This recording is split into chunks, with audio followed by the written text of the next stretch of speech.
Fundur settur á Alþingi. Fjarvistarskrá liggur frammi á skrifstofu. Í dag, þriðjudaginn 28. maí, taka Guðlaugur Þór Þórðarson og Sigurður Páll Jónsson sæti á ný á Alþingi og víkja þá varamenn þeirra Albert Guðmundsson og Jón Þór Þorvaldsson af þingi. Forseti vill nú við upphaf þingfundar greina frá því að á fundi forsætisnefndar í gær var samþykkt að starfsáætlun 149. löggjafarþings verði tekin úr sambandi að afloknum eldhúsdegi á morgun. Samkvæmt henni, það starfsáætluninni, var horft til þess að þingstörfum gæti lokið miðja næstu viku, en nú virðist ljóst að svo verði ekki. Fundahald verður nú boðað dag frá degi, en þó reynt að hafa þann fyrirsjáanleika í því sem mögulegt er.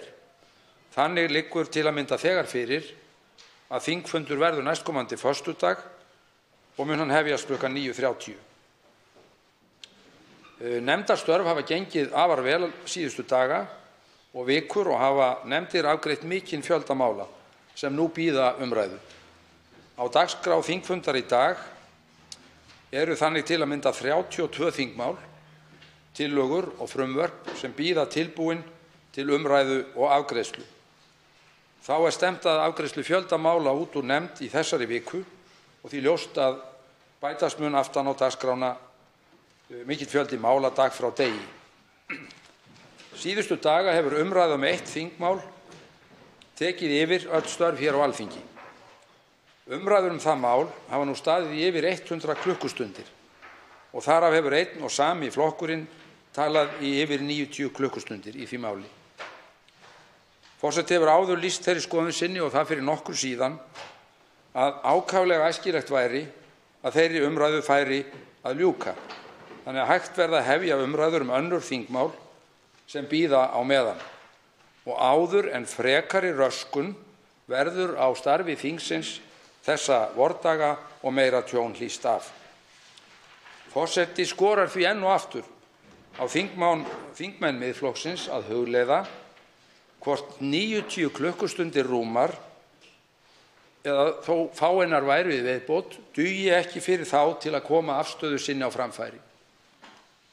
Þannig að þingið geti senn tekið afstöðu til málsins á þann hátt sem okkar leikreglur bjóða og endanlegt gildi hafa eða hefur, það er að segja að greiða málið atkvæði. Það er tillaga forseta að þingfundur geti staðið lengur í dag en þingsköp kveða á og skoðast það samþykkt ef enginn hreyfir andmælum. Útbýtt á fundinum þingskjali 1634, húsalegu kostnaður sýslumannsembætta, skriflegt svar dómsmálaráðherra. Tekið fyrir fyrsta dagskrármál í störf þingsins, til máls tekur hv. 10. þingmaður Norðausturkjördæmis Albertína Friðbjörg Elíasdóttir.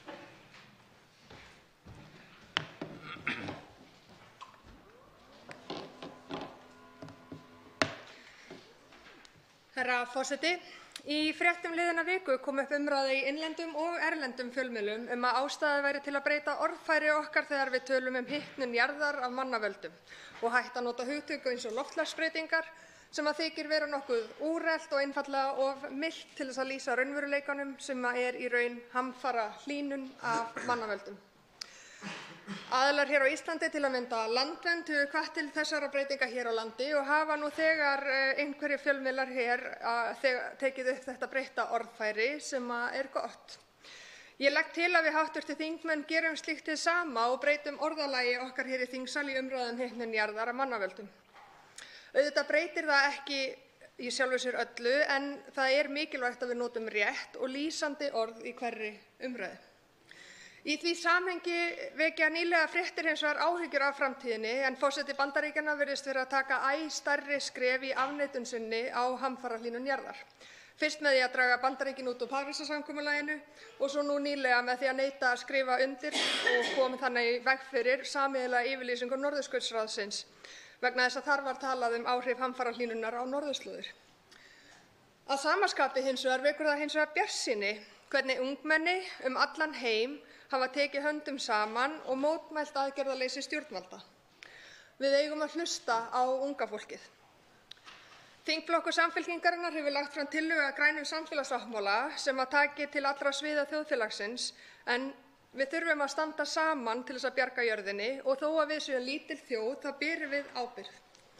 Við þurfum að setja markið hærra og stíga fleiri og stærri skref hraðar en við höfum áður áætlað. Orð eru til alls fyrst og orð geta sannarlega breytt öllu. Til máls tekur hv. 7. þingmaður Reykjavíkurkjördæmis norður, Þorsteinn Víglundsson.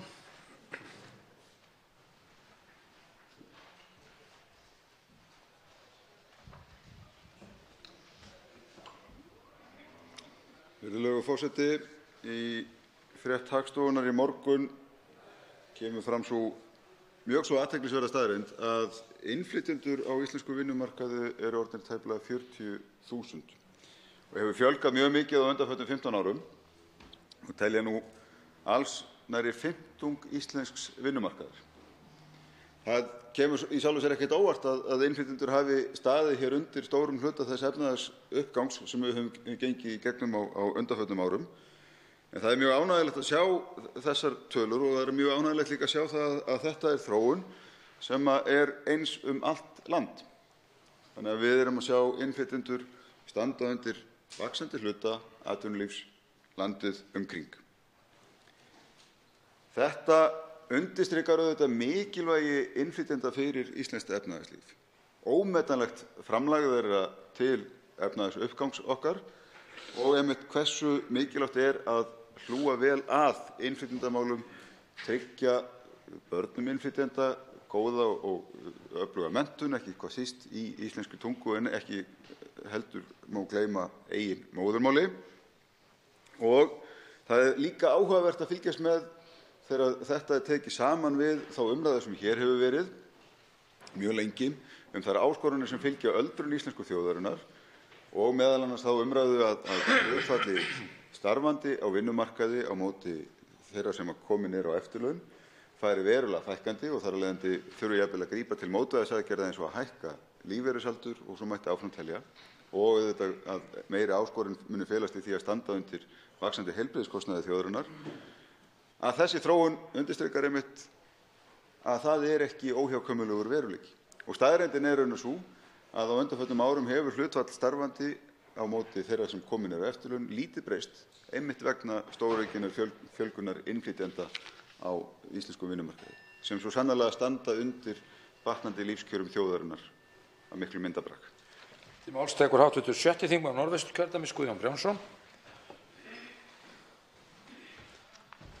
Virðulegur forseti, hann teygir sig víða áhuginn á málefnum norðurslóða eins og drepið var á hér í ræðustól í gær. Fyrr í þessum mánuði voru haldnar í kínversku stórborginni Shanghai 2 stórar og fjölþjóðlegar ráðstefnur norðurskautsmál. Norræn kínversk norðurslóða ráðstefna fór fram í 7. sinn og í kjölfarið var hringborð norðurslóða haldið í borginni. Sérstök áhersla var lögð á áhrif og áætlanir Kínverja á þessu sífellt mikilvægara heimsvæði. Hópur fólks úr ýmsum geirum var mættur til Shanghai frá Íslandi, meðal annars sá sem hér stendur fyrir hönd vestnorræna ráðsins. Mikið var rætt hina svokölluðu nýju silkileið, pólarsilkileiðina, sem einnig gengur undir nafninu belti og braut, en það eru risavaxnar áætlanir Kínverja sem tengja eiga landið betur við aðra hluta heimsins. Það sem að norðurslóðum snýr siglingaleiðin sem kann að opnast vegna hlýnunar jarðar norðurskautssvæðið frá Austur-Asíu eftir ströndum Rússlands og til okkar í Norður-Atlantshafi.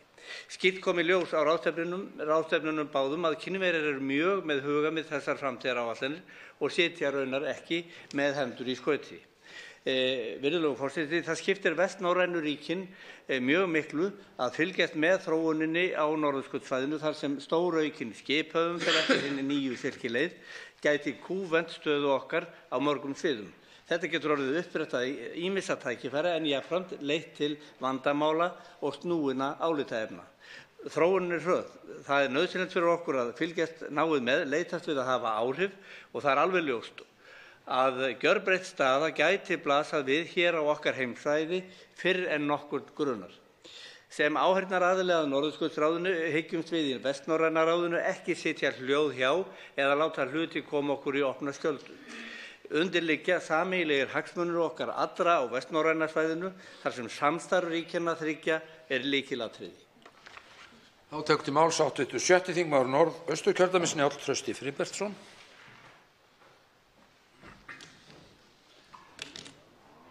Herra forseti, það var ánægjulegt að fá tækifæri á því að vera viðstaddur á Akureyrarflugvelli í gær þegar flug á vegum hollensku ferðaskrifstofunnar Voith Travel og flugfélagsins Transavia hófst frá Rotterdam til Akureyrar. Þetta var fyrsta flugið af 16 sem flogið verður í sumar. Á kynningarfundi í flugsafninu á Akureyrarflugvelli í gærmorgun tilkynnti framkvæmdastjóri Voith Travel einnig að í gær hafi hafið sala á ferðum á vegum ferðaskrifstofunnar næsta vetur. Þar að ræða ferðir sem hefjast 14. febrúar á næsta ári og standa fram í mars, samtals 8 ferðir. Þá verður flogið á milli Amsterdam og Akureyrar. Verður spennandi að fylgjast með því verkefni. Þar er góð viðbót við vetrarflug Superbreaks síðustu 2 vetur að ræða. Hér er að ræða góða og mikilvæga viðbót að ræða sem mun styrkja ferðaþjónustuna á Norðurlandi og reyndar á mun stærra landsvæði. Það er þekkt staðreynd að Hollendingar eru í hópi þeirra þjóðirna sem dvelja einna lengst á Íslandi í heimsóknum sínum til landsins og fara víðar landið. Hér er einnig rétt að minnast á mikilvægi flugklassans R66 í öllu þessu ferli sem starfar undir hatti Markaðsstofu Norðurlands.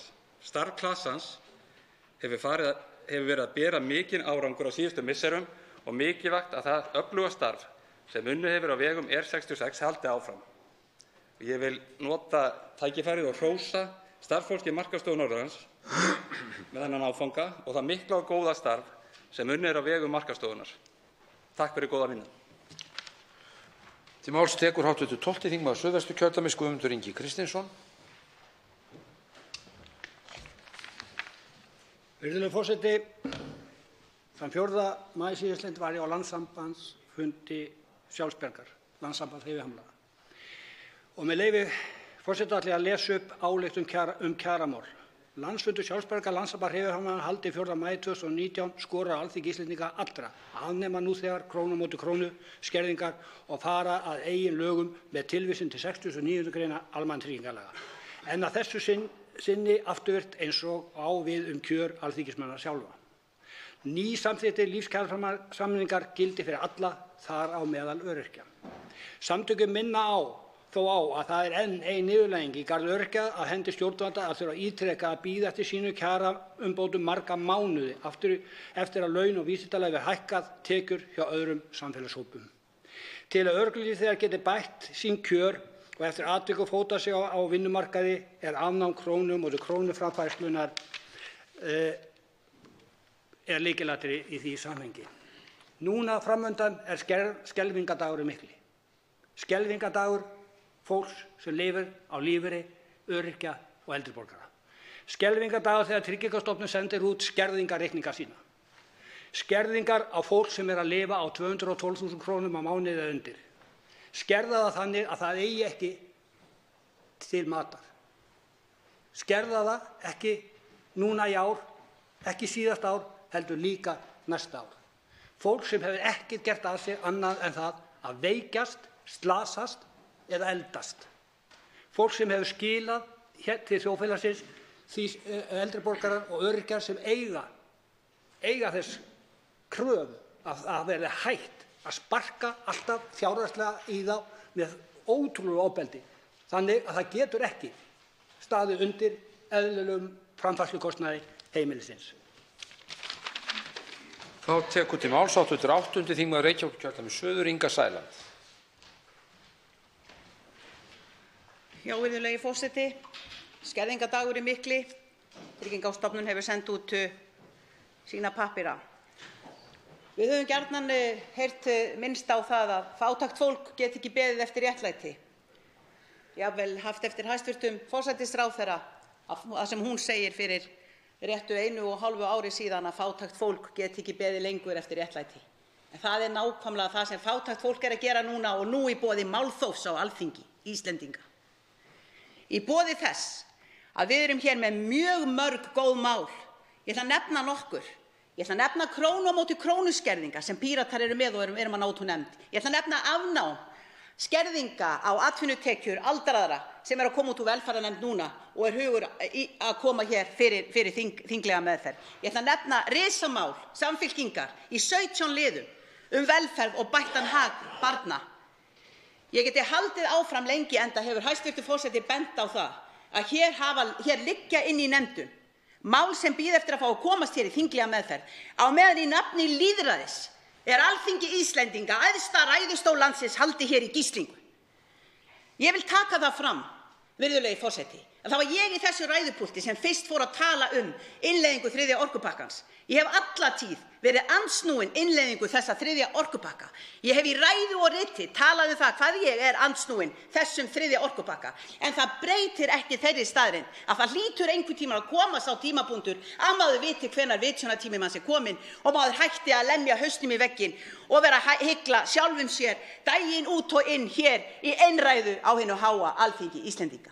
Þannig ég skora bara á okkur öll. Það þýðir ekki í nafni lýðræðis að láta lítinn minnihluta haga sér eins og við höfum þurft að þola hér allan þennan tíma og finna í rauninni hef ég ekki upplifað neitt annað í minni tilfinningu heldur en ofbeldi og vanlíðan yfir því að geta ekki sinnt þeim störfum sem ég var hér kosin til þess að fylgja.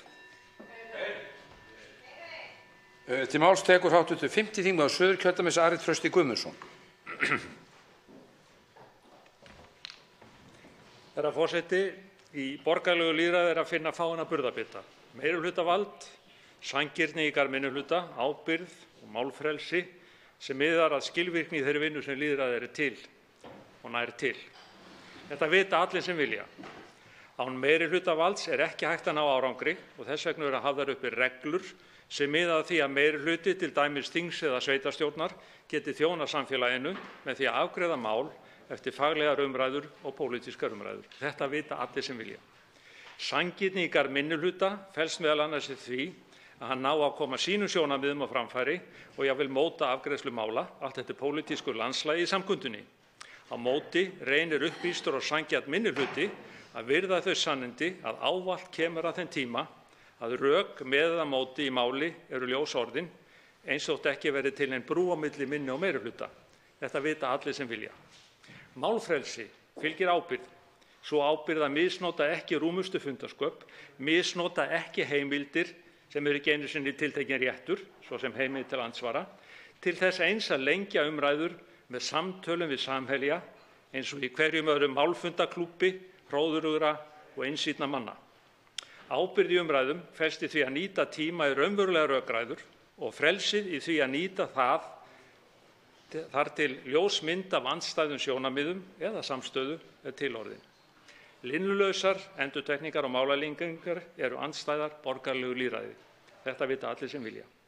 Leikriti sem alþjóð er nú vitni að eftir umræður fyrstu daga hér á þingi og í fjölmiðlum, þar sem öll helstu rök komu fram, jaðrar æ meira við farsa, bæði sorglegan og grátbroslegan, en leið alvarlegan því hann hindrar lýðræðislega kjörið þjóðþing í að starfa með eðlilegum og skilvirkum hætti.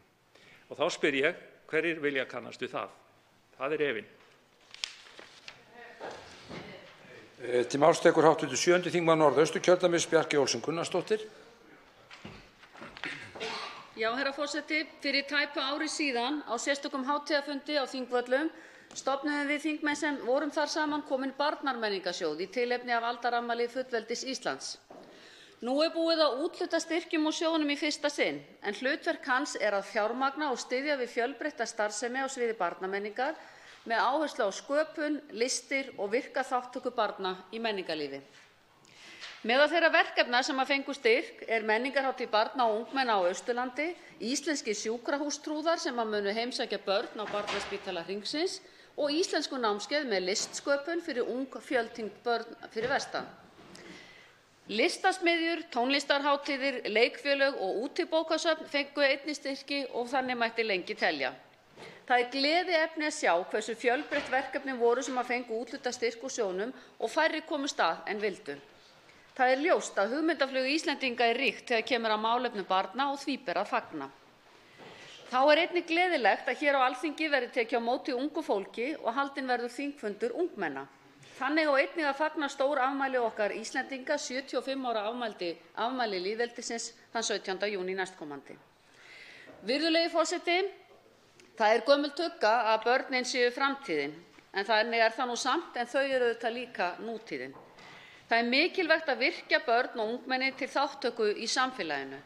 Það þurfa ekki öll börn að hafa áhuga á listum, menningu eða pólitík, en það er mikilvægt að skapa vettvang fyrir þá einstaklinga sem hafa áhuga á að kynna sér það, og það er gott og mikilvægt að 2 hátíðisdagar séu sérstaklega nýttir til þess. Og við þurfum að hafa í huga sem að störfum hér á hinu háa Alþingi að muna það þegar við erum að fjalla mál og málefni og setja lög og leikreglur í samfélaginu, ekki bara að hafa börn í huga og ungmenni í huga, heldur að taka þau að borðinu til ákvarðanatökunnar. Til máls tekur hv. 9. þingmaður Suðurkjördæmis Vilhjálmur Árnason.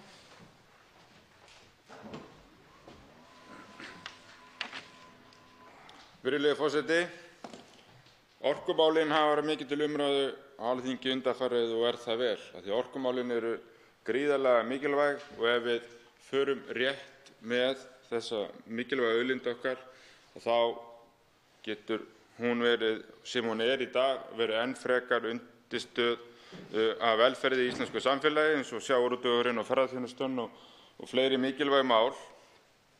Og þess vegna er mikilvægt að taka þessu umræðu. Það er bara spurning hvernig við setjum fókusinn umræðan og hvar við höfum hana og hvað við ræðum. En við höfum miklar og stórar áskoranir í orkumálunum sem við þurfum að ræða, sem er þá náttúrulega dreifing raforkunnar sem hefur kannski ekki gengið nógu vel og svo sáttaumleitan sem átti að fara með rammaáætlun hefur ekki alveg gengið eftir. En nú er líka verið að vinna orkustefnu. Og það er gríðarlega mikilvægt að sú stefna nái fram að ganga og við náum að mynda okkur þar öfluga mikilvæga stefnu í þessari auðlindanýtingu, af því að eins og öll Evrópa vinnur að núna og heimurinn vísu allur og fjárfestar annars slíkt, að þá eru orkumálin stærsta og mikilvægasta lausnin í loftslagsmálum. Þannig við verðum að ræða þessi 2 stóru mál hérna, ekki fókusar alltaf bara á litlu málin eða vera að ræða þetta út frá röngum forsendum. Við erum að ræða það sem skiptir máli í þessu, að mikilvæg auðlindanýting í hreinni orku skiptir mestu máli í loftslagsmálum. Þar höfum við mörg tækifæri hér á landi sem við verðum að fara að nýta, eins og með rafvæðingu hafna og dreifingu raforku til þess að geta ýtt undir orkuskiptunum allt land, farið í vetnisframleiðslu og annað sem er að selja hér þá skemmtiferðaskipum og í siglingum og stórbílum annað. Þannig að þarna skulum við fara með umræðuna og ræða það sem máli skiptir. Til máls tekur hv. 3. þingmaður Reykjavíkurkjördæmis norður Helgi Hrafn Gunnarsson. Virðulegi forseti, mér er umhugað svokallaða virðingu Alþingis þessa dagana. Nú hefur staðið yfir mjög löng umræða orkupakka 3 hér á þinginu og það er það sem stundum kallað málþóf.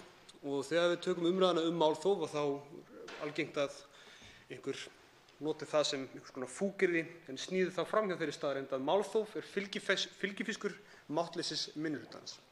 Ég hef tekið þátt í málþófum sjálfur hér á þar seinasta kjörtímabili og gerði það bara alveg opinberlega og var ekkert að fela það. Og gerði það vegna þess að ég taldi mig til neyddan. Það vegna þess að þá upplifði ég mig í miklum minnihluta á þinginu og að með því að ég væri í minnihluta þó með einhver prósent, það hef ég 0% valdsins. Það er þannig að þegar 60% þingsins taka sig saman, þá fara þau með 100% valdsins.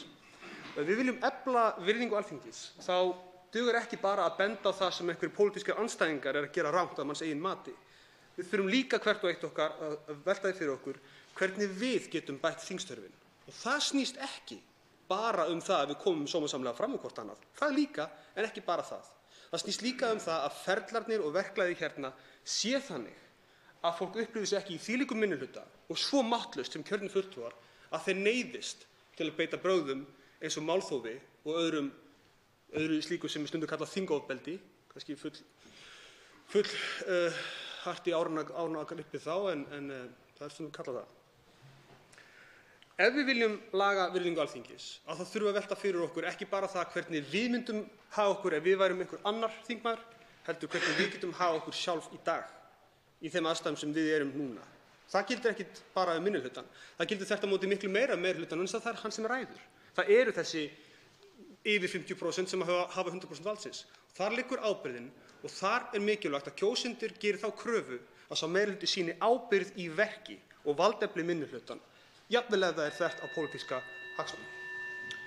Til máls tekur hv. 4. þingmaður Suðurkjördæmis, Ásmundur Friðriksson.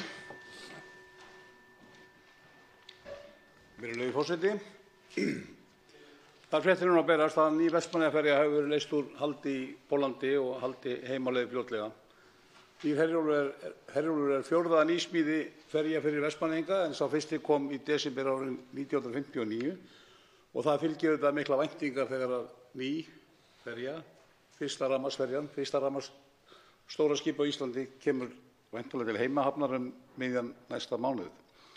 Það er líka bundnar mikla vonir við það að ný ferja muni auka nýtingu Landeyjahafnar sem hefur náttúrulega verið langt frá þeim væntingum sem til hennar voru gerðar og mikilvægt að við fylgjumst með því hvernig nýja ferjan eykur þá nýtingu og svona samspil hafnarinnar og hennar muni bæta samgöngu við Vestmannaeyja. Ég hef rætt við hæstv. Samgönguráðherra að þessu eftirliti verði sérstaklega fylgt vel eftir og menn verði fljótir að grípa inn í ef að þetta gengur ekki eins og við vonumst eftir en auðvitað fylgja allar góða kveðjur nýju skipi. Skipstjórnarmenn hafa sagt mér það að það sé mikil og góð stjórnhæfni þessa nýja skips. Skrúfubúnaðurinn er þannig útbúinn að skipið rásar ekki mikið og er reyndar bara mjög lítið og öll smíði á skipinu er til mikillar fyrirmyndar. Þessi samgöngubót kemur í stað gamla Herjólfs sem er búin að vera í 27 ár og gegna góðu hlutverki út í Vestmannaeyjum og siglingu fyrir Eyjamenn og það verður auðvitað mikil eftirsjá í því fallega og mikla skipi sem hefur sinnt Eyjunum en hann mun áfram sinn verða til taks í Vestmannaeyjum ef eitthvað ber út af en í framtíðinni munum við sjá betur hvernig hans þáttaka í samgöngum á Íslandi verður. Þá tekur til máls hv. 6. þingmaður Suðurkjördæmis, Oddný G. Harðardóttir.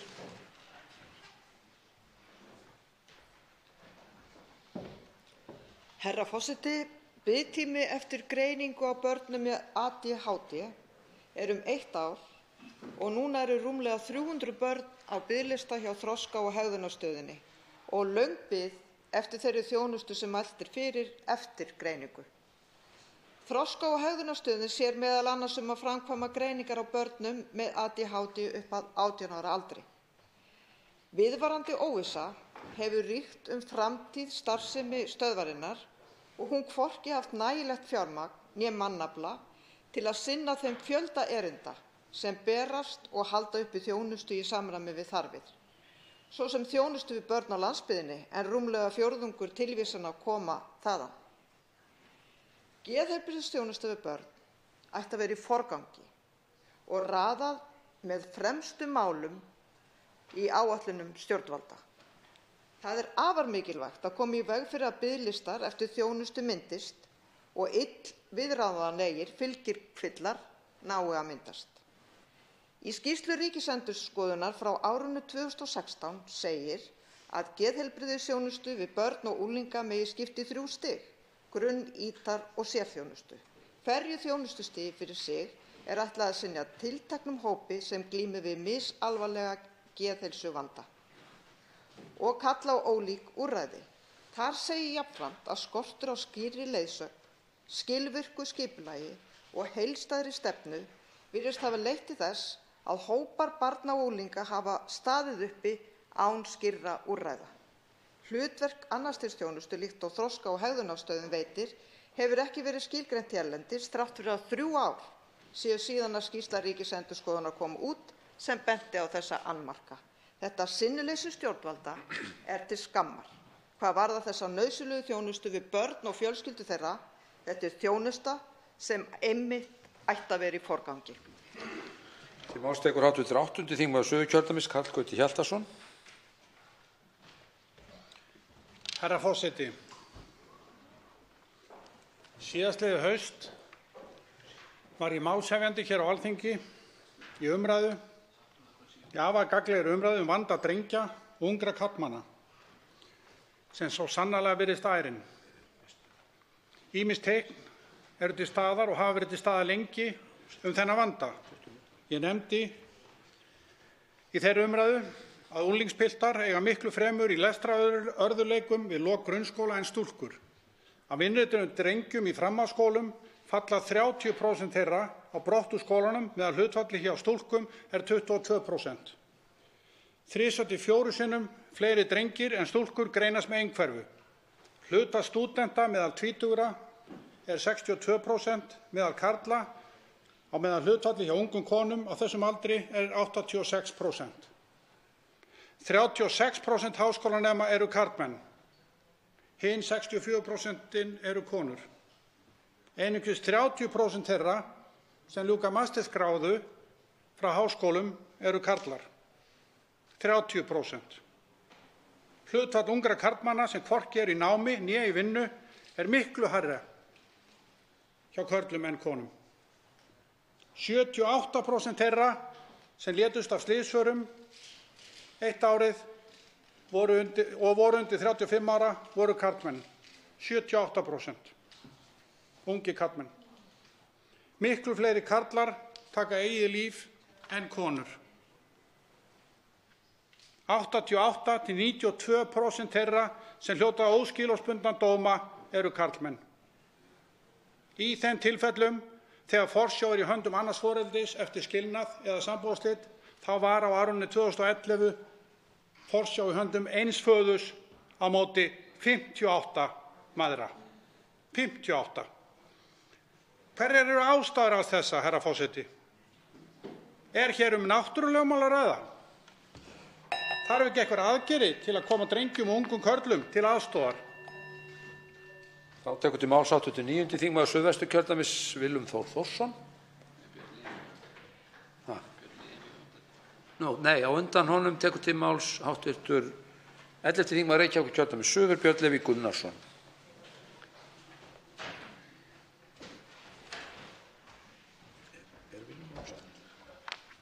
Virðulegi forseti, nú erum við að fara að taka til skoðunar endurskoða fjármálastefnu.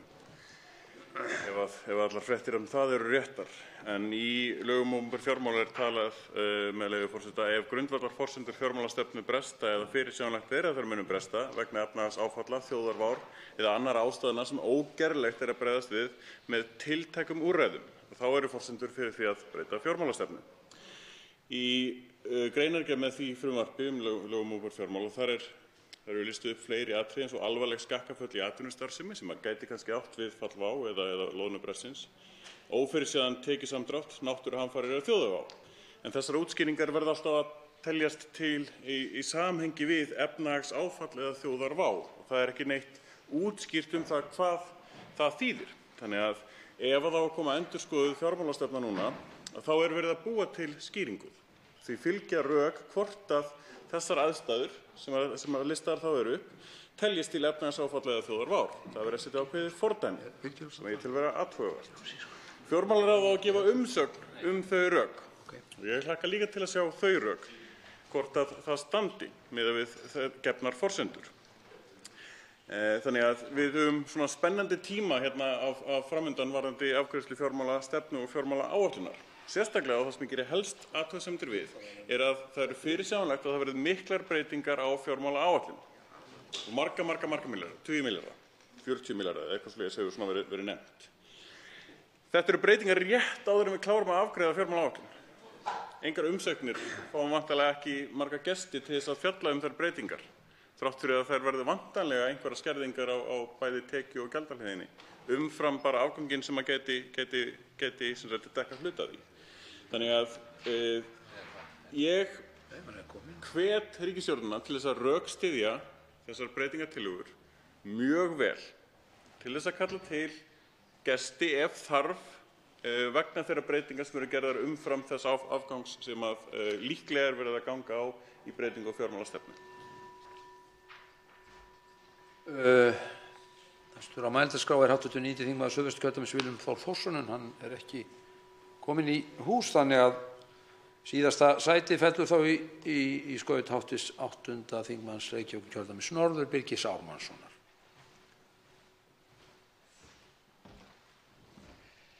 Hæstv. forseti. Í ljósi ummæla hv. síðasta ræðumanns, Björns Levís Gunnarssonar, hv. þingmanns, þá auðvitað rétt að geta þess að breytingar sem boðaðar hafa verið á fjármálastefnu og fjármálaáætlun þurfa auðvitað að fá eðlilega meðferð hér í þinginu. Ég hygg nú að margir hafi verið undir það búnir eftir umræðu undanfarinna vikna að gera þyrfti slíkar breytingar og það eðlilegt að þær fái eðlilegan tíma í ferlinu í fjárlaganefnd og eftir atvikum hér í þingsal. Það verður þó hins vegar að minna á það að með því fyrirkomulagi að fjármálaáætlun til umræðu á hverju vori og tengist til endurskoðunar á hverju vori og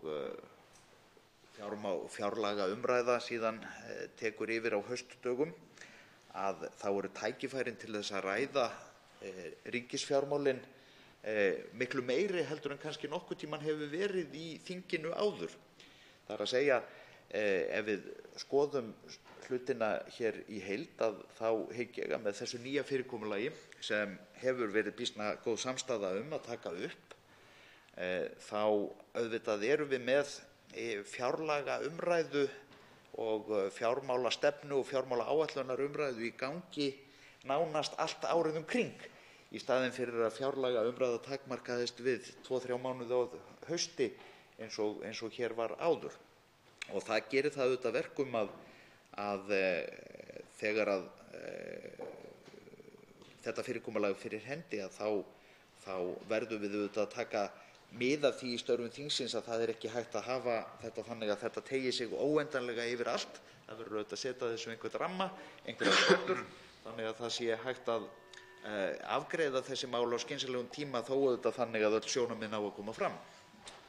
Umræðu störf þingsins er lokið. Tekið fyrir annað dagskrármálið, ákvörðun sameiginlegu EES-nefndarinnar nr. 93/2017 breytingu á 4. viðauka við EES-samninginn, stjórnartillaga 777. mál á þingskjali 1237, nefndarálit á þingskjali 1504 og 1525. Framhald síðari umræðu. Til máls tekur hv. 8. þingmaður Norðvesturkjördæmis, Sigurður Páll Jónsson.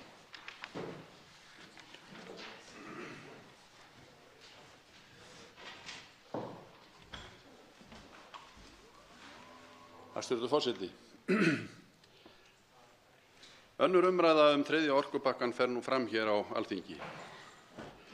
Mér sýnist á öllu að enn sé ótal spurningum ósvarað og mörgum spurningum hefur, að því mér virðist, illa verið svarað. Mál eins og þetta, þar sem gríðarlegir hagsmunir liggja undir, framtíð okkar og hugsanlega forræði yfir okkar eigin orku, og stóra spurning sem verður að svara hvort þingsályktunin brýtur gegn stjórnarskrá. Það ekki mörg mál undanfarin ár sem hafa hreyft jafnmikið við Íslendingum. Það langt síðan að Alþingi var jafn ósammála þjóðinni eins og virðist vera raunin nú. Það er að segja skoðanakannanir allavega til Mitt minni segir að slíkt hafi síðast gerst þegar Icesave var til umræðu hér á Alþingi. Íslendingar hafa hingrað og verið tilbúnir til að ræða það í þaula ef nokkur vafi á því að íslenska stjórnarskráin liggi undir. Þetta og margt annað snýst málið. Mig langar til að rifja upp örlítið gagn málsins hér á þessu þingi. Gang málsins, ætlaði ég að segja. Margir höfðu efasemdir við þingsályktunina þegar hún kom fram. Við í Miðflokknum vorum vissulega ekki einir á þingi með efasemdir, það er alveg ljóst. Taugatitringur ýmissa þegar ljóst var að ekki yrði hægt að troða málinu hér í gegn olli hins vegar því að reynt var að stoppa upp í gallaða þingsályktun með fyrirvörum sem virðast halda líkt og eitthvað á reiki hvar þá að finna. Hraðinn við að koma máli þessu í gegn, sem vissulega miklum vafa undirorpið, hvort standi stjórnarskrá og hvort yfir höfuð þriðji orkupakkinn henti Íslendingum, óskiljanlegur. Ég hef í huga að nefna hérna nokkur þeirra vafaatriða sem reyndar hafa komið fram áður en sjaldan þó góð vísa og oft kveðin. Það að þetta mál liggi fyrir Alþingi vekur upp spurningar: hver eiginlega tilgangurinn? Hér að ræða tilskipun sem fjallar valdheimildir Acer og það að koma á fót eftirlitsaðila sem á eftir að hafa eftirlit með íslenskum raforkumarkaði. Hafi menn áhuga á því eða telji mikla nauðsyn á að styrkja regluverkið raforkumarkaðinn hér ekkert því til fyrirstöðu að það verði gert. Tilskipun breytingu á EES-samningnum þarf svo sannarlega ekki til. Að formi til snýst þingsályktunin flutning á orku þvert á landamæri. Þetta á við í Evrópu og þar sem tök á að flytja orku með sæstreng milli landa. Þetta á ekki við Íslendinga sem búum ekki að búnaði til að tengjast orkubúskap annarra þjóða, en sá búnaður alla jafna kallaður sæstrengur. Við höldum undanþágur frá Evrópureglum með skipaskurði og járnbrautir eftir því sem best vitað. Af hverju á slík undanþága ekki við í þessu efni þegar tengingin við Evrópu ekki fyrir hendi? Hér í umræðinu hafa verið nefndar helst tvær reglugerðir, það númer 713 og nýja evrópska stofnun, samstarfsstofnun eftirlitsaðila á orkumarkaði. Oft vísað til skammstöfunarinnar hennar á ensku Acer, ACER. Hin skilyrði fyrir aðgengi að neti fyrir raforkuviðskipti yfir landamæri og númer 714. Það liggja fyrir eins og hér hefur komið fram ítarlegar greinargerðir í málinu. Í álitsgerð Stefáns Más Stefánssonar og Friðriks Árna Friðrikssonar Hist stjórnskipuleg álitamál tengd framsali ríkisvald til stofnunar ESB og EFTA vegna 3. orkupakka ESB rauði þráðurinn varnaðarorð að fyrirhugað framsal standist ekki ákvæði stjórnarskrárinnar. Segja þeir í niðurlagi álitsgerðarinnar það ekki vera fordæmi fyrir slíku valdaframsali til þjóðlegra stofnuna á grundvelli EES-samningsins. Það niðurstaða höfunda álitsgerðarinnar að verulegur vafi, eins og þeir orða það, leiki á því hvort framsal ákvörðunarvalds til ESA samkvæmt 8. grein reglugerðar nr. 713/2009 eins og ráðgert að taka upp í EES-samningnum samkvæmt ákvörðun sameiginlegu nefndarinnar frá 5. maí 2017 rúmist innan ákvæða stjórnarskrár lýðveldisins Íslands. Vísa höfundar til hinna sameiginlegu stjórnskipulegu viðmiðana sem líta beri til í þessum efnum og sérstaklega tekið fram að sjónarmið á forsendum EES-samningsins, afmörkun framsalsins og víðfermi þess vegi þungt í þessu sambandi. Höfundar vekja athygli á stöðu eftirlitsstofnunar Evrópu, ESA, gagnvart þessari Acer-stofnun. Hvað EFTA-ríkin snertir gert ráð fyrir að eftirlitsstofnunin fari með þær valdheimildir sem Acer veittar í reglugerð nr. 713, meðal annars lagalega bindandi ákvarðanir varða grunnvirki yfir landamæri. Grunnvirki í þessu samhengi títt nefndur sæstrengur. Eftir sem áður gert ráð fyrir því að Acer hafi mikil áhrif á efni slíkra ákvarðana ESA og skuli ákvarðanir ESA meðal annars teknar á grundvelli draga sem Acer semur fyrir ESA. Segja höfundar að slíkt fyrirkomulag falli illa að tveggja stoða kerfi EES-samningsins sem meðal annars þeirrar viðmiðunaratriða sem litið til við mat á því hvort framsali ríkisvalds til alþjóðlegra stofnunar rúmist innan stjórnarskrárinnar, ætlaði ég að segja. Höfundar taka fram að ákvæði reglugerðar nr. 714, áður var talað 713, kunna að vekja upp hliðstæð stjórnskipuleg álitsefni og heimildir ESA til að taka lagalega bindandi ákvarðanir samkvæmt 8. grein reglugerðar nr. 713. Ég vil leyfa mér að vekja athygli á því að höfundar skýrslunnar, þeir Stefán Már Stefánsson og Friðrik Árni Friðriksson Hist, taka sérstaklega fyrir d-lið 1. málsgreinar 37. greinar tilskipunarinnar nr. 72/2009. En samkvæmt því ákvæði meðal skyldna landsbundinna eftirlitsaðila að aðildarríkjum að vil ég vitna í með leyfi forseta, fara að framkvæma allar viðeigandi lagalega bindandi ákvarðanir ESA og framkvæmda stjórnarinnar. Umfjöllun höfunda reglugerðir 713 og 714 auk ákvæðisins í 37. grein tilskipunarinnar nr. 72/2009 gerir að verkum að telja verður mjög varhugavert að samþykkja orkupakkann, jafnvel mætti telja það vítavert.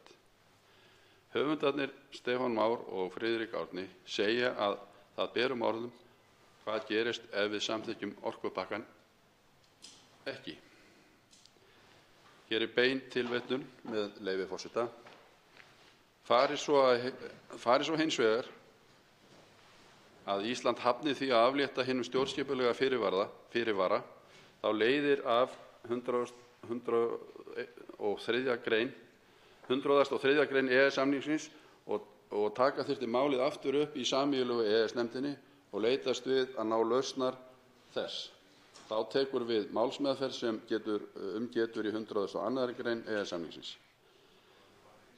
Skal sameiginlega EES-nefndin leitast við að koma á fyrirkomulagi lausn sem aðilar geti sætt sig við svo að draga megi frestunina tilbaka við fyrsta tækifæri. Hæstv. forseti. Leiðin sem höfundar álitsgerðarinnar leggja meðal annars fram til að í anda málflutnings Miðflokksins. Hún lætur stjórnarskrána njóta vafans, hún varfærin og fullfær. Þessa leið ættum við að sjálfsögðu að fara. Ríkisstjórnin ætti að draga málið tilbaka og vísa því í sáttaferli á vettvangi sameiginlegu EES-nefndarinnar á grundvelli ákvæða EES-samningsins sjálfs. Það ekki bara eðlilegt, heldur ber okkur að gera það og láta þannig hagsmuni Íslands ætíð vera í fyrirrúmi. Við verðum að taka mark á þeim varnaðarorðum sem koma fram í álitsgerð, taka mark á að breyta samkvæmt því. Vafa ber að túlka stjórnarskránni og þess vegna fullveldinu í hag. Enda það samkvæmt þeim eið sem við alþingismenn höfum undirritað. Sú leið að ríkisstjórnin og fylgifiskar hennar ætla að fara með því að fella á brott hinn stjórnskipulega fyrirvara með að samþykkja þessa þingsályktunartillögu og takast á hendur með því þær þjóðréttarlegu skyldur sem því fylgja. Það hefur ekki á nokkurn hátt verið sýnt fram á að þeim lögfræðilegu álitsgerðum sem fyrir liggja í þessi leið sé fær. Undanfarið aðallega í fjölmiðlum og jafnvel hefur verið ýjað að því hér á Alþingi hefur því verið haldið fram að við sem vörum við 3. orkupakkanum séum popúlistar, einangrunarsinnar og meira að segja hefur því verið haldið fram að EES-samningurinn sé í uppnámi.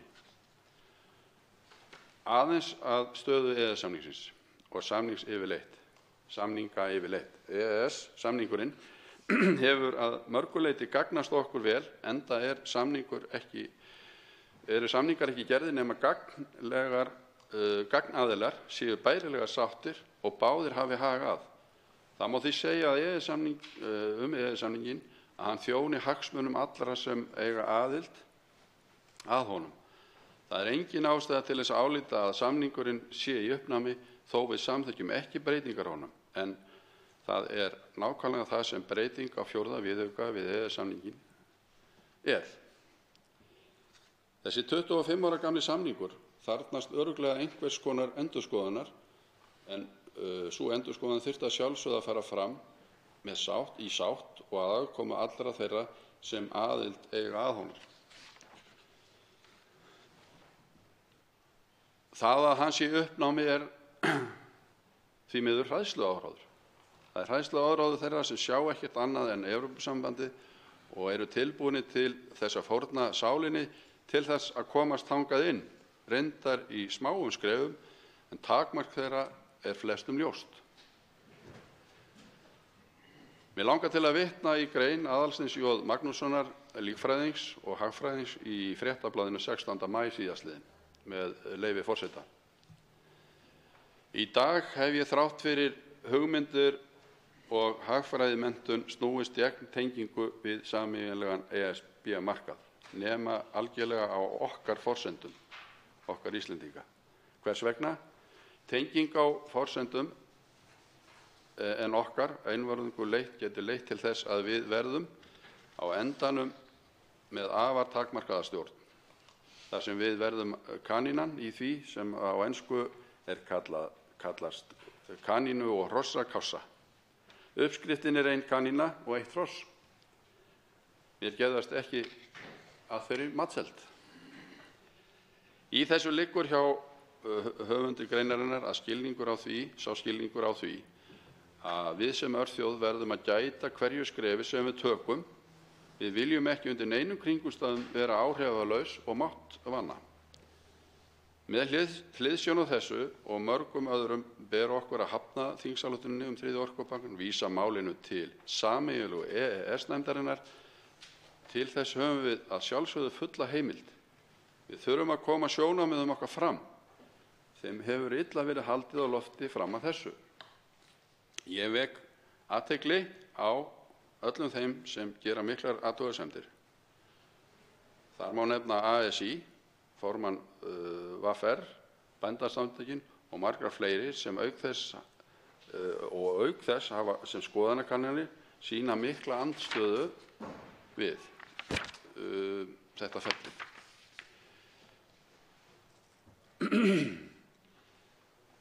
Ég vil einnig vekja athygli á þverpólitísku samtökunum sem heita Orkan okkar.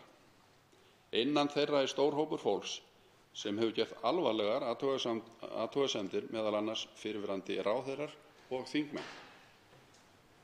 Það eru ótal sviðsmyndir sem við gætum staðið frammi fyrir verði þingsályktunin staðfest. Ein er þessi. Í þriðju orkutilskipun ESB, þriðji orkupakkinn, er tekið fram að stjórnvöld einstakra ríkja sem tilheyra innri orkumarkaði ESB er heimilt að standa í vegi fyrir tengingum á milli landa. Evrópusambandið ákvað árið 2007 að leggja aukna áherslu á tengingu á milli landa og stofna til þess orkustofnun ESB, ACER. Það er gert með reglugerðum árið 2009 og kallast þriðji orkupakkinn og er enn skert á því með reglugerð 347/2013 sem er hluti fjórða orkupakkans. Frá 9. og 10. áratug síðustu aldar stóð ESB frammi fyrir krefjandi verkefnum. Það er þegar ríki í Austur-Evrópu byrjuðu að ganga í ríkjasamband ESB. Þessi ríki voru meira og minna með allar innviði í rúst og þar með talið raforkumál sín, hvort sem var framleiðsla eða dreifing á raforku. Ekkert af þessu átti við Ísland sem hefur þróað sín raforkumál með miklum ágætum allar götur frá því 1936. Þegar virkjanir við Sogið voru teknar í notkun og allar raforkutilskipanir Evrópusambandsins tóku því í byrjun mið af vanþróuðum raforkumörkuðum en nú hinn síðar ár hafa færst yfir í fyrirsjáanlegan raforkuskort í Vestur-Evrópu vegna kröfu um raforkuframleiðslu á vistvænan hátt. Ekkert af þessum þáttum á við íslenskan raforkumarkað, enda hafa þessar tilskipanir aldrei gert neitt fyrir íslenska neytendur, annað en aukinn kostnað og með aukinni skriffinsku og kostnað íslensku raforkuframleiðsla og var með lögum gert skylt að greiða eigendum sínum arð, þjóðinni, á hverju sem ári með hagstæðu raforkuverði. Þessu var breytt með innleiðingu orkupakka 2. Landsvirkjun hefur undirbúið lagningu sæstrengs frá árinu 2011. Fyrst á eigin forsendum en í dag forsendum 3. orkupakkans. Það er eftir innleiðingu hans. Það er stefna Evrópusambandsins að allur orkugeirinn skuli vera í eigu einkaaðila. Evrópusambandinu er ekki eins illa við neitt eins og rekstur í eigin eigu samfélagsins, opinbera rekstur. Við skulum hafa það í huga að EES-samningurinn hefur sífellt verið að aðlagast stefnu Evrópusambandsins og því verðum við að gæta okkar. Að öllu leyti þessu sögðu vil ég leggja áherslu á að tillögunni verði hafnað og henni vísað til baka og hún fái eðlilega og skynsamlega málsmeðferð og málið komi síðan fullbúið til okkar aftur, þar sem að báðir aðilar máls geti verið sáttir við gerð samningsins. Svo háttar til að 3 hv. þingmenn hafa óskað eftir að veita andsvar og það þarf ekki að rifja það upp fyrir þrautreyndurum andsvarendum að þá skerðist við svo búið ræðutíminn í seinni umferð í 1 mínútu. Fyrst til að veita andsvar er hv. 8. þingmaður Norðausturkjördæmis, Anna Kolbrún Árnadóttir.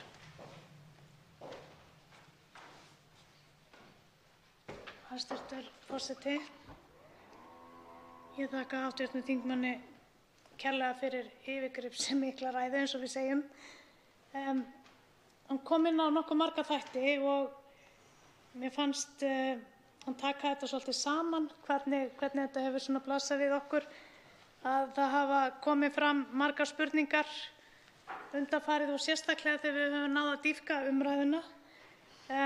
Þetta eru spurningar sem geta verið svolítið flóknar á þann hátt að það geta verið ýmiss konar afleiðingar sem að koma upp á yfirborðið ef við förum inn í þennan orkulagabálk Evrópusambandsins.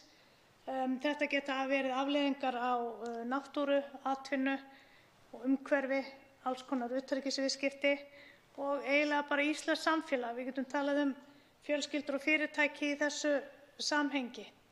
Langar svolítið að spyrja hv.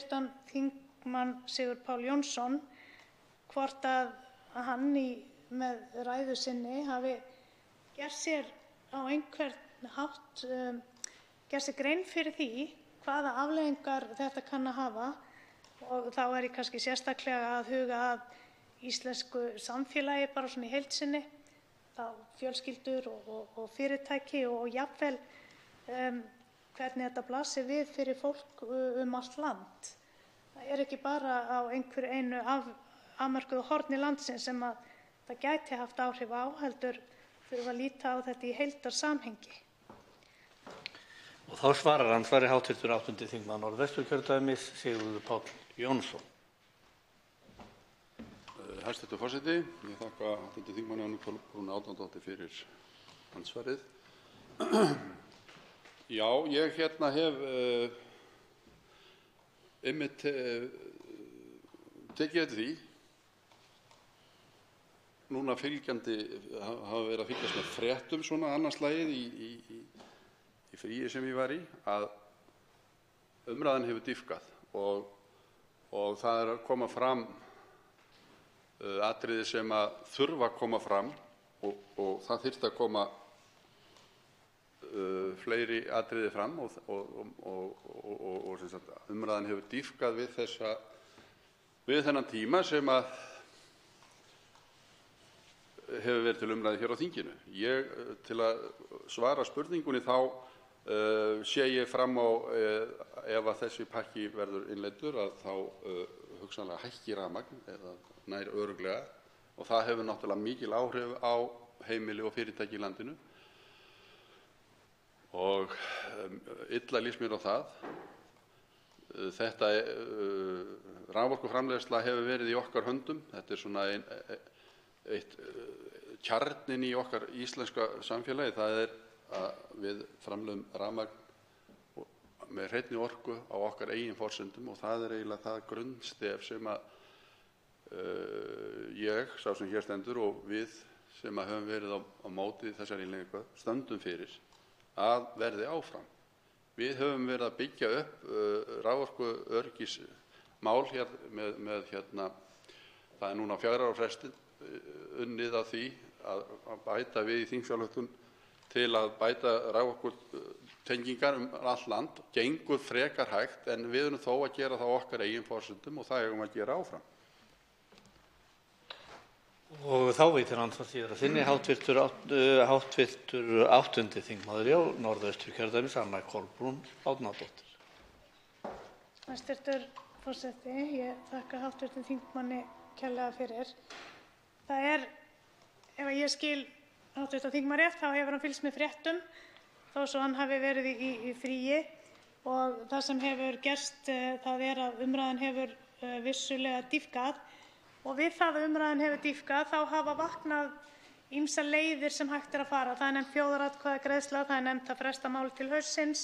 Það er talað að við þurfum allavega að bíða þangað til að mál í stórþinginu verði tekið í Noregi 23. september og ég velti fyrir mig hvort að það sé ekki örugglega skoðun hv. þingmanns að það sé einhver af þessum leiðum fær og þá er ég að velta fyrir mig hvað hann sér, hvað væri best að gera núna, hver er best að byrja, hver væri okkar ósk ef við fengjum nú eitthvað í gegn og þá er ég að velta fyrir mér hvaða möguleikar eru í stöðunni.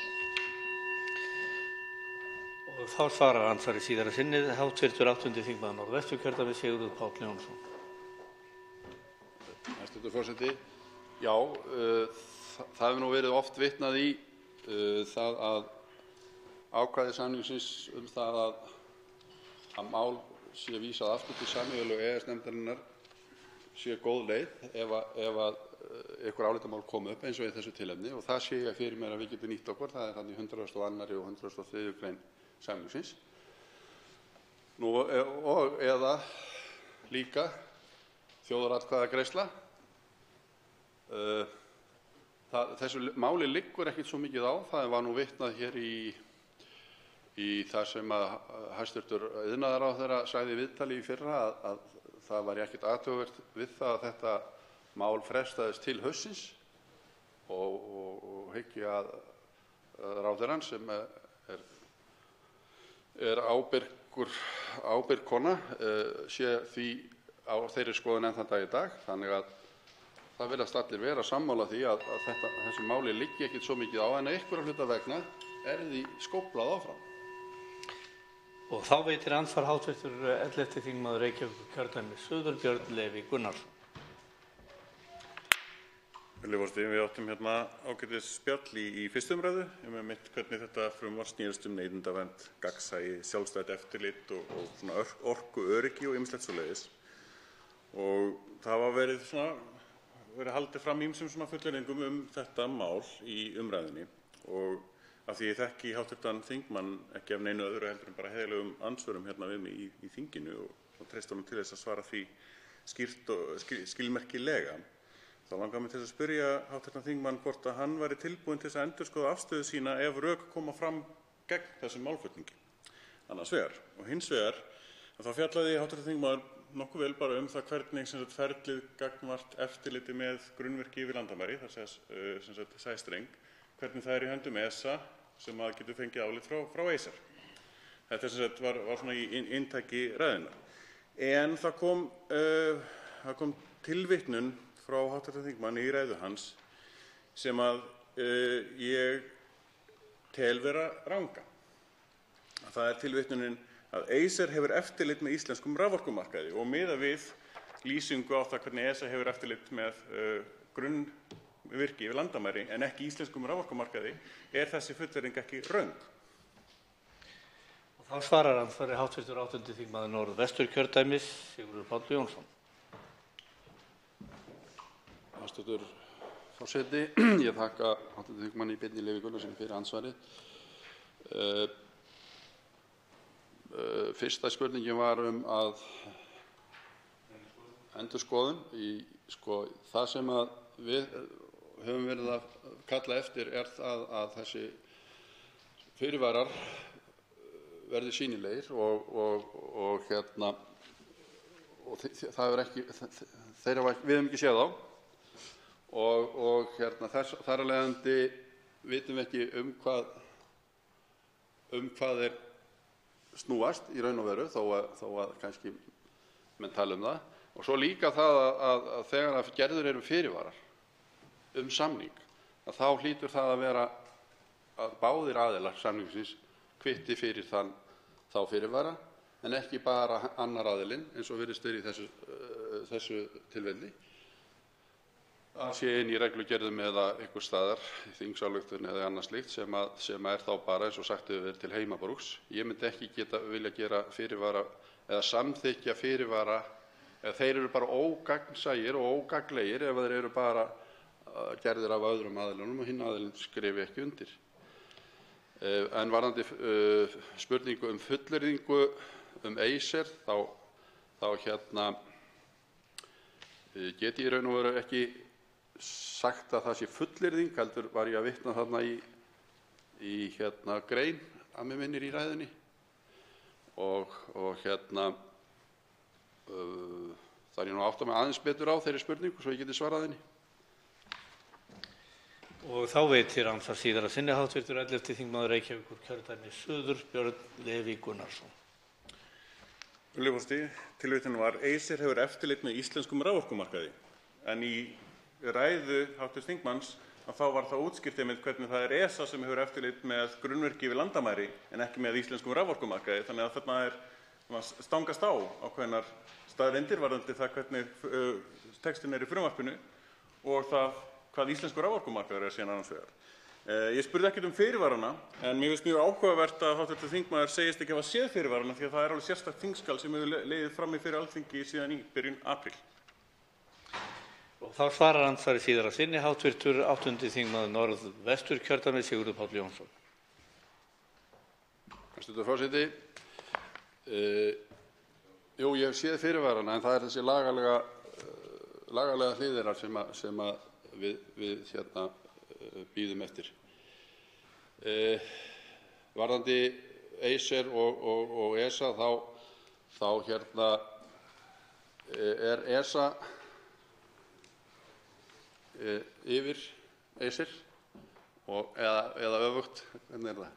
Það er öfugt, já. Og verði bara að viðurkenna það að ég er ekki alveg nógu vel að mér í þeim lagalega þætti málsins.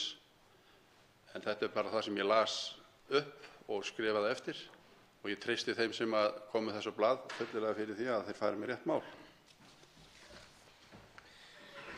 Og þá veitir að síðustu andsvar þessum ræðumanni hv. 3. þingmaður Norðausturkjördæmis Sigmundur Davíð Gunnlaugsson. Herra forseti, ég þakka hv.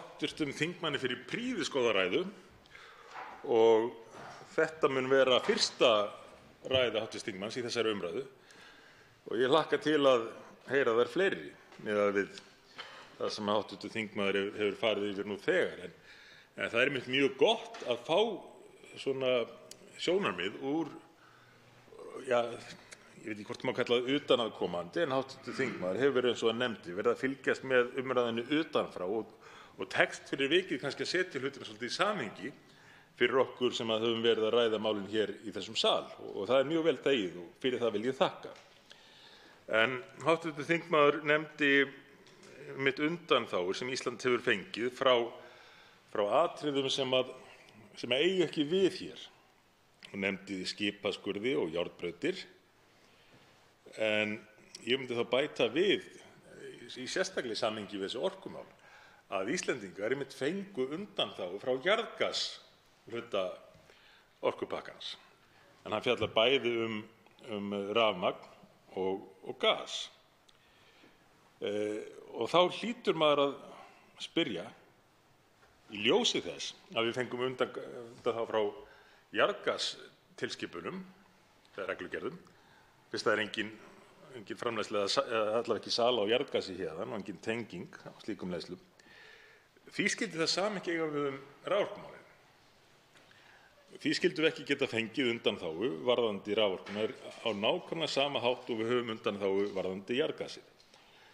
Það sem maður óttast að skýri þetta að menn sjá einfaldlega fyrir sér að það verði breyting þar á og landið verði tengt með sæstreng og Evrópusambandið komist í að fái aðgang að þessari endurnýjanlegu orku Íslendinga. Tekur hv. þingmaður undir þessar áhyggjur mínar að ástæðan fyrir þessu mun undanþága með jarðgas, ekki með rafmagnið, sé svo að menn sjái fyrir sér að héðan hefjist útflutningur á rafmagni? Og þá svarar andsvari hv. 8. þingmaður Norðvesturkjördæmis, Sigurður Páll Jónsson. Hæstv. forseti. Ég þakka hv. þingmanni Sigmundi Davíð Gunnlaugssyni fyrir andsvarið. Já, ég er algjörlega sammála því og hef þær áhyggjur og það var einn sá fyrsti punktur sem fór inn í minn huga þegar þetta mál kom upp að við höfum ekki neinn sæstreng og því ber okkur ekki að innleiða þennan pakka. Og við höfum undanþágur eins og kom fram í andsvari þingmannsins frá jarðgasi af því að við erum ekki með eina tengingu. Og eins kom þarna fram með járnbrautir og skipaskurði og þetta á ekkert við hér á Íslandi og þess vegna er þessi innleiðing bara óþörf og við þurfum að vísa þessu aftur til nefndarinnar og þar verði málið tekið upp. Varðandi það að hafa verið fjarverandi og fylgst með umræðunni í fréttum að þá er það rétt að þá náði ég að sjá þetta frá annarri hlið heldur en standandi hér inn á þingi og þá kom upp þessi grundvallarhugsun hvað gengur okkur til og hvernig stöndum við í þessu sjálf. Er einhver þörf á því, eins og kom fram í ræðu minni, að við sem höfum byggt upp okkar raforkumál hér á Íslandi á eigin forsendum að við þurfum að lúta afli annars staðar frá til þess að vinna í þeim málum. Við erum alveg nógu bær til þess að gera þetta og það höfum við gert mjög skipulega og vel alla tíð síðan 1936 eins og kom fram í ræðunni og við getum alveg haldið það áfram. Við erum mjög framarlega í þessum málum og þurfum að vera sjálfstæð í raforkuframleiðslu og raforkusölu í framtíðinni. Og þá veitir andsvar síðar að sinni hv. 3. þingmaður Norðausturkjördæmis, Sigmundur Davíð Gunnlaugsson.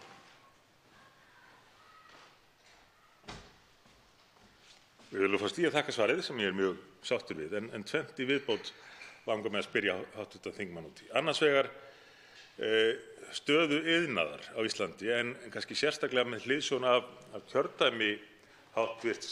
þingmanns. Þar eru staðir þar sem að iðnaður sem að reiðir sig mjög á orku á samkeppnishæfu verði skiptir miklu máli fyrir samfélagið, að mínu mati að minnsta kosti. Hvaða áhrif telur hv. þingmaður að það hefði fyrir slík samfélög ef að þessi iðnaður misti samkeppnishæfni sína og flyttist eitthvert annað? Hitt sem að ég myndi vilja spyrja hv. þingmann út í ef honum gefst tími til að svara hvort hann geti ekki tekið undir það með mér, hafandi fylgst með þessari umræðu, að það sem við erum að reyna að gera hér að leiða fram lýðræðislegan vilja. Við erum ekki að reyna að leiða fram fyrirskipaðan vilja einhverja þingflokka hér. Við erum að reyna að leiða fram raunverulegan lýðræðislegan vilja almennings á Íslandi. Og þá svarar andsvari hv. 8. þingmaður Norðvesturkjördæmis, Sigurður Páll Jónsson, síðar að sinni. Hæstv. forseti, ég þakka þingmanninu fyrir þetta andsvar. Já, við spurningin eins og í sambandi við hvað áhrif þetta hefði á iðnað og hann nefndi kjördæmi sem ég kem úr sem er töluverður iðnaður í og náttúrulega á þetta við alls staðar að svo að fyrirtæki geti gengið að þá þarf kostnaður að vera innan innan þeirra marka að fyrirtækið geti gengið og ef rafmagn hækkar í verði og býðst annars staðar ódýrara eða eitthvað slíkt, þá hljóta menn að hugsa sinn gang hvort að þeir færi starfsemina annað. Það til dæmis ég hef áhyggjur af því. Við erum að byggja upp út á landi og þá þarf það að vera þannig að það sé bærilegt og kostnaður og rekstur geti gengið. Lýðræðislegu vilji þjóðarinnar er sá, að mínu mati, að við stöndum sjálfstæð í þessu máli eins og við höfum gert í öðrum málum. Við stóðum saman í landhelgisdeilunni hér áður og þá var ég stoltur að fylgjast með utanaðkomandi og við getum gert það í þessu líka. Þetta er algjört landhelgismál. Andsvari er lokið. Til máls tekur hv. 8. þingmaður Suðurkjördæmis, Karl Gauti Hjaltason, og hann vantar einungis eina ræðu til þess að hafa flutt í þessari umræðu 30 ræður. Herra forseti, ég þakka forseta fyrir greinargóða samantekt á fjöldaræðina og ég vil líka upplýsa herra forseta að ég er hvergi nærri búinn og nóg efni. Og nú ætla ég einmitt að ræða, herra forseti, upprunaábyrgð raforku sem tengist nú þriðju orkutilskipun Evrópusambandsins ansi mikið eins og ég kem nánar að í minni ræðu. Lög upprunaábyrgð raforku voru sett árið 2008 og eins og oft áður þá voru þessi lög hluti af innleiðingarferli á tilskipunum frá Evrópusambandinu, nánar tiltekið tilskipun Evrópusambandsins númer 77 frá 2001 og áreindum til upplýsingar að þá er upprunaábyrgð raforku raunverulega, hvað er átt við með því? Þetta er raunverulega einhvers konar vottorð sem gefin er út á markaði og Evrópusambandið hefur með þessum tilskipunum sínum reynt að skapa markað á vottorði hreinleika raforku, að hún eigi sér rætur að rekja í endurnýjanlegum orkugjöfum. Og það hefur nú tekist þannig að íslensku orkufyrirtækin eru farin að selja þessi vottorð sem geta bæði verið skrifleg og einnig rafræn. Og á íslenska markaðnum þá eru 4 orkufyrirtæki sem hafa verið að selja þessi vottorð, herra forseti. Og það er athyglisvert að skoða það vegna þess að ég sendi hæstv. Ráðherra, nýsköpunar- og atvinnuráðherra, fyrirspurn á síðastliðnu ári og fékk svar núna fyrir réttum mánuði síðan.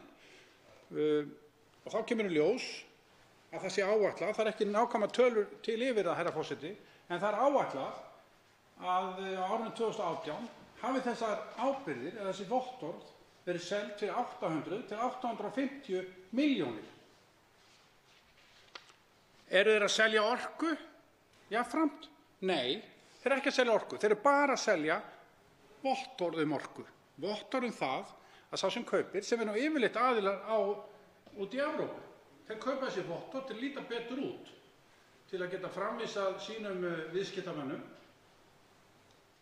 viðskiptavinum, kaupendum eða þeim sem eiga viðskipti við, ef þeir eru að framleiða einhverja vöru, að það framvísaði vottorðinu og kaupandi getur andað rólega vegna þess að viðkomandi seljandi, hann er að framleiða sína vöru með endurnýjanlegri orku.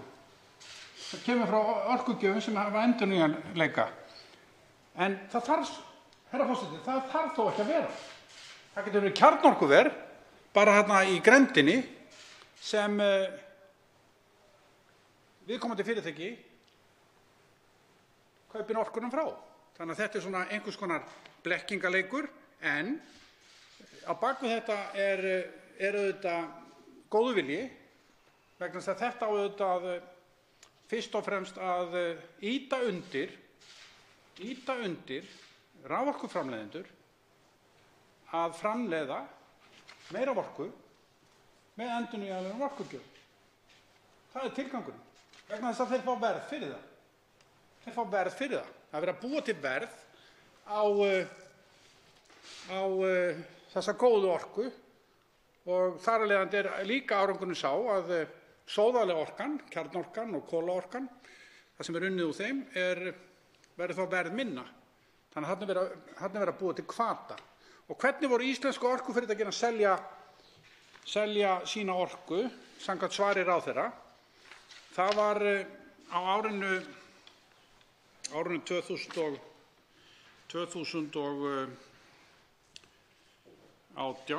þá var heildarverðmætið áætlað 800 til 850 milljónir.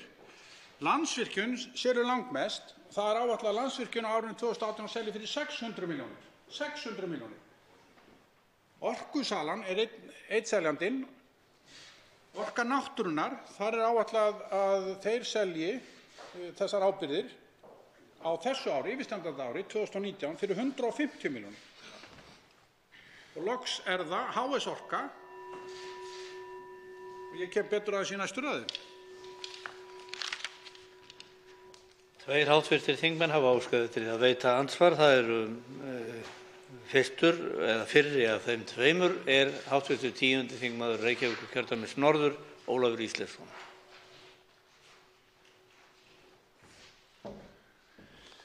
Herra forseti, ég þakka hv. þingmanni Karli Gauta Hjaltasyni fyrir hans upplýsandi ræðu og ég hvet hann til að halda áfram rannsóknum sínum á þessum þætti málsins sem hann hefur haft frumkvæði hér á Alþingi, meðal annars með eftirtektarverðri fyrirspurnamáli sem við bíðum öll í eftirvæntingu eftir svari við. Það er eitt atriði sem mig langar að taka upp við hv. þingmann og það er það sem að segir í bréfi þeirra Friðriks Árna Hirst og Stefáns Más Stefánssonar. Þetta bréf er dagsett 10. apríl og þeir segja, með leyfi forseta: engin lögfræðilegur vafi er á því að sú leið sem við lögðum til og lögð er til grundvallar í þingsályktunartillögu utanríkisráðherra er í samræmi við stjórnarskrá. Að okkar mati skiptir sú staðreynd mestu. Er hv. þingmaður sammála mér það að þarna birtist glöggt munurinn á sendibréfi og álitsgerð? Þarna er ákveðin fullyrðing sem að ég dreg ekki á nokkurn hátt í efa, en mér hefði leikið forvitni á að vita að sjá nánari útlistun og rökstuðning fyrir þessari niðurstöðu. Ég þykist fara nærri það í hverju svari liggur. Svarið þetta liggur í því að þessi leið sem að þarna var lögð fram og tekin upp af hálfu utanríkisráðherra og ríkisstjórnarinnar felst í því að, eins og kemur fram í frétt viðtal við Friðrik Árna Friðriksson Hirst sem að birtist sama dag, 10. apríl á vefmiðlinum mbl.is, að þá er haft eftir Friðrik Árna að þeim álitamálum sem snúa stjórnarskránni sé í raun slegið á frest. En eins og ég segi, ég hefði gjarnan kosið að sjá nánari lögfræðilega útlistun á þessu. Ég leyfi mér að hvetja hæstv. utanríkisráðherra til þess að kannski gera betri greinarmun á sendibréfi og lögfræðilegri álitsgerð, en auðvitað er það skiljanlegt að í stuttu bréfi sé ekki hægt að fara út í viðamikinn rökstuðning og lögfræðilegar greiningar, en til þess eru jú auðvitað lögfræðilegar álitsgerðir. Álit hv. þingmanns á þessu væri áhugavert. Og hv. 8. þingmaður Suðurkjördæmis, Karl Gauti Hjaltason, svarar nú andsvari. Herra forseti, ég þakka hv. þingmanni fyrir spurningarnar. Hann gerði að umtalsefni álitsgerð þeirra félaga, Stefáns Más Stefánssonar prófessors og Friðriks Árna Friðrikssonar Hirst, í ítarlegri álitsgerð sem þeir gerðu að beiðni stjórnvalda, utanríkisráðherra, hæstvirts, og sendu inn og fylgir málinu upp á 43 blaðsíður. Einhverju síðar, ég hef nú ekki dagsetningu á því, þá senda þær bréf sem hefur verið kallað áréttingin, þar sem þeir í stuttu máli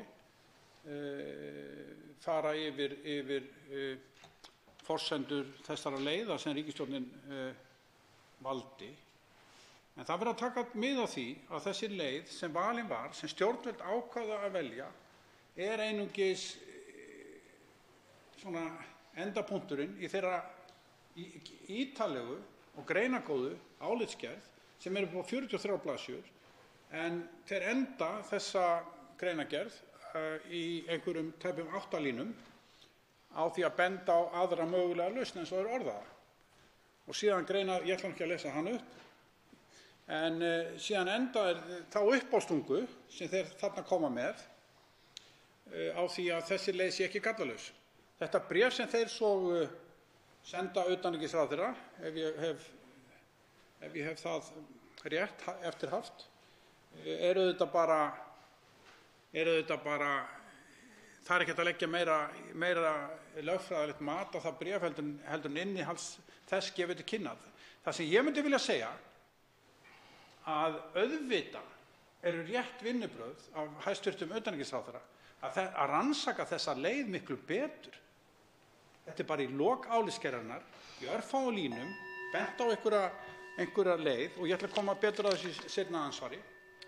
Og þá veitir andsvar öðru sinni hv. 10. þingmaður Reykjavíkurkjördæmis norður, Ólafur Ísleifsson. Herra forseti, ég þakka hv. þingmann andsvarið. Sko, í niðurlagi, reyndar á 2 stöðum í álitsgerð þeirra tvímenninga, að þá fjallað þessa mögulegu lausn, og það nú eiginlega nokkurn veginn sami textinn á báðum stöðum. Þetta hálf 8. lína, en þeir sem sagt segja með leyfi forseta að möguleg lausn gæti falist í því að 3. orkupakkinn verði innleiddur í íslenskan rétt, og nú koma lykilorðin, en með lagalegum fyrirvara að ákvæði hans grunnvirki yfir landamæri, til dæmis 8. grein reglugerðar númer 713/2009, öðlist ekki gildi. Þarna eru þeir búnir að teikna upp að minnsta kosti efnisinnihald hins lagalega fyrirvara. Það að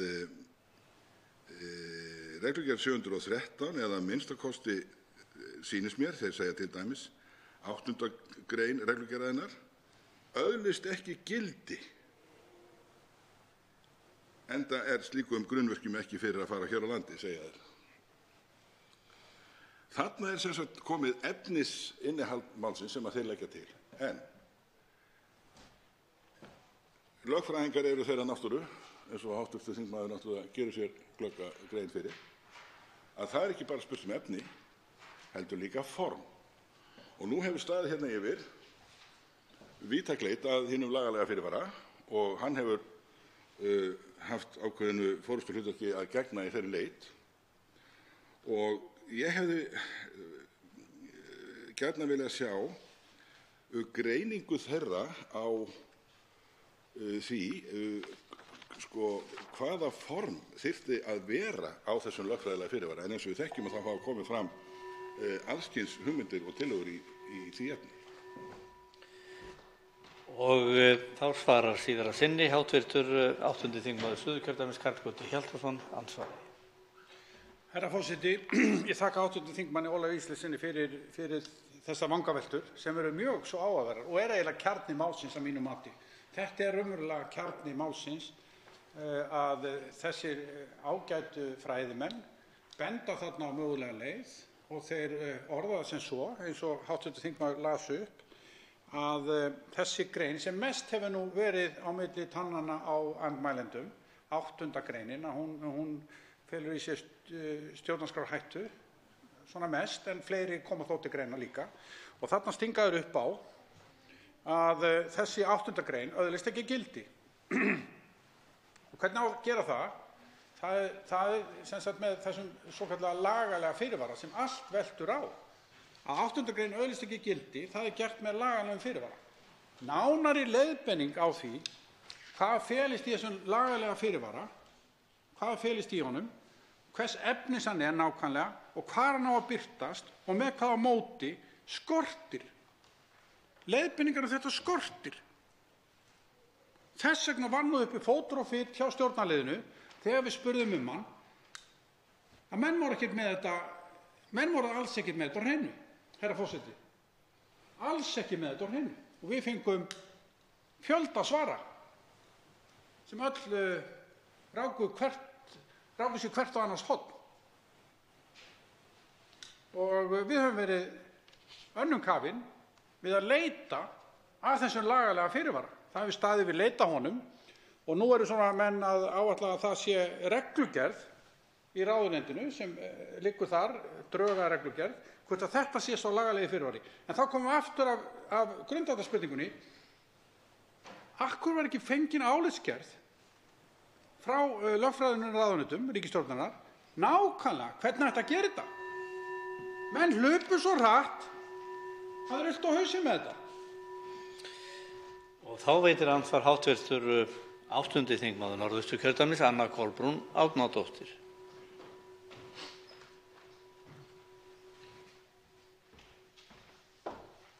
Hæstv. forseti. Þetta er nú býsna fín umræða hér. Ég þakka hv. þingmanni Karli Gauta Hjaltasyni kærlega fyrir. Ég velti fyrir mér af því það sem hann talar þennan lagalega fyrirvara, að hann sé komið fram í alls kyns myndum, ef svo má segja. Og ég fann hér upplýsingar sem að segja að í mars 2019 áttu utanríkisráðherra og framkvæmdastjóri orkumála hjá framkvæmdastjórn ESB viðræður vegna málsins og þá í kjölfarið var gefin út sameiginleg fréttatilkynning þar sem staðfestur var sameiginlegur skilningur þeirra á þeirri sérstöðu sem Ísland nýtur gagnvart þessum sameiginlega orkumarkaði. Er þetta lagalegi fyrirvarinn? Vegna þess að í tilkynningunni kemur fram að vegna sérstöðu Íslands sem einangraðs kerfis hafi stór hluti ákvæða 3. orkupakkans hvorki gildi né raunhæfa þýðingu hérlendis og þetta eigi þá við ákvæðin samstarfsstofnun eftirlitsaðila á orkumarkaði, það er ACER og þá ESA. Ég spyr, er þetta lagalegi fyrirvarinn þarna? Og það segir einnig að í þessari sameiginlegu tilkynningu að gildandi ákvæði 3. pakkans hafi engin áhrif á fullveldi ríkisstjórnar Íslands. Og það er þarna sem að ég vil setja punktinn því að þetta finnst mér vera stærsta álitamálið sem að við stöndum frammi fyrir og velti upp, er þetta lagalegi fyrirvari? Og hv. 8. þingmaður Suðurkjördæmis, Karl Gauti Hjaltason, svarar nú andsvari fyrir að sinni. Herra forseti, já, eitt af því sem hefur komið til greina hafi verið grunað, það hafi verið grunur það að lagalegi fyrirvarinn hafi falist þarna í þessari sameiginlegu yfirlýsingu, ef ég hef skilið hv. þingmann rétt, sem ég þakka fyrir spurninguna, að það sé í yfirlýsingu orkumálastjóra, eins af orkumálastjórum Evrópu, Mikael, ef það er rétt skilið hjá mér, að hún var að tala þá yfirlýsingu, þar sem menn lýstu við sameiginlegum skilningi á sérstöðu Íslands. Og hvað felst í því? Nákvæmlega, herra forseti, að menn hittist einhvers staðar úti í Evrópu, einhver háttsettur maður í orkumálastofnun Evrópu og þeir lýsi því yfir að Ísland sé nú langt út í hafi. Væntanlega hefur nú verið bent á það að Ísland væri nú eyja þarna langt út í hafi og var engar rafmagnslínur þangað og þeir lýsi við sameiginlegum skilningi að það sé sérstaða, þetta er eyja og engar raflínur liggja út í þessa eyju og þess vegna er ekki mörg ákvæði í orkutilskipuninni hafi því enga þýðingu fyrir þetta land, sem er augljóst, herra forseti, sem er augljóst. Hvaða þýðingu er þetta? Er þetta lagalegu fyrirvari? Nei, þetta er nú engin lög, það er ekki verið að setja nein lög þarna, þeir eru ekki að gera það, þó þeir ræði þarna saman og staðfesti sérstöðu Íslands og alkunnar staðreyndir í því sambandi. Þetta er ekki lög, þetta getur ekki verið lagalegu fyrirvari. En auðvitað er þetta yfirlýsing, Auðvitað hefur þetta ákveðið gildi. Þetta er fyrst og fremst, herra forseti, pólitískt gildi en ekki lagalegt. Og hv. 8. þingmaður Norðausturkjördæmis, Anna Kolbrún Árnadóttir, veitir nú andsvar síðara sinni. Hæstv. forseti, ég vil byrja á því að biðjast afsökunar á því að hafa ekki vitnað beint í eða gefið upp hvaðan ég hafði þessar upplýsingar sem að ég nýtti mér hér áðan í fyrra andsvari. En þetta eru sem sagt upplýsingar sem að liggja á vef atvinnuvega- og nýsköpunarráðuneytisins og þær eru settar þar fram eins og ég skil þetta í samstarfi við utanríkisráðuneytið. Þannig að það er gott að halda því til haga og hafa það upp á borðum. Það sem að ég hjó eftir hjá hv. þingmanni í hans ræðu, það er að nú er Evrópa kallað eftir svokallari hreinni orku og hefur sett sér þau tvö lykilmarkmið vegna orkutækni, eins og það er orðað. Það er að lækka kostnað við hreina orku og setja ESB-iðnaður í fararbrodd, iðnaður innan ESB, í ört vaxandi tækni og til þess að minnka þetta kolefni. Og þá mun auðvitað framkvæmdastjórn ESB kynna áætlun sem verður að standa við. Og þar með liggur undir Ísland og jafnvel Noregur sem að búa yfir mikilli hreinni orku. Og þá velti ég upp hvort að við séum algjörlega örugg með okkur svo framarlega sem að verði ekki lagður hér sæstrengur. Ég spá í hvort að þetta sé yfirleitt, hvort að þetta velti fyrir mig hvort þetta snúist allt sæstrenginn. Við erum að fjalla orkupakka 3, við vitum að pakki 4 kemur mjög hratt inn í kjölfarið. Hvar spilar sæstrengurinn inn í þessa 2 pakka? Og andsvari svarar í síðara sinn hv. 8. þingmaður Suðurkjördæmis, Karl Gauti Hjaltason. Herra forseti, ég þakka hv. þingmanni Önnu Kolbrúnu Árnadóttur fyrir þessa vangaveltur og spurningu. Hún ræddi hreina orku í Evrópusambandinu. Já, það er rétt hjá hv. þingmanni að innan Evrópusambandsins hefur lengi verið unnið að því að auka hlut endurnýjanlegra orkugjafa í framleiðslu landanna. En það vill nú svo til að á vissum svæðum í Evrópu er lítið slíka orkugjafa og þá þarf að kaupa þá annars staðar frá og jafnvel langt að. Og regluverki, bæði orkutilskipanirnar, fyrsti orkupakkinn, annar og þriðji og svo framvegis, eru raunverulega til að leggja götuna fyrir framtíðinni sem auðvitað falleg og góð, tilgangurinn góður, en það eru skuggahliðar á honum vegna þess að orkuverð í Evrópu mjög hátt. Orkuverð mjög hátt, líka til almennings. Við hér á Íslandi höfum verið með lágt orkuverð. Við höfum byggt þetta kerfi sjálf, þjóðin, ríkið, og í opinberri eigu, bæði dreifikerfi og virkjanir, og landsmenn vænta þess í framtíðinni að njóta góðs af þessari uppbyggingu, en það þarf ekki að vera það þjóni hagsmunum Evrópusambandsins sem horfir til framtíðar iðnaðar og uppbyggingar í Evrópu með hreinni orku sem hún gæti þá fengið úr vindmyllugörðum eða frá Noregi og hugsanlega frá Íslandi úr endurnýjanlegum orkugjöfum sem hér er nóg af. Hvernig gera menn þetta? Þeir innleiða regluverk eins og ég hef verið að nefna og mun halda áfram að nefna varðandi sölu á upprunaábyrgðunum. Það er að segja að þetta líti vel út og auki hlut með þeim hætti að hækka verðið á hreinni orkunni til þess að menn séu gangi fremur í það að minnka hlut. Andsvörum lokið. Til máls tekur hv. 10. þingmaður Reykjavíkurkjördæmis norður, Ólafur Ísleifsson.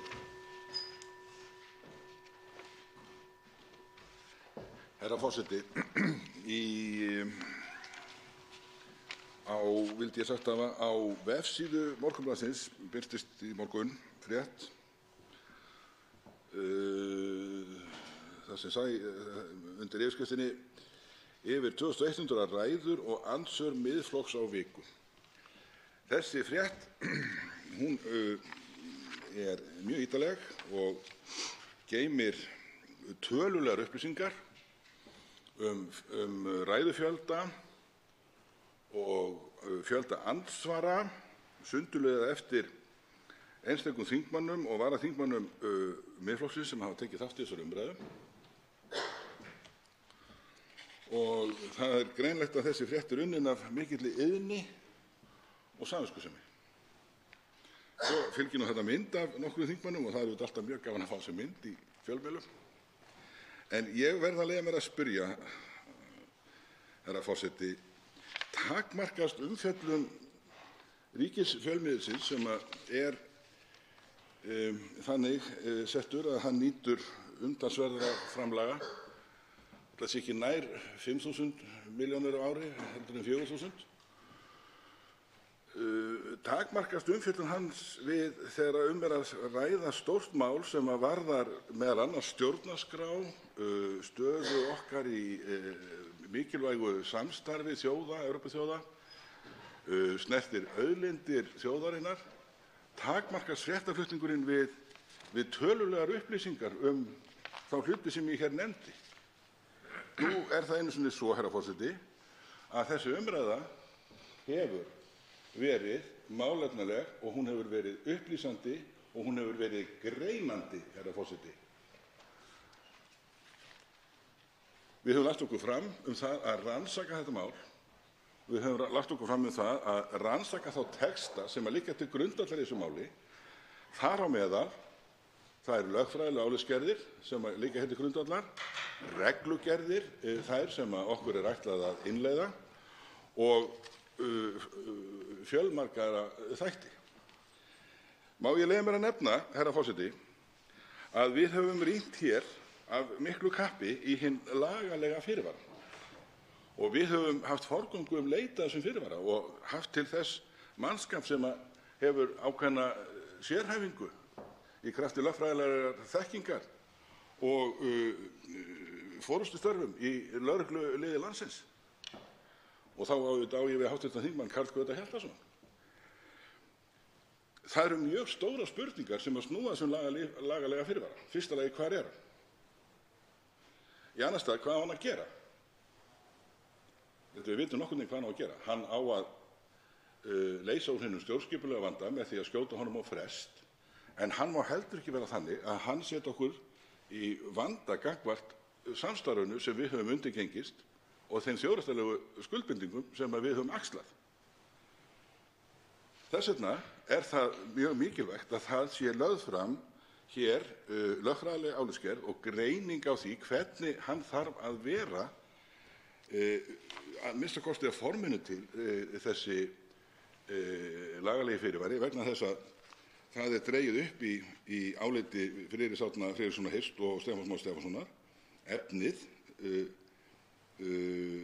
efni hans og það er gert hérna á tveimur stöðum í álitinu þeirra þar sem þeir segja að þriðji orkupakkinn verði innleiddur í íslenskan rétt en með lagalegum fyrirvara að ákvæði hans grunnvirki við landamæri, til dæmis 8. grein reglugerðar númer 713/2009 öðlist ekki gildi endi slíkum grunnvirkjum ekki fyrir að fara hér á landi. Þannig að það er svona, má segja það að það sé búið að leggja línurnar það hvert efni fyrirvara segja vera, en eins og allir vita að þá er eitt efni og annað form og formið skiptir máli. Sér í lagi ef á þessi mál kynni að reyna fyrir dómstólum og þeir hafa vakið athygli á því að það getur minnsta kosti tvenns konar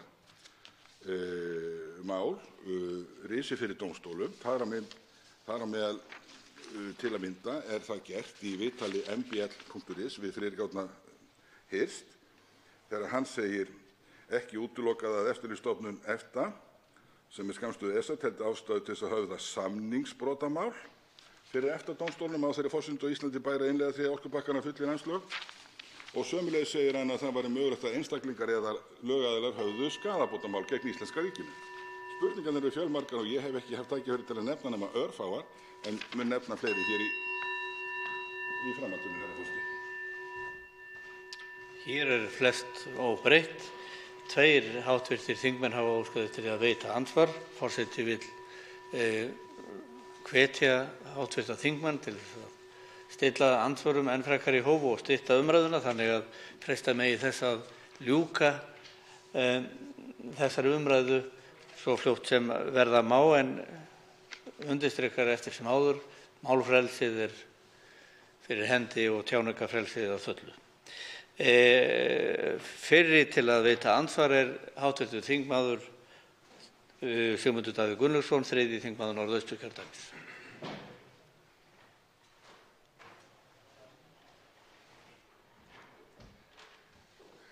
Herra forseti, hv. þingmaður varpaði fram þeirri spurningu hvort að umfjöllun Ríkisútvarpsins þetta mál og þessa umræðu hér einskorðaðist við tölfræði lengd og fjölda þeirra ræðna sem hafa verið haldnar málið.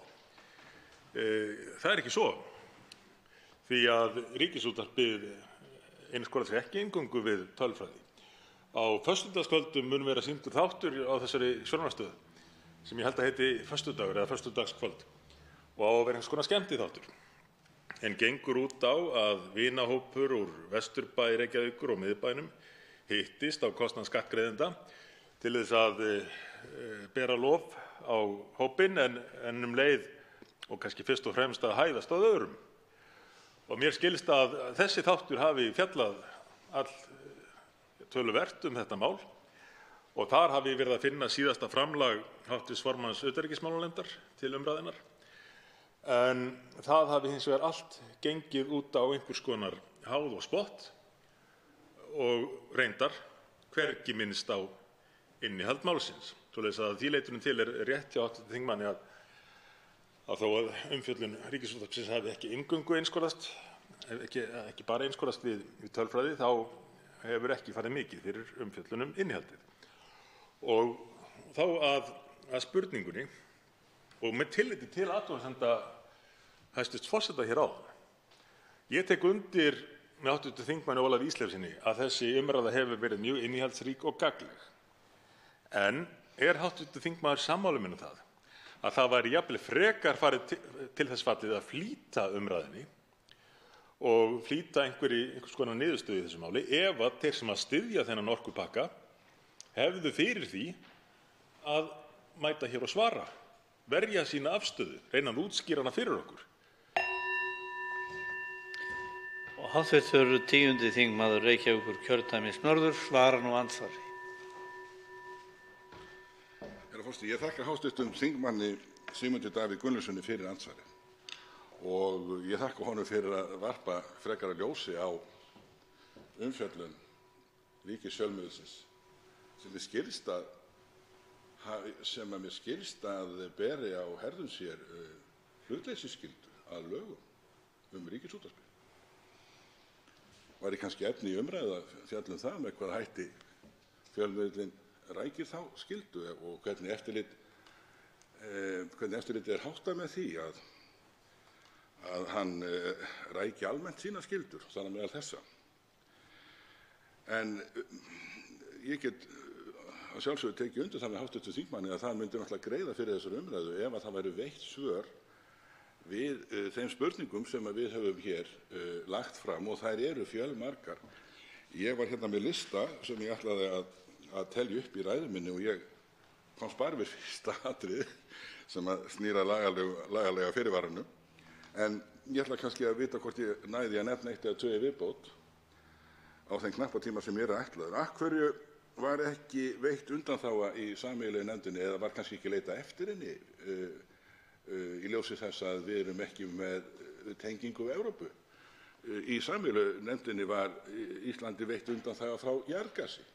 Þannig að það var annað borð verið að veita Íslandi undanþágur vegna sérstöðu. Við höfum þá sérstöðu við erum ekki með jarðgas, við höfum þá sérstöðu við erum ekki tengingu við Evrópu.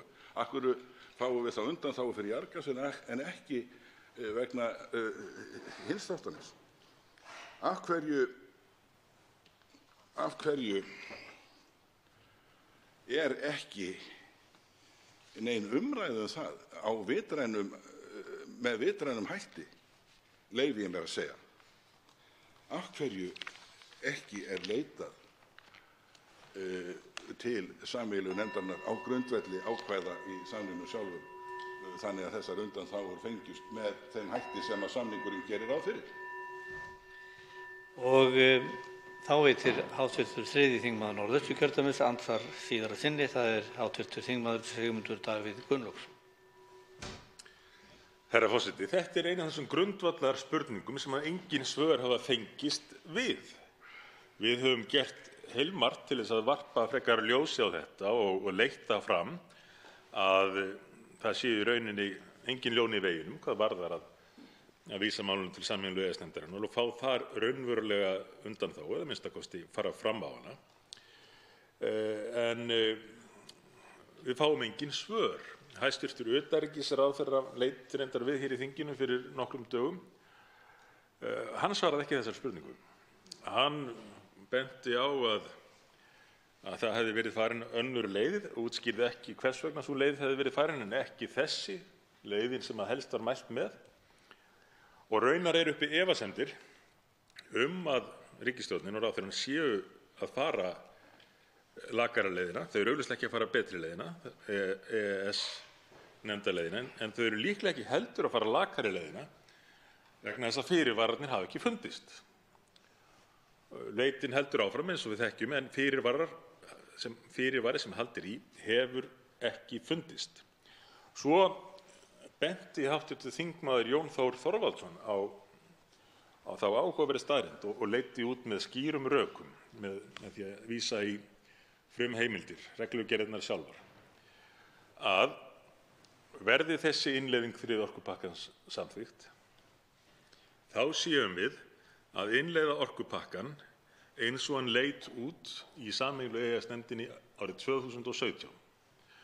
Löngu áður en einhverjum almannatengsla fulltrúa, ég veit ekki hver átti hugmyndina, fann upp á því að reyna að sannfæra þingflokk Sjálfstæðismanna með því að búa til svokallaða fyrirvara.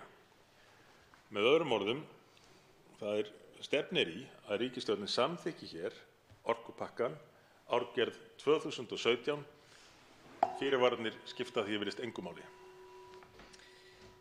Og andsvari svara nú hv. 10. þingmaður Reykjavíkurkjördæmis norður síðara sinni. Herra forseti, það nú einu sinni svo að það mætti mjög hátt skrifaður lagamaður á fund utanríkismálanefndar þar sem ég hafði tækifæri til að sitja þann fundinn og sagði aðspurður að það yrði ekki hald í fyrirvörum. Það var ætlaði til heimabrúks. Herra forseti, ég nefndi nokkra þætti sem að ég tel alveg nauðsynlegt að sé fjallað með ítarlegum hætti af hálfu þeirra sem að bera ábyrgð á þessari þingsályktunartillögu. Í fyrsta lagi þurfa að útskýra hvað liggur á í þessu máli. Af hverju þarf að afgreiða þetta hér með mörgum ósvöruðum spurningum í maí þegar að haft var eftir ráðherra í fjölmiðlum, einum af þeim ráðherrum sem hvað mest ábyrgð bera á þessu máli, að þetta mál, þegar það var ekki komið fram, að þess mætti vænta kannski vorið 2019 eða haustið 2019. Þá virtist ekki liggja svo mikið á. Í annan stað, þá náttúrulega alveg nauðsynlegt að það liggi fyrir upplýsingar fjórða orkupakkann. Þannig að það setja að meta þessa orkupakka í einu lagi. Hann muni vera 1000 síður frá þessum skriffinnum þarna í Brussel. Nú, svo ég hlaupi nú bara yfir fleiri spurningar.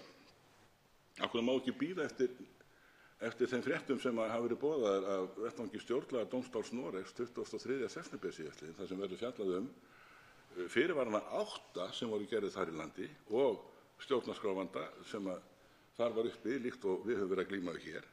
Og loks það vantar alla greiningu á þeim fyrirætlunum sem hafa verið opinberaðar í frétt The Times í gær og sem sagt var frá íslenskum fjölmiðlum sömuleiðis áform breskra fjárfestu að leggja hingað sæstreng. Þá veitir andsvar hv. 7. þingmaður Suðvesturkjördæmis Gunnar Bragi Sveinsson.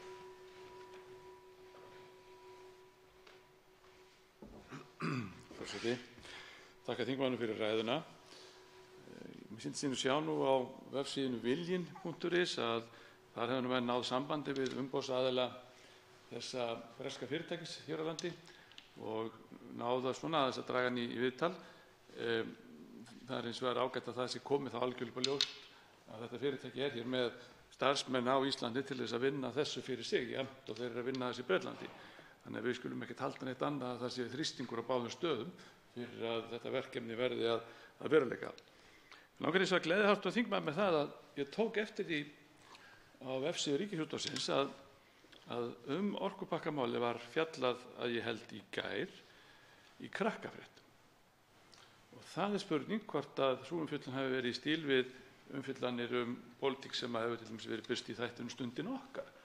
Þar sem menn hafa nú svona aðeins notað tækifærið og verið með pólitískan áróður í þeim barnaþætti. Ég hef tekið fram, ég hef ekki séð þessar Krakkafréttir. Ég horfi nú eins lítið og ég geta á þetta. Það var ekki bara Krakkafréttinar. En ég held að það sem er mikilvægt að halda þetta í streitu og að hvetja þennan rándýra ríkisfjölmiðil að fjalla dýpra ofan í málið. Það hafa verið einhver vildarstættir vissulega, en það þarf að gera meira, myndi ég segja.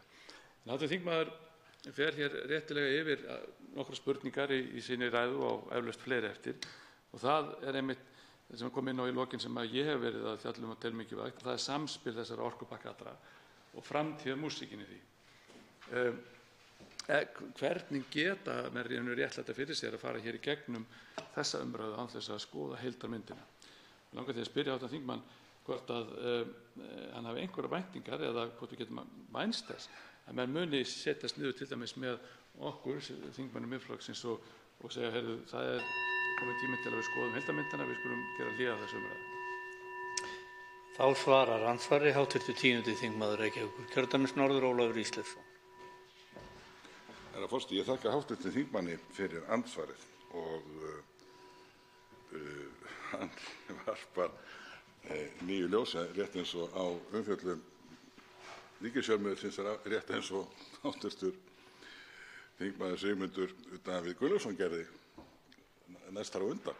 Þannig að þetta er áhugavert. Það verður nú áhugavert ef einhver gæti lagt sig eftir því að kynna sér hvaða efni þessi umfjöllun hefur að geyma og hvort að það væri eitthvað snert efnislega á málinu. Ég ætla mér að segja það hér, herra forseti, að ég hér í örstuttu ræðu og örstuttum andsvörum er búinn að drepa á og reifa að minnsta kosti 6 mjög veigamikil og þungvæg atriði. Og reyndar er það svo að hvert og eitt þessara atriða felur í sér fjölmargar spurningar sem að leita verður svara við. Þetta mál, herra forseti, það er í raun og sanni ekki vel undirbúið. Og ég hef hér á fyrri stigum leyft mér að segja það að undirbúningurinn sé í skötulíki, að ekki sé sagt hræmulegur. Þetta mál er á mörkum þess að geta talist þingtækt. Það væri öllum mestu sóma því að þetta mál yrði dregið tilbaka og ríkisstjórnin myndi vanda sig betur og leitast við að svara þeim spurningum sem hér hafi lagðar fram og reyna að vinna því fylgi líka meðal þjóðarinnar ef að þess væri kostur. En ég bara leyfi mér að efast að það sé hægt. Þjóðin virðist vera mjög andvíg þessu máli, eins og við finnum þingmenn Miðflokksins í fjölmörgum skilaboðum sem okkur berast í þessu máli síðan að við þessar umræður hófust. Og þá veitir andsvar síðar að sinni hv. 7. þingmaður Suðvesturkjördæmis Gunnar Bragi Sveinsson. Forseti, þakka þingmann fyrir svarið. Það er rétt sem hv. þingmaður hefur komið inn á sínu ræðu og hefur áður minnst á það að það hafa verið svona frekar fátækleg svör við þessum lagalega fyrirvara svo kallaða og reynda fátækleg svör við öllum okkar fjölmörg spurningum. Ég er nú bara með einar 18 hér á blaði eingöngu varðandi 4. orkupakkann. Og þá veltir maður fyrir sér hvort að það sé ekki réttmæt ábending, ég ætla ekki nota orðið krafa, ábending frá þingmönnum Miðflokksins að það sé skynsamlegt að skoða málið í heild og meta til dæmis, af því að þingmaður hefur nefnt hér hættu á að íslenska ríkið verði dregið fyrir EFTA-dómstólinn, meta hvort að það sé einhver atriði í þessum fjórða orkupakka sem að auka til dæmis líkurnar á því að svo geti orðið, einhverjar breytingar sem að getu ýtt undir það, hvati sem að mögulega verður til, vegna þetta þó svo einhver vilja horfa á þetta sem sérstök box 2, 3 og 4 og svo framvegis, að þá samfellan í þessu það sem stefnt að innan Evrópusambandsins. Þannig að það eðlilegt að velta því fyrir sér og því ber ég upp þessi spurning hvort að það þó ekki væri nema bara varðandi þetta atriði sé skynsamlegt að skoða heildarmyndina. Síðan það annað að við höfum heldur ekki fengið sjálfur sér nein viðbrögð við því sem að lögmaðurinn Eyjólfur Ármannsson Noregi varar við í sinni umsögn. Það að segja að vera að innleiða orkustefnu Evrópusambandsins á sama tíma og Ísland hefur ekki mótað orkustefnu. Það kemur inn í veg fyrir að það sé hægt að vega og meta hagsmunina út frá þessum sikkvorum stefnum sem að þarna er verið að leggja á borðið. Og þá svarar hv. 10.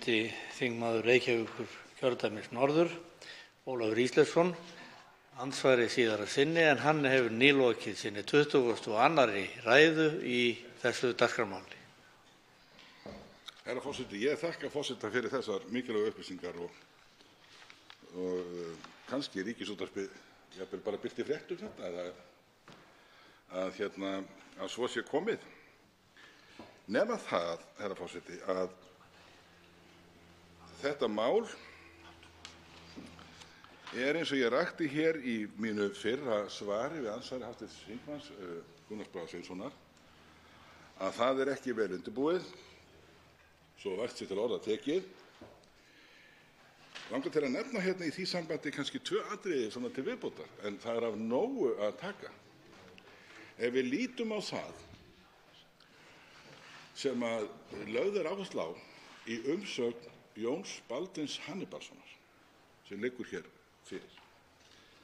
Það sem hann ræðir það af sinni þekkingu hafandi verið í fremstu röð hérna í þessu máli á sínum tíma þegar við gengum hérna í þetta samstarf. Það sem hann ræðir það sem meginatriði að leið og það sé vel á það lítandi að þjóðir eða aðilar að samstarfi eða samkomulagi geri með sér samkomulag gagnkvæman aðgang að markaði, að þá kom ekki til greina, eins og hann orðaði það, kom ekki til greina að fyrir aðgang að markaði komi aðgangur að auðlind. Nú stöndum við frammi fyrir því að við erum hér með lögfræðilegt álit sem verður vart túlkað með öðrum hætti en þeim að hér sé að minnsta kosti að nokkru leyti veittur aðgangur að auðlind, og af hverju efni þessi ríkisstjórn hér til grundvallarbreytingar á utanríkisstefnunni eins og henni hefur verið fylgt. Andsvörum lokið. Til máls tekur hv. 8. þingmaður Norðausturkjördæmis Anna Kolbrún Árnadóttir.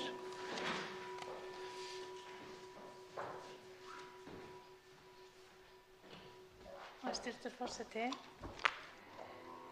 Síðan að umræður 3. orkupakkann hófust hafa fyrirvarar verið settir oddinn og ríkisstjórnin hefur haldið því fram að búið sé að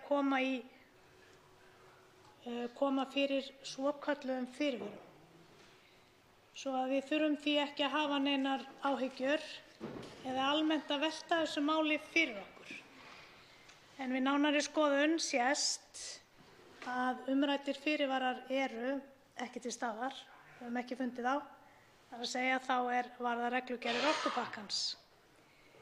Innleiðing á reglugerðum Evrópusambandsins gerð í samráði við aðrar þjóðir og þær reglugerðir eru því eins fyrir allar þjóðir sem að þessu sáttmála koma. Og þær má finna á fleiri en einu tungumáli. Það þýðir að reglugerðir orkupakkans fyrir Ísland eru nákvæmlega eins og reglugerðir orkupakkans fyrir önnur EFTA-lönd. Ef að við ætlum að setja fyrirvara inn í slíkar reglugerðir, þá þarf einmitt að gera það í samráði við þær þjóðir sem að sáttmálinu ganga og þar með í sátt við EES-samninginn. En hvað snýst þá þessi fyrirvari? Fyrirvarinn í raun loforð frá löggjafanum til sín sjálfs, ef við getum sagt það svo, að kanna hvort regluverkið standist stjórnarskrá ef það kemur til þess að hingað eigi að vera lagður sæstrengur. Og við getum svo deilt hversu mikils virði loforð löggjafans gagnvart sjálfum sér. Einnig svo staðreynd að fyrirvarinn á eingöngu við sæstrenginn og má þá segja, og má hreinlega halda því fram, að hann hafi ekki með orkupakkann að gera. Fari svo að þingsályktunartillagan orkupakkann verði samþykkt á Alþingi, mun Ísland verða síðasta landið í EFTA-samstarfinu til að aflétta svokölluðum stjórnskipulegum fyrirvörum gagnvart orkupakkanum.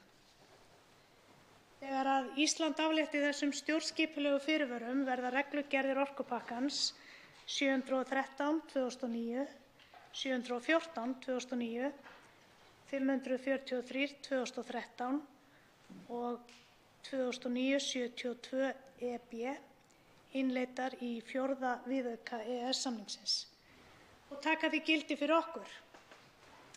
Þetta ferli nokkuð skýrt þannig lagað. Það hjá sameiginlegu EES-nefndinni. Þegar búið að innleiða 3. orkupakkann eins og gert verður ef þingið samþykkir þingsályktunartillögu hann, fer af stað ákveðið ferli við að aðlaga íslensk lög í samræmi við reglugerðirnar. En aftur að fyrirvaranum. Þar sem íslenska raforkukerfið ekki tengt raforkukerfi annars lands með grunnvirkjum yfir landamæri, kom ákvæði reglugerðar Evrópuþingsins og ráðsins nr. 713/2009 sem varðar raforkutengingar á milli landa ekki til framkvæmd á Íslandi á meðan slíkri tengingu hefur ekki verið komið á. Grunnvirki sem gera mögulegt að flytja raforku milli Íslands og orkumarkaðar ESB verða ekki reist nema að undangengnu samþykki Alþingis og endurskoðun á stjórnskipulegum lagagrundvelli reglugerðarinnar.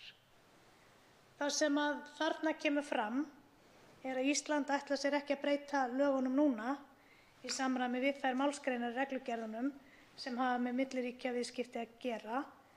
Þær verða því geymdar til seinni tíma eða þangað til einhver hefur hug á að leggja hingað sæstreng. Og við höfum nú þegar séð merki þvílíkan áhuga á því. Rétt í þessu sambandi að vekja athygli á því að innan ESB gilda reglur forgangsáhrif.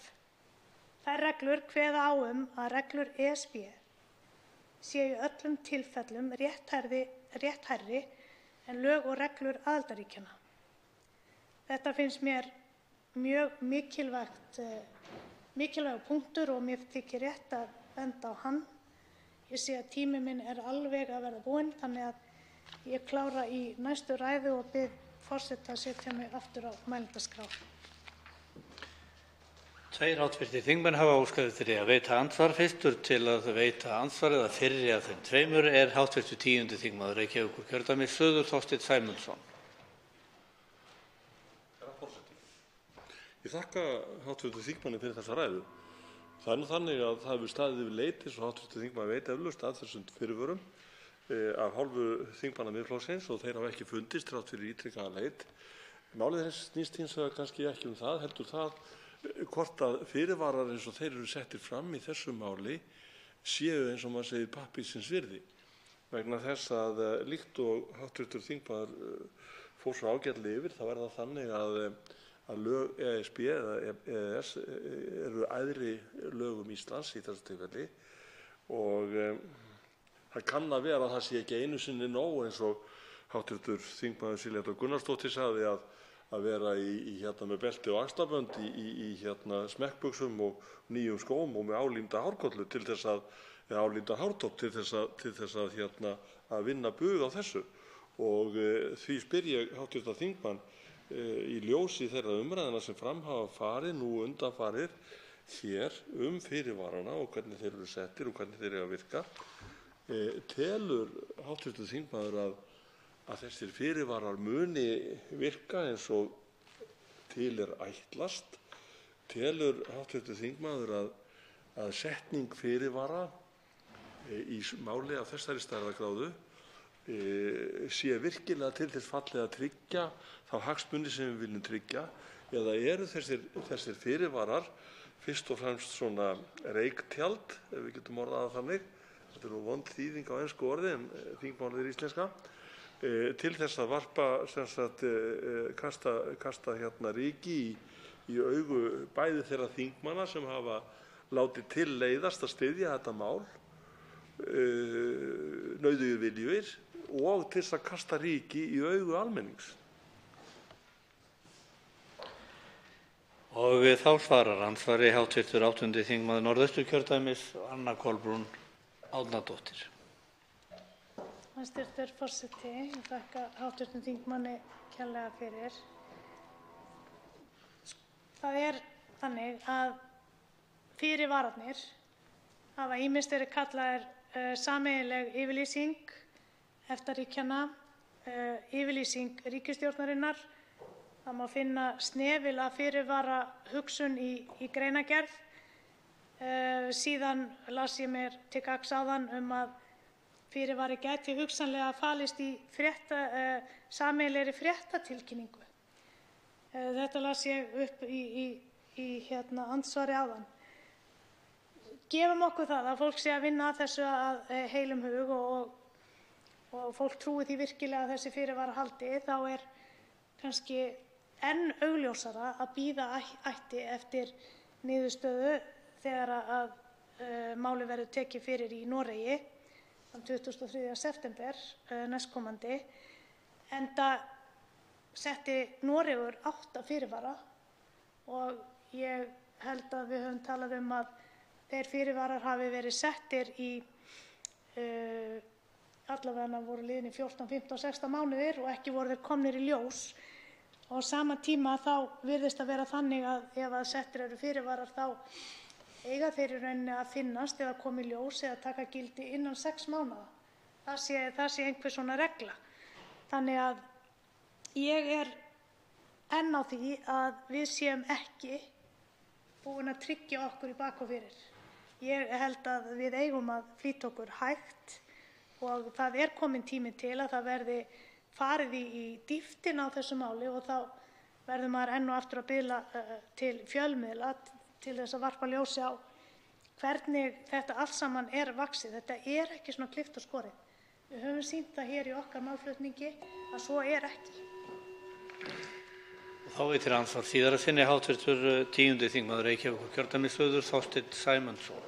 Herra forseti, já, ég hnaut einmitt það í morgun, hv. þingmaður, að ríkisfjölmiðillinn listaði mér nákvæmlega upp fjölda ræða sem hver þingmaður Miðflokksins hafði haldið og tímafjölda. Nú er þetta ekki íþróttamót, þetta er umræða mál sem skiptir þjóðina máli inn í framtíðina, skiptir börnin okkar og barnabörnin máli. Og ég hefði svona haldið að það hefði kannski verið 4.000 milljón króna virði að fara kannski yfir efni einhverja þessara ræða sem fluttar hafa verið hér bæði í nótt og undanfarna daga og margar afbragðsgóðar og upplýsandi í stað þess að vera að telja mínútur. En kannski er bara ríkisfjölmiðillinn ekki ennþá komin út úr Eurovision, þar sem allt gengur út á að telja stig og mæla mínútur, þannig að það kann vel að vera að þeir séu uppteknir af því þess vegna. En það var ekki það sem ég ætlaði að tala um við hv. þingmann. Ég ætlaði einmitt að þakka henni fyrir að benda á það að nú í september er þjóðlagadómstóll í Noregi að fjalla meðal annars fyrirvara sem að Norðmenn settu við innleiðingu sína á 3. orkupakkanum. Og mér langaði til að spyrja kannski hv. þingmann álits á því hvað henni finnst það að við séum að innleiða þennan orkupakka á þann fátæklega hátt sem við erum að gera áður en að í ljós kemur, já með fyrirvörum sem er eiginlega ekki túkallsvirði, áður en í ljós kemur hvaða örlög, ef ég get orðað það þannig, fyrirvara Norðmanna við þetta mál munu fá í stjórnlagadómstól. Þannig að mig langar til þess að biðja hv. þingmann að gefa okkur kannski svona stutt yfirlit það hvað henni finnst akkúrat þessa aðferð eða þessa áætlun að gera þetta með þessum hætti. Og hv. 8. þingmaður Norðausturkjördæmis, Anna Kolbrún Árnadóttir, svarar nú andsvari síðara sinni. Hæstv. forseti. Ég þakka hv. þingmanni Þorsteini Sæmundssyni kærlega fyrir þessa spurningu. Að mínu viti nú best að bíða þangað til að niðurstaða sé komin í málið í Noregi, allavega að sjá hvort að Noregur mun taka málið fyrir. Ég held að þessi 23. september snúist það hvort að málið verði tekið þar upp og ég á nú von á því að það verði gert þar sem að fyrirvarnir áttu að finnast ekki. Síðan hef ég heyrt að hæstv. ráðherra Þórdís Kolbrún Reykfjörð Gylfadóttir hefur vakið máls á því að væntanlega verði hægt að fresta málinu til haustsins hér. Og það má nú kannski segja að það sé nokkuð gott hjá hæstv. ráðherra að vekja máls á því og kannski var það vegna þess að hæstv. ráðherra gerir sér grein fyrir því að það uppi stór alvarleg staða í Noregi og ef við fetum okkur ekki áfram á réttri braut þá getum við verið í sömu stöðu og þeir. Þannig að ég sé þetta fyrir mér þannig að okkur ber að bíða algjörlega fram yfir 23. september og síðan þá staðan tekin á ný til þess að sjá hvað hægt að gera og hvað hægt að vinna með upp frá því. Þá veitir andsvar hv. 3. þingmaður Norðausturkjördæmis, Sigmundur Davíð Gunnlaugsson.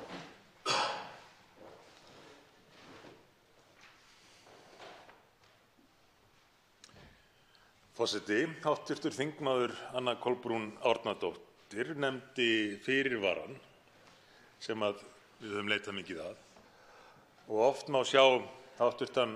þingmann Karl Gauta Hjaltason sitja yfir stórum bunkum af blöðum með lesgleraugun á nefbroddinum og yfirstrikkunarpenna í einum 5 litum að leita að vísbendingum hvar fyrirvarann kunni að vera að finna. Sú rannsókn heldur áfram. Hv. þingmaður, fyrrverandi lögreglustjóri, sýslumaður, skólastjóri, hann gefst ekki upp. En hvað ef fyrirvarinn ekki til og var aldrei til?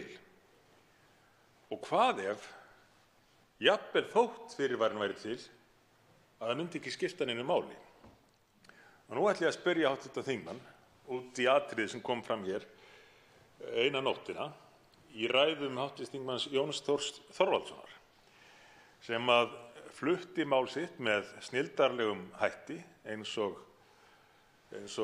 lögmaður að fara yfir mál fyrir Hæstarétti og leiddi það út með vísan í lög og reglugerðir að verði innleiðing 3. orkupakkans samþykkt hér á þinginu þá feli það í sér fulla innleiðingu orkupakkans eins og hann leit út árið 2017 þegar hann síðast fyrir sameiginlegu EES-nefndinni.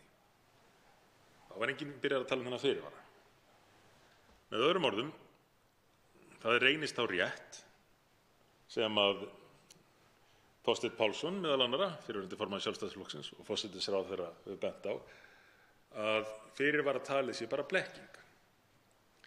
Er þetta ekki þá staðfesting þess sem við höfum verið að benda á? Eina leiðin að senda málið aftur til sameiginlegu EES-nefndarinnar því að þegar það innleitt, þá það innleitt eins og gengið var frá því þar. Hv. 8. þingmaður Norðausturkjördæmis, Anna Kolbrún Árnadóttir, svarar nú andsvari. Hæstv. forseti, þetta prýðisgóð spurning hjá hv. þingmanni Sigmundi Davíð Gunnlaugssyni. Það fyrst að taka til rannsóknarstörf Karls Gauta Hjaltasonar, hv. þingmanns, sem enn ekki hafa borið árangur þrátt fyrir mikinn vilja og ég held að það sé ekkert röng niðurstaða af þessari rannsóknarvinnu að þessi fyrirvari finnist bara ekki. Enda, eins og ég skil það, þá fjalla fyrirvarnir sæstreng. Sæstreng er ekki að finna í orkupakka 3. En hins vegar hef ég ekki skoðað málið það djúpt að sæstreng sé að finna í orkupakka 4. Og þá er spurningin, munum við hafa eitthvað orkupakka 4 að gera þegar að þar inn verðum við komin með aðild að innri markaði ESB og þar með ber okkur að hlíta því ef að ESB ætlar að leggja sæstreng til Íslands. Ég hef valið að horfa á þetta þannig að það eru ekki við sem leggjum sæstreng frá Íslandi, heldur þurfum við miklu frekar að setja þær skorður að verði sæstrengur lagður til Íslands, þá verði það á okkar forsendum og ég vil halda því fram að það sé ekki eðlileg framganga málsins að ætla næsta þingi eða þarnæsta þingi eða yfirleitt framtíðarþingum að taka ákvörðun það hvort það verði eða ekki. Okkur ber að klára máli núna. Og þá veitir andsvar síðara sinni hv. 3. þingmaður Norðausturkjördæmis Sigmundur Davíð Gunnlaugsson. Forseti. 3. orkupakkinn ýtir að mínu mati a.m.k. mjög undir að sæstrengur verði lagður. Og það virðist ekki bara að vera mitt mat því að nú birtust helgina fréttir í Sunday Times þar sem að kom fram að undirbúningur sæstrengslagningar til Íslands af einkaaðilum væri mjög langt kominn og virtust þeir aðilar sem að því verkefni standa eingöngu bíða eftir stimpli frá viðskiptaráðherranum breska. Svoleiðis að innleiðing þessa pakka og í samhengi þetta við ýmsar aðrar reglugerðir, meðal annars á sviði samkeppnismála, er til þess fallið að ryðja úr vegihindrunum, ekki hvað síst ef að einkaaðilar lýsa sig reiðubúna til þess að ráðast í þessa framkvæmd. Og þá verður það gert á forsendum Evrópusambandsins verði búið að innleiða 3. orkupakkann. En ég tek hins vegar undir það sem hv. þingmaður Anna Kolbrún Árnadóttir segir framhaldið sem birtist í 4. orkupakkanum, að það er þetta bara til þess fallið að auka enn líkurnar á því að af þessu verði. Ég óttast hins vegar að 3. pakkinn nægi til þess að ýta undir sæstrengslagningu.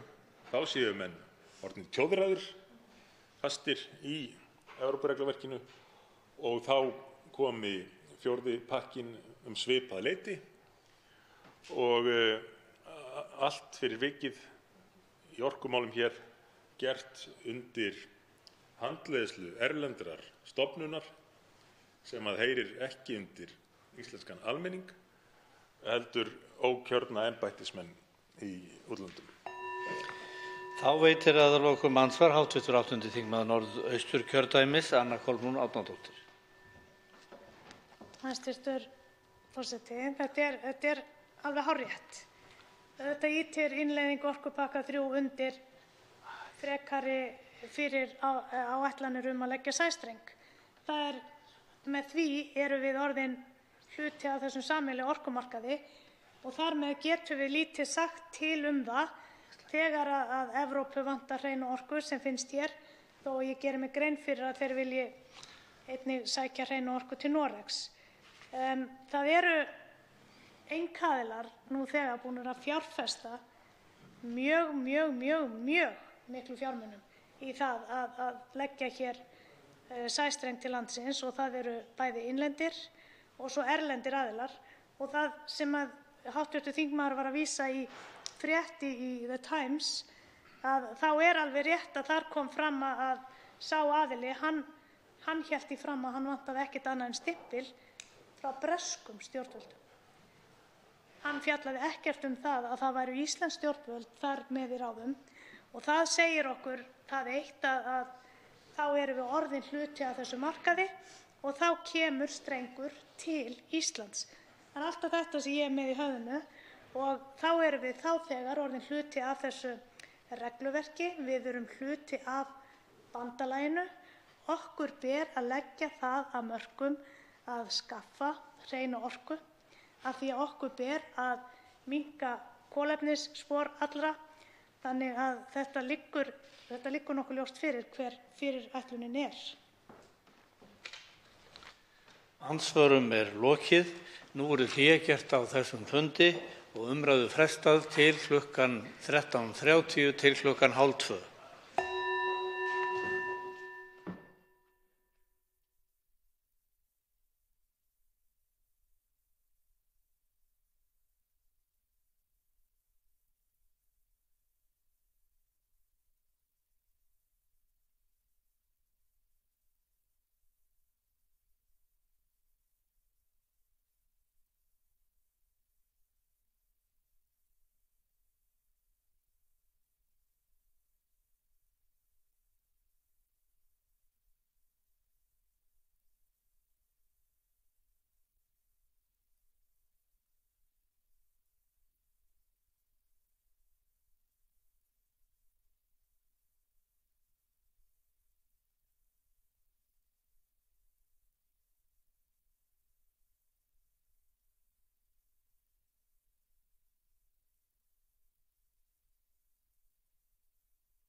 Fundi er framhaldið á Alþingi.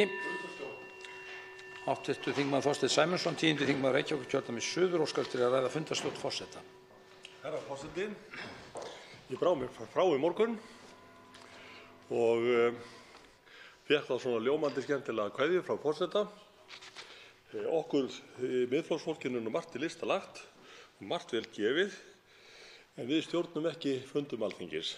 Það gerir forseti þingsins og sem er nú margreyndur og þekktur fyrir ríka tjáningarþörf í gegnum tíðina og ætti þá að skilja þau okkar sem að hafa sömu þörf fyrir að tjá okkur ríkulega mál sem skiptir miklu máli.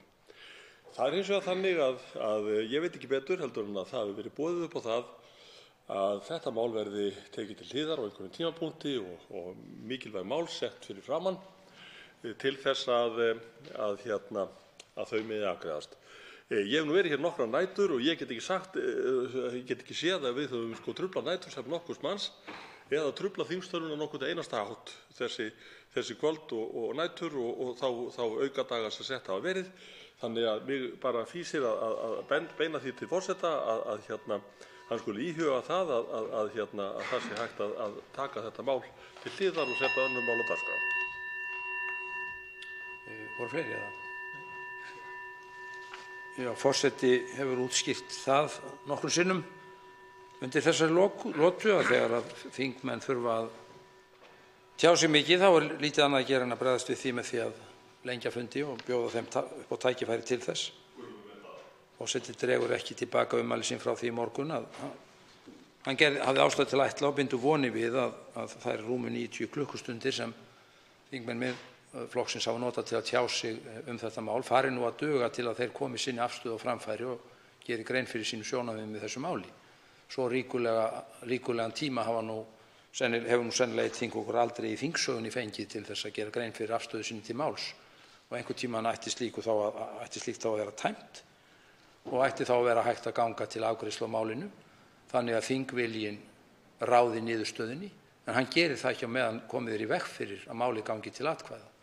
Og í því er fólgin ábyrgð þeirra sem að þess eru valdir. Hv. þingmaður Þorsteinn Sæmundsson tekur til máls öðru sinni fundarstjórn forseta.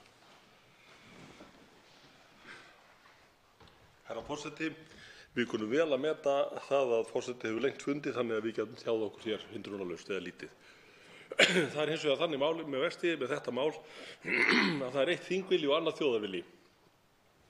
Komið hefur í ljós samkvæmt skoðanakönnunum að meirihluti þjóðarinnar er á móti þessu máli. Við teljum okkur skylt að kynna þetta mál því að ríkisstjórnin hefur ekki gert það og ríkisstjórnarflokkarnir ekki heldur fyrir þjóðinni sem best við getum og við höfum orðið vör við mikil viðbrögð af hálfu þeirra sem fylgst hafa með hér nætur og daga með því sem að hér hefur farið fram.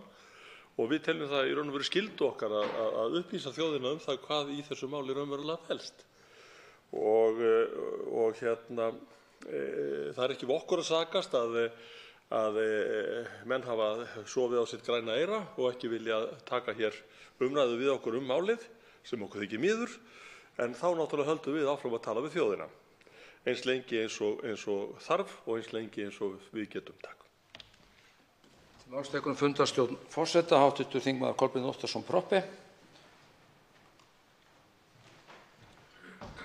Forseti, þá er komið enn eitt snúningurinn í þessa fáránlegu stöðu sem við búum hér við á þjóðþingi Íslendinga. Stöðu sem að við heyrðum hér fyrir í dag, aðrir þingmenn eru farin að kvarta yfir, að það verði að koma í veg fyrir það með grímulausu málþófi, ekkert annað en það, grímulausu málþófi, að hér nái vilji þingmanna fram að ganga, hér sé þetta starfa eðlilega, afgreiða mál. Fólk sem hefur þar 90 klukkutíma eða meira til að koma skoðunum sínum á framfæri ætti kannski að vinna við eitthvað annað en að koma skoðunum sínum á framfæri eða fara í námskeið það hvernig hægt að stytta mál sitt svo að störf geti verið eðlileg og koma hér svo upp og kvarta yfir því að þetta sé svona. Það er fullkomin hræsni. Til máls vekur fundarstjórn forseta hv. 7. þingmaður Suðvesturkjördæmis Gunnar Bragi Sveinsson.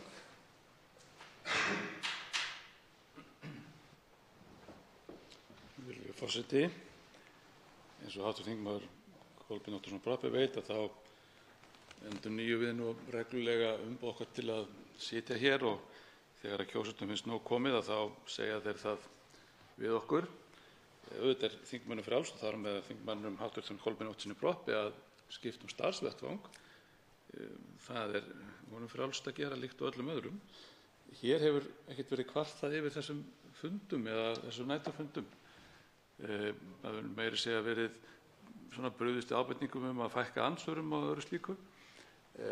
Hins vegar er það óumdeilt að ef að forseti kýs að taka önnur mál fram fyrir þetta mál og afgreiða, við vitum alveg að það eru önnur mál sem að þingmenn, ráðherrar hafa áhuga að klára, þá er það í hans valdi. Það er í hans valdi að setja þetta mál til hliðar og taka til dæmis, segjum heilbrigðisstefnuna eða laxeldi eða hvað þetta er, ef menn vilja klára slík mál. Það stendur ekki okkur að hleypa slíkum málum fram fyrir þetta mál, ef menn vilja breyta dagskránni með þeim hætti. En það er ekkert meira að segja. Þetta er ekki flóknara en það. Til málsleikurum fundarstjórn forseta 83. þingmaður Norðausturkjördæmis Sigmundur Davíð Gunnlaugsson.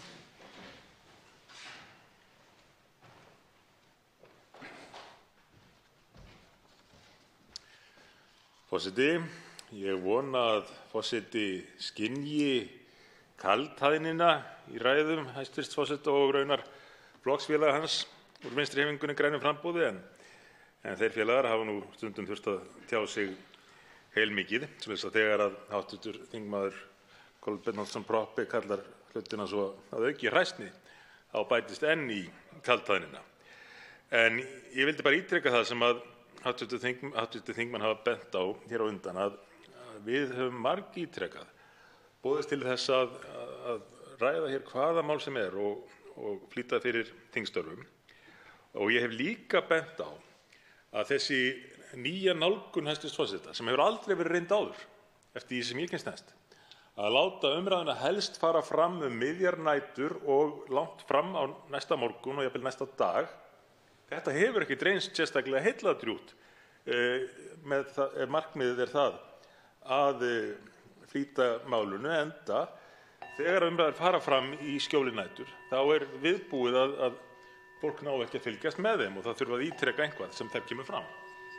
Hér hófst nú umræða þetta dagskrármál rétt upp úr klukkan 11 í morgun, þannig að hv. þingmönnum Miðflokksins býðst nú að ræða það í 10 klukkutíma hér á björtum degi. Ekki geta þeir kallað það að verið sé að fela þá umræðu að þar sé næturfundur á ferð. Ég hef heyrt hugmyndir þingmanna Miðflokksins að leysa þetta mál með því að þeir fái dagskrárvaldið í sínar hendur. Þeir hafa gert alveg geysilega freistandi tilboð að þingmenn Miðflokksins fái dagskrárvaldið hér á Alþingi. Og það er auðvitað eðlilegt að þeir geri kröfu til þess, þar sem þeir má segja að þeir hafa vissan hátt tekið hér völdin. Varðandi að þingmenn kunna vera í einhverri mótsögn við vilja hluta þjóðarinnar, þá byggjum við hér á fulltrúalýðræði. Þingmenn kjörnir á Alþingi Íslendinga á þessu kjörtímabili sóttu sér umboð til þjóðarinnar í síðustu alþingiskosningum og endurnýja það svo eftir atvikum ef þeir hyggja á framhaldandi störf á þessum vettvangi, en þeir sækja ekki umboð í skoðanakannanir frá degi til dags. En þingmenn geta vissulega ekki axlað ábyrgð fyrr en þeir fá kost á því að taka afstöðu til mála, greiða atkvæði. Þannig tjáir Alþingi vilja sinn, þannig verður hann endanlegur, þannig eru leikreglur lýðræðisins og á þeim grunni byggjum við allt okkar starf. Þannig að þeir sem þurfa að hugsa sinn gang eru þeir sem að koma lengi og mikið í veg fyrir það að þingið geti starfað samkvæmt sínum eigin leikreglum og leikreglum þingræðisins og lýðræðisins.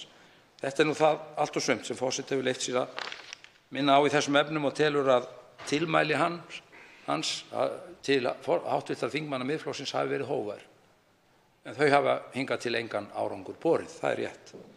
Þá er haldið áfram umræðum annað dagskrármálið, ákvörðun sameiginlegu EES-nefndarinnar nr. 93/2017 breyting á 4. viðauka við EES-samninginn, stjórnartillaga 777. mál á þingskjali 1237 og nefndarálitið á þingskjölum 1504 og 1525 og til máls tekur hv. þingmaður Sigmundur Davíð Gunnlaugsson, 3. þingmaður Norðausturkjördæmis.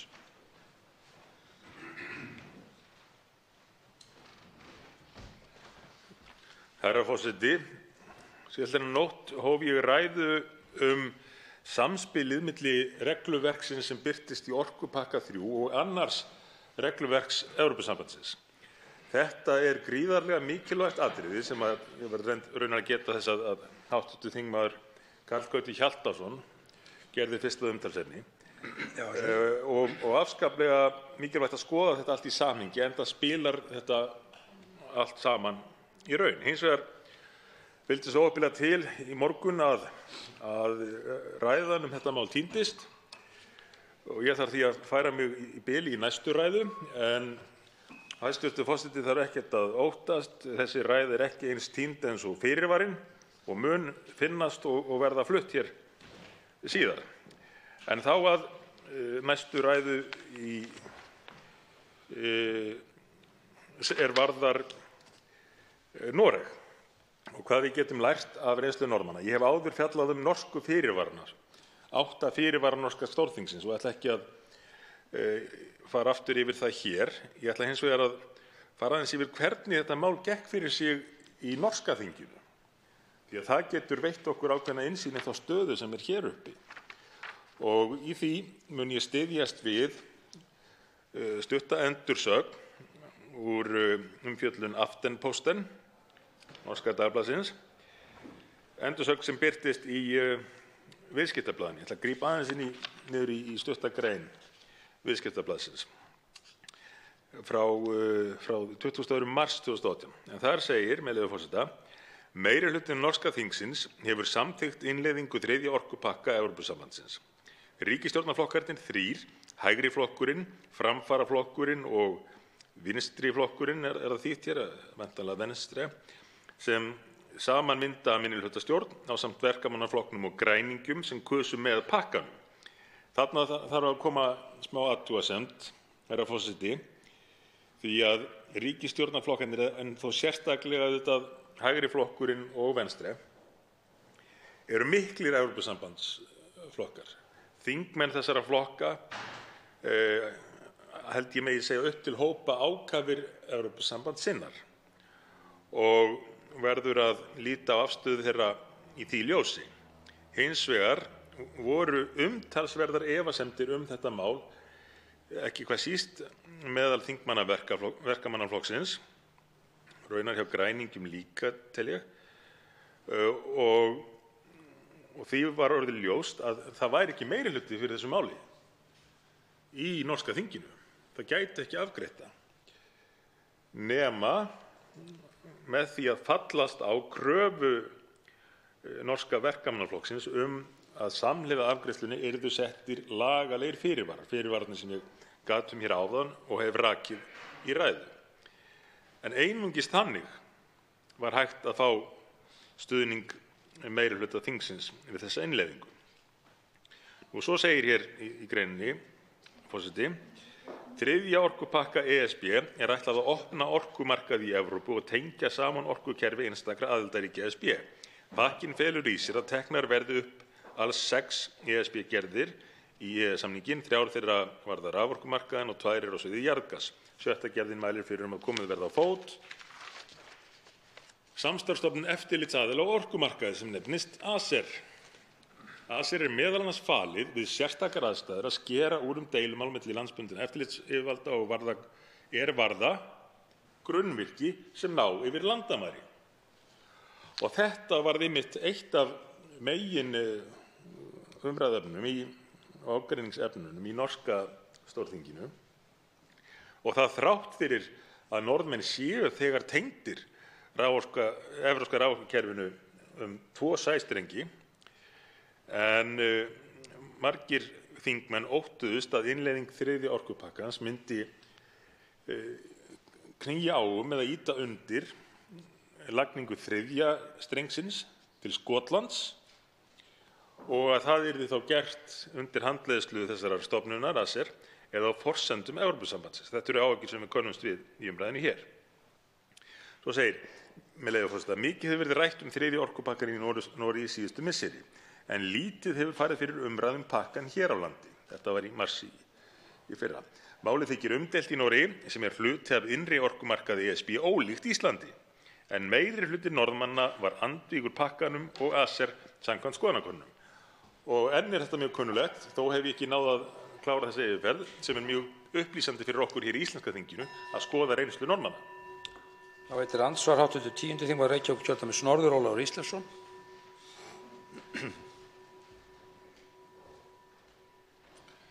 Herra forseti, ég þakka hv. þingmanni Sigmundi Davíð Gunnlaugsson hans ræðu og ég tel fulla þörf á því að draga miklu skýra fram í þessari umræðu hver er reynsla Norðmanna. Við erum með Norðmönnum í EFTA-samstarfinu og fyrir utan það að þeir eru meðal okkar allra nánustu vina og frændsþjóða, að þá er sjálfsagt mál að við drögum lærdóm af þeirra reynslu. Og það var mjög áhugavert að heyra hvernig hv. þingmaður rakti þær pólitísku sviptingar sem áttu sér stað áður en að orkupakki 3 fékkst samþykktur í Stórþinginu. Mjög áhugavert náttúrulega þetta með að það þurfti atbeina Verkamannaflokksins til og hann skyldi gera þá kröfu fyrir stuðningi að settir eru ekki færri en 8 fyrirvara. Ég tel það alveg nauðsynlegt að það sé lögð fram ítarleg greining á því hver hafa orðið afdrif þessara fyrirvara og sömuleiðis að þá leyfi mér að segja það, ég tel það mjög óhyggilegt að þessi orkupakki hér sé samþykktur áður en að fréttir berast af fyrirhugaðri ákvörðun eða dómi eða hvað það nú verður sem ráðgerður er á vettvangi stjórnlagadómstólsins norska 23. september næstkomandi. Ég ítreka það, herra forseti, að mér þykir það mjög óhyggilegt að læra ekki af reynslu Norðmanna í þessum efnum. Og svo er andsvari hv. 3. þingmaður Norðausturkjördæmis, Sigmundur Davíð Gunnlaugsson.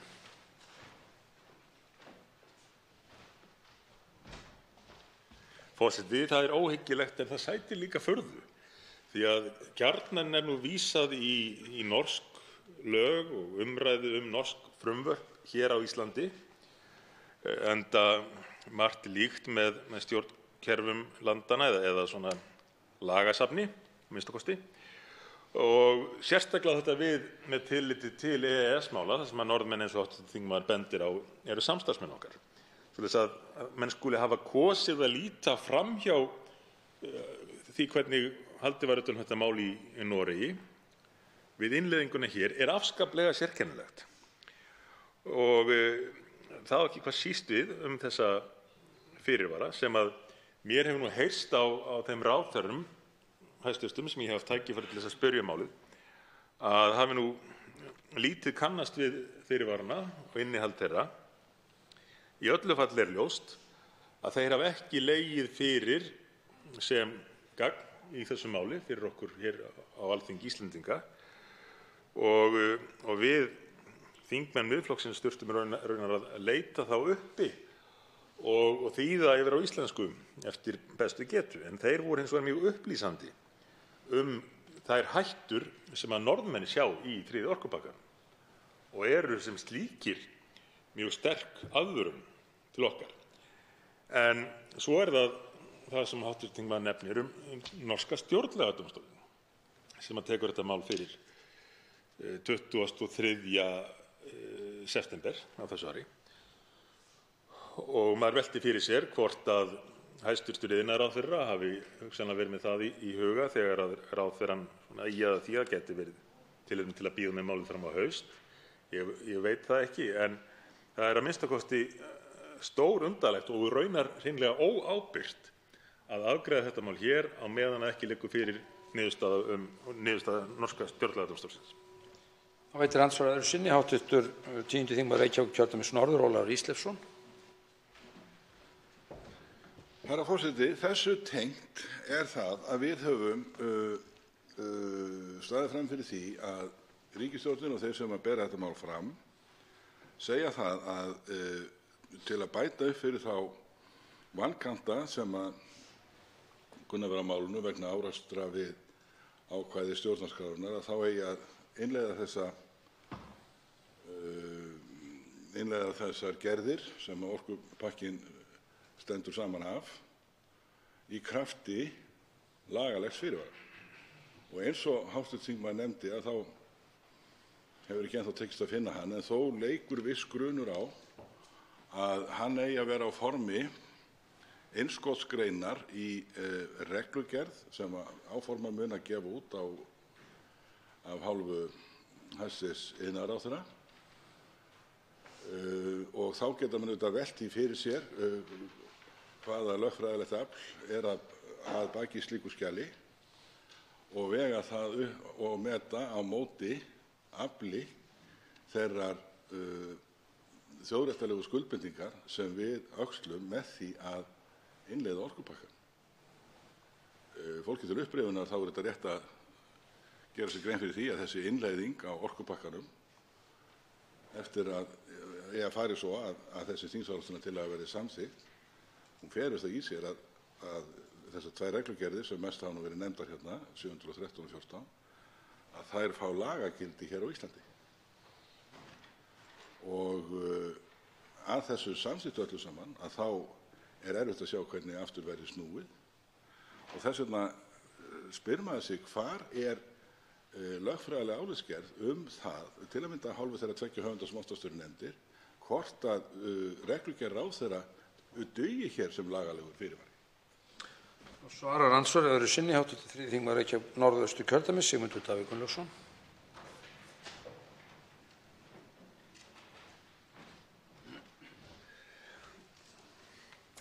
Forseti, ég geri ráð fyrir að hv. þingmaður byggi kenningu sína hvar fyrirvarann kunni að vera að finna á nýjustu upplýsingum úr leitinni að fyrirvaranum. En sé þessi kenning rétt, það er að segja að fyrirvarinn eigi eftir að verða til á skrifstofu ráðherra, nú þá vaknar önnur risastór spurning og hún þessi. Hvers vegna fyrirvarinn ekki sýndur áður en málið skal afgreiðast hérna frá þinginu? Sé þessi kenning rétt að fyrirvarinn muni verða til á skrifborði ráðherra, því þá ekki að sýna hvernig það muni líta út? Þetta allt á sömu bókina lært. Það ýmist litið framhjá málum eða stundum hreinlega eins og það sé verið að fela grundvallaratriði tengd þessari innleiðingu. Og svo í svari nú spurningu hv. þingmanns skort á lögfræðilegri álitsgerð. Já, mér finnst það þetta blasa við að ætli menn að reyna þessa leið, þá þurfi að meta leiðina sjálfa, það er að skrifa álitsgerð þessa leið sem að ríkisstjórnin að boða og til þess að hægt sé að skrifa slíka álitsgerð, þá þurfa menn væntanlega að fá að sjá fyrirvarann. En það leyndó enn sem komið sé hann yfirleitt til eða væntanlegur. Allt ber þetta sama brunni.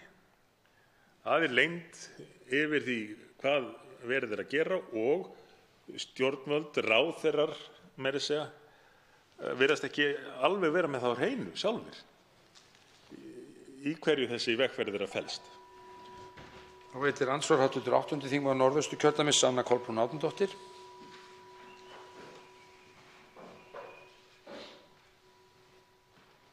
Hæstv. forseti, ég þakka hv. þingmanni kærlega fyrir ræðuna. Fjallaði töluvert mikið það sem gæti gerst í framtíðinni og ég vil kannski byrja á því að þakka öllum þeim sem hafa sent okkur góðar kveðjur og hvatt okkur áfram. Og það eiginlega svolítið merkilegt að það sé á einhvern máta, ef ég get leyft mér að nota það orðalag, fólk út í bæ sem vekur okkur til umhugsunar það sem á að eiga sér stað með innleiðingu orkupakka 3. Og það þannig að við tökum oft hér fyrir gerðir Evrópusambandsins og þær fljóta svona nærri því þegjandi og hljóðalaust í gegnum þingið, þannig að það er mjög mikið þakklæti frá okkur að við höfum verið vakin til þess að skoða þetta mál betur en var stefnt að. Það sem ég velti fyrir mér, það er varðandi orkupakka 4 og þá sýn sem gæti birst í kjölfarið að innleiðingu orkupakka 3, hvort að hv. þingmaður geti dregið upp einhvers konar sviðsmynd þegar við verðum orðin hluti af hinum sameiginlega evrópska rafmagnsmarkaði og orkumarkaði.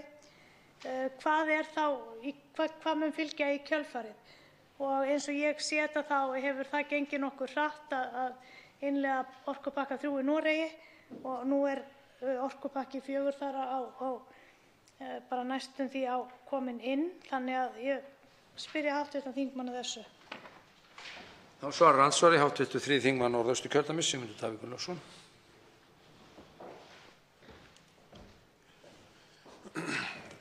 Forseti, hv. þingmaður setur mig í smá vanda vegna þess að nú spyr hv. þingmaður Anna Kolbrún Árnadóttir atriði sem ég ætla að koma inn á hér í næstu ræðu minni og ljóstra þar upp ákveðið mál, koma með fréttir.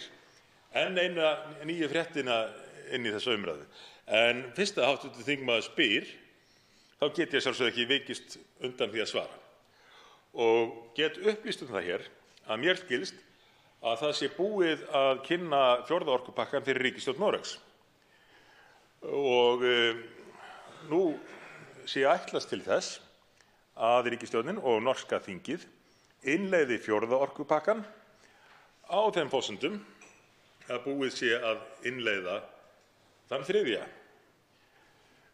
Það virðist þó vera að ríkisstjórn Noregs ætla að bíða með að taka þetta til umræðu í norska þinginu þar til íslenska þingið er búið að afgreiða 3. orkupakkann. Þannig að hér er enn eitt dæmið það hversu samhangandi þetta er allt saman og enn ein áminningin hversu undarlegt það er að íslenska ríkisstjórnin virðist annaðhvort ekki meðvituð efni 4. orkupakkans eða ekki vilja upplýsa þingið innihald 4. orkupakkans. Og svo heyrum við af því að einhverjir aðilar út í bæ hafi fengið kynningu á þessu og nú mun það vera staðfest að það sé formlega búið að afhenda ríkisstjórn Noregs þennan 4. orkupakka til meðferðar og þar bíða menn væntanlega bara eftir því að stjórnarmeirihlutinn hér og stuðningsflokkar hans nái að knýja þetta mál í gegnum íslenska þingið svoleiðis að menn telji sér hættandi að fara í umræðunum 4. pakkann í Noregi. Nú er andsvar öðru sinni hv. 8. þingmaður Norðausturkjördæmis, Anna Kolbrún Árnadóttir. Hæstv. forseti, í þessum tíðindum felast heilmiklar fréttir fyrir okkur og þá sérstaklega fyrir bara landsmenn alla á Íslandi og þá er spurning hvort að ríkisstjórnin íslenska verði ekki svolítið að spýta í lófana og fara að mæta hér okkar spurningum til þess að við getum komist að einhverri niðurstöðu hvernig við viljum haga okkar málum og inn í þetta hlýtur að fléttast þessi dagsetning 23. september þar sem að taka á fyrir þeirra innleiðingarferli á orkupakka 3. Þannig að það er ekkert síður verið að keyra málið í gegn í Noregi, ekkert frekar en á að gera hér og auðvitað hlýtur þetta allt saman að hanga saman. En þá er nefnilega spurningin, eru það hagsmunir Noregs sem vega þyngra heldur en hagsmunir Íslands?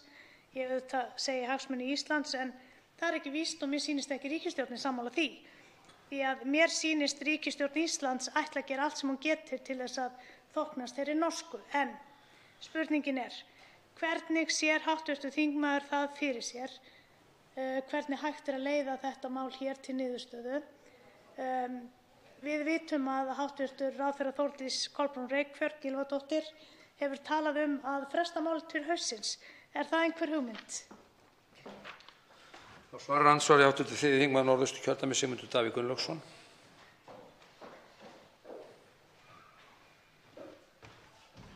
Forseti.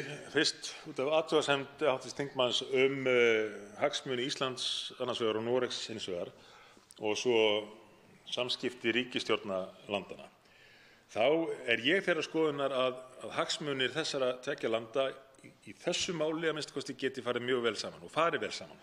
Það byggi ég meðal annars á norsku fyrirvörunum sem að sýna einmitt hvaða atriðum Norðmenn hafa áhyggjur af og sú upptalning alveg í samræmi við áhyggjur okkar, þó að hjá okkur bætist kannski aðeins við þetta vegna annarra aðstæðna, en allt það sem að Norðmenn biðja undanþágu frá eru atriði sem að við Íslendingar myndum líka æskja þess að fá undanþágur frá.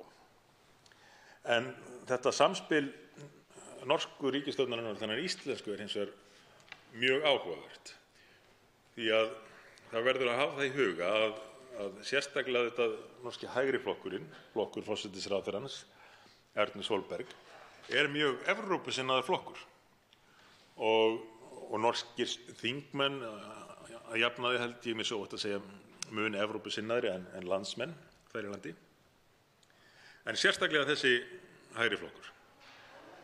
Hér á Íslandi erum við hins vegar með ríkisstjórn sem skipuð flokkum sem hafa gefið sig út fyrir að vera andstæðingar Evrópusambandsins eða Evrópusambandsaðildar. En þeir keppast nú við að þvinga mál hér í gegnum íslenska þingið til að þjónusta Evrópuflokkinn í Noregi og þá auðvitað Evrópusambandið leið. Með því ekki verið að gera almenningi í Noreginni greiða. Það kannski verið að gera þessum flokki greiða. En eins og ég svari að lokum spurningu hv. þingmanns, þá tel ég einsýnt að treysti mér sér ekki til að vísa málinu strax til sameiginlegu EES-nefndarinnar sem væri náttúrulega best, eigi að fresta málinu fram á haustið og bíða þær upplýsingar sem í vændum. Andsvörum lokið. Til máls tekur hv. 10. þingmaður Reykjavíkurkjördæmis suður, Þorsteinn Sæmundsson.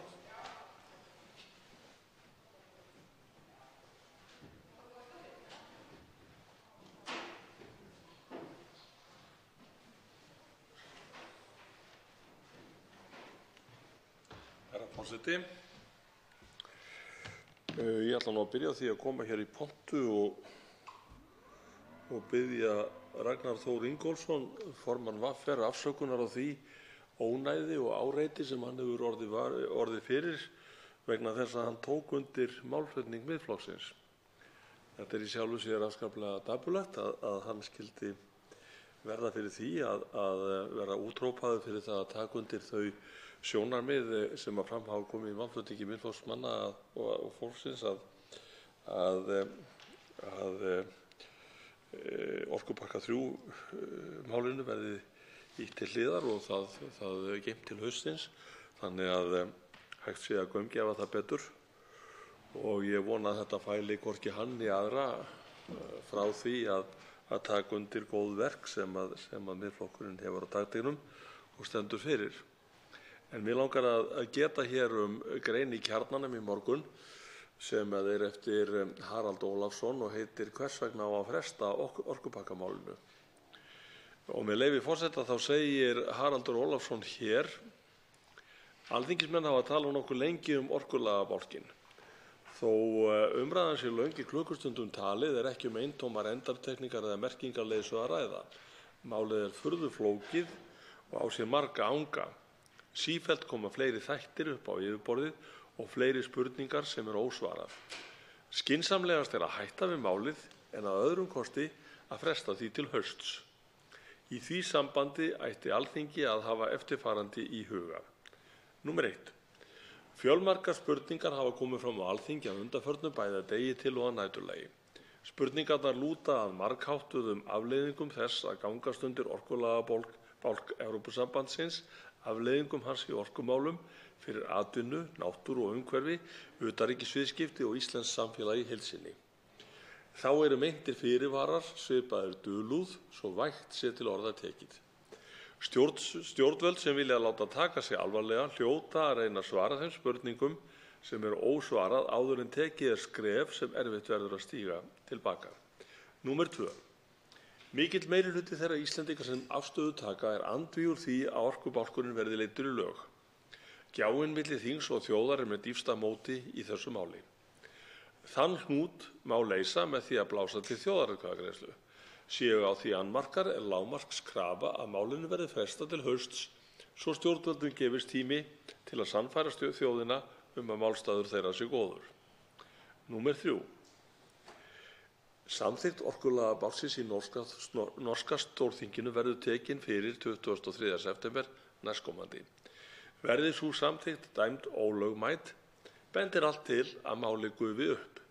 Ísland og Noregur verði utan raforkubandalags Evrópu, öllum að meinalausu og mörgum til góðs. Gott er því að bíða úrskurðarins í Noregi. Og þess má geta að Haraldur Ólafsson, þessi ágæti maður, er einn forsvarsmanna orkunnar okkar og formaður Heimssýnar. Það hefur komið fram í máli okkar margra hér að fólk sé að fylgjast með þessar umræðu. Og þessi ágæti pistill Haraldar er einmitt dæmi það að fólki er ekki sama, almenningi er ekki sama, þjóðinni stendur ekki á sama. Þess vegna er nauðsynlegt fyrir okkur að halda áfram að reifa þetta mál og líkt og Haraldur bendir réttilega á í sínum pistli frá því í morgun, þá hefur umræðan dýpkað, málið hefur dýpkað, fram hafa komið ótal spurningar sem enginn hefur verið til þess að svara. Þannig að í sjálfu sér staðfesta orð hans, þar sem við höfum verið að halda hér fram í ræðum mörg, að málið sé flausturslega framsett, illa unnið og það beri að taka það til hliðar, fresta því til haustsins, þannig eins og Haraldur segir, að meirihlutanum á Alþingi gefist kostur á því að kynna málið betur fyrir þjóðinni. Það hefur verið sagt hér af nokkru yfirlæti að þeir sem séu líklegastir til að styðja þriðja orkupakkann séu þeir sem hafa kynnt sér málið. Þess vegna held ég að sé ennþá nauðsynlegra fyrir meirihlutann hér á Alþingi og stjórnvöld að kynna þennan pakka hlutlægt og almennilega og af einhverjum sóma fyrir þjóðinni, þannig að meirihlutinn á Alþingi geti þá með einhverju móti hugsanlega unnið meirihluta þjóðarinnar á sitt band. Þá veitir andsvar áttundi þingmaður Norðvesturkjördæmis Sigurður Páll Jónsson.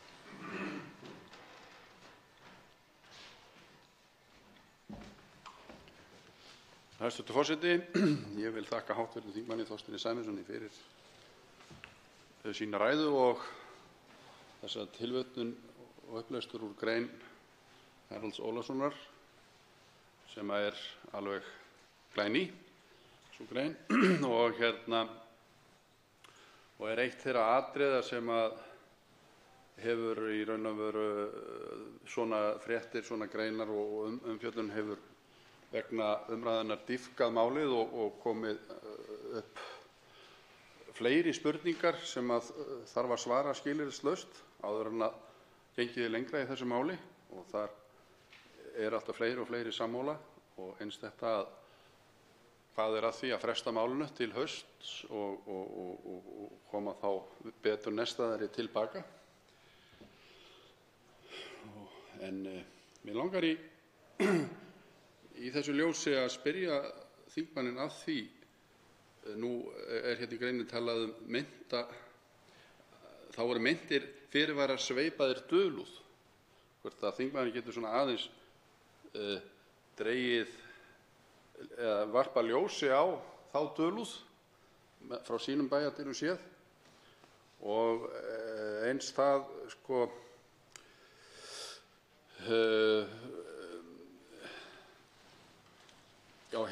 hefur þingmaðurinn skoðun á þessu tiltekna atriði, hvaða lærdóm megi færa af því að þessi málsmetandi maður, veðurfræðingurinn Haraldur Ólafsson, er að fara í þessu máli. Þá svarar hv. þingmaður Reykjavíkurkjördæmis suður Þorsteinn Sæmundsson andsvari. Herra forseti, ég þakka hv. þingmanni fyrir þetta ansvar. Mér finnst grein eða pistill Haraldar benda til þess sem við höfum haldið hér fram áður að eins og ég sagði áðan í ræðu minni að þjóðin ekki sama, hún fylgist með þessu máli, hún fylgist með þeim upplýsingum sem fram koma og lætur sig máli varða. Enda framtíðarhagsmuni þjóðarinnar að ræða. Þingmaðurinn hefur skoðun á því að fyrirvararnir sem Haraldur orðar svo dæmalaust kurteislega að séu sveipaðir dulúð. Það hefur komið fram í ræðum hér að við höfum einhverjanlega hv. þingmaður Karl Gauti Hjaltason verið að gera leit að þessum meintu fyrirvörum. Hvar þá að finna, hvernig þeir eru settir fram og svo framvegis. Og það hefur komið fram, í fyrsta lagi hefur nú leitin ekki borið árangur enn, en í öðru lagi hefur það komið fram af hálfu málsmetandi lögmanna til dæmis að fyrirvara þeir sem settir eru við þetta mál af hálfu ríkisvaldsins eða ríkisstjórnarinnar séu ekki túkallsvirði. Og það hafa verið leitað því rök, meðal annars í ræðum hér í þessari umræðu, að ef að myndi sverfa til stáls í þessu máli, ef að yrði höfðað til dæmis mál á hendur íslensku stjórnvöldum vegna innleiðingar orkupakkans, þá eru þessi fyrirvarar sem svokölluðu sem settir hafa verið, þeir eru hjómeitt. Þeir standast ekki nokkra einustu skoðun og þeim hent út úr dómsal, bara óðar heldur en að málflutningur hæfist. Þannig að ég ítreka það að Haraldur Ólafsson fer dável yfir það og kurteislega að segja að þeir séu svipað dulúð. Því það er eiginlega það minnsta sem menn geta sagt þetta mál. Nú veitir andsvar öðru sinni hv. 8. þingmaður Norðvesturkjördæmis, Sigurður Páll Jónsson. Hæstv. forseti, ég þakka hv. þingmanni Þorsteini Sæmundssyni fyrir svarið og svörin. Talandi fyrirvara og eins og segir hérna í þessu grein sveipaðir dulúð. Nú hefur sá sem hér stendur ætíð litið þannig á að fyrirvara sem gerðir eru í einhvers konar viðskiptum, samningum eða öðru slíku, þar sem tveir aðilar eiga aðild að máli yfirleitt og kannski fleiri, allavega tveir, að þá þurfa allir fyrirvarar að vera undirskrifaðir af báðum aðilum þannig að þeir haldi vatni. Er það ekki líka stór partur af því í þessum máli að þessi fyrirvarar sem við erum að tala eru eingöngu hér heima gerðir til heimabrúks eins og oft hefur komið fram en ekki stimplaður af EES eða í sameiginlegu EES-nefndinni? Er það ekki það sem við sem viljum bíða með afgreiðslu þessa pakka erum að kalla eftir að verði gert og kemur hérna fram í greininni og meðal annars og telur þingmaðurinn það ekki vera frumskilyrði. Best náttúrulega að geta gert samning fyrirvara lausa þannig að hann sé það góður, sé það vassheldur að hann geti haldið án þess að fyrirvarar séu gerðir, án þess að þurfa að kalfata í einhverjar sprungur. Svarar andsvar öðru sinni hv. 10. þingmaður Reykjavíkurkjördæmis suður, Þorsteinn Sæmundsson. Hæstv. forseti, það þannig, hv. þingmaður, að allnokkrir lögspekingar hafa hvatt stjórnvöld til þess að hafna þriðja orkupakkanum og senda hann í sáttameðferð til sameiginlegu EES-nefndarinnar þar sem gerðir yrðu lögformlegir fyrirvarar sem að ESB myndi standa að og myndu þess vegna halda. En það vill nú svo illa til að ég ætlaði einmitt að leita í fórum mínum að greinargerð frá Eyjólfi Ármannssyni lögmanni þar sem var nú hann í róti á púltinu mínu en fann ekki, en hann kemur einmitt ágætlega inn á þetta í sinni umsögn sem hann sendi utanríkismálanefnd og var ekkert gert með, ekki neitt. Og ég átti orðastað við hæstv. Utanríkisráðherra þessa umsögn sem að utanríkisráðherra virtist ekki kannast við en talaði niður og sagði sér svo: við reiðum okkur á bestu sérfræðinga og með því fannst mér hann nú vera að gera lítið úr þessum ágæta manni, Eyjólfi Ármannssyni, sem hefur að mínu mati sett fram einna bestu greinargerð sem ég hef ennþá séð þetta mál og hans niðurstaða er algjörlega afdráttarlaus. Það er að segja að það beri að senda þetta mál aftur til sameiginlegu EES-nefndarinnar á grundvelli 102. greinar EES-samningsins til þess að þar náist sameiginleg niðurstaða eftir sáttameðferð. Eins og málið, akkurat, eins og hv. þingmaður kom svo vel að orði, að báðir aðilar málsins séu sammála og hafi báðir komið að lausn málsins. Eins og þetta núna setjum við einhliða fyrirvara, við höfum sett slíkt áður og runnið á rassinn með það, alveg bara eins og ég veit ekki hvað, meðal annars nú í svokölluðu kjötmáli sem verður væntanlega á dagskrá þingsins einhvern tímann á næstunni og verða það örugglega langar umræður. En það er þetta sem átt við, að þessir fyrirvarar sem gerðir eru haldi ekki vatni. Þá veitir andsvar hv. 8. þingmaður Norðausturkjördæmis, Anna Kolbrún Árnadóttir. Hæstv. forseti. Ég þakka hv. þingmanni fyrir sína ræðu. Ég vil alveg aðeins staldra við möguleg áhrif orkupakka 4, svokallaðan vetrarpakka, á okkur Íslendinga miðað við það sem fram kemur í skýrslu sem gerð var möguleg áhrif hans í Noregi. Í skýrslunni er því haldið fram að það muni stofna fjöldamörgum störfum í hættu ef haldið verður áfram að innleiða orkustefnu Evrópusambandsins og sá orkupakki heitir, með leyfi forseta á ensku, Clean Energy for All Europeans, sem er ágætis nafni í sjálfu sér, en með því fær ACER, það er að segja með 4. orkupakknum fær ACER aukið vald flæði raforku á milli landa og það mun þýða að það verði þá sama raforkuverð á öllu svæðinu og þá er ég að tala öllu evrópska raforkusvæðinu. Þetta vil ég setja í samhengi við fyrirtæki hér á landi sem við viljum gjarnan halda allt land. Hvort að hv. þingmaður hafi gert sér eitthvað í hugarlund, til dæmis með Kárahnjúkavirkjun, hvað verður með slíka starfsemi og svo bara minni iðnað sem að fólk er að reyna að byggja upp allt land. Og svo er andsvari hv. 10. þingmaður Reykjavíkurkjördæmis suður, Þorsteinn Sæmundsson. Herra forseti. Jú, það fer ekki hjá því að Norðmenn eru náttúrulega frekar skelkaðir yfir orkupakka 4 vegna þess að þeir hafa jú innleitt orkupakka 3 að vísu með 8 fyrirvörum sem eru núna til meðferðar hjá stjórnlagadómstóli eða verða teknir fyrir í september næstkomandi. Þannig við vitum ekki alveg hvernig fer þá innleiðingu. Hún hefur allavega haft við áhrif til þessa að verð hefur hækkað á rafmagni verulega.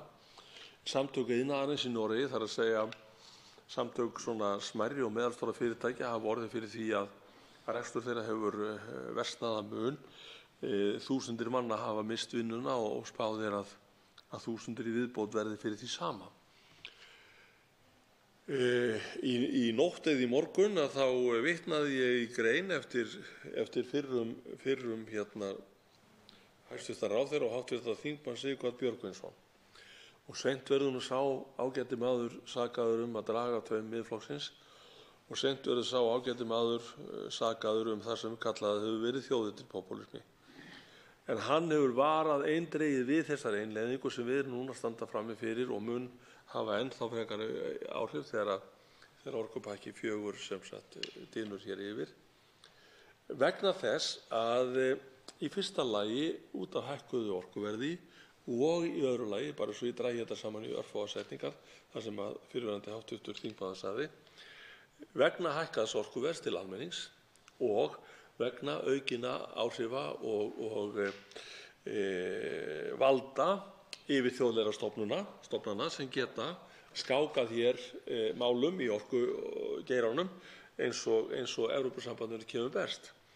Og því miður þá er það svo að meirihluti hér á Alþingi hefur ekki hlustað á menn eins og þennan ágæta hv. þingmann fyrrverandi okkur öllum til tjóns. Þá veitir andsvar öðru sinni hv. 8. þingmaður Norðausturkjördæmis, Anna Kolbrún Árnadóttir. Hæstv. forseti. Þakka hv. þingmanni Þorsteini Sæmundssyni fyrir.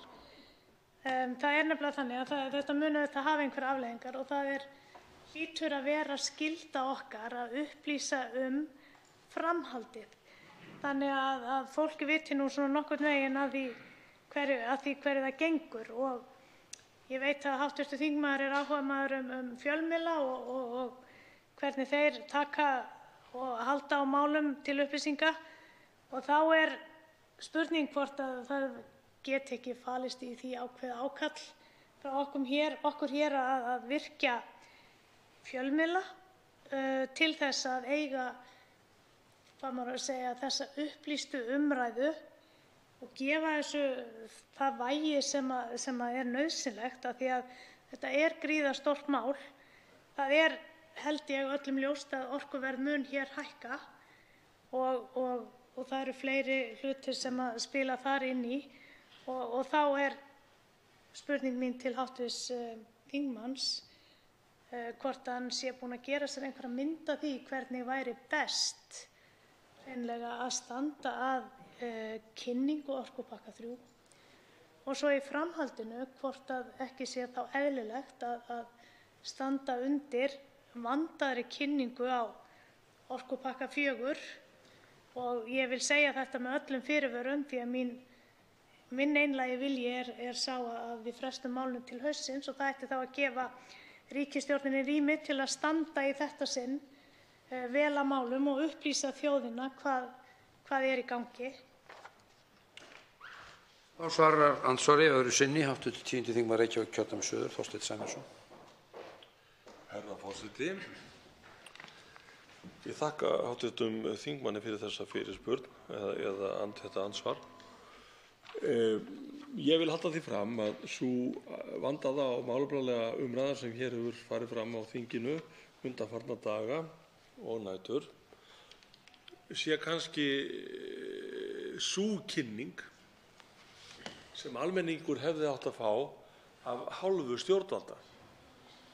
Stjórnvöld hafa hins vegar ekki sinnt því utan þess að utanríkisráðherra fór einhvern rúnt landið til að kynna þriðja orkupakkann innvígðum en eins og ástandið í Sjálfstæðisflokknum þá veit maður svo sem ekkert það hvort að ferðin var farin til að kynna utanríkisráðherra eða orkupakkann. Ég lít þannig á að fjölmiðlar, sér í lagi ríkisfjölmiðlinn, hafi skyldum að gegna sem að þeir hafi ekki uppfyllt. Og bara núna í morgun til dæmis þá hnaut ég frétt umræðuna hér á Alþingi og það var búið að setja upp svona töflu eins og í Eurovision fjöldan af ræðum og mínútur og eitthvað slíkt en innihaldi var ekki neitt, ekki nokkuð að bá hlutur.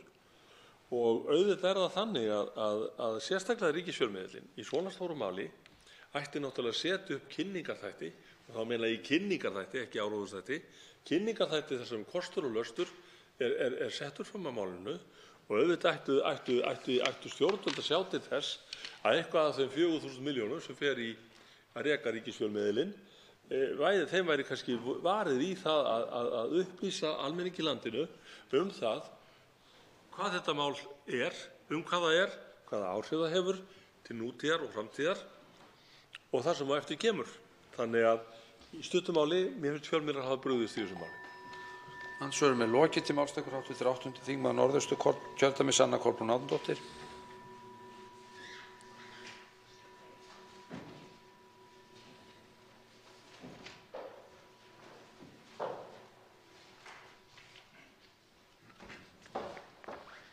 Hæstv. forseti.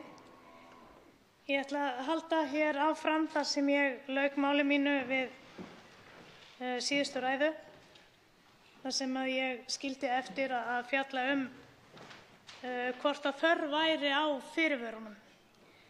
Og hér í máli nokkurra þingmanna hefur það komið fram að fyrirvararnir séu kannski bara engir og sé í raun ekki að finna og þess vegna sé málið svona sveipa dulúð eins og greinarritari Hjartans Haraldur Ólafsson talaði í grein dagsins. En innan orkupakkans fjöldinn allur af málsgreinum og margar þeirra hafa ekkert með svokölluð milliríkja viðskipti í orkumálum að gera. Þær málsgreinar hafa engan fyrirvara og munu því taka gildi að fullu þegar búið að aflétta þessum stjórnskipulegu fyrirvörum orkupakkann. Til dæmis má nefna frumvarp til laga sem ber heitið raforkulög og Orkustofnun og frumvarp sem ber heitið raforkulög, hvoru tveggja sett fram af hæstv. Ráðherra Þórdísi Kolbrúnu Reykfjörð Gylfadóttur og komið hér á dagskrá þingsins.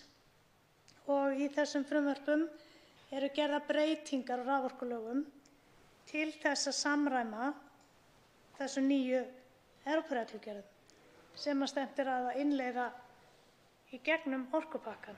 Og manni hefur stundum dottið í hug að það sé verið að gera þetta allt í rangri röð. Fyrst þurfum við kannski að breyta okkar lögum til þess að innleiða reglugerðir en það hlýtur að það eitthvað sem segir mér að þetta sé viljandi haft með þessum hætti. Þá vaknar svo spurning hvort það sé þörf á því að setja fyrirvarana ef okkur sagt í hinu orðinu að þeir hafi ekkert gildi, að þeir skipti engu máli.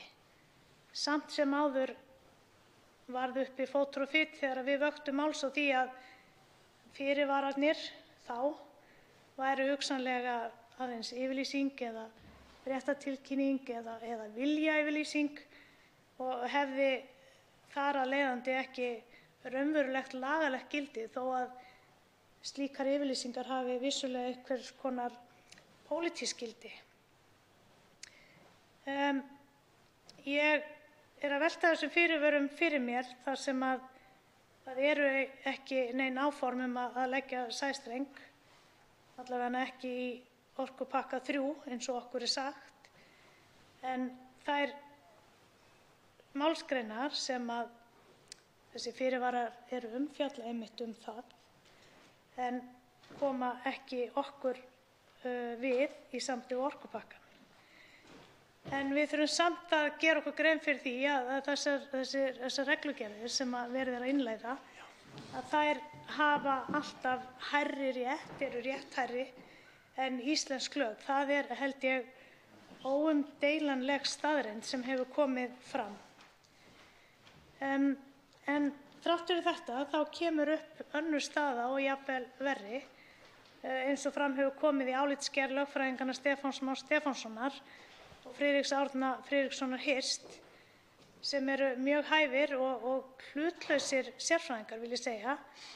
En þeir halda því fram að með orkupakkanum sé ríkisvald framselt til alþjóðlegrar stofnunar og það þá vafi á því hvort að það standi stjórnarskrána.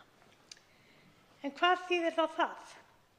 Það þýðir að samþykki ríkisstjórnin að leggja síðan sæstreng til Íslands, þá verðum við að brjóta upp stjórnarskrána vegna gildandi reglugerð orkupakka 3. Það hangir þannig saman. Og höfum við þá aðeins 2 möguleika ef einhver ríkisstjórn framtíðarinnar samþykkir að leggja sæstreng. Það að breyta stjórnarskránni eða að segja okkur úr EES-samningnum. Ég sé að tími minn að verða búinn núna og ég verð að taka lokin á þessu síðar. 2 hv. þingmenn hafa óskað eftir því að veita andsvar. Fyrst sá fyrri hv. 10. þingmaður Reykjavíkurkjördæmis norður, Ólafur Ísleifsson.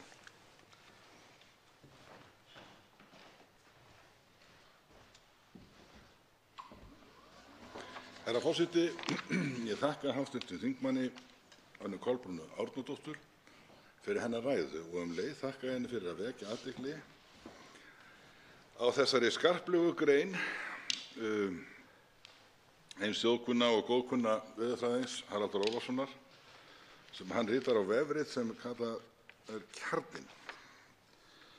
Og athugasemdir hans eru hinar merkustu og gagnlegustu og þess vegna gott að hv. þingmaður skyldi vekja athygli á þessu því að eins og við vitum eru margir að horfa.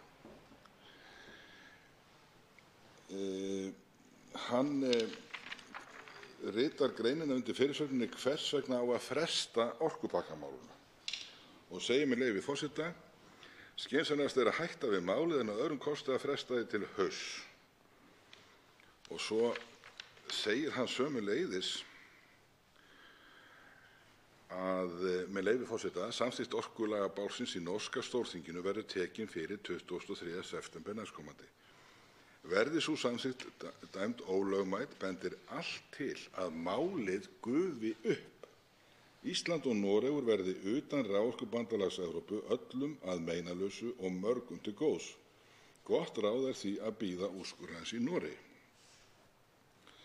Ég geri ráð fyrir að hv. þingmaður gæti tekið undir þetta en vil bera það undir hana. Sömuleiðis þetta og ég vil eins og hún þakka öllum þeim sem hafa sent okkur kveðjur og hvatningu og uppörvun, og í einni slíkri sem mér barst í morgun var sagt: það ber auðvitað að fresta þessu máli þangað til eftir kosningar, enda leyfi mér að bæta við, hefur engin stjórnmálaflokkur hérna aflað sér umboðs kjósenda til þess að beita sér fyrir þessu máli. Þá svarar andsvari hv. 8. þingmaður Norðausturkjördæmis, Anna Kolbrún Árnadóttir. Hæstv. forseti, ég þakka hv. þingmanni kærlega fyrir. Það til að byrja á einhverju að reyna að komast að lokasvari til hv. þingmanns. Þegar við höfum haldið því fram að mögulega séum við að framselja ríkisvald, þá eru þingmenn hér í salnum og hrista hausinn og neita þessu, en þeir hafa haldið þessu fram, fræðimennirnir Stefán Már og Friðrik Árni, og þetta ennþá í mínum huga mjög gild ályktun, ég vil segja þannig, vegna þess að ég hef enn ekki fengið svör við því af hverju inn á samráðsgátt stjórnvalda frumvarp Katrínar Jakobsdóttur auðlindir. Það þá varðandi stjórnarskrána og allt það. Það hlýtur að vera einhver ástæða fyrir því að það þarna fram komið, og ég eiginlega nokkuð viss að þetta hangir allt saman. Og fyrst hv. þingmaður ræddi það að auðvitað þurfa að fresta málinu, ég held að fólk sé komið almennt á þá skoðun, en það svo sem ekki nóg að fresta bara málinu vegna þess að það þarf að fara fram samtal, eins og þetta kallast nú til dags, það hverjir eru kostir og hverjir eru gallar og hvernig við náum niðurstöðu, hvernig við verjum stöðu landsins hreinlega með tilliti til orkumála. Og það alveg rétt að ég tók ekki eftir því að nokkur stjórnmálaflokkur hefði þetta mál á sinni dagskrá. Þó virðist vera að þetta hafi alltaf legið í pípunum, allavega voru margir aðrir flokkar en við í Miðflokknum meðvituð á hvað vegferð núverandi til dæmis stjórnarflokkar voru. Þannig að kannski á einmitt að fresta málinu hreinlega fram yfir næstu kosningar, hvenær sem svo þær verða. Og þá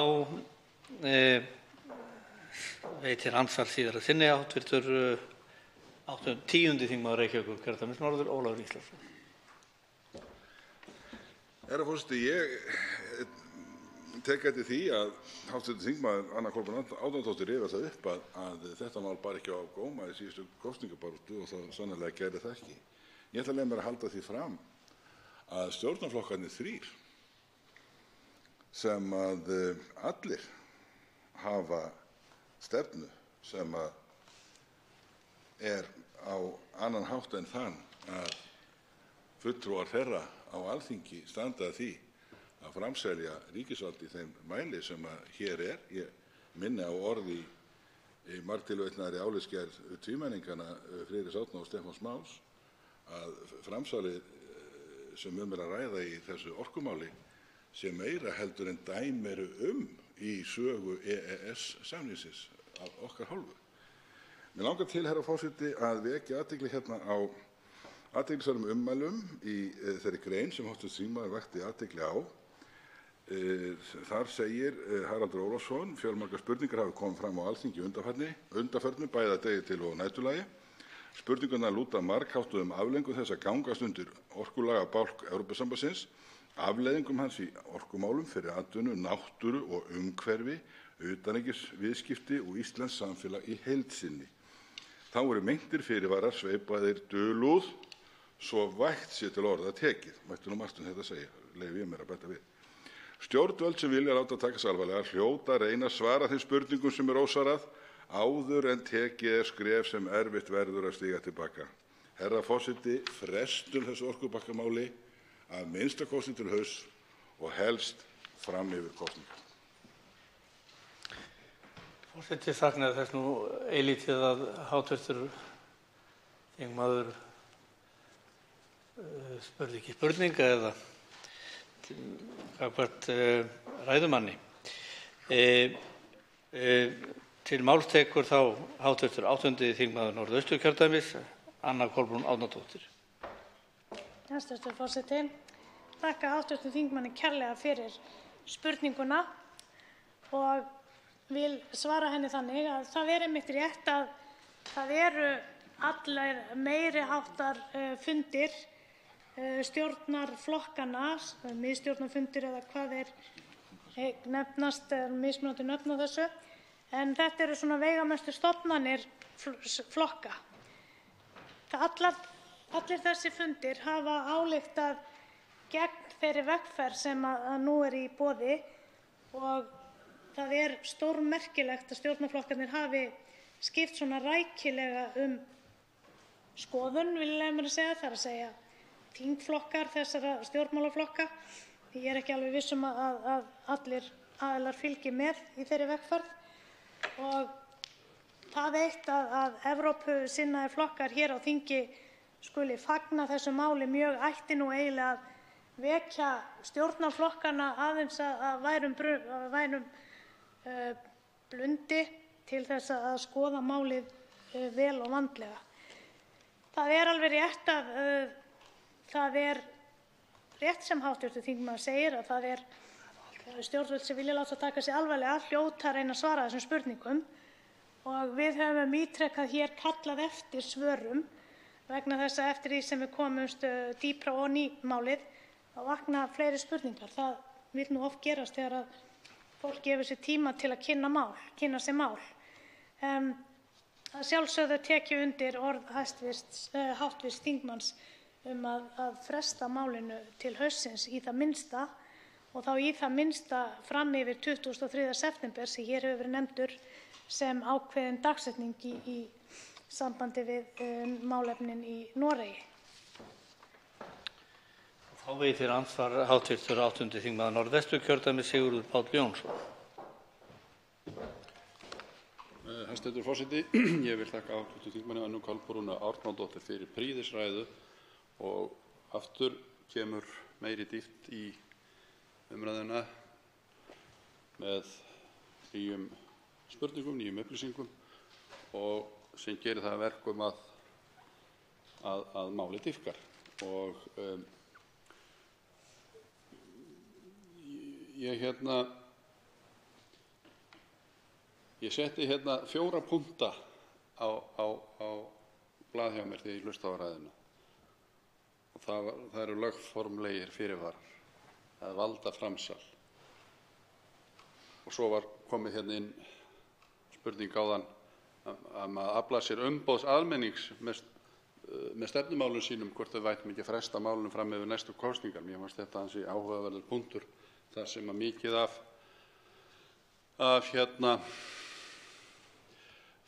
ályktunum aðalfunda ýmissa flokka eru algjörlega á skjön við það sem þeir mæla fyrir í dag. En ég tala nú ekki auðlindirnar og mér kom í hug áðan að hvað maður var stoltur að fylgjast með á sínum tíma þegar ég var ungur maður þegar við börðumst fyrir landhelginu okkar 50 mílur og síðan 200 mílur. Þá var ekki talað þjóðernispopulisma eða annað slíkt. En mér langar til að spyrja þingmanninn að því að því að við erum að tala um frest, hvort að það væri ekki, hvort það sé ekki grundvallaratriði eins og þetta með að svara þessu með valdaframsalið gagnvart stjórnarskránni og síðan með þessa lögformlegu fyrirvara sem eru í dulúð eins og kemur þarna fram í þessari títtnefndu grein sem að vitnað var í áðan, að ljósi verði varpað á bara þau tvö mál. Þá svarar andsvari hv. 8. þingmaður Norðausturkjördæmis, Anna Kolbrún Árnadóttir. Hæstv. forseti. Ég þakka hv. þingmanni Sigurði Páli Jónssyni kærlega fyrir. Það er auðvitað alveg ljóst að það hefur bara engin kynning farið fram á þessu máli, allavega ekki kynning fyrir þá sem helst þyrftu á kynningu að halda, það er að segja almenningur í landinu. Og það segir sig sjálft að almenningur meirihluti þjóðarinnar samkvæmt skoðanakönnunum á móti innleiðingu orkupakka 3.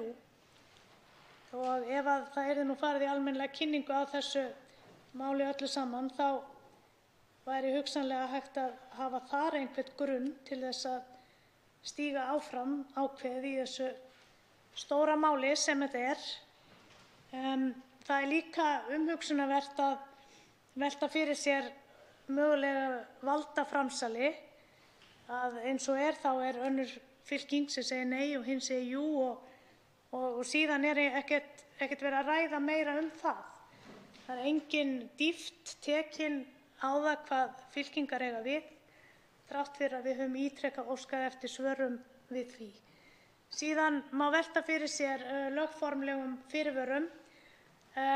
Fyrirvararnir eru settir fram á pólitísku máli, viljayfirlýsingar og fréttatilkynningar og hvað þetta nú allt kallast, en þeir eru bara ekki festir í lög. Og það eitt ætti að segja okkur að bíða eftir Noregi og bíða að minnsta kosti til haustsins til þess að sjá hvað verður þá fyrirvara sem setti voru þar og hvort að það verði á einhvern máta álitið ólögmætur gjörningur hreinlega, fari ekki eftir réttri leið sem við höfum líka rætt hér, að vísa til sameiginlegu EES-nefndarinnar. Þá veitir andsvar síðar að sinni hv. 8. þingmaður Norðvesturkjördæmis, Sigurður Páll Jónsson.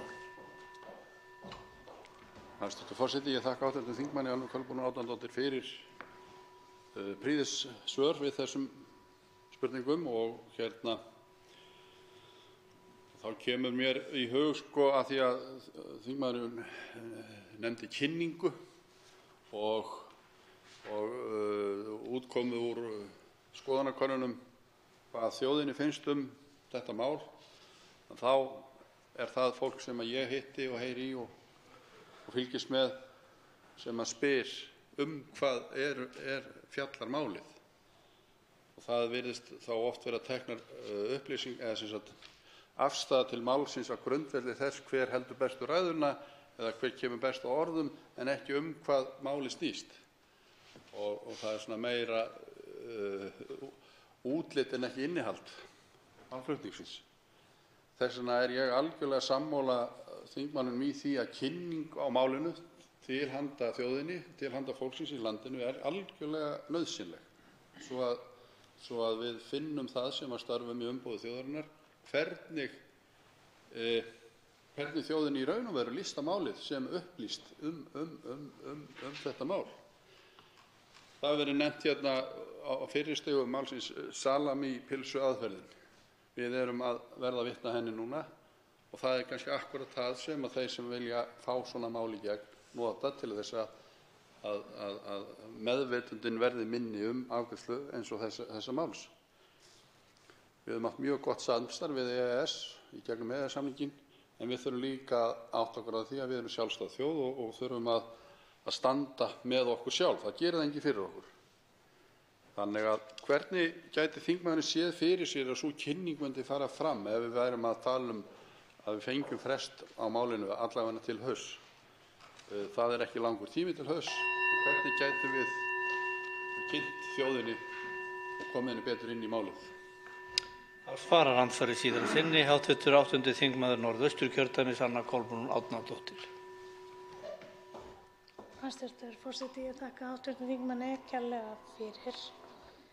Hv. þingmaður Sigurður Páll Jónsson kom inn á ágætishugsun að kynningin þarf að vera vönduð og kynningin má gjarnan að mínu viti vera þannig að það þurfi ekki allir að vera sammála endilega heldur að vega og meta ýmis sjónarmið sem að kunna að koma upp. Síðan getur fólk dregið sína ályktun á því hvernig best er að haga málum og ég veit ekki hvort að þjóðaratkvæðagreiðsla gagnist í þessu tilliti. Þá mun einhverjir segja að spurningar verði á leiðandi, þannig að það þarf að vanda mjög til verka að fari maður þá leið. En það eitt er víst að við höfum reynt okkar besta hér undanfarna daga að varpa frekar ljósi á orkupakka 3 og í framhaldinu, þar sem við höfum farið á dýptina, höfum við snert á því sem að kemur á eftir, þar að segja orkupakki 4. Ég persónulega komin á þann stað að ég myndi gjarnan vilja kynna mig betur orkupakka 4 vegna þess að ég sé fyrir mér að það fari eins hann eins og orkupakka 3, að það eigi bara að keyra hann í gegn eins og sagt er. Og það er hárrétt hjá hv. þingmanni að það hljóta að vera sameiginlegir hagsmunir eða hagsmunir allra þeirra ríkja sem koma að EES-samstarfinu sem eiga að liggja jafnt til grundvallar. Og það á að nýta sér að ganga þannig frá því að það sé strax í upphafi en ekki ætla að reyna að laga hlutina eftir á. Það sjáum við að það er að gerast í Noregi og það er bara sem ég stend hér. Það er ekki góð leið. Andsvörum er lokið. Til máls tekur hv. 10. þingmaður Reykjavíkurkjördæmis norður Ólafur Ísleifsson.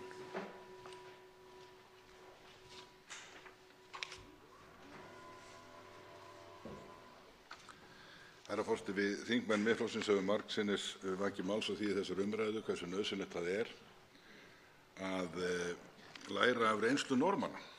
Og við höfum ekki síst talað um þetta í ljósi þess að fréttir að vænta af vettvangi norska stjórnlagadómstólsins þar sem hann mun fjalla fyrirvarana 8 í samhengi við norsku stjórnarskrána og er gert ráð fyrir því að þessara frétta verði að vænta 23. september.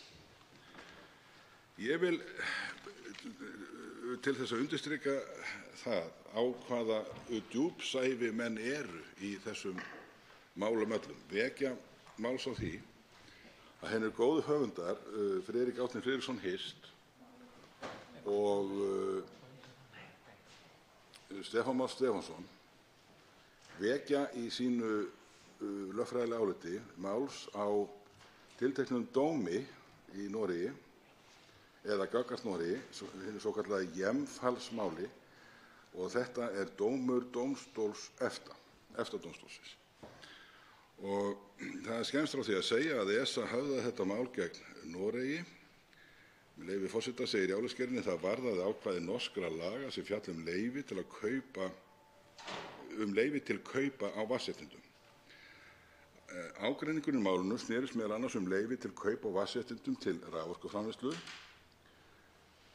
snerist meðal annars að leyfi til kaupa á vatnsréttindum til raforkuframleiðslu væru ótímabundin ef þau væru veitt fyrirtækjum sem töldust opinber samkvæmt lögunum en tímabundin ef er að ræða önnur fyrirtæki, þar með talin öll erlend fyrirtæki. Málið varðaði enn fremur ákvæði sömu laga sem mæla fyrir að leyfi til annarra fyrirtækja en þeirra sem teljast opinber væru bundin því skilyrði að vatnsréttindi og aðrar eignir tengdar raforkuframleiðslu, það er mannvirki og búnaður til virkjunar, félli til ríkisins að leyfistíma loknum án þess að greiddar væru bætur fyrir þau verðmæti sem var að ræða. Til skýringar geta höfundarnir tveir þess að, með leyfi forseta, vatnsréttindi í Noregi hafa frá upphafi geta verið undirorpin einkaeignarrétti en áhugi erlendra fjárfesta á kaupum á vatnsorku hafa farið vaxandi. Voru reglurnar settar til þess að bregðast við þeirri þróun. Þetta er fjallað í alllöngu máli í álitsgerðinni en tíminn leyfir ekki annað en að vísa hérna til niðurstöðunnar. Álitsgerðin er aðgengileg á vef Alþingis og með leyfi forseta ætla ég að vísa hérna til álitsgerðarinnar á blaðsíðu 11. Því var hafnað af hálfu EFTA-dómstólsins, því var hafnað að ákveðin skipan eignarréttar fælist í fyrirkomulagi eins og því norska sem eingöngu stuðlaði að eða viðhéldi því að umrædd eignarréttindi væru að meginstefnu til í opinberri eigu en veitti viðkomandi yfirvöldum á sama tíma frjálst mat það hvort einkaaðilar gætu öðlast slík eignarréttindi. Var það mat dómstólsins að norska fyrirkomulagi stefndi fremur að opinberri stýringu á vatnsaflsauðlindum en opinberu eignarhaldi þeirra. Þannig að af þessu má sjá að það eru margar spurningarnar sem geta vaknað í samhengi við orkumálin eins og við höfum verið að ræða hérna undanfarna daga og reynda nætur. Með leyfi forseta ætla ég að leiðrétta ummæli sem ég hafði hér í síðustu viku. Reyndar þegar ég rifjaði hér upp ríkisstjórnir á 8. áratugnum og nefndi að ríkisstjórn Geirs Hallgrímssonar hefði verið mynduð 28. september 1974. Þetta voru sjálfsögðu mismæli, herra forseti. Hún var og er reyndar í fersku minni mynduð 28. ágúst þetta ár og ég vona að þessi leiðrétting berist inn í þingtíðindin með réttum formlegum hættandi hafandi verið leiðrétt hér úr ræðustól Alþingis. Takk, forseti. Forseti fagnar því að þingmenn eru uppteknir af því að hafa það sem sannarst reynist í hverju máli. Svo vill til að 3 hv. þingmenn hafa óskað eftir að veita andsvar og það þarf tæplega að rifja það upp fyrir hv. þingmönnum að þegar svona háttar til þá styttist ræðutíminn í 1 mínútu í síðara sinnið.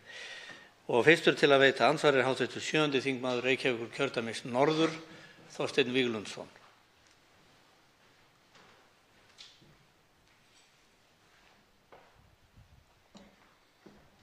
Virðulegur forseti, ég hef þó úr fjarlægð sé fylgst með liðlega 90 klukkustunda umræðu Miðflokksins þetta mikilvæga mál, 3. orkupakkann, eða innleiðingu hans. Og þykir mér æði margt í málflutningi hv. þingmanna Miðflokksins óljóst og þær áhyggjur sem reifaðar eru að á öllum þeim tíma sem þingmenn hafa tekið í umræðu þetta mál að þeim hafi ekki tekist að svara þeim spurningum sjálfur sem þeir hafa ítrekað spurt hér í ljósi þeirra upplýsingar sem fyrir liggja málið vekur nokkra furðu.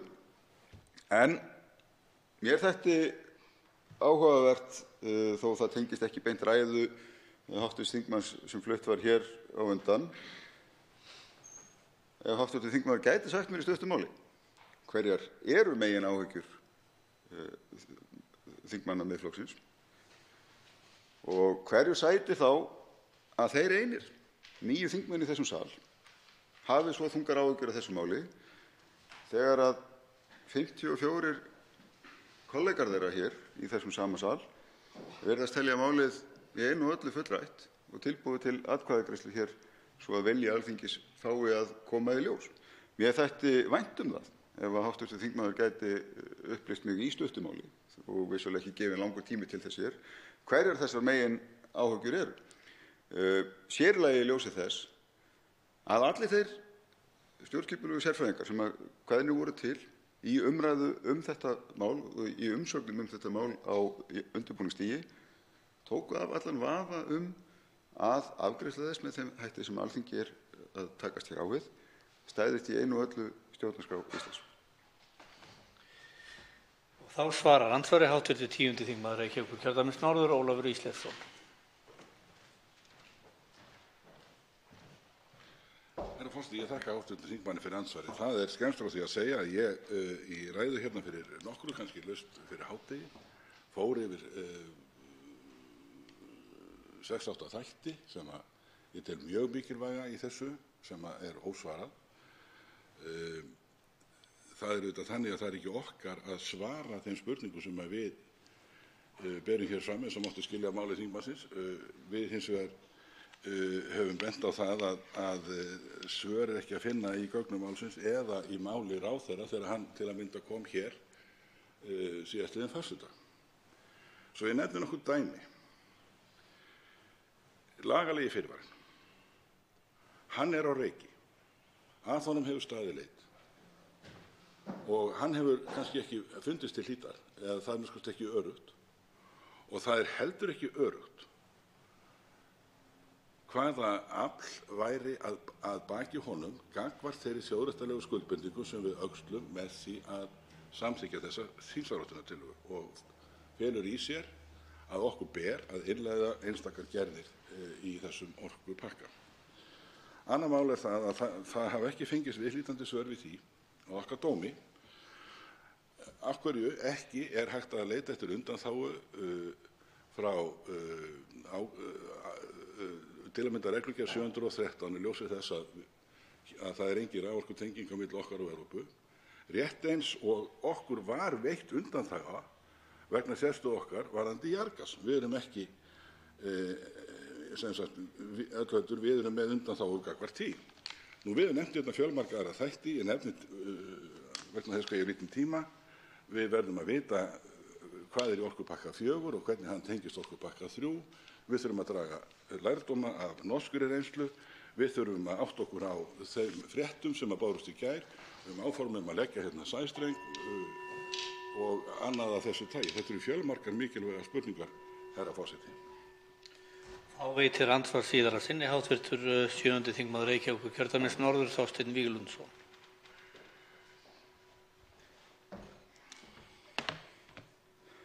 Forseti, nú hefur ítrekkað í málflutningi hv. þingmanna Miðflokksins verið vísað í álitsgerð Stefáns Más Stefánssonar, prófessors við lagadeild Háskóla Íslands og Friðriks Árna Friðrikssonar Hirst. Og í bréfi sínu til utanríkisráðherra áréttuðu þessi sömu sérfræðingar út frá þeirri túlkun sem meðal annars Miðflokkurinn höfðu lagt af þeirra gerð að í fyrsta lagi engin lögfræðilegu vafi væri á að sú leið sem lögð væri til væri í samræmi við stjórnarskrá og það skiptir mestu máli í þessu og að þeir ágallar sem þeir teldu á þessari leið lúta eingöngu að því hvort upptaka eða innleiðing gerðarinnar með þessum hætti væri tilefni til athugunar af hálfu ESA sem þeir telja ólíklegt. Og það er sérstaklega áréttað varðandi lagalega fyrirvarann sem svo mikil leit er gerð að hann er að finna í lagafrumvarpi hæstvirts atvinnuvegar eða ferðamála og iðnaðarráðherra sem er hér til umfjöllunar í atvinnuveganefnd. Ég skil ekki hverju ítrekku leit Miðflokksins af hverju ítrekku leit Miðflokksins að þessum lagalega fyrirvara hefur svo leitt skilað. Það er beinlínis áréttað í svari sérfræðinganna sem Miðflokkurinn hefur ítrekkað vísað hér í þessari umræðu hvar hann sé að finna. Þá svarar andsvari hv. 10. þingmaður Reykjavíkurkjördæmis norður, Ólafur Ísleifsson. Herra forseti, já, ég heyri það að hv. þingmaður aðhyllist eina af fjölmörgum kenningum það hvar fyrirvarann sé að leita. Þetta er eina af mörgum sem hérna hafa verið bornað fram. Hv. þingmaður vísar til bréfs tvímenninganna sem er dagsett 10. apríl. Þeirra yfirlýsing í fyrsta lið, hún vísar til mögulegs áreksturs við stjórnarskrá, gott og vel. Þeir hafa skýrt það, eða sérstaklega Friðrik Árni í viðtali við vefmiðilinn mbl.is að með þessum hætti sé gildistöku frestað og í raun og veru stjórnskipulega vandanum skotið inn í framtíðina. En þá er eftir annar vandi og þeir gera grein fyrir því. Og hv. þingmaður sagði réttilega að þeir hafi sagt í sínu bréfi að þeir teldu ólíklegt að ESA myndi hreyfa andmælum. En þeir vekja hins vegar í sínu áliti máls á því að við getum staðið frammi fyrir skaðabótamáli af hálfu erlends fyrirtækis vegna samningsbrota og hv. þingmaður í fullum færum til þess að gera sér í hugarlund hvaða fjárhæðir gæti verið að tefla ef við töpum slíku máli sem að þeir virðast greinilega telja ekki fara í lagi á blaðsíðu, nú man ég ekki nákvæmlega blaðsíðuna. Afsakið forseti með það. En þetta í neðanmálsgrein 62. Forseti áréttar enn og aftur að hv. þingmenn virði tímamörk. Til máls tekur annar andsvarandi, hv. 8. þingmaður Norðausturkjördæmis, Anna Kolbrún Árnadóttir. Hæstv. forseti. Ég þakka hv. þingmanni Ólafi Ísleifssyni kærlega fyrir sína ræðu. Þar sem hann fór yfir dóminn í Noregi, hjemfallsdóminn sem kom frá ESA og fjallaði þarna leyfi til að kaupa vatnsréttindi. Og fór nokkuð ítarlega yfir þetta og ég spyr mig hvort að við séum að falla í þessa sömu gryfju hér á landi þar sem að við höfum verið óþægilega mikið vör við það að alls konar aðilar, sérstaklega erlendir aðilar, hafa verið að kaupa hér upp jarðir og þeir kaupa gjarnan upp jarðir sem að hafa þann eiginleika að mögulega sé hægt að virkja þær þá læki og ár sem að renna í gegnum jarðirnar. Það vitað að það hægt að setja upp virkjanir 9,9 megavatt ef ég man þetta rétt án þess að það fari í umhverfismat og þegar það fengið þá hægt að stækka slíka virkjun upp í 30 megavatt. Og ég sé fyrir mér að þetta sé einkar lunginn vingill, sérstaklega fyrir þann sem vill eignast vatnsréttindi og hafa eitthvað það að segja hvernig þeim málum háttað.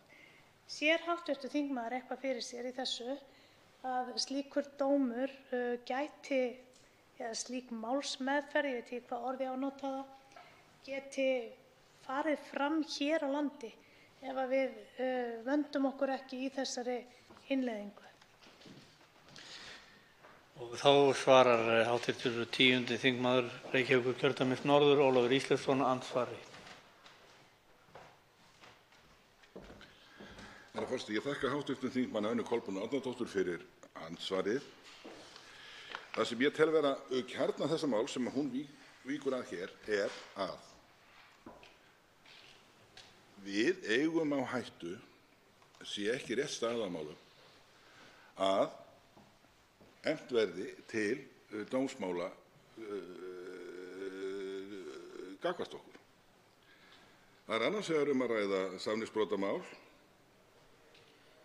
og það hins vegar að ræða skaðabótamál. Og þessi möguleikar eru reifaðir í áliti Friðriks Árna og Stefáns Más og í ljósi þessara frétta ráðagerðir hinna bresku fjárfesta sem að verðast vera búin að vinna verulega undirbúningsvinnu. Það upplýst að þetta mál hefur verið í undirbúningi undanfarin ár og það íslenskir ráðgjafar að störfum í þágu þessa félags hefur komið fram fjölmiðlum og það hefur sömuleiðis komið fram að fjármögnun langt á veg komin ef ekki beinlínis tryggð. Ég skal nú ekki leggja dóm á það hvort en þá stöndum við frammi fyrir þeirri spurningu sem að finna í þeirri neðanmálsgrein sem að ég vitnaði til hér í andsvari við hv. þingmann Þorstein Víglundsson rétt áðan, að þó ég myndi ekki blaðsíðutalið þá man ég númerið af henni, hún númer 62, og þar sem að þeir vekja máls á því að fyrirtæki sem að hefði leitað eftir heimild til tengingar og fengið synjun hjá Orkustofnun að það gæti farið í slíkt skaðabótamál og þeir lýsa því alveg glögglega að þeir telji kannski að líkurnar séu ekki okkar megin í slíku máli. Þá veitir andsvar síðara sinni hv. 8. þingmaður Norðausturkjördæmis Anna Kolbrún Árnadóttir. Hæstv. forseti, þetta einmitt alveg stórmerkilegt mál. Það að nú erum við með tvær áhugaverðar sviðsmyndir í Noregi. Annars vegar þegar við ræðum að taka á fyrir fyrirvarana 23. september í Noregi og svo hins vegar þá þessi dómur sem að segir okkur að okkur ber að vanda okkur. Og af því að hv. þingmaður ræddi breska fjárfesta, það ekki nóg með það að þeir séu búnir að tryggja fjármögnun. Þeir hafa hagað sínum málum þannig að þeir fái styrk frá Evrópusambandinu. Þannig að þetta liggur allt svo ljóst fyrir að það með ólíkindum að við ætlum ekki að vanda okkur. Ég vil aðeins inna hv. þingmann að því hvort að hann telji jarðakaup erlendra aðila hér spili einhverja rullu. Þá svarar andsvari hv. 10. þingmaður Reykjavíkurkjördæmis norður, Ólafur Ísleifsson, síðara sinni. Það 1 mínúta í síðara andsvari, þar sem 4 andsvarendur voru við ræðu þingmannsins. Herra forseti, ég þakka leiðbeiningar forseta ræðutíma og þakka hv. þingmanni fyrir spurninguna. Sko, það er tvennt sem mjög áberandi hérna á síðustu misserum og sem að gera það verkum að menn hljóta að vilja staldra við og spyrja áleitinna spurninga. Það annars vegar þau jarðakaup sem hv. þingmaður vísaði til, þar á meðal af hálfu erlendra aðila, og svo hins vegar fjölmargar umsóknir rannsóknarleyfi fyrir vatnsafls- og vindorkuvirkjunum, ekki síst á smærigerinni, allt að 10 megavött í uppsettu afli, og síðan virkjunarleyfi. Þessa þætti hef ég spurt hæstv. iðnaðarráðherra í skriflegri fyrirspurn sem ég vænti svars við vonandi innan tíðar. Þá veitir andsvar hv. 8. þingmaður Norðvesturkjördæmis Sigurður Páll Jónsson. Hæstv. forseti, ég vil þakka hv. þingmanni Ólafi Ísleifssyni fyrir prýðisræðu sem var upplýsandi og þingmaðurinn kom inn á dóm í Noregi sem fjallar vatnsréttindi og fleira. Og við erum að tala reynslu Norðmanna að þeirra innleiðingu pakkans og síðan þeir innleiddu þennan pakka sem nú reyndar stuttur tími. Hvað við getum lært af þeirri stuttu reynslu? Mig langar að spyrja þingmanninn að því með reynslu hvaða lærdóm við getum tekið út úr reynslu Norðmanna af innleiðingu pakkans til þeirra. Og eins kom mér í hug þar sem að þingmaðurinn var í andsvari áðan við hv. þingmann Þorstein Víglundsson sem að spurði kannski svona, ef ég umorðið það, hvað óttist þið í sambandi við pakkan? Þetta ekki allt upplýst? Og mér fannst þingmaðurinn Ólafur Ísleifsson fara ansi vel yfir það í svari, svona megindrætti. Þetta stuttur tími andsvör, en það kannski vantað inn í, og mig langar að spyrja þingmanninn að því. Við erum að tala þjóðin skiptist í tvennt í sambandi við þennan orkupakka. Hvaða skoðanir þjóðin hefur á því hvað sé rétt og hvað sé rangt. Og við nefndum hérna kynningu, að kynna það fyrir þjóðinni, og mér finnst það hljóma mjög vel, en það að vera frekar ópólitískt, þannig að það væri upplýsandi kynning staðreyndir. Það ekki eitthvað sem okkur ber skylda til að geta upplýst þjóðina, því þjóðin treystir pólitíkinni takmarkað en hlustar á staðreyndir.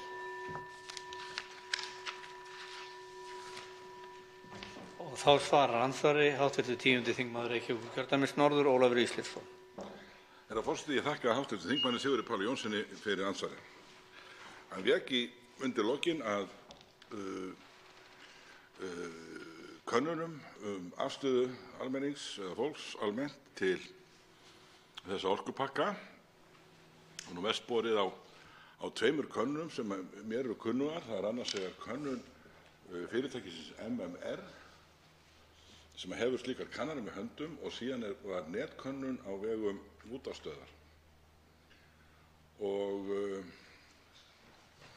ég ætla bara að leyfa mér að segja það að ég legg þessar tvær kannanir alls ekki að jöfnu vegna þess að í könnunum af þessu tagi að þá er mikilvægt að fylgt sé leikreglum líkindafræðinnar og æðri tölfræði.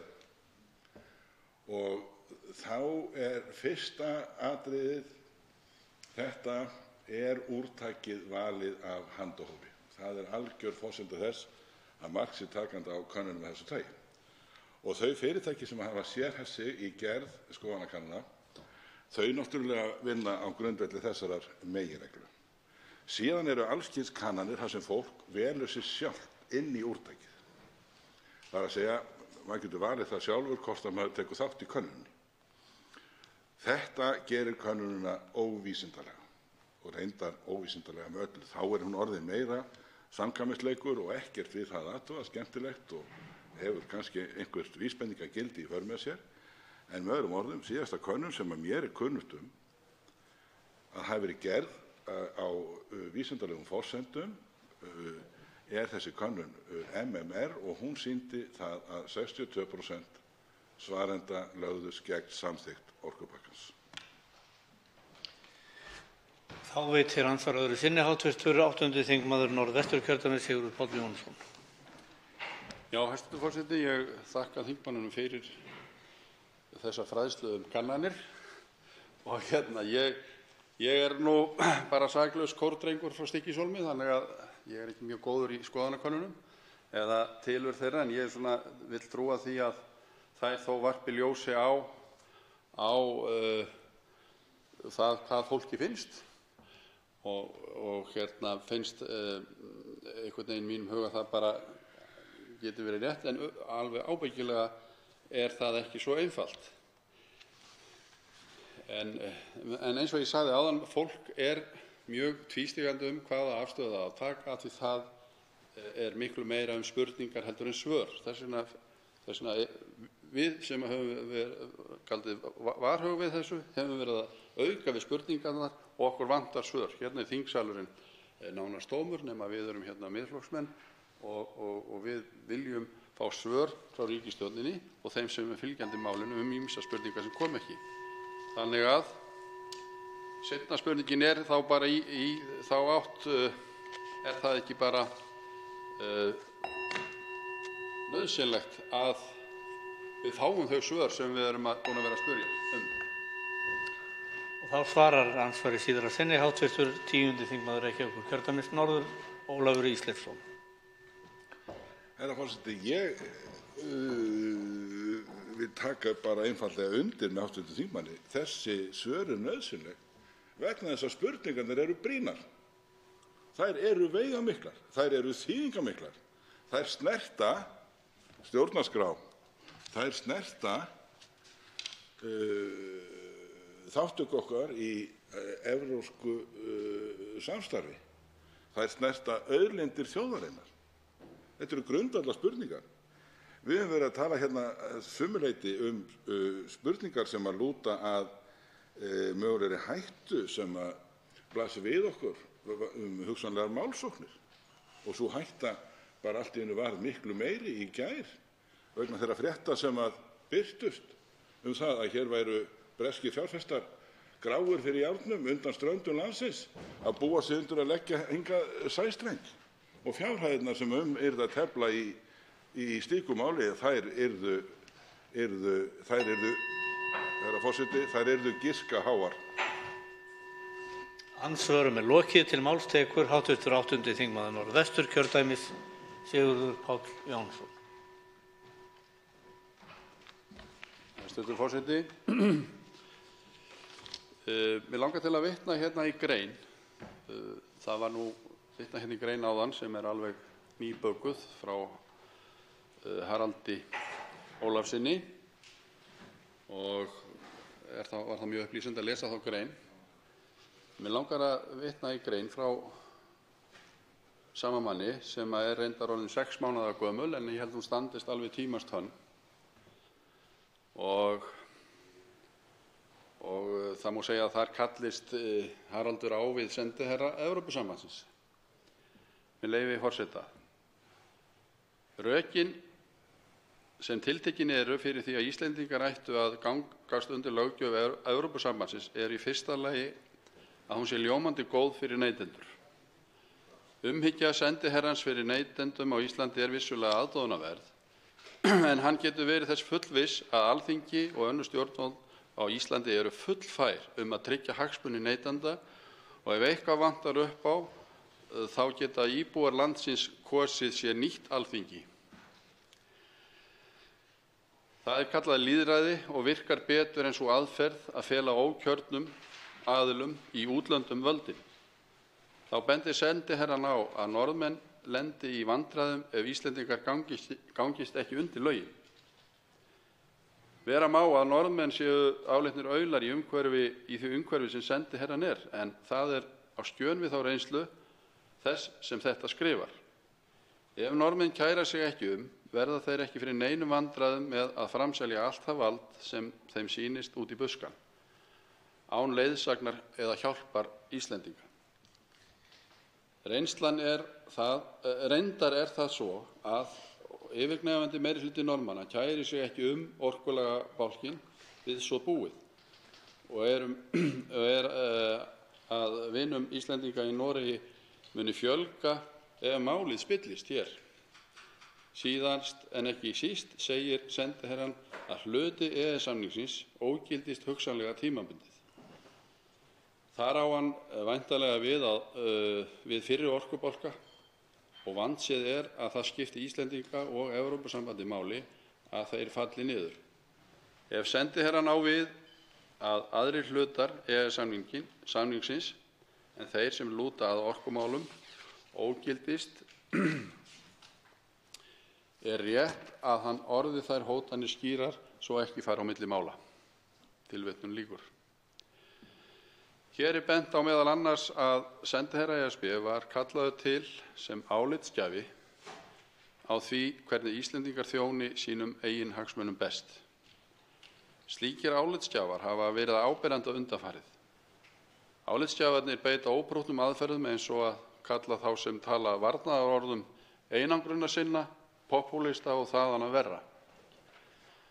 Það ekki óþekkt að sumir stjórnmálaflokkar telja að hagsmunum okkar sé best borgið við inngöngu í ESB. Aðrir vilja líkt og ég eiga í góðu samstarfi við aðrar þjóðir. Ég velti því hins vegar fyrir mér á hvaða vegferð ríkisstjórnarflokkarnir sem hingað til hafa stigið varlega til jarðar eru. Og það má í því sambandi nefna að ályktanir sem þeir hafa gefið frá sér á fundum hjá sér eru á skjön við þá stefnu sem þeir eru búin að taka í þessu máli og nefni ég þar Sjálfstæðisflokkinn og Framsóknarflokkinn. En það raunverulega þannig að þingmenn ríkisstjórnarflokkanna sem ætla sér að fara gegn stefnu þeirra eigin flokka og ég spyr hver ástæðan? Það raunverulega þannig að hagsmunir íslensku þjóðarinnar eru ekki hafðir að leiðarljósi? Hverjir skyldu hagnast? Sennilega raforkufyrirtækin.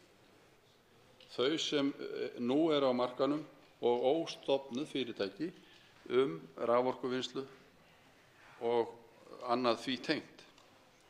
Vissulega mun ríkissjóður hagnast til að byrja með, en hættan samt sú að ríkið muni fórna framleiðslugeiranum. Gerist það að samkeppnisstaða okkar versni verður þjóðhagslegt tap mikið. Ég bendi einnig á að nú stundir virðist vera mikill áhugi erlendra fjárfesta á landakaupum. Minni virkjanir þurfa ekki að fara í umhverfismat vegna smæðar sinnar. En séu allar þessar virkjanir lagðar saman hér að ræða gríðarlegt magn. Það nú þegar byrjað að gera tilraunir með svokallaðar djúpboranir en ætla má að í framtíðinni verði sú leið lengra komin. Ég leyfi mér að vitna í frétt Viðskiptablaðsins 28. maí 2019 með leyfi forseta. Georg jarðhitaklasinn heldur utan styrki til jarðvísindaverkefna á Íslandi. Þar á meðal fyrir Horizon 2020 verkefni Evrópusambandsins sem stærsta rannsóknar- og þróunar áætlun sögunnar. Hefur áætlunin úr 80 milljörðum evra eða sem samsvarar 9.750 milljörðum íslenskra króna að spila á árabilinu 2014 til 2020. Enn fremur kemur fram á öðrum stað með leyfi forseta. HS Orka leiðir Deepex verkefnið sem það hlaut í 20 milljóna króna styrk úr rannsóknaráætlun Evrópusambandsins Horizon 2020. Ísor og Landsvirkjun taka einnig þátt í verkefninu af Íslands hálfu, en það snýst annars vegar djúpborunarverkefni á Reykjanesi og hins vegar djúpborun í Frakklandi. Þetta samstarfsverkefni þar sem menn læra hverjir af öðrum sem hefur gengið ágætlega. Þó hafa aðeins verið menn hikstandi yfir því út af leyfismálum og öðru slíku í Frakklandi. Og þetta bara það sem í gangi núna. En hæstv. Forseti, það sem helst hefur vantað í umræðurnar undanfarið að sjálfsögðu verði að undanskilja málflutning okkar miðflokksmanna eða þeirra sem hafa tekið til máls á móti málinu að birta verið þær sviðsmyndir hver innleiðing þriðja orkupakkans gæti haft í för með sér. Þær eru margar og auðvitað veltur það mikið á því hvort hagsmunaaðilar láti reyna á rétt sinn og rétt verði tilskipunin innleidd og beiti fyrir sér því að fá lagðan hér sæstreng. Lagalegi fyrirvari sem sagt að sé til staðar en finnst víst hvergi mun að öllum líkindum ekki halda. Hver þá staðan? Ein sviðsmyndin gæti verið þessi. Fyrirtæki Atlantic Superconnection sem lýst hefur áformum að framleiða aflasæstreng á Norður-Englandi og leggja hann til Íslands. Bíður áreiðanlega eftir því að Evrópurétturinn taki fyrir málefni millilandatengingu rafmagns við Ísland. Sýni íslensk stjórnvöld mótspyrnu gagnvart þessu verkefni eftir að hafa beitt sér fyrir innleiðingu orkupakka 3 má vissulega búast við kærumálum fyrir EFTA-dómstólnum sem með öðrum orðum verða höfðuð brotamál vegna EES-samningsins og kröfugerð fyrir íslenskum dómstólum skaðabætur á hendur íslenska ríkinu fyrir óþarfa tafir á að hefja ábatasöm viðskipti. Alþingi augljóslega að skapa mikla réttaróvissu ef það afléttir hinum stjórnskipulega fyrirvara af orkupakka 3. Þess ber að geta að Friðrik Árni Friðriksson, Hist og Stefán Már Stefánsson eru búnir að vara við þessari hættu í álitsgerð sinni frá 19. mars 2009. Gerist eitthvað þessu líkt eða nákvæmlega þetta búið að opna Pandóruboxið. Við munum sjá hækkandi raforkuverð til fyrirtækja og heimila. Innri markaður fyrir raforku gerir nefnilega ráð fyrir því að eitt markaðsverð gildi. Skiljanlegar áhyggjur garðyrkjubænda raforkuverð verðleiki þá út af markaðnum munu rætast.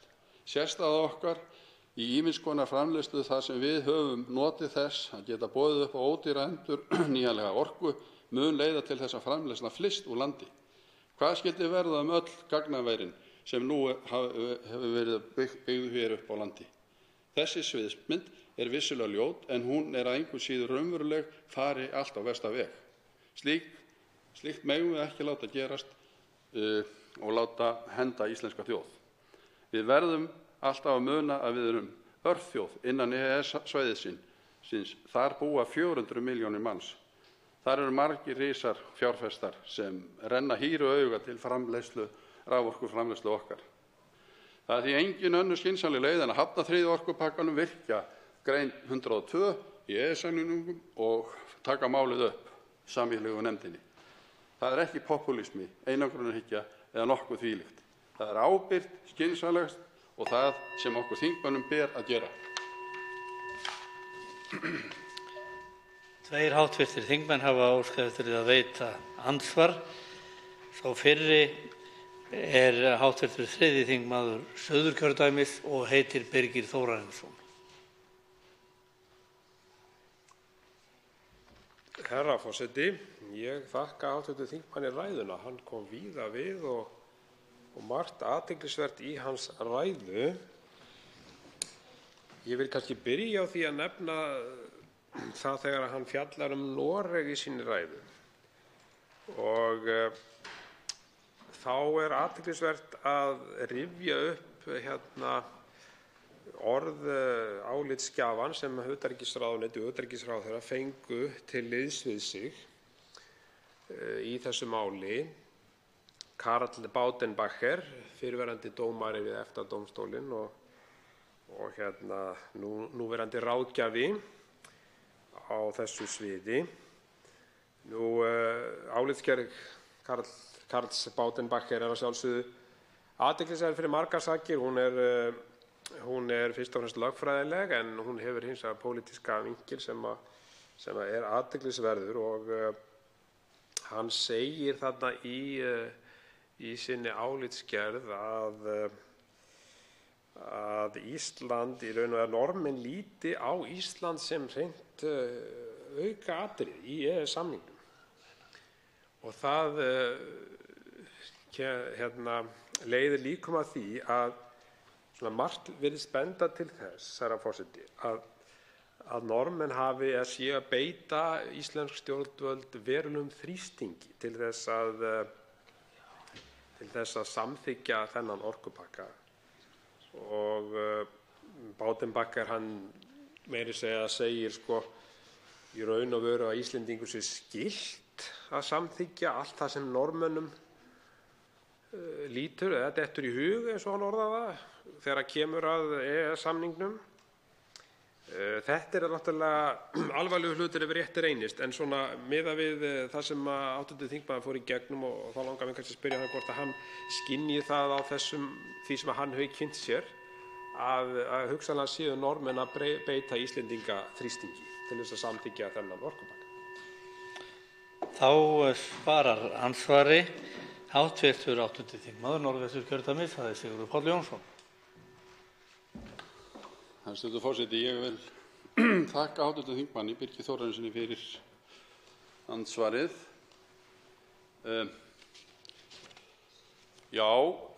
Frændur okkar Norðmenn, þeir eru stundum frændum vestir, en þeir eru líka ágætir.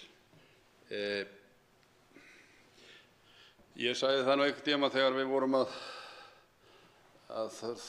þrátta inngöngu Íslands í ESB, að því að Ingólfur Arnarson er kominn frá Noregi og það hafði hann örugglega ekki siglt til Íslands til að nema land til að ganga svo í Evrópusambandið nokkrum árum seinna. Þannig að ég held að við verðum í smæð okkar sem þjóð, sem örþjóð, að halda uppi dignity eða sjálfsvirðingu okkar þó við séum lítil. Við megum ekki hafa minnimáttakennd fyrir eigin ágæti og þeir miklu dýrmætu ómetanlegu auðlind sem við búum yfir, auðlindum, og þar á meðal er vatnsorkan sem er, ég myndi segja, grundvallaratriði, eins og ég sagði í morgun, hryggjarstykkið í okkar auðlindum, að það er vatnsorkan okkar. Og við erum akkúrat að fjalla það núna í þessu máli. Þetta máli er svo stórt að það hálfa væri nóg. Og þingmaðurinn minntist þarna á Karl Baudenbacher og að hann liti á Ísland sem aukaatriði jafnvel, en samt jafnframt væri okkur skylt að innleiða þennan orkupakka. Ég segi nú bara réttum úr bakinu og stöndum með sjálfum okkur. Okkur er ekkert skylt. Við tökum bara ákvarðanir út frá okkar eigin hagsmunum í þessu máli. Og þá veitir andsvar síðara sinni hv. 3. þingmaður Suðurkjördæmis, Birgir Þórarinsson. Herra forseti, já, ég þakka hv. þingmanni andsvarið og ég tek heils hugar undir með honum þegar hann segir það að við verðum að vera stolt af okkar verkum, við verðum að halda okkar rétti á lofti þó við séum smá. Við erum vissulega smá þjóð í samfélagi þjóðanna, en hins vegar erum við fullvalda þjóð sem hefur fullan rétt á því að neita því að innleiða þetta með óbreyttum hætti og fara fram á varanlega undanþágu. En við megum heldur ekki láta hræða okkur til hlýðni ef svo má orði komast. Það er greinilega titringur í Noregi yfir því að nú skuli máli vera hér í þinginu og renna ekki í gegn snurðulaust eins og kannski menn gerðu ráð fyrir. Og ég hef haft af því spurnir að það komi nú einhverjum á óvart sem hafa komið að þessu máli hvað Miðflokkurinn hefur haldið uppi öflugum málflutningi gegn þessu máli. Nú, ef maður rýnir aðeins nánar í þessa álitsgerð Baudenbacher þá segir hann að við séum í raun og veru jafnvel eins og Íslendingar og Liechtenstein hafi nokkurs konar auka hlutverk. Það sé fyrst og fremst Noregur sem að stjórni ferðinni í þessu EES-samstarfi og það má að mörgu leyti til sanns vegar færa vegna þess að auðvitað er það alveg rétt að Noregur svona hryggjarstykkið í þessum samningi. Það breytir því ekki að við erum aðilar að honum og höfum okkar lögformlega rétt. En ég vil bara taka undir það með hv. þingmanni að við eigum að standa föst á okkar og láta ekki beygja okkur þó að Norðmenn séu eitthvað áhyggjufullir yfir því að þetta renni ekki hér snurðulaust í gegnum þingið. Og þá svarar andsvari síðara sinni hv. 8. þingmaður Norðvesturkjördæmis, Sigurður Páll Jónsson. Hæstv. forseti, ég þakka þingmanninum fyrir þetta. Það var í raun og veru ekki nein svona bein spurning en svona þingmaðurinn tók undir það og áréttaði það sem sá sem hér stendur talaði með sjálfsvirðingu eða standa beinir í baki og annað slíkt sem að við erum að gera í þessu máli, að koma öllum spurningum frá þannig að það sé hægt að taka upplýsta ákvörðun. Og það sem að við höfum oft vitnað í hér í ræðum og það er þessar greinar, þessi grein nr. 102 og 103 í samningnum að mál fari aftur til sameiginlegu EES-nefndarinnar. Það getum við alveg nýtt og það setur EES-samninginn ekkert í uppnám. Það erum við búin að fá alveg upplýst um. Það hefur reyndar ekki reynt á það síðan 1992 var samningurinn tekinn upp, EES-samningurinn. En einu sinni er allt fyrst og því ekki að láta reyna á það núna í svona gríðarlega stóru máli. Ég myndi segja að þetta verði eitt stærsta málið sem upp hefur komið síðan við gerðum EES-samninginn. Þingmaður er kominn á öfluga málflutning manna og kvenna sem hafa verið að andæfa í þessu máli og það er greinilegt og ég hef fylgst með því að því ég nýkomin úr fríi að ég hef fylgst með því bara á fjölmiðlum hvað sá málflutningur hefur dýpkað, hvað spurningum hefur fjölgað og hvað meiri upplýsingar álitamál hafa komið upp. Og það er ekkert þannig þó að menn tali málþóf að þetta eigi nokkuð við það að styðjast, þetta sé málþóf. Þetta er bara nauðsynleg umræða til þess að upplýsa þær eða til þess að koma þeim spurningum frá sem að ætíð er að vakna í þessu máli. Og þá veitir andsvar hv. 8. þingmaður Norðausturkjördæmis, Anna Kolbrún Árnadóttir.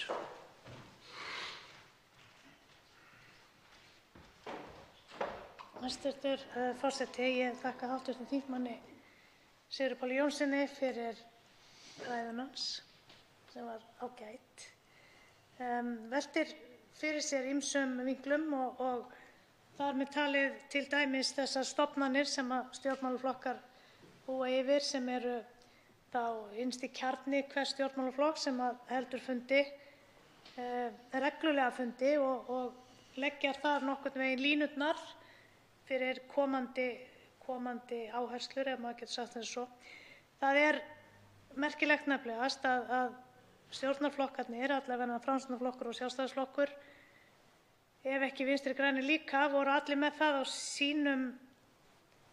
í sínum ályktunum að vera ekki með innleiðingu eða orkupakka 3. Við getum tekið það saman þannig, þegar þeir hafna því að það eigi að versla með auðlindir landsins, sem sannarlega mun eiga sér stað núna þegar við innleiðum orkupakka 3 og svo framhaldinu orkupakki 4.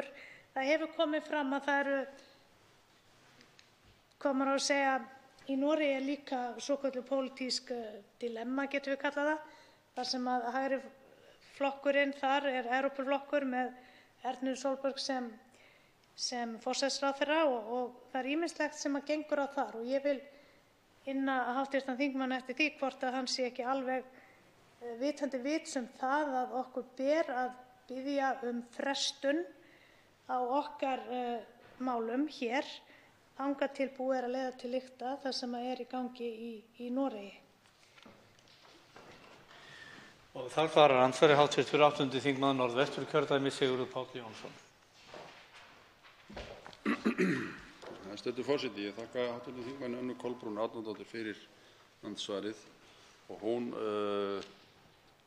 kom inn á ályktanir aðalfunda flokka sem eru nú í ríkisstjórn og sem eru algjörlega á skjön við þessa framkvæmd málsins, eða sem sagt hvaða leið þau eru að fara í þessu máli. Og maður hefur verið og tók þar fram sem sagt þessa 3 flokka, Sjálfstæðisflokkinn, Framsóknarflokk og Vinstri græna. Og maður hefur verið svona að hugsa hvað gengur mönnum til. Þau segja að það sé búið að sannfæra þau með fyrirvörum og það að málið sé skothelt, og þá hefur það komið fram að þessir fyrirvarar eru nánast bara til heimabrúks, þeir eru einhliða og standast enga skoðun og eru líka eru svona í einhverri hulu. Ekki gott að finna þá. Jú, frestun er lágmarkskrafa okkar sem erum að andæfa þessu máli. Frestun fram á allavega haust. Það kom nú fram hérna í andsvörum áðan að það væri nú bara rétt að fá frestun fram yfir næstu alþingiskosningar. Og þá væri hægt að fara í málið, eða sem sagt þá geti þjóðin eða þeir sem hafa kosningarétt kosið eftir því hvaða skoðanir hver flokkur hefur á þessu máli. En eins og ég sagði hérna áðan þá er fólk ekkert sérstaklega skotið í pólitík í dag. Það vil meira heyra staðreyndir. Og þá veitir andsvar síðar að sinni hv. 8. þingmaður Norðausturkjördæmis Anna Kolbrún Árnadóttir. Hæstv. forseti.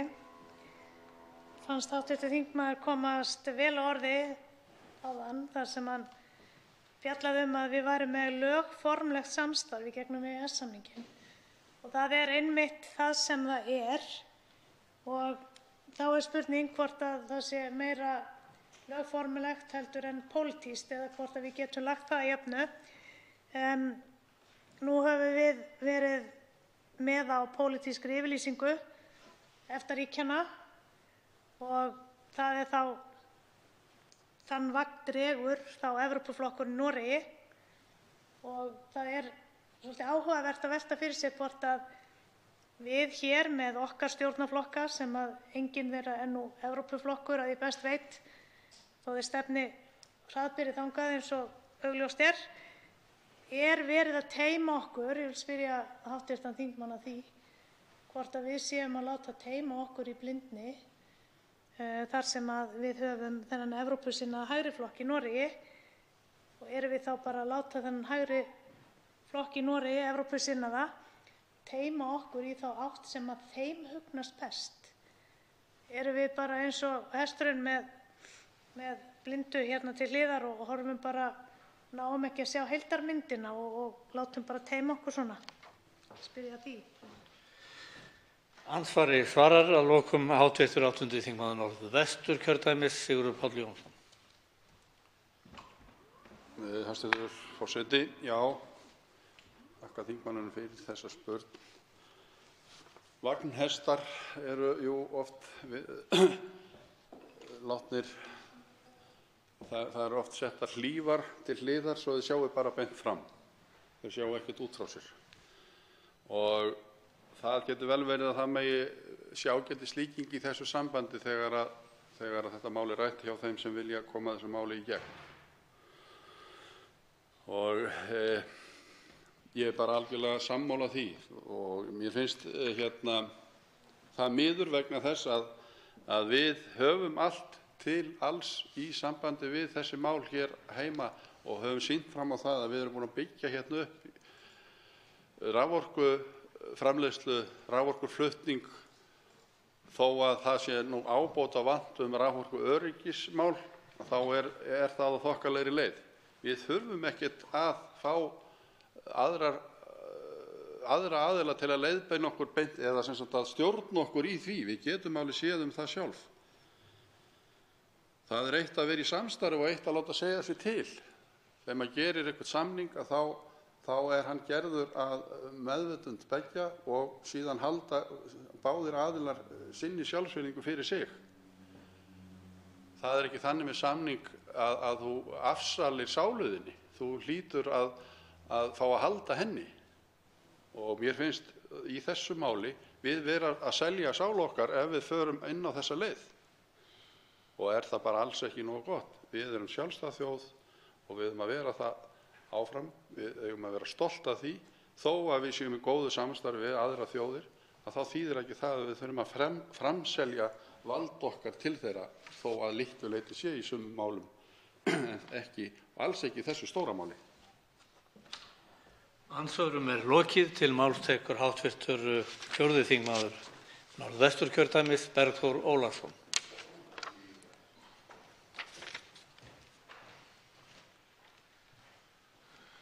Herra forseti, ég ætla hér í þessari ræðu minni að koma stuttlega inn á hagsmuni almennings af innleiðingu 3. orkupakka. Það var töluvert látið með það á fyrstu stigum málsins að undir lægi hér mikið hagsmunamál heimila í landinu og við efasemdamennirnir í Miðflokknum værum að leggja stein í götu þess að heimili landsins fengju búið við hagkvæmara orkuumhverfi og lægri verð, tryggara afhendingaröryggi og þar fram eftir götunum.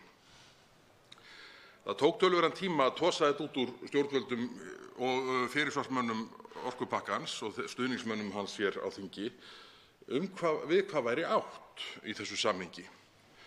Það var lengi talað aukna neytendavernd og gegnsæi. Það var svo sem gott og blessað, en því fannst það var erfitt að heimfæra það á þau gögn sem fyrir liggja í málinu.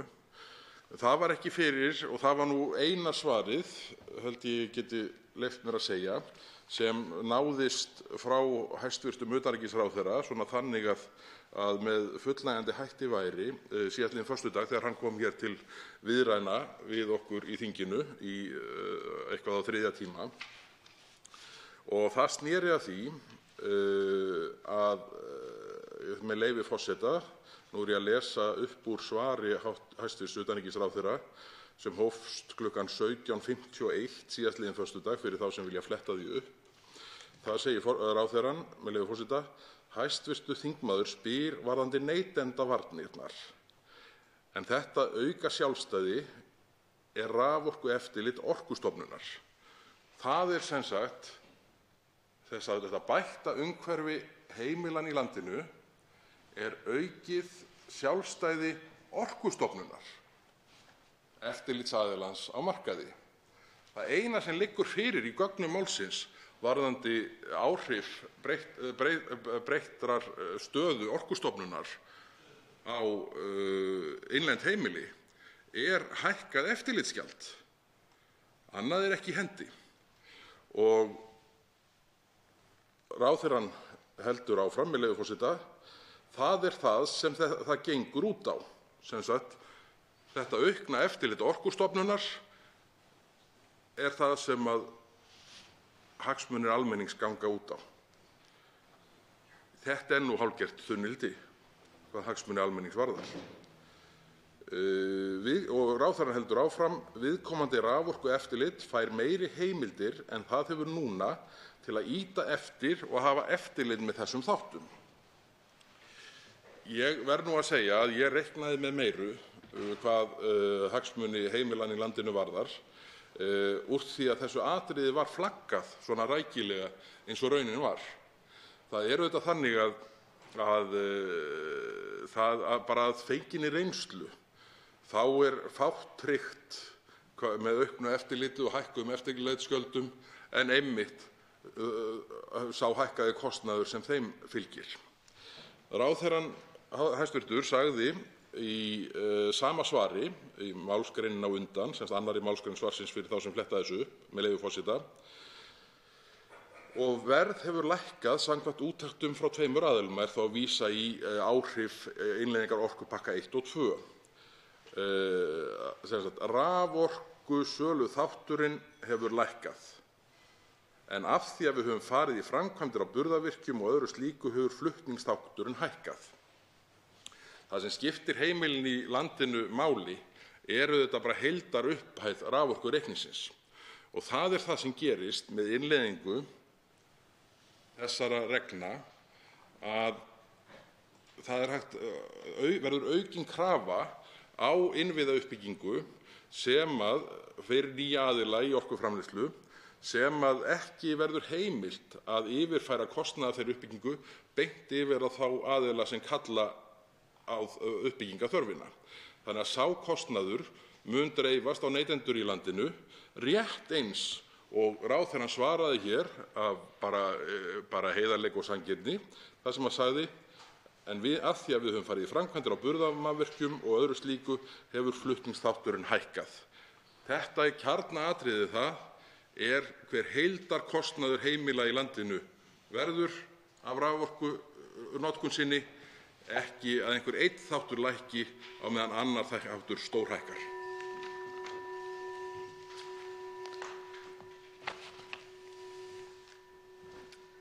Svo háttar til að 3 hv. þingmenn hafa óskað eftir að veita andsvar og rétt að rifja upp, þó að kannski sé ekki á því brýn þörf eftir ríflega 100 klukkustundar ræðuhöld, að þegar svona háttar til þá er ræðutími í seiðari umferð styttur í 1 mínútu.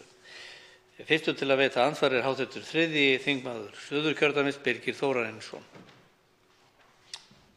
Herra forseti, ég þakka hv. þingmanni ræðuna og hann kemur þarna inn á afar mikilvægt mál í tengslum við innleiðingu þessa orkupakka og afleiðingar orkupakkanna hingað til, það er að segja 1 og 2, bara á hag almennings í landinu. Og við höfum farið yfir þetta hér og ég hef gert það í mínum ræðum og sýnt fram á það að raforkuverð til heimila og fyrirtækja í landinu hefur hækkað umtalsvert frá því að við tökum hér upp þessa tilskipanir Evrópusambandsins með innleiðingu orkupakka 1, breytingar á raforkulögum 2003, og svo erum við komin á þann stað hér og nú að nú þurfum við að innleiða orkupakka 3 sem að felur í sér enn stærra skref sem er að taka þátt í þessu sameiginlega markaðssvæði Evrópu.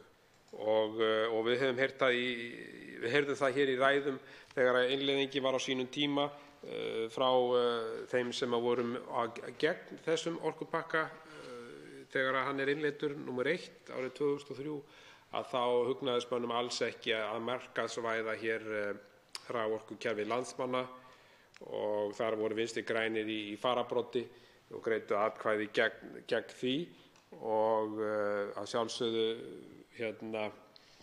vill maður óska þeim til hamingju með það, en á móti kemur að síðan einhverra hluta vegna eru þeir hins vegar fylgjandi því að markaðsvæða þetta enn frekar. Þannig að það nú afskaplega miklar andstæður í þeirra málflutningi hvað þetta varðar. En það sem mig langaði að koma inn á við hv. þingmann í þessu sambandi er að það hefur sýnt sig að það er ekki orðum ráðamanna, ráðherra á þessum tíma var ekki treystandi. Því var haldið fram að raforkuverð myndi ekki hækka, þáverandi iðnaðarráðherra gerði það og síðan kom allt annað á daginn.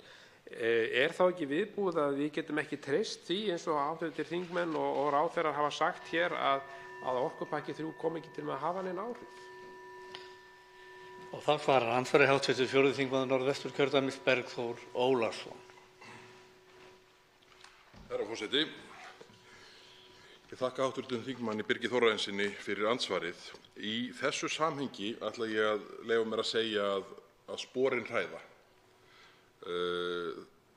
Það er einhver ástæða fyrir því ef að við horfum á þá stjórnmálamenn sem nú eru sestir eða svona hafa stigið svona allavega megninu til út af þeim vettvangi, stjórnmálamenn sem hafa verið á þingi sem alþingismenn eða ráðherrar, flestir ráðherrar í þeim hópi sem ég er með í huga.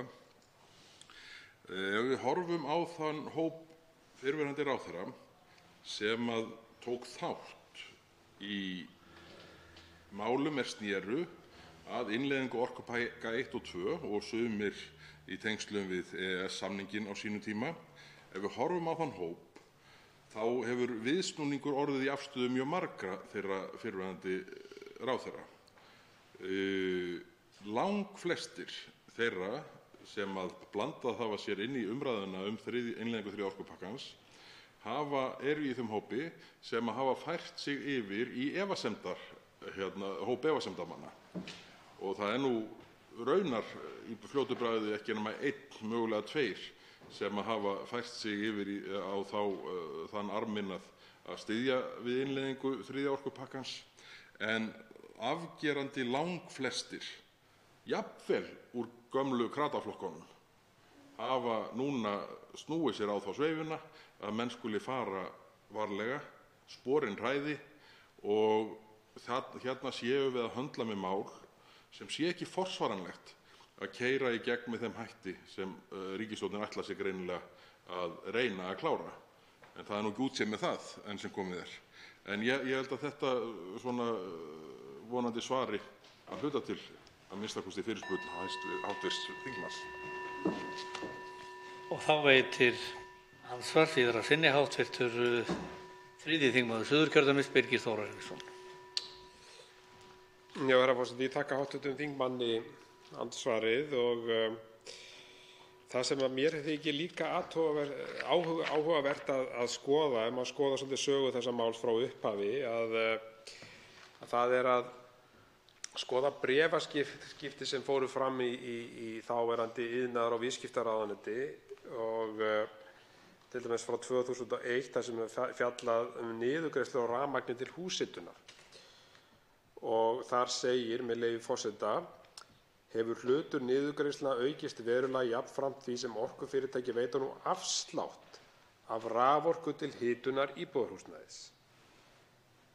Og þá bæta þeir við hér, með leyfi forseta: þá mun breytt skipan orkumála sem unnið er að líklega kalla breytingar á þessum reglum. Þannig að hér er ráðuneytið ekki einu sinni með það á hreinu hvort að þetta hafi áhrif á húshitun eða ekki. Og til að bæta þessu við að þá vil ég nefna það við hv. þingmann, er þetta ekki kjarni málsins að við vitum ekki hvaða áhrif þetta hefur vegna þess að ráðamenn hafa hreinlega bara farið með rangar staðreyndir. Andsvari svarar nú í síðara sinn hv. 4. þingmaður Norðvesturkjördæmis Bergþór Ólason. Herra forseti. Ég held að því miður þá sé ansi margt brogað í því sem lagt hefur verið fram varðandi 3. orkupakkann hingað til.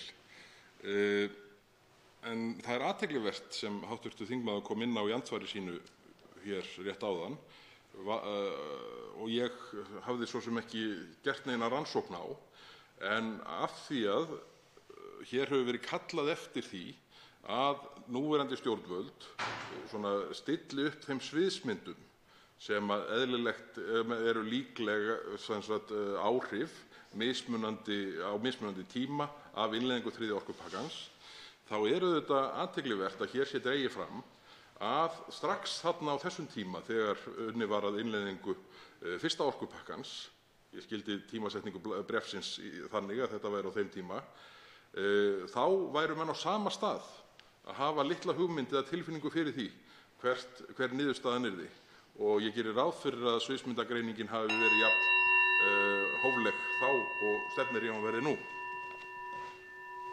Þá veitir andsvar hv. 3. þingmaður Norðausturkjördæmis, Sigmundur Davíð Gunnlaugsson.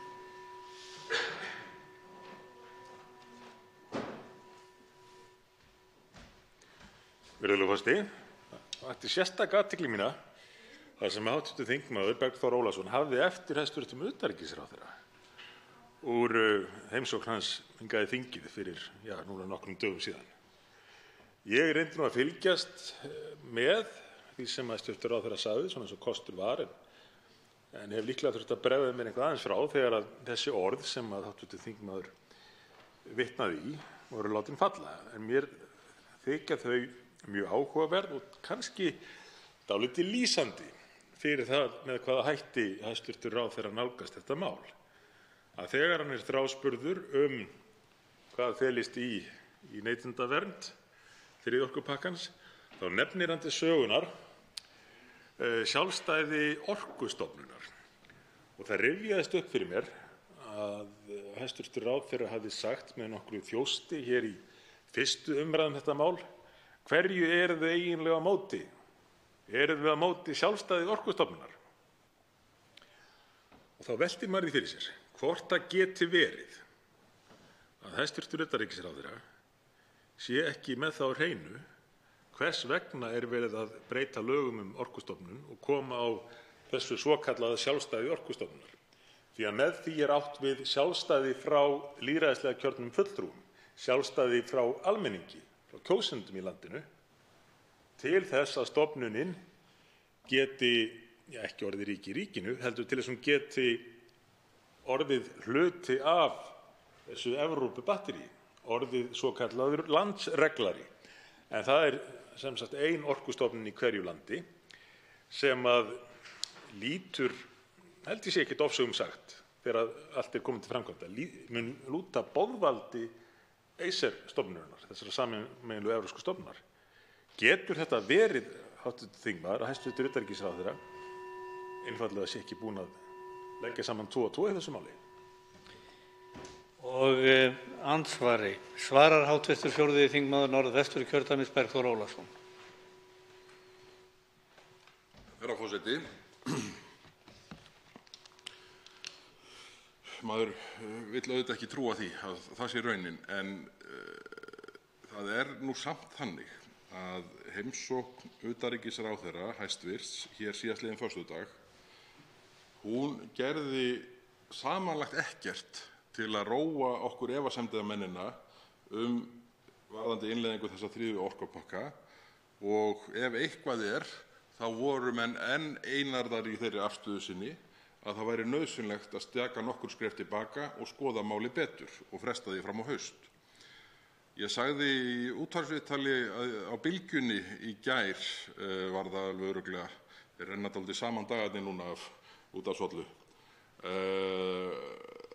Á viðtali í Bylgjunni sagði ég í gær að þarna hefði Guðlaugur Þór Þórðarson, hæstvirtur utanríkisráðherra, haft tækifæri til að slökkva á okkur, algjörlega okkur Miðflokksmönnum, hefði hann bara komið fram, svarað spurningum, fært rök fyrir afstöðu sinni og stjórnvalda og í rauninni skilið okkur eftir á þeim stað að við ættum fáum spurningum eftir ósvarað. Það er vægast sagt tókst það markmiðan sem ég gef mér hafi verið, það klúðraðist fullkomlega. Það hefði sennilega ekki verið hægt að klúðra því verr, því að eftir heimsókn hæstv. Ráðherra þá voru í fyrsta lagi spurningarnar fleiri en þegar ráðherrann kom hingað og þær voru í rauninni, það hafði bæst við þessi tilfinning að menn hefðu ekki hugsað málið til enda, heldur hafi menn, eins og fyrrverandi formaður Sjálfstæðisflokksins, Þorsteinn Pálsson, kallaði það, komið sér niður á plan lofsverðra blekkinga í málinu og ætlaði að tosa kanínum upp úr hatti og láta vandamáli hverfa. Og þá veitir andsvar í síðara sinn hv. 3. þingmaður Norðausturkjördæmis, Sigmundur Davíð Gunnlaugsson. Virðulegur forseti, þetta virðist vera raunin og sífellt birtast okkur fleiri vísbendingar það að ríkisstjórnin og stuðningsflokkar hennar hafi, og þegar ég segi stuðningsflokkar þá ekki bara að tala ríkisstjórnarflokkana, heldur í raun núna alla aðra flokka á Alþingi heldur en Miðflokkinn, hafi ekki sannfæringu fyrir málinu, heldur hafi látið segja sér að það þyrfti bara að keyra þetta í gegn og menn væru komnir með trikkið til þessar svokölluðu lofsverðu blekkingar. Og hættan sú að til að mynda þingmenn Sjálfstæðisflokksins hv. telji sig núna vera lokað inn í þessi, búið að læsa þá inn í þessari stöðu. Og þá spurning mín til hv. þingmanns: er eitthvað sem við getum gert til að frelsa þá, hleypa þeim út og leyfa þeim aftur að taka afstöðu í samræmi við þá afstöðu sem að margir þeirra höfðu lýst fyrir? Þá svarar andsvari síðari sinni hv. 4. þingmaður Norðausturkjördæmis, Bergþór Ólason. Herra forseti, velkominn á svæðið. Það nú, hvað hægt að gera til þess að auðvelda þeim þingmönnum Sjálfstæðisflokksins sem örugglega líður illa með málið núna eftir að fór að molna undan þessum meintu fyrirvörum. Það hefur komið í ljós að hæstv. utanríkisráðherra hafði sennilega ekki hugsað alla þætti málsins til enda. Nú ég bara ráð í svörin eða ekki svörin sem bárust hér á föstudaginn.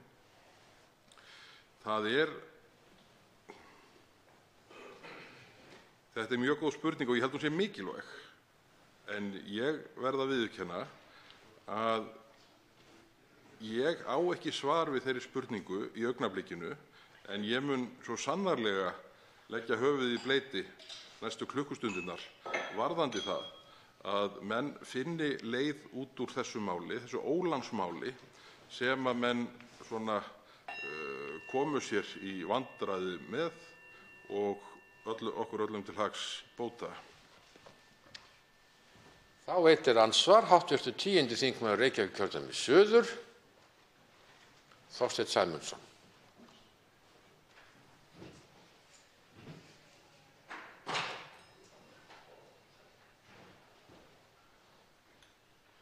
Hæstv. forseti, gleður mig að sjá forsetann svo brattan á forsetastóli.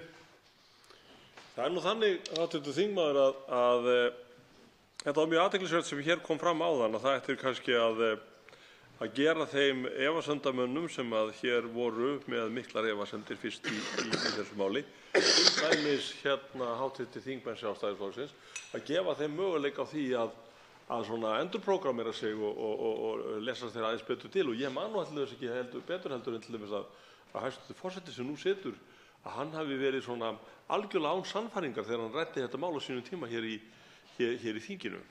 Og aldrei slíku vant, vegna þess að yfirleitt fylgir orðum hans mikið sannfæringarkraftur, en í þetta skipti fannst mér að vera svona fjarlægur málefninu. Þannig að ég hef trú á því að menn hafi frekar ánetjast þessu máli eins og þegar maður drekkur beiskan bikar. Og þarna rétti utanríkisráðherra þingflokki Sjálfstæðisflokksins beiskan bikar. Ekki veit ég hvort hann hefur tekið flokkinn til altaris, en hann hefur rétt honum beiskan bikar. Og menn hafa látið sig hafa það að taka einn fyrir liðið eins og þar stendur. En ég ekki viss að hugur fylgi máli. Og ég ekki viss það heldur núna þegar í ljós kemur að meirihluti þjóðarinnar á móti þessu máli. Og ég vona nú að hæstv. Forseti og fleiri góðir Sjálfstæðismenn hafi hitt flokksmenn sína síðastliðinn laugardag í 90 ára afmæli Sjálfstæðisflokksins, sem ég þreytist nú ekki á að óska til hamingju með, og heyrt ofan í það góða fólk hvað því finnst þennan málatilbúnað. Og því miður hef ég nú bara ekki haft spurnir af því menn hafa verið frekar þögulir þetta góða afmælispartí. En ég vona allavega að menn hafi fengið þar svona nesti til þess að herða sig aðeins í þessu máli fyrir land og þjóð. Langar að fá hugleiðingar hv. þingmanns á þessu. Þá svarar andsvari hv. 4. þingmaður Norðvesturkjördæmis, Bergþór Ólason. Herra forseti, ég þakka hv. þingmanni Þorsteini Sæmundssyni fyrir andsvarið. Það auðvitað þannig að ég gef mér að allir þeir þingflokkar sem að styðja við innleiðingu 3. orkupakkans séu að heyra í stuðningsmönnum sínu baklandi. Vinstri grænir held ég að kalli þetta grasrót, sjálfstæðismenn kalli þetta baklandið. Ég veit ekki hvað framsóknarmennirnir kalla þetta því að þeir virðast í augnablikinu taka þátt í Íslandsmeistaramótinu í þagnarbindindi.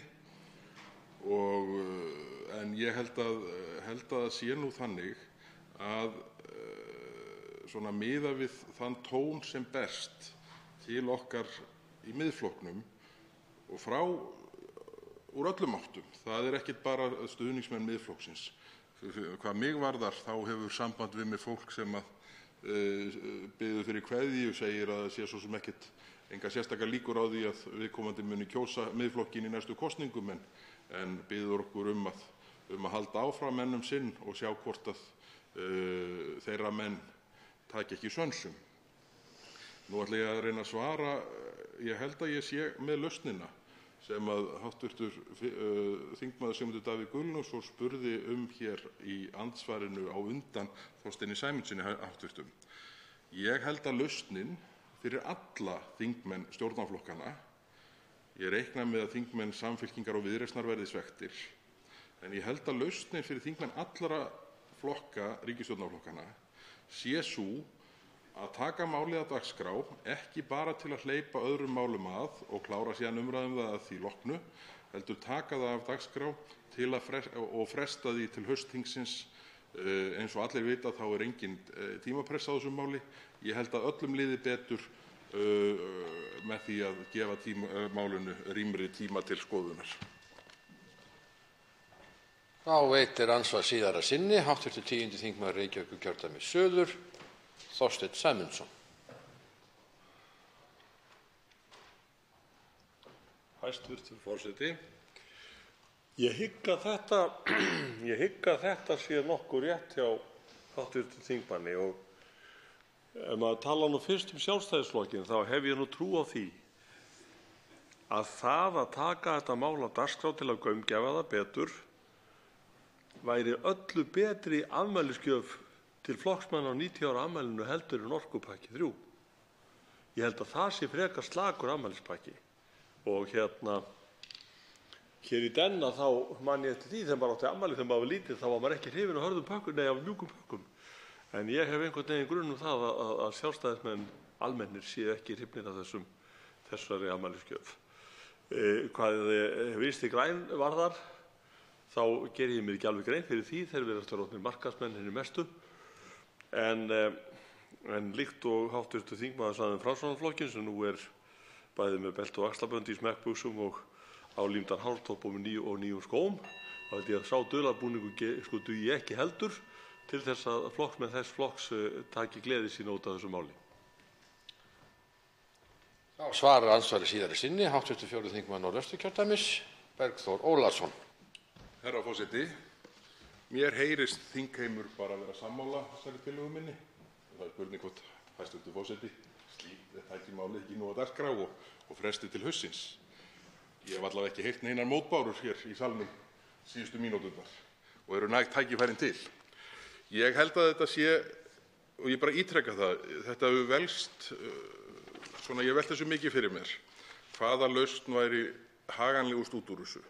Við í Miðflokknum höfum þetta boðið það ítrekað að máli verði tekið á dagskrá og öðrum málum hleypt að og síðan tekið á dagskrá aftur. En mér sýnist einhvern veginn allt benda til þess að skynsamlegasta lausnin mjög margra hluta vegna og til svona sálarheill mjög margra þingflokka varðar sé að fresta málinu fram á haust. Það þarf frekari skoðunar við. Það of margt óljóst, það of margt, mörgum spurningum ósvarað og lausnin sú að fresta málinu fram á haust. Andsvörum lokið. Til máls tekur hv. 10. þingmaður Reykjavíkurkjördæmis suður, Þorsteinn Sæmundsson.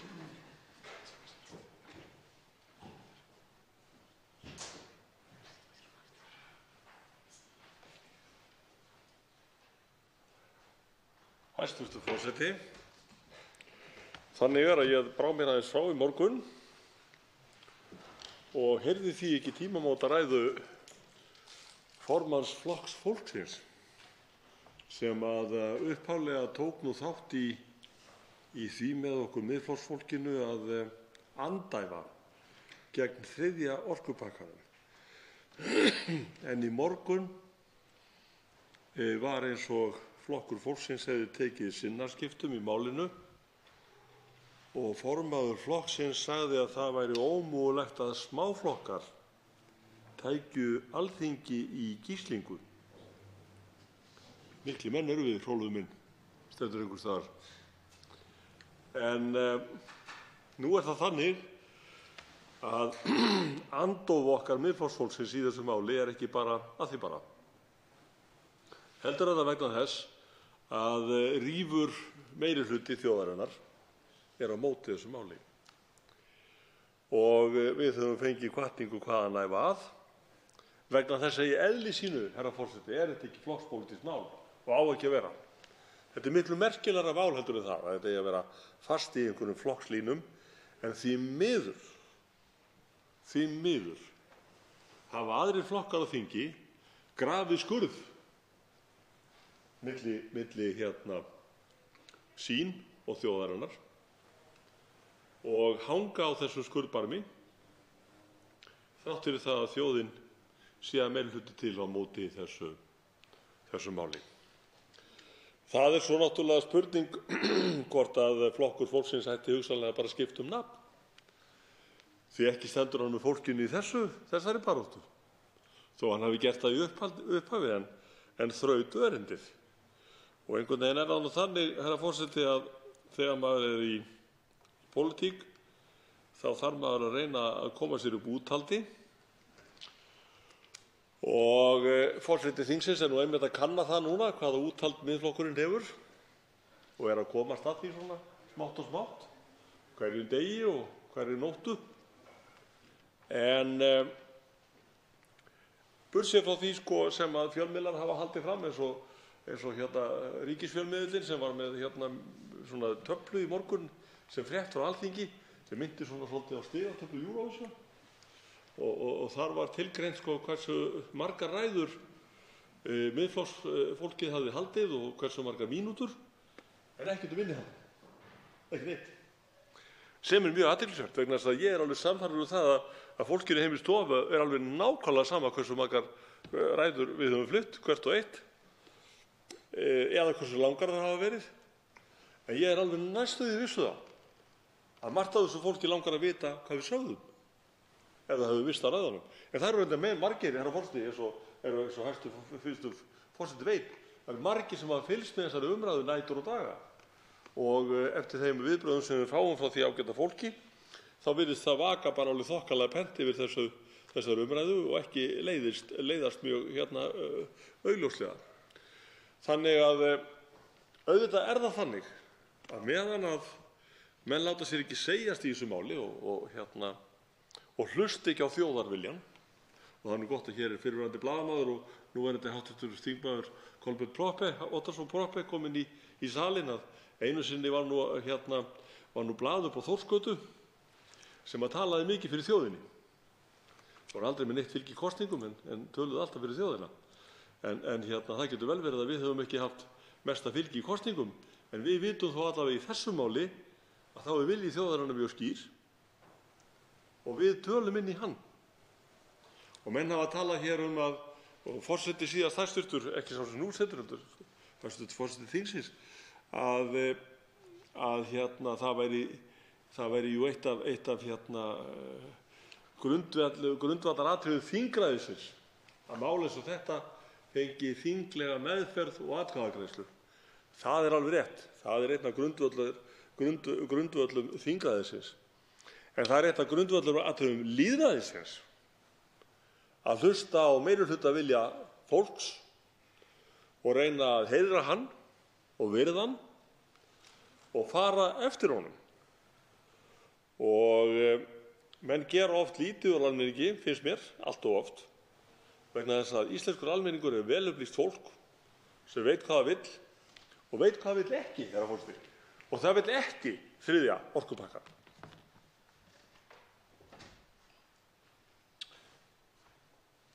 Tveir hv. þingmenn hafa óskað eftir að veita andsvar. Fyrstur til að veita andsvar er hv. 3. þingmaður Suðurkjördæmis, Birgir Þórarinsson. Herra forseti, ég þakka hv. þingmanni ræðuna og það var áhugaverð ræða. Ég verð að taka undir það með hv. þingmanni að ég hef einmitt fundið fyrir miklum áhuga almennings á okkar málflutningi hér í þinginu og veit til þess að ótrúlega margir hafa haft samband og sagst vera að horfa á rás Alþingis og fundist þessar umræður áhugaverðar.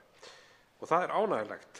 Á sama skapi er það einkennilegt að þingmenn háttvirtir komi hér upp og undir liðnum störf þingsins og gagnrýni það að Miðflokkurinn sé hér í málefnalegum umræðum vegna þess að þessar umræður eru málefnalegar. Og hér hafa komið fram nýjar upplýsingar eins og bara til dæmis í gær.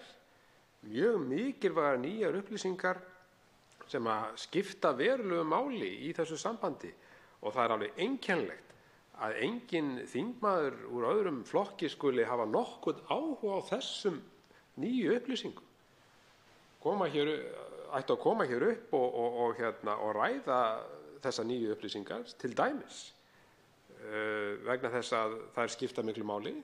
Við sjáum það að undirbúningur af sæstreng er komin miklu lengra en nokkurn óraði fyrir og þessi innleiðing á 3. orkupakkanum kemur til með að opna þá leið eins og við þekkjum og greiða fyrir því að sæstrengur komi með þeim afleiðingum að við missum í raun og veru forræðið yfir þessum málum vegna þess að þá virkjast ákvæði þessa 3. orkupakka, þessa tilskipunar.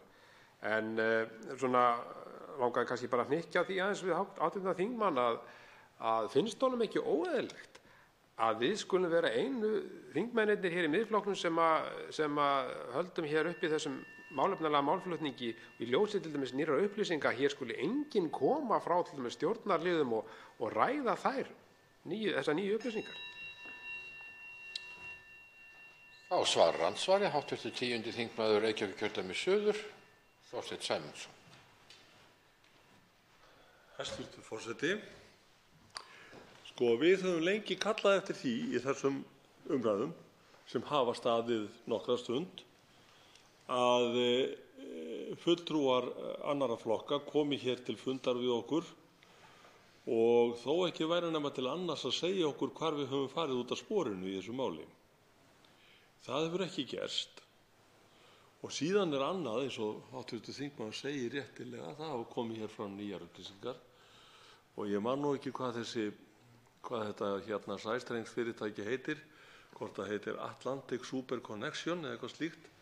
Ég bið forseta afsökunar en ég held að þetta fyrirbæri sé ekki á íslensku á heimasíðunni. Á heimasíðu þess fyrirtæki segir að það fyrirtæki sé í mjög góðu sambandi við ráðherra á Íslandi þvert á flokka. Og það er nú kannski bara lýsandi dæmi þann samruna sem að ég hef sagt að hafi orðið milli Vinstri grænna og Sjálfstæðisflokks.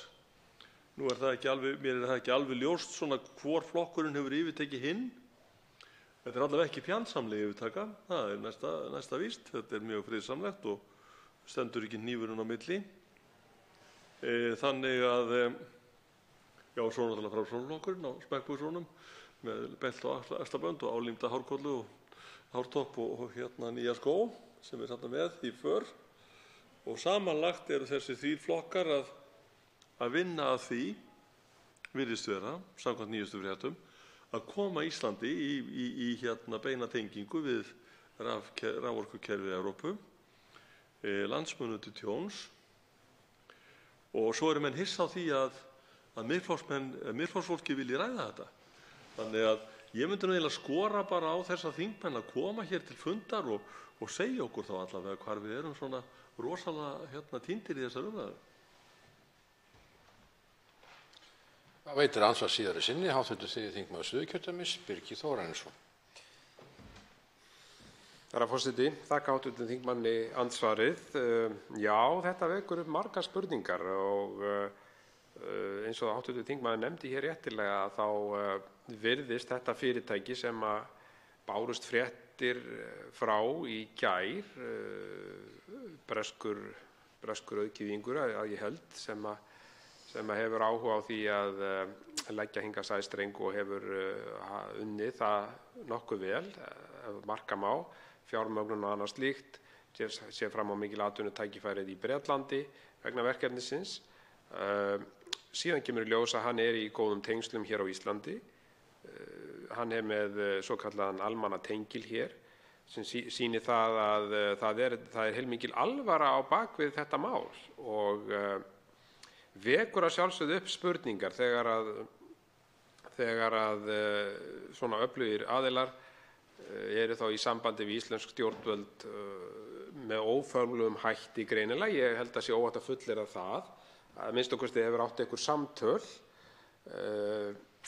Nú er það þannig að í svona tilfellum þá er mikilvægt að menn svona upplýsi það ef að svo er að það sé þarna mikill áhugi vegna þess að það skiptir máli í þessari umræðu. Og hún, ef þessi tilskipun verður send í sameiginlegu EES-nefndina, þar að segja henni verður hafnað hér og nú, þá mun það greinilega valda titringi meðal þessara aðila. Þeir sjá kannski fram á það að það hugsanlega geti gerst að Ísland væri að fá varanlegar undanþágu og þá væri þeirra áform öll í uppnámi. Og þá spyr maður sjálfa sig, er það hugsanlegt að það sé verið að beita þarna þrýstingi sem við höfum ekki frétt af, sem er þess eðlis að reyna að keyra þetta mál í gegn á sem minnstar umræðu. Þá svarar andsvari síðari sinni, hv. 10. þingmaður Reykjavíkurkjördæmis suður, Þorsteinn Sæmundsson. Herra forseti, jú, þetta er alveg rétt sem hv. þingmaður segir. Það er mjög athyglisvert þegar svona atburðir verða eða komi í ljós eða svona þróun kemur í ljós. Og nú er það svo eins og hv. þingmaður veit að hæstv. forsætisráðherra er nýstiginn frá snúin tilbaka úr heimsókn til Bretlands, þar sem hún meðal annars hitti nýfallinn forsætisráðherra þess lands eða Englands og það hefði kannski verið fengur að því fyrir okkur að vita hvort að í þessari ferð, nú hefur við ekki séð dagskrá ráðherrans, en það hefði nú verið fengur fyrir okkur að vita hvort að í þessari ferð hafi hún hitt til dæmis fulltrúa þessa fyrirtækis sem segist vera í góðu sambandi við ráðherra ríkisstjórnarinnar þvert á flokka. Það hefði verið mjög fróðlegt. Og það náttúrulega, ef að svo hefði verið, þá hefði verið mjög gott að vita svona innihald umræðinanna eða viðræðinanna ef það hefði verið. Nú svo náttúrulega hefði líka verið bara mjög gott að vita hvort að svo hefði alls ekki verið. Ég ætla ekki að gera því skóna sérstaklega, en engar síður að þá er það mjög athyglisvert þegar svona upplýsingar koma fram. Og það vill nú þannig til að bæði þessar upplýsingar og fleiri upplýsingar sem fram hafa komið, einmitt meðan að við höfum verið hér að dýpka þessa umræðu smátt og smátt, að upplýsingarnar sem fram hafa komið hafa ekkert verið til reiðu af hálfu íslenskra stjórnvalda. Þær hafa komið upp svona hér og þar að fréttaveitum hér og þar og innanlands líka. Þannig að það er ekki hægt að segja það með góðum vilja að stjórnvöld á Íslandi og ríkisstjórnarflokkarnir sé að halda almenningi vel upplýstum málið sem hér er til umræðu. Það er ekki hægt að segja það með góðum vilja og góðri samvisku að svo sé. Þannig að ég held að við verðum að halda áfram enn sinn að ræða málið og dýpka það enn og vita hvort að við komumst að einhverri niðurstöðu. Þá veitir andsvar 83. þingmaður Norðausturkjördæmis, Sigmundur Davíð Gunnlaugsson.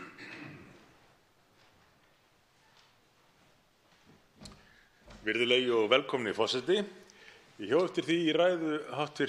þingmanns að hann gerði það umtalsefni hversu erfiðlega hefur gengið að fá menn til þess að ræða þetta við okkur hér og á sama tíma og tengdi þetta saman, á sama tíma og mikill meirihluti almennings hefur á þessu áhyggjur og er mótfallinn innleiðingu þriðja orkupakkans.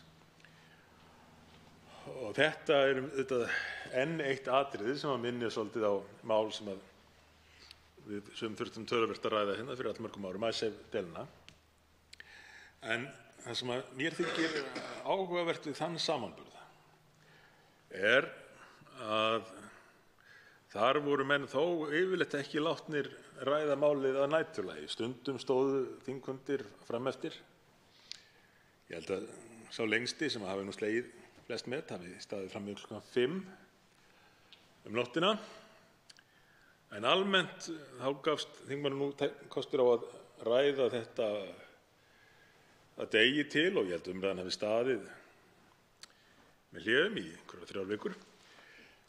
Hvers vegna telur hv. þingmaður að forseta virðist vera í mun að láta sem minnst fara fyrir umræðinni? Ég get allavega ekki dregið aðra ályktun af þessari nýlundu að láta fundi fara fram hérna fram til 6, 7, 8, 9, jafnvel 10 á morgnana.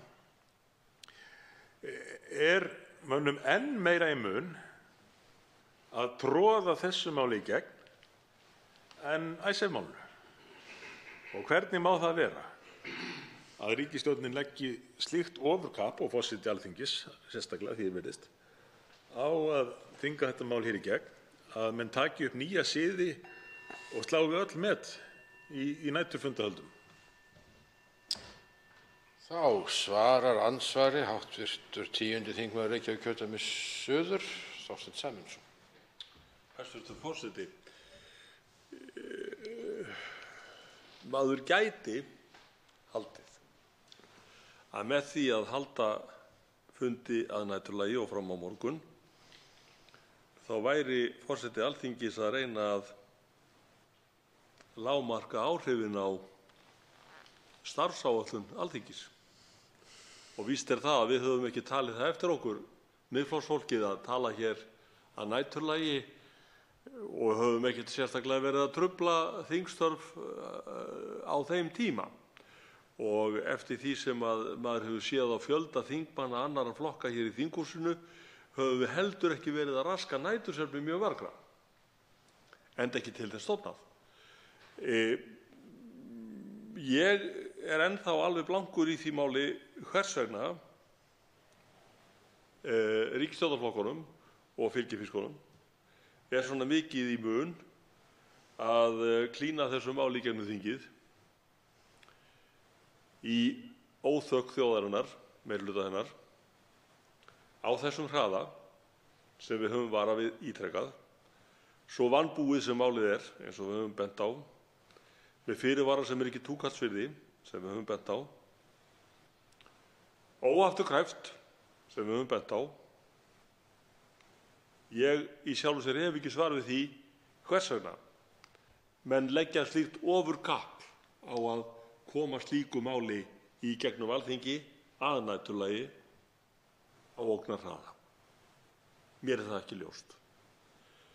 Mér er heldur ekki ljóst hvers vegna menn vilja troða þessu máli í gegnum þingið í óþökk þjóðarinnar, vitandi það að í september næstkomandi verður tekið fyrir í Noregi mál sem varðar það hvort innleiðing 3. orkupakkans þar stenst norska stjórnarskrá og stjórnlagadómstóll mun taka það fyrir. Og mér óskiljanlegt af hverju menn af þeirri ástæðu einni bíða ekki með þetta mál fram á haustið og gaumgæfa það betur. Þá svarar andsvari síðari sinni, hv. 3. þingmaður Norðausturkjördæmis, Sigmundur Davíð Gunnlaugsson.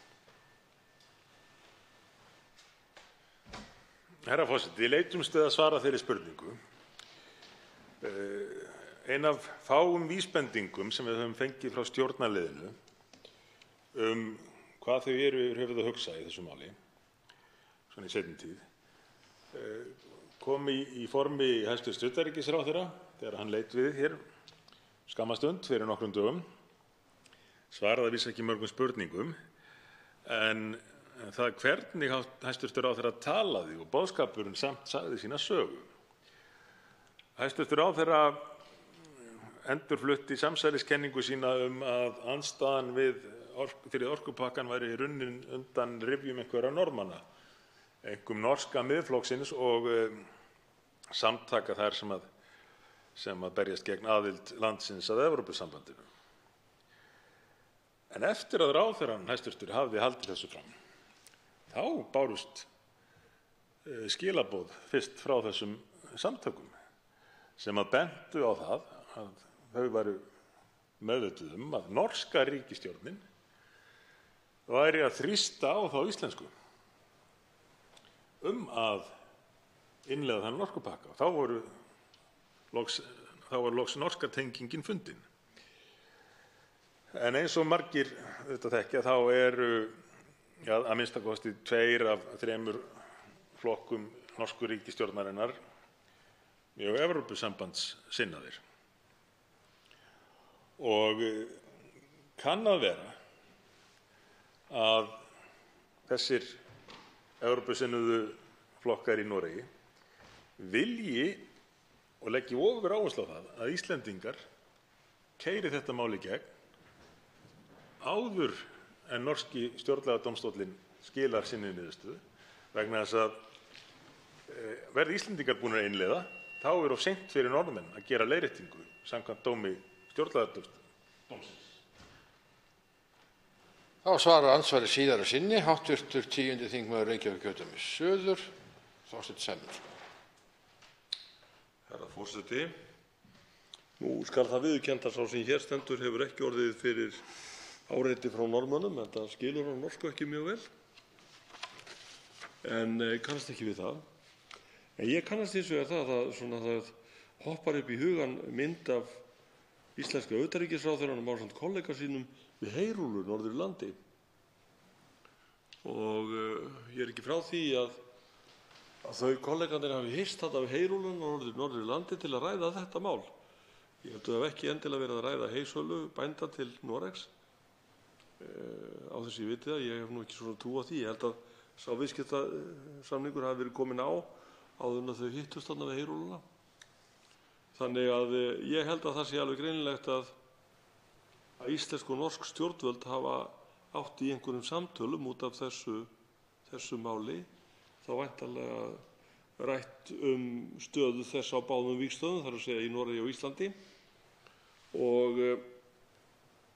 ég segi enn að ég er svolítið svona tregur að skilja hvers vegna við eigum að klára þetta mál nú í flýti, svo illa búið sem það er, áður en að norski stjórnlagadómstóllinn kveður upp úr hvort að málið, eins og það er reifað í Noregi, stenst norska stjórnarskrá.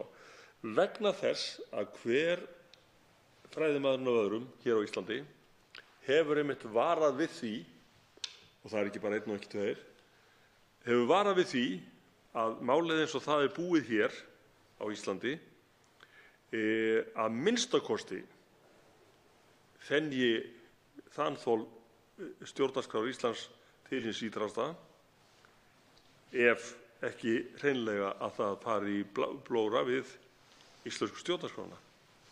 Og það er kannski eitt í viðbót við það sem að maður skilur ekki hvers vegna liggur svo á að þrýsta þessu máli hér í gegn í óþörf meirihluta þjóðarinnar. Andsvörum er lokið. Til máls tekur hv. 3. þingmaður Norðausturkjördæmis, Sigmundur Davíð Gunnlaugsson.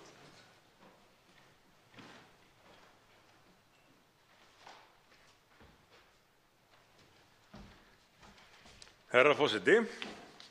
Ég hafði hugsað mér að ljúka hér ræðu minni stöðu mála í norskum stjórnmálum og þau áhrif sem það hefur á stöðuna á Íslandi. Einnig get ég upplýst hæstv. Forseta að ræða mín samspil ólíkra tegundur reglugerða sem týndist í morgun, hún er fundin, þótt fyrirvararnir séu ekki fundnir, svo að ég get klárað þá ræðu fljótlega. En svo var ég upplýstur það að þetta muni vera 40. ræða mín í þessari umræðu. Reyndar hafa nú sumir hæstv. Forsetar, þar með talið hæstv. Forseti Guðjón Brjánsson og hæstv. Forseti Bryndís Haraldsdóttir, haft það fyrir sið að nefna það sérstaklega þegar svona tímamót verða hjá mönnum í ræðuflutningi, en ég tek því ekkert illa þó að sá hæstv. Forseti sem nú situr hafi ekki gert það. En í ljósi þessara tímamóta ætla ég að bíða aðeins með ræðurnar sem ég nefndi hér áðan og flytja tímamótaræðu. Það eru nefnilega mikil tímamót í stjórnmálum, ekki bara á Íslandi heldur víða heim. Og þau felast í viðbrögðum almennings við þeirri óheillaþróun sem hefur verið að ágerast allmargra ára skeið og falist í því sem ég kalla kerfisvæðingu. Að það er stöðugt verið að færa vald frá lýðræðislega kjörnum fulltrúum, og þeir auðvitað bera ábyrgð á því sjálfir, til embættismanna og stofnana, og stærsta dæmið þetta er auðvitað Evrópusambandið.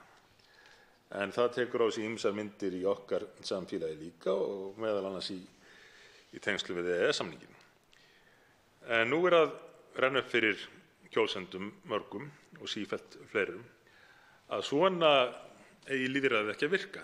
Til þess að lýðræðið virki þá þurfi kjósendur að geta að minnsta kosti átt einhverja vonum að stjórnmálamenn muni ætla sér og hafi stöðu og getu til að framkvæma í samræmi við þau loforð sem gefin í kosningum. En þegar að stjórnmálamenn eru búnir að afsala sér valdinu, þora jafnvel ekki að fara með það vald sem að þeim er ætlað samkvæmt lýðræðislegu fyrirkomulagi, þá er leið búið að taka valdið af kjósendunum. En nú sjáum við viðbrögð við þessari óheillaþróun, núna síðast í kosningum til Evrópuþingsins, ekki hvað síst í Bretlandi, þar sem að nýr stjórnmálaflokkur fékk þriðjungs fylgi á meðan annar nýr stjórnmálaflokkur sem virtist stofnaður honum til höfuðs en var kannski svona kerfisflokkurinn þá, ætlaði að vera númer 1 í því, að sá flokkur fékk held í 2,8% og spyrst kannski ekki meira til hans. En flokkurinn sem lagði fyrst og fremst og nánast eingöngu áherslu á að lýðræðið yrði virt og staðið við niðurstöðu þjóðaratkvæðagreiðslu útgöngu Bretlands úr Evrópusambandinu vann mikinn sigur. Þetta er bara eitt af fjölmörgum dæmum það að almenningur gerir sér grein fyrir því að ef stjórnmálamenn afsala sér valdinu, þá eru þeir afsala sér valdi sem þeir eiga ekki, þeir eru að gefa frá sér vald sem er í raun eign kjósendanna. Og við þær aðstæður geta orðið afdrifarík mistök, þó að það geti tekið talsverðan tíma fyrir mistökin að raungerast að fullu. Menn hafa til dæmis nefnt það þennan orkupakka að þetta gerist nú ekki allt saman strax, það geti jafnvel verið alltaf 10 ár þangað til menn sjá raunverulegar afleiðingar þessa. En 10 ár eru nú ekki langur tími í sögu þjóðar og raunar alveg örstuttur. Ég heyrði á ræðu hv. þingmanns Sigurðar Páls Jónssonar hér áðan að hann nefndi það í ræðu sinni að Ingólfur Árnason hefði nú varla komið til Íslands til þess eins að ganga í Evrópusambandið nokkrum árum seinna. Og mér fannst nú kannski helst til mikið lagt að kalla meira en 1100 ár nokkur ár, eða lítið í lagt. En svo rifjaðist upp fyrir mér línan úr þjóðsöngnum: fyrir þér er dagur sem 1000 ár og 1000 ár dagur ei meir.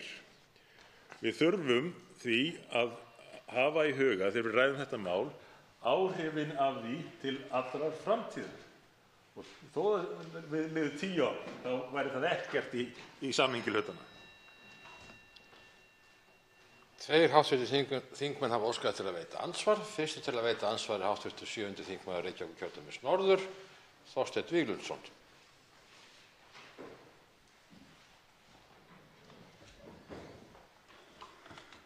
Herra forseti, ég vil byrja á því að óska hv. þingmanni til hamingju með 40. ræðu þetta mikilvæga mál.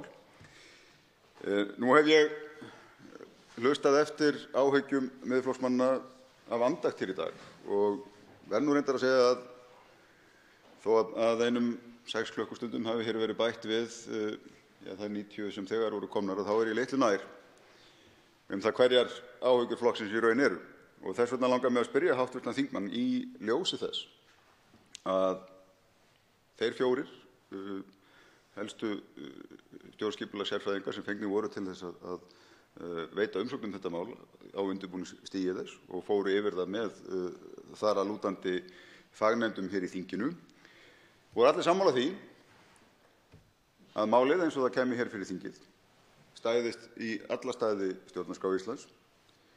Það væri engin hætta á því að í þessu fælist nokkurt framsal á forræði eða ráðstöfun auðlinda okkar, og það væri alveg ljóst að regluverk flutningsmannvirki yfir landamæri gilti ekki hér á landi þar sem slíkt flutningsvirki væri ekki til staðar og yrði ekki reist hér nema með samþykki Alþingis í ljósi þess lagalega fyrirvara sem Miðflokkurinn hefur leitað mjög að í umræðu þetta mál en er til umfjöllunar í atvinnuveganefnd og reyndar bíður hér næst á dagskrá varðandi þá samþykki eða það skilyrði lagafrumvarp að sæstrengur verði ekki lagður hingað til lands nema með samþykki Alþingis.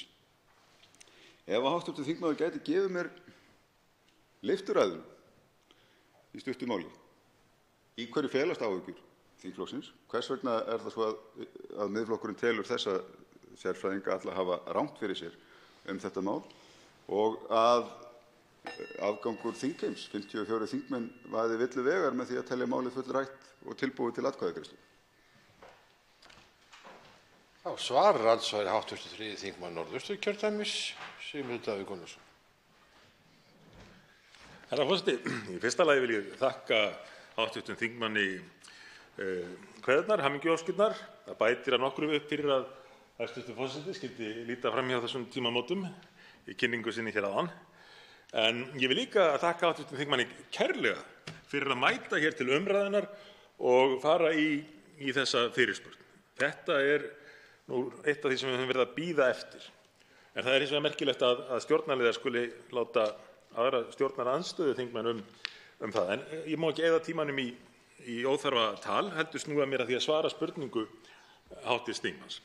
Hann nefnir umsagnir sem komu úr, ef mann rétt, 3 áttum varðandi einkum og sér í lagi stjórnarskrár áhrif málsins. En á móti má veifa umsögnum annarra lögfræðinga sem að komast að annarri niðurstöðu þann þátt. Það álit sem að helst hefur verið litið til og ríkisstjórnin, allavega ráðherrann, hæstv. byggir tillögu sína á, það áliti lýsir verulegum efasemdum það hvort að þessi innleiðing standist stjórnarskrá og þessir getið sérstaklega í því áliti, þetta er sjálfsögðu álit Stefáns Más Stefánssonar og Friðriks Árna Friðrikssonar, það er þess getið sérstaklega að eigi að vera hægt að fresta vandanum eins og ríkisstjórnin virðist vera að reyna að gera, þá verði lagalegi fyrirvarinn að vera þess eðlis að innleiðingin taki ekki gildi. En það er ekki svo leið sem ríkisstjórnin er að fara. Hún er að innleiða. Og ef við samþykkjum hér þennan þriðja orkupakka, þá verður hann innleiddur nákvæmlega eins og hann leit út árið 2017 í sameiginlegu EES-nefndinni. Þorsteinn Pálsson, flokksbróðir hv. þingmanns, benti mitt á þetta og kallaði þessa fyrirvara lofsverðar blekkingar. Já, veitir andsvar síðari sinni, hv. 7. þingmaður Reykjavíkurkjördæmis norður, Þorsteinn Víglundsson. Herra forseti, þetta er kannski einmitt kjarnimáls og það vill þá svo til að umræddir sérfræðingar áréttuðu sérstaklega í bréfi til utanríkisráðherra að ekki bæri að meta þessa túlkun eða álit þeirra með þeim hætti að þeir hefðu efasemdir hvort þessi meðferð málsins hér fyrir Alþingi stæðist stjórnarskrá eða ekki. Það væri enginn vafi á því að þessi aðferð sem hér hefur verið lagt upp með stæðist fyllilega stjórnarskrána og það væri heldur enginn vafi á því að hingað yrði ekki lagður sæstrengur öðruvísi heldur en með samþykki Alþingis, enda væri settur það skýr lagalegur fyrirvari sem hér til meðhöndlunar fyrir þinginu, samhliða þessu máli sem við ræðum hér. Það væri heldur engin ástæða til þess að vefengja þá sameiginlegu yfirlýsingu íslenskra stjórnvalda og orkumála yfirvalda innan Evrópusambandsins að regluverk þriðja orkupakkans flutningsmannvirki yfir landamæri ætti ekki við hér á landi meðan slík flutningsmannvirki væru ekki til staðar. Kemur kannski ekki á óvart, það er erfitt að útfæra eða heimfæra reglur slík flutningsmannvirki á flutningsmannvirki sem ekki eru fyrir hendi. Í ljósi þess hversu oft Miðflokksmenn hafa einmitt vitnað til umrædds álits þessara heiðursmanna, þá furða ég mig nokkuð á því að það er aldrei minnst á þessa áréttingu sem fylgdi í kjölfarið, einmitt í kjölfarið á ítrekkaðri umræðu og ég vildi meina rangfærslum Miðflokksins eða hv. þingmanna Miðflokksins á því áliti að hér væri ekki neinar áhyggjur að hafa. Það væri engin vafi á því, þessi málsmeðferð stæðist stjórnarskrána fyllilega, það væri engin ástæða til þess að óttast að hér yrði lagður sæstrengur í andstöðu við vilja þings og það væri engin ástæða til þess að hafa áhyggjur af því að þeir fyrirvarar sem hér væru settir héldu ekki. Þá svarar andsvari síðari sinni, hv. 3. þingmaður Norðausturkjördæmis, Sigmundur Davíð Gunnlaugsson.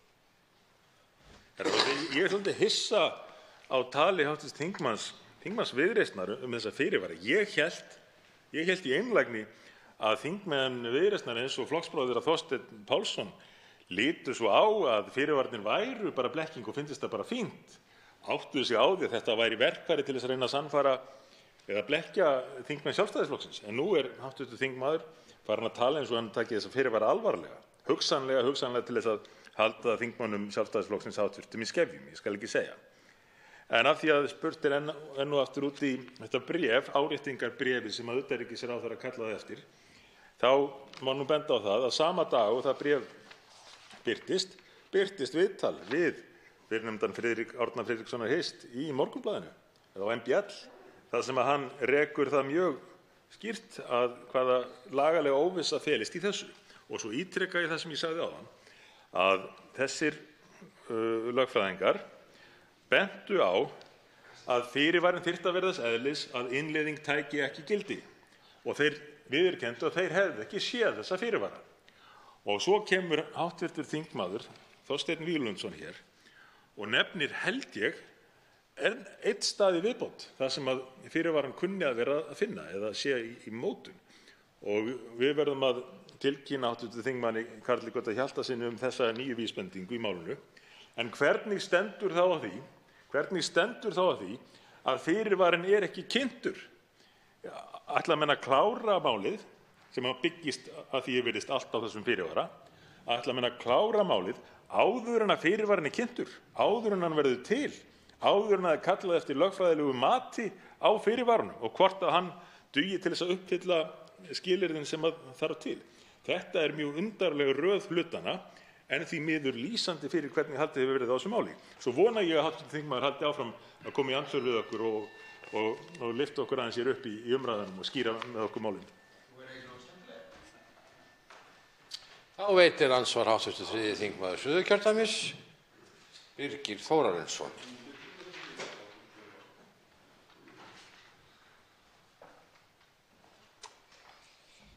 Herra forseti. Ég þakka hv. þingmanni ræðuna og ég vildi koma aðeins inn á eitt varðandi málið og sem hv. þingmaður kom aðeins inn á í sinni ræðu, að það svona hvernig litið á Ísland í þessum samningi. Og þá vil ég vísa til þess sem að álitsgjafinn Karl Baudenbacher segir í sinni álitsgerð sem var gerð fyrir utanríkisráðherra og utanríkisráðuneytið og hefur verið svona lykilgagn í þeirra málflutningi hér. En hann segir með leyfi forseta: til lengri tíma litið gæti höfnun Íslands á 3. orkupakkanum teflt í tvísýnu aðild landsins að EES-samningnum. En þarna hann í raun og veru með pólitíska álitsgjöf, ekki lagalega, sem svona orkar svolítið tvímælis að mínu mati. En síðan bætir hann við: sú skoðun hafi alltaf verið til staðar í Noregi að túlka ætti EES-samninginn á þann veg að tvíhliða samning væri að ræða milli Norðmanna og Evrópusambandsins, þar sem Íslendingar og Liechtensteinar væru eins konar aukahlutverki.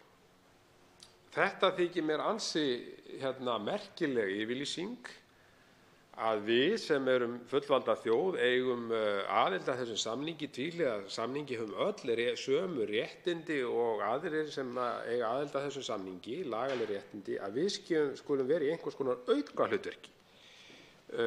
Hvað segir þetta að áliti hv. þingmanns álitsgjafar sjálfan? Þá svarar andsvari hv. 3. þingmaður Norðausturkjördæmis, Sigmundur Davíð Gunnlaugsson. Virðulegi forseti. Ég setti einmitt fram kenningu þetta atriði hér eina nóttina þegar enginn hafði tækifæri til þess að heyra hana, því miður. En það gott að fá tækifæri til þess að þá árétta það. Ég nefnilega með kenningu akkúrat þetta atriði, þekkjandi Karl Baudenbacher og vitandi það að Karl Baudenbacher þekkir Íslendinga ágætlega og hvernig þeir hugsa. Ég held að þetta hafi verið sett inn í þessa álitsgerð til þess að í raun ögra Íslendingum til að gera það sem þeir þurfa að gera. Karl Baudenbacher gerir sér alveg grein fyrir því hvernig Íslendingar bregðast við svona skýringum og hann gerir sér grein fyrir því að það að sjálfsögðu ekki hægt fyrir landið eða nokkuð annað sjálfstætt land að nálgast alþjóðasamning á þann hátt að landið sé einhvers konar fylgifiskur með auka aðild og lúti öðru landi eða þurfi að sýna því hollustu eins og það var orðað. Það höfum við ekki gert fram að þessu í þessu samstarfi, ég vona að minnsta kosti ekki, en þessi skilaboð frá Karli Baudenbacher eru fyrst og fremst til þess fallin að árétta það að við verðum að sýna að við séum í þessu samstarfi á jafnréttisgrundvelli. Það kann vel að vera að þetta viðhorf sé til staðar einhvers staðar í Noregi, í norska stjórnkerfinu til að mynda, jafnvel hjá einhverjum norskum stjórnmálamönnum. En þess heldur, ef þetta er mat Baudenbachers sem hann upplýsir okkur í þessu áliti, þess heldur verðum við að nota tækifæri sem nú gefst til að árétta þetta: Íslendingar eru í EES-samstarfinu á jafnréttisgrundvelli. Þá veitir andsvar síðara sinni hv. 3. þingmaður Suðurkjördæmis, Birgir Þórarinsson. Herra forseti. Já, ég held að sé ekki vanþörf á því að í ljósi þessarar yfirlýsingar að við áréttum það að við séum í þessa jafnréttisgrundvelli eins og hv. þingmaður nefndi hér og séum fullgildir aðilar að þessum samningi, séum ekki einhvers konar auka hlutverk, gegnum ekki einhvers konar auka hlutverki þarna í þessum samningi þar sem að Noregur ræður ríkjum. Vissulega er Noregur svona kannski hryggjarstykkið í þessum samningi, en engu að síður þá höfum við alveg sömu réttindi og Noregur hvað þetta varðar. Og ég verð að segja það að þessi pólitíska yfirlýsing hér, þetta álit sem þessi ágæti maður lætur þarna frá sér, að hún kemur mér verulega á óvart og svona í alþjóðasamskiptum að þá eiga menn nú að tala varlega í svona málum og þetta er óvenjulegt. Ég fullyrði það hér, herra forseti, þetta er óvenjulegt að það sé sett svona fram fullyrðing af hálfu manns sem er jú ráðinn af íslenskum stjórnvöldum til þess að gefa sitt álit, og leið finnst mér hann vera að gera lítið úr íslenskum stjórnvöldum og þætti Íslands í þessu samhengi. Þannig að það kemur mér á óvart að utanríkisráðherra skyldi ekki hafa brugðist með einhverjum hætti við þessari yfirlýsingu og kallað eftir nánari skýringum af hálfu Karls Baudenbacher hvað þetta varðar. Þetta er ekki traustvekjandi í því að fá álit með þessum hætti, að álitsgjafinn skuli leið, að mínum mati persónulega tel ég að hann sé að gera þarna lítið úr okkur Íslendingum. Þá svarar andsvari síðari sinni hv. 3. þingmaður Norðausturkjördæmis, Sigmundur Davíð Gunnlaugsson. Herra forseti, vissulega er þetta álit mjög óvenjulegt og pólitískt. Hann er ekki með að ræða hefðbundið lögfræðilegt álit, enda reyndar kemur fram í álitinu að það væri algjörlega skaðlaust að senda málið aftur til sameiginlegu EES-nefndarinnar. En það er reyndar atriði sem að utanríkisráðherrann kaus að sleppa úr samantekt sem að hann birti álit Baudenbachers. Sá hluti var ekki þýddur og settur í samantektina. En hvað það? Þetta er óvenjulegt álit og pólitískt, og þótt ég hafi nefnt það hér áðan að ég þekkti Baudenbacher ágætlega og hefði álit á honum, þá erum við ekki samherjar í pólitík. Við erum ekki sammála pólitískt og kannski allra síst í Evrópumálum.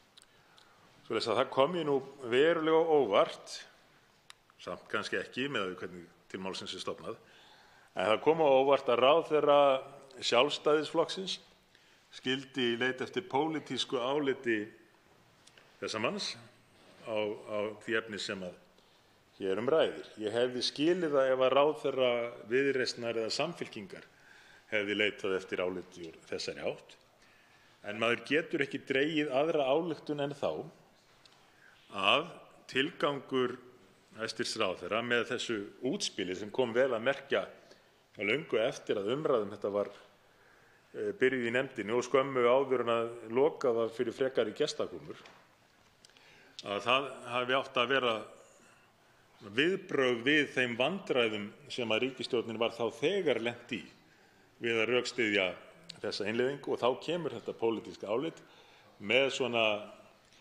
merkilegum setningum eins og hv. þingmaður las hér upp áðan. Andsvörum er lokið. Til máls tekur hv. 8. þingmaður Suðurkjördæmis, Karl Gauti Hjaltason. Herra forseti,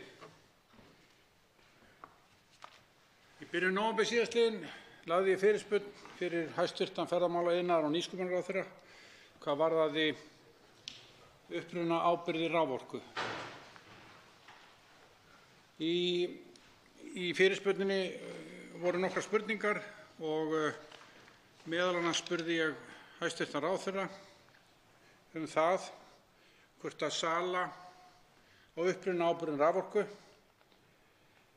hvort að þær kynnu að hafa áhrif á alþjóðlegar skuldbindingar Íslands í loftslagsmálum, og ef svo væri þá hvernig.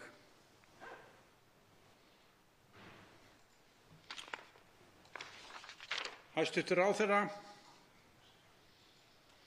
svaraði efnislega á þann hátt að í skýrslu upprunaábyrgðir sem unnin var fyrir atvinnuvega- og nýsköpunarráðuneytið í mars 2016 hafi komið fram að sala upprunaábyrgða frá Íslandi hafi engin tengsl við alþjóðlegar skuldbindingar Íslands í loftslagsmálum. upprunaábyrgðir samkvæmt 28. tilskipun Evrópusambandsins nr. 28/2009 hafi þann eina tilgang að sýna fram á að tiltekið magn endurnýjanlegrar orku hafi verið framleitt og hefur upplýsingagjöfin eingöngu þýðingu í tengslum við viðskipti með viðkomandi orku.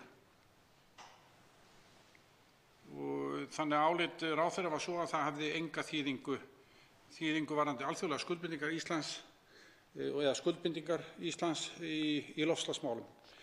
Ráðherra var einnig, hæstv. Ráðherra, ég beindi til hans einnig spurningu hvort að sala á þessum ábyrgðum gæti haft áhrif á möguleika innlendra kaupenda raforku til að sýna fram á hreinan uppruna raforkunotkunar sinnar.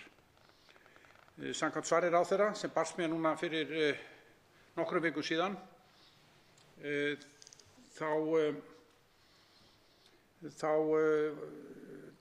var talið að sala upprunaábyrgðum á því ekki almennt að hafa áhrif á möguleika innlendra kaupenda raforku til að sýna fram á hreinan uppruna raforkunotkunar sinnar. Svona svarið var á þann hátt að það myndi ekki hafa áhrif á möguleikana til að sýna fram á hreinan uppruna og vekur svolitla furðu. Í því samhengi, og ég ætla að fara betur í þessa fyrirspurn hér í næstu ræðu, ég sé að tími minn þrýtur hratt, herra forseti. Nú ef íslensk orkufyrirtæki selja frá sér alla sínar upprunaábyrgðir, það er að segja þær seljist upp og íslenskt fyrirtæki, hugsanlega í samkeppni við erlent, þurfi vegna viðskiptavina sinna eða krafna frá viðskiptavinum sínum erlendis vilji sýna fram á uppruna sinnar raforku, þá gefur það augaleið að hún ekki til staðar. Ef að raforkusalinn innlendi búinn að selja allar ábyrgðirnar, þá getur hann ekki haldið áfram að selja þær og íslenski framleiðandi situr uppi með það að hann reki sína verksmiðju með sóðalegri eða óhreinni raforku. Vegna þess að hreint vottorð ekki til, það ekki til stað, það uppsett. Þetta getur verið mjög bagaleg staða þó að hæstv. Ráðherra fullyrði hér í sínu svari að þetta mun ekki hafa þessi áhrif. Þá get ég ekki betur séð en ef að til dæmis eftirspurn eykst eftir þessum ábyrgðum, íslensku raforkufyrirtækin selji þær allar frá sér sem þau reyndar hafa ekki gert að öllu leyti en að miklu leyti, og ég fer betur í þá eftir fyrir hvers slags upphæðir var þar að ræða, að þá hlýtur það að valda því að íslensk fyrirtæki sitji uppi með það að vera höfð að sök fyrir að framleiða sína vöru með óhreinni raforku. Það er ekkert flóknara en það. Og á síðasta ári þá seldu áætlað, í svari ráðherra kemur fram, það er áætlað að íslensk raforkufyrirtæki hafi selt upprunaábyrgðir, þessi vottorð, ekki raforku, heldur vottorð uppruna raforku, fyrir 800 til 850 milljónir. Það er áætlað. Þessi tala liggur ekki fyrir. Og þetta skiptist á 4 fyrirtæki, Landsvirkjun og HS Orka bera þar stærstan hlut, en ég mun halda áfram með þetta minni næstu ræðu, herra forseti. Forseti vill benda hv. þingmönnum á að ef þeir snúa mikið að forseta í ræðum sínum þá heyra áhugasamir í stofu illa í þingmönnunum. En ekki það að ég geri athugasemd að menn snúi að forseta, þeir ráða því sjálfir. 2 hv. þingmenn hafa óskað eftir að veita andsvar. Fyrstur til að veita andsvar er hv.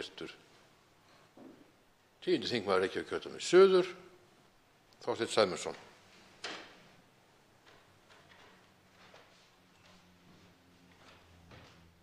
Hæstv. forseti. Fjarri mér er nú að snúa bakið við forseta með ljúfu geði en auðvitað hugsuðum við þá sem heima sitjum.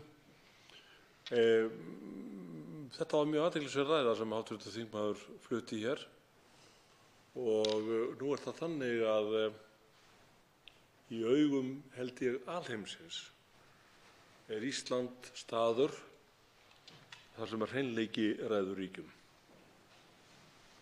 Hreinleiki náttúrunnar, hreinleiki orkugjafa,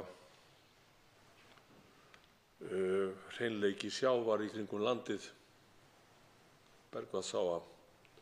Það er mjög alvarlegt að mínu mati ef að þetta álit heimsins eða heimsins á Íslandi kemur til með að breytast vegna þess að við höfum ánetjast kerfi sem að gerir það, eða hefur það í för með sér að orka sú sem við notum og presenterum, afsakið forseti,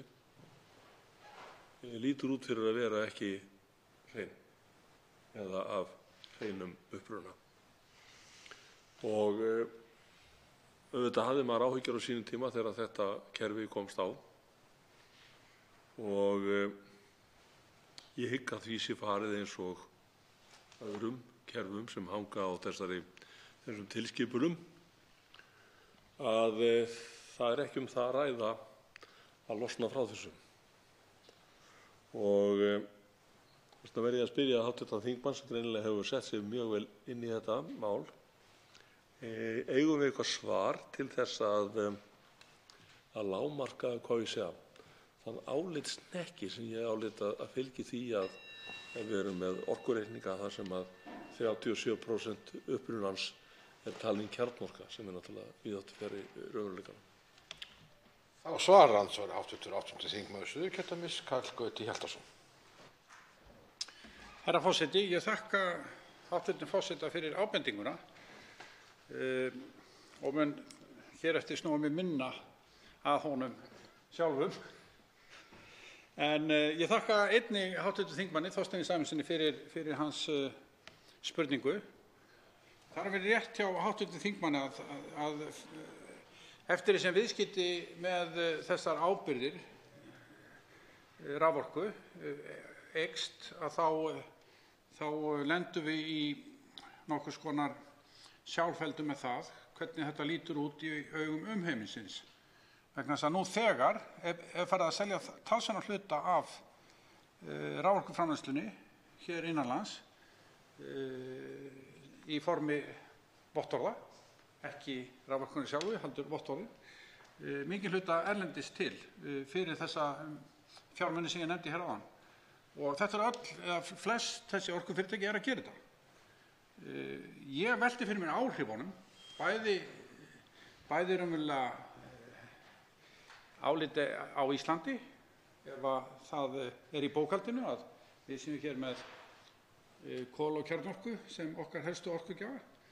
Það er auðvitað ljótt afspurnar þegar raunin er allt önnur, en þetta er auðvitað bara blekkingaleikur í raun og veru. Og þetta er markmiðið hjá Evrópusambandinu er til þess til að auka hlut endurnýjanlega orkugjafa. Og markmiðið er fallegt og allra góðra gjalda vert. En virkar svona illa í okkar tilviki vegna þess að við erum ekki tengd. Þetta er kannski ágætt í Evrópu þegar þú ert með kjarnorkuver í næsta garði og farið raforkuna þaðan og þú vilt auðvitað ekki láta það spyrjast að þú notið slíka orku og kaupið þér þess vegna vottorðið þó að þú haldir áfram að fá raforkuna frá þessu kjarnorkuveri. En þá borgar þú í þennan sjóð til að efla endurnýjanlega orkugjafa. Þá veitir andsvar síðara sinni hv. 10. þingmaður Reykjavíkurkjördæmis suður, Þorsteinn Sæmundsson. Hæstv. forseti. Ég ítreka það nú að mér þykir í sjálfu sér alvarlegt að við skulum hafa ánetjast því kerfi að taka þátt í bókhaldsbrellum til þess að láta Evrópusambandið líta betur út. Og það kann vel að vera að við höfum að því einhverjar tekjur, en í mínum huga eru sumir hlutir ekki falir fyrir peninga og því langar mig að spyrja hv. þingmann aftur hvort að út úr þessu viðskiptasambandi okkar við Evrópusambandið sé einhver útleið eða hvort að við séum búin að flækja okkur í þennan vef til allra framtíðar þessar uppboðsheimildir eða getum við hætt að selja þessar heimildir? Getum við dregið eitthvað af þeim tilbaka? Getum við sem sagt hætt að láta líta þannig út að við séum að framleiða hér orku með kolum og kjarnorku sem hvort tveggja er náttúrulega víðáttu fjarri því að við náttúrulega erum ekki að því. Og ef svo, hvernig myndum við þá fara að því að losna úr þessu neti blekkinga sem hefur verið sett upp af okkur og Evrópusambandinu í sameiningu? Ég hef svona áhyggjur af því að þetta gæti til lengri tíma litið varpa skugga á þá ímynd sem að Ísland hefur skapað sér sem land sem að byggir nær eingöngu á endurnýjanlegum orkugjöfum. Það er gott að fá stutt svar frá hv. þingmanni akkúrat þetta. Þá svarar andsvari síðari sinni, hv. 8. þingmaður Suðurkjördæmis, Karl Gauti Hjaltason. Herra forseti, ég þakka hv. þingmanni fyrir spurninguna. Ég veit ekki hvort það sé til eitthvað stutt svar í þessu, hv. þingmaður, en lögin sem eru frá 2008, númer 30, upprunaábyrgð á raforku, eru sett til innleiðingar á regluverki Evrópusambandsins og tilskipun númer 77 frá 2001 sem fjallar þessar ábyrgðir og gilda á öllu evrópska efnahagssvæðinu. Og hvort það sé hægt að draga sig út úr þessu, það held ég nú ekki, það held ég sé ekki svo auðvelt hérna vegna þess að þetta auðvitað búið að innleiða þetta á Íslandi væntanlega, þó ég hafi nú ekki kannað hvenær það var gert, en þetta eru lög í landinu og öllu Evrópusambandinu, þannig að við göngum ekkert út úr þessu. Enda herra forseti, þarna, enn sem komið ekkert nema tekjur. Þetta er ekki neitt að ræða nema tekjur. Við erum að selja vottorð í formi pappírs eða rafrænna vottorða fyrir fjármuni til fyrirtækja í Evrópu. Þrátt fyrir að við séum ekki að selja neina raforku, þannig að það er engin efnisleg gæði sem við erum að selja. Við erum raunverulega að selja bara vottorðið. Og með þessum vottorðum fer náttúrulega ímyndin svolítið halloka vegna þess að bókhald okkar, raforkubókhaldið, lítur verr út. En það sem ég að leita eftir, hvernig mun það líta út þegar við erum búin að selja öll þessi vottorð og íslensk fyrirtæki hafa ekki neina möguleika á að sýna uppruna sinnar orku sem þeir eru að nota nema þá að greiða fyrir það í samkeppni við evrópsk fyrirtæki. Veldur það ekki hækkun á raforkuverði? Þá veitir andsvar hv. 3. þingmaður Suðurkjördæmis, Birgir Þórarinsson.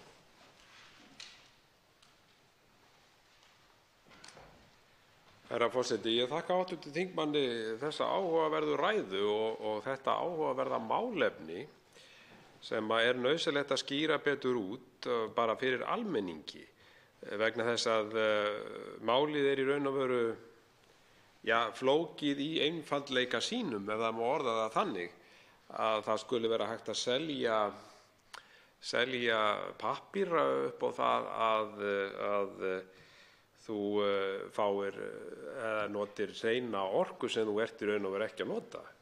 Þetta kemur svolítið spánskt fyrir sjónir en það sem er athyglisverðast við málflutning hv. þingmanns hvað þetta varðar er hvort að þetta geti haft áhrif á raforkuverð til framtíðar. Það er mjög áhugaverður punktur sem hefur ekki verið ræddur hér og fullt tilefni til,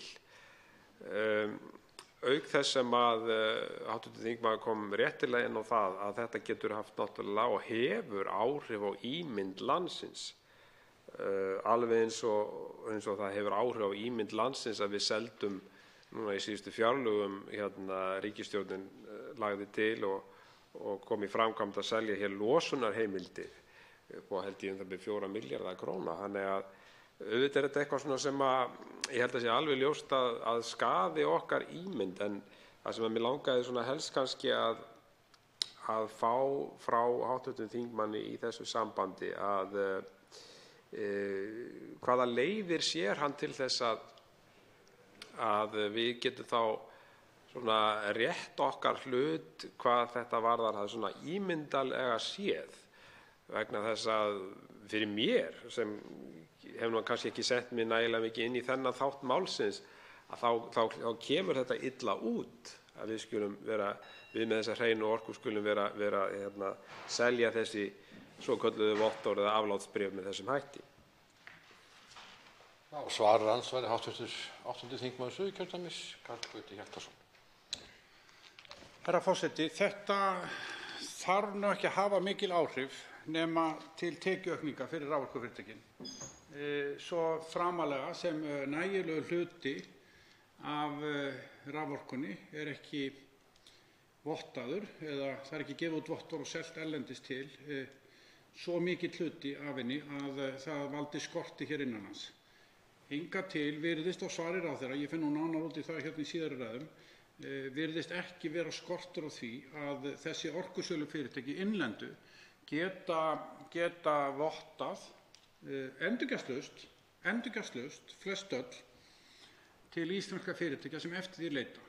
En þetta auðvitað ekki við stóriðina vegna þess að þeir eru það stórir kaupendur að þeir sitja uppi með það að geta ekki fengið þessi vottorð endurgjaldslaust og þurfa, ef þeir vilja og þurfa að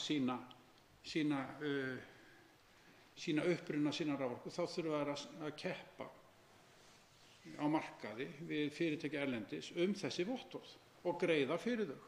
Og það þýðir bara eitt, það þýðir hækkun á raforkuverði til þessara fyrirtækja. Það er þessi áhrif sem ég er að reyna að kanna. Hver eru hugsanlega áhrif á þessu til framtíðar ef þetta eykst nú og nú ef að kemur til sæstrengs hingað, að þá er náttúrulega alfarið komin inn í þessa hringiðu sölu á raforkunni ásamt þessum upprunaábyrgðum.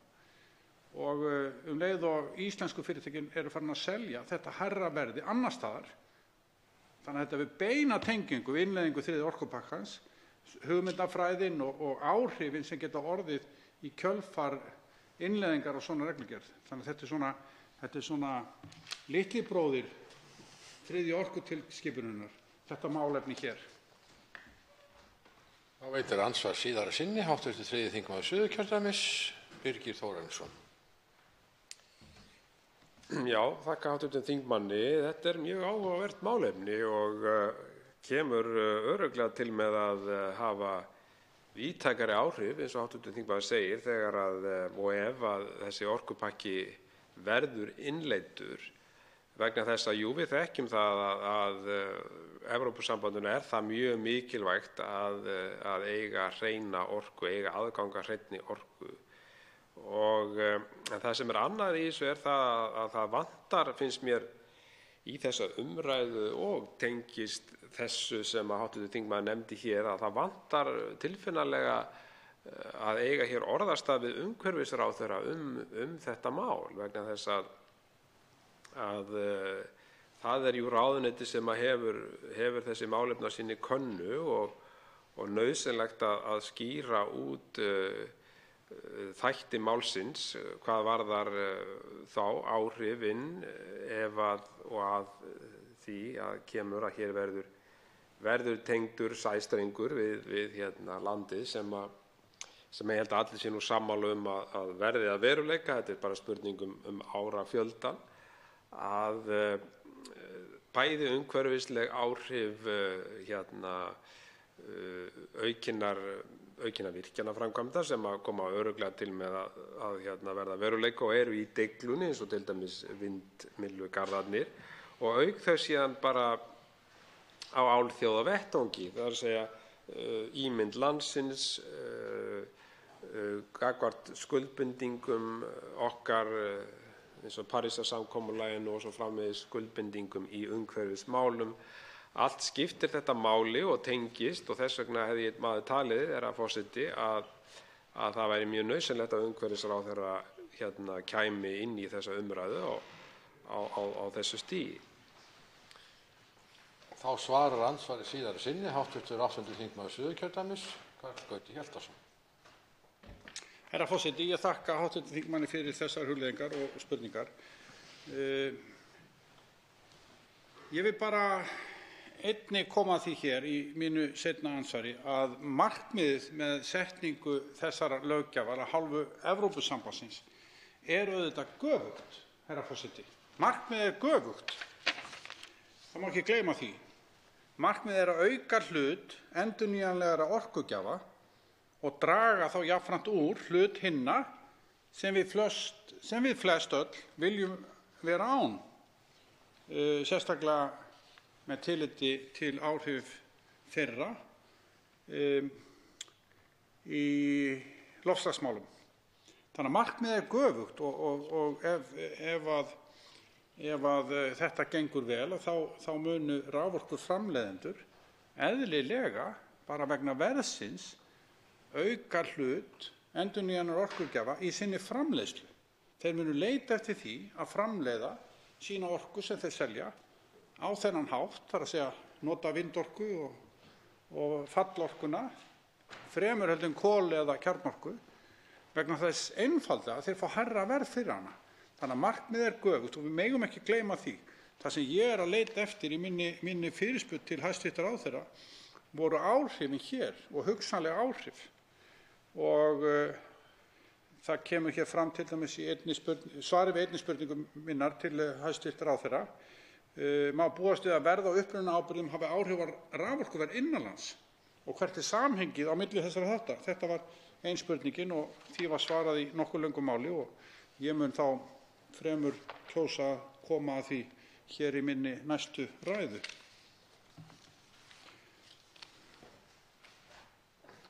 Andsvörum lokið. Næst tekur til máls hv. 3. þingmaður Suðurkjördæmis, Birgir Þórarinsson.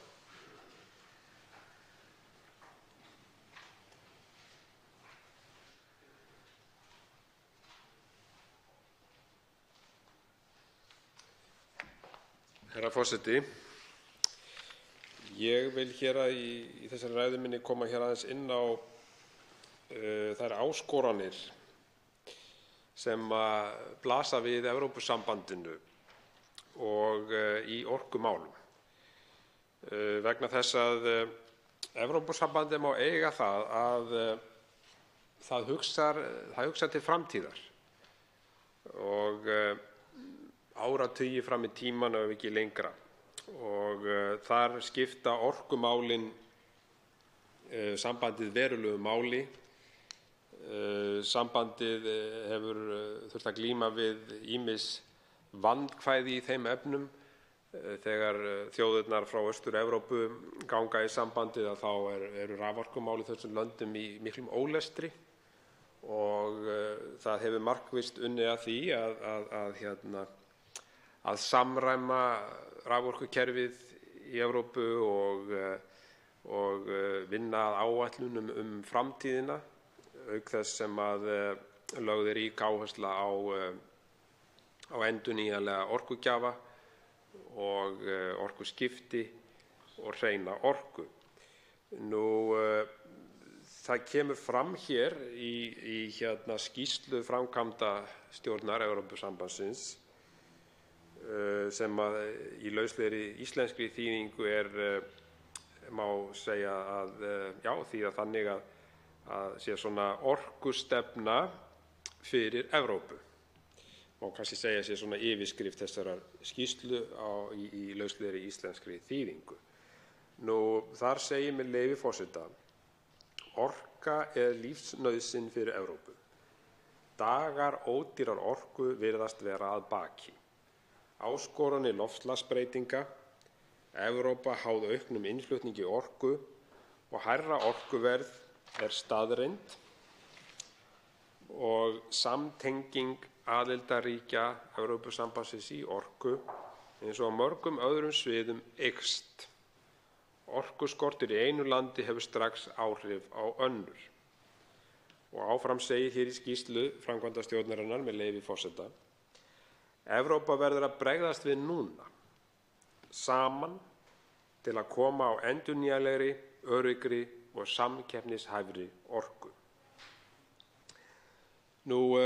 Síðan rætt sjálfbærni og öryggi framboðs, samkeppnishæfni, stefnumörkun í orkumálum Evrópu og svo aðgerðaáætlun. Og það er athyglisvert að lesa þessa aðgerðaáætlun og ef ég vitna hér aðeins í skýrsluna hvað það varðar með leyfi forseta, þá segir hér: Fyrsta skrefið er að aðildarríkin samþykki stefnumótandi framtíðarsýn og aðgerðaáætlun næstu 3 árin með það að markmið að mynda alþjóðlegt samstarf þróaðra ríkja, að minnsta kosti með það fyrir augum að draga úr losun gróðurhúsalofttegunda árið 2020 30% og veruleg framlag til að draga úr losun gróðurhúsalofttegunda Evrópusambandsins 2020 20%. Þetta verður stutt með virku eftirliti, skýrslugjöf, framgang, svo skilvirkni og skipt á bestu starfsvenjum og áframhaldandi gagnsæi með reglulegri framsetningu framkvæmdastjórnarinnar og uppfærðum stefnumörkum í orkumálum. Í þessari skýrslu, og ég mun koma nánar inn á hana hér í ræðu minni á eftir, herra forseti, vegna þess að tíminn er knappur, að þá nokkuð ljóst að Evrópusambandið er að hugsa til framtíðar. Og hér er þeir að hugsa alveg til 2050 og í þeim efnum er hreina orkan afar mikilvæg og eiginlega lykilþáttur í þessu öllu saman. En því er þannig háttað í Evrópusambandinu að aðgangur að hreinni orku er mjög takmarkaður. Og þess vegna er þessi samningur, EES-samningurinn, mikilvægur Evrópusambandinu vegna þess að þar er aðgangur að hreinni orku í gegnum EES-samninginn, í gegnum orkupakkana og þátttöku EES-landanna í því samstarfi, þar að segja Noregs, Liechtenstein og Íslands. Og þetta sýnir okkur að það er styttra en við höldum í það að hér verði lagður sæstrengur og við verðum þátttakendur í þessu sameiginlega markaðssvæði með því að færa Evrópu hreina orku. 2 hv. þingmenn hafa óskað eftir að veita andsvar. Fyrstur til að veita andsvar er hv. 8. þingmaður Suðurkjördæmis, Karl Gauti Hjaltason. Herra forseti, ég þakka hv. þingmanni Birgi Þórarinssyni fyrir hans athyglisverðu ræðu. Það var athyglisvert að hlusta á úrdrátt hans úr skýrslu til framkvæmdastjórnar Evrópusambandsins framtíð orku í Evrópu, þar sem hann fór yfir aðgerðaáætlun sem þeir hyggjast setja á stað, Evrópulöndin, til langrar framtíðar. Og framtíðarsýnin er nú, held ég, skýr. Ég held að hv. þingmaður hafi verið að benda á það. Auðvitað, hið góða markmið að draga úr losun gróðurhúsalofttegunda, auka hlut endurnýjanlegrar orku og auðvitað sjá Evrópu fyrir raforku. Þess vegna vil ég kannski spyrja hv. þingmann varðandi þessa framtíð sem þarna birtist í þessari skýrslu. Nú er endurnýjanleg orka og mikið magn af orku helst að finna í útjöðrum Evrópu. Og þar á ég við eins og vindorka, fallorkan í Noregi og á Íslandi og í eyjunum í kring, Stóra-Bretlandi, Írlandi og svona ekki kannski mið-Evrópu, þar sem að kolaorkuverin eins og í Þýskalandi og kjarnorkuverin víða Evrópu, Frakklandi og annars staðar eru allsráðandi. Getur hv. þingmaður lýst þessu þannig að Evrópa hyggist í framtíðinni, ef maður orða það þannig, stinga í samband í þessum löndum sem ég nefndi, Noregi og Íslandi og þeim löndum sem hafa miklu meira aðgang að hreinni orku og í meira magni heldur en í Evrópu? Hv. 3. þingmaður Suðurkjördæmis, Birgir Þórarinsson, svarar andsvari. Herra forseti, já, þetta er mjög athyglisverð skýrsla vegna þess að hún sýnir okkur svart á hvítu við hvað vandamál blasa við Evrópusambandinu í þessum málaflokki. Það er að segja umhverfismálunum, orkumálunum, og þeir að sjálfsögðu reyna að finna lausnir sem geta hentað þeim, og í því efni er alveg ljóst að þessi orkustefnan hún verður eiginlega grunnþátturinn að EES-samningnum í framtíðinni. Ég held að það sé nokkuð ljóst, og þess vegna verður EES-samningurinn með degi hverjum mikilvægari í augum Evrópusambandsins. Ég held að það sé alveg ljóst, og að vera að halda því fram eins og hér hefur verið gert að samningurinn sé í hættu, pólitísk álitsgerð Karls Baudenbacher sem utanríkisráðuneytið réði til starfa leggur áherslu á þessa hættu.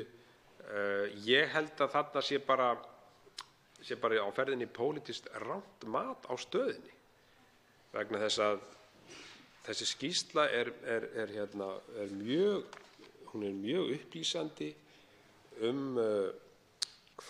í hvað stefnir innan Evrópusambandsins. Þeir þurfa að bregðast hratt við losun gróðurhúsalofttegunda, og í raun og veru er það kjarninn í þessari nýju orkumálastefnu Evrópusambandsins. Þannig að þeir glíma við mikla notkun á jarðefnaeldsneyti, þeir þurfa að draga úr losun, og hér er þessi orkupakki liður í því að við komum að því að aðstoða þá í þeim efnum. Hv. 8. þingmaður Suðurkjördæmis, Karl Gauti Hjaltason, veitir andsvar. Öðru sinni.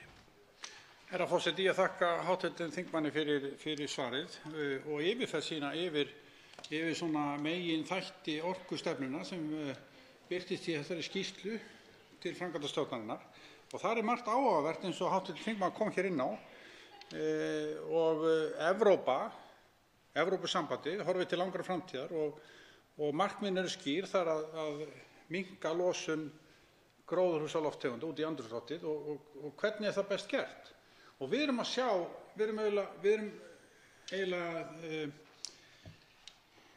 að sjá þetta koma hingað til Íslands í formi tilskipana, fyrsta orkutilskipunin og önnur og svo þriðja, og við erum hér að ræða þriðju orkutilskipun Evrópusambandsins, og við viljum senda hann aftur til sameiginlegu EES-nefndarinnar, og eina rökum stjórnarliða er að það sé of seint og við séum búin að innleiða hitt, og þetta gangi ekki að segja nei svona seint í ferlinu. En ég segi það á móti og spyr hv. þingmann, nú er 4. orkutilskipunin væntanleg, og hún hefur, við höfum ekki séð hana hér, ekki allavega, hún hefur ennþá frekari áætlanir til þessara framtíða sem kemur fram í þessari skýrslu. Er ekki ennþá frekar að stöðva núna og nýta okkar samningsbundna rétt samkvæmt ákvæðum samningsins sem við erum aðilar að, eins og Evrópusambandið og EFTA-löndin? Við erum aðilar að þessum samningi, og í samningnum er ákvæði hvernig ber að gera ef menn vilja fá undanþágu, eins og við viljum klárlega gera og þjóðin vill gera, að fara tilbaka og óska eftir þessar undanþágu sem þeir hafa tekið svo vel undir í viðtölum og eftir fundi og útgáfu yfirlýsinga. Er þetta ekki auðséð að þessa leið ber að fara? Þá svarar andsvari síðara sinni hv. 3. þingmaður Suðurkjördæmis, Birgir Þórarinsson. Herra forseti, þakka hv. þingmanni andsvarið. Jú, ég held að það sé alveg ljóst að við því lengra sem við göngum í þessum efnum, það er að segja samþykkjum orkupakka 3 og síðan kemur orkupakka 4, að því erfiðara verður að snúa til baka. Ég held að það sé alveg ljóst. Og auðvitað áttum við aldrei að undirgangast þessa orkupakka í upphafi. Orkupakka 1 og 2, þessir orkupakkar hafa ekki skilað okkur neinu nema aukinni yfirbyggingu. Orkufyrirtækjunum var skipt upp. Það hafði farið með sér kostnað, heilmikinn kostnað fyrir fyrirtækin sem síðan fór út í verðlagið. Það var óheimilt að niðurgreiða raforku, allir sérsamningar voru bannaðir. Það komu þarna ýmsar tilskipanir sem bara áttu engan veginn við okkar markaðssvæði, okkar raforkukerfi eins og það er uppbyggt og við höfum uppbyggt með miklum sóma. Þar eru fyrstu mistökin. Þau liggja náttúrulega í því að fá ekki varanlega undanþágu strax í upphafi. En núna er þetta mál kannski orðið frábrugðið því að nú erum við að raun og veru leggja grunninn að ennþá stærri markaðsvæðingu. Það er að segja, nú er þetta ekki bara á Íslandi sem að menn voru að huga að samkeppni í þessum geira með uppskiptingu fyrirtækjanna og svona vegis. Nei, nú er næsti orkupakki eða tilskipun 3, hún er þetta stóra skref sem er verið að stíga til að fara inn þennan sameiginlega markað sem er Evrópa, og það veldur á þessum sæstreng sem ég held að við höfum sýnt fram á hér að mun koma og verður ekki hægt að koma í veg fyrir. Þá veitir andsvar hv. 7. þingmaður Suðvesturkjördæmis Gunnar Bragi Sveinsson.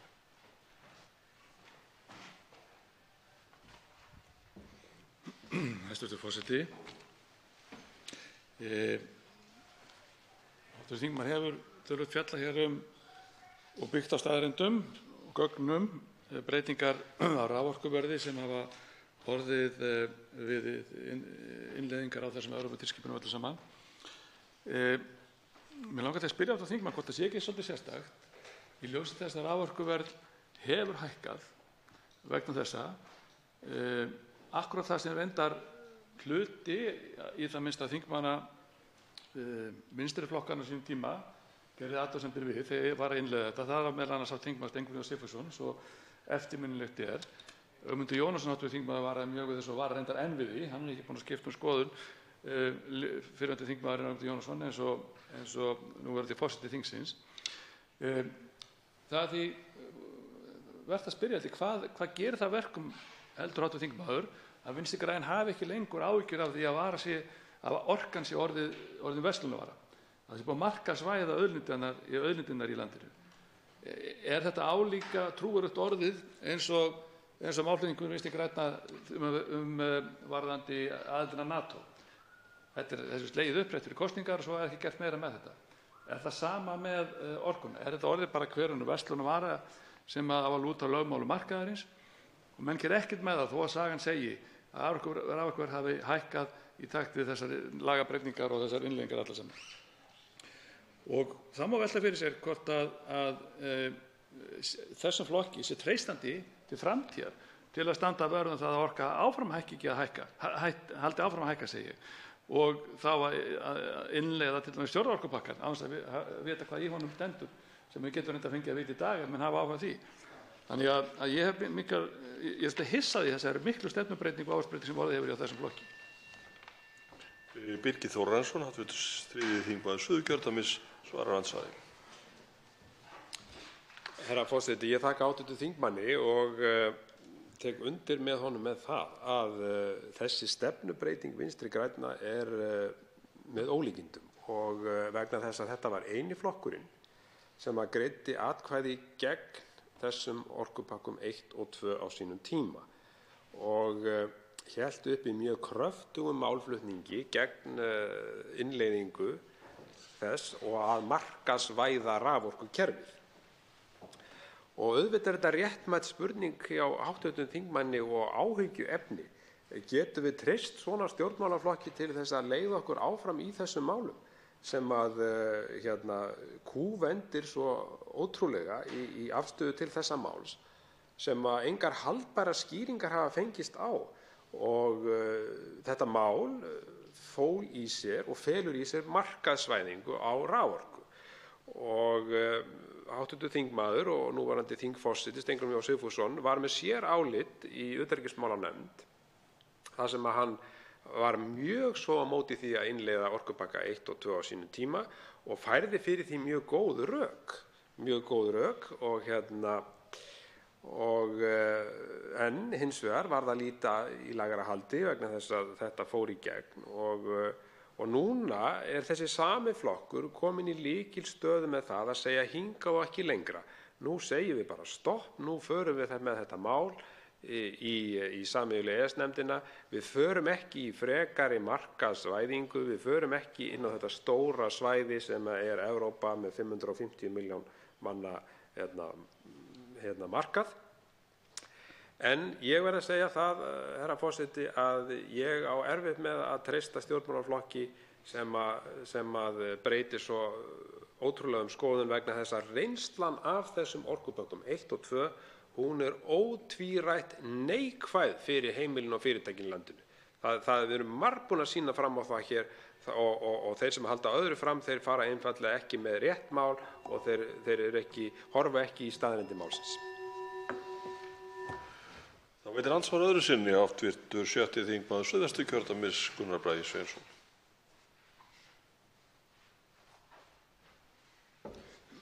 Hæstv. forseti.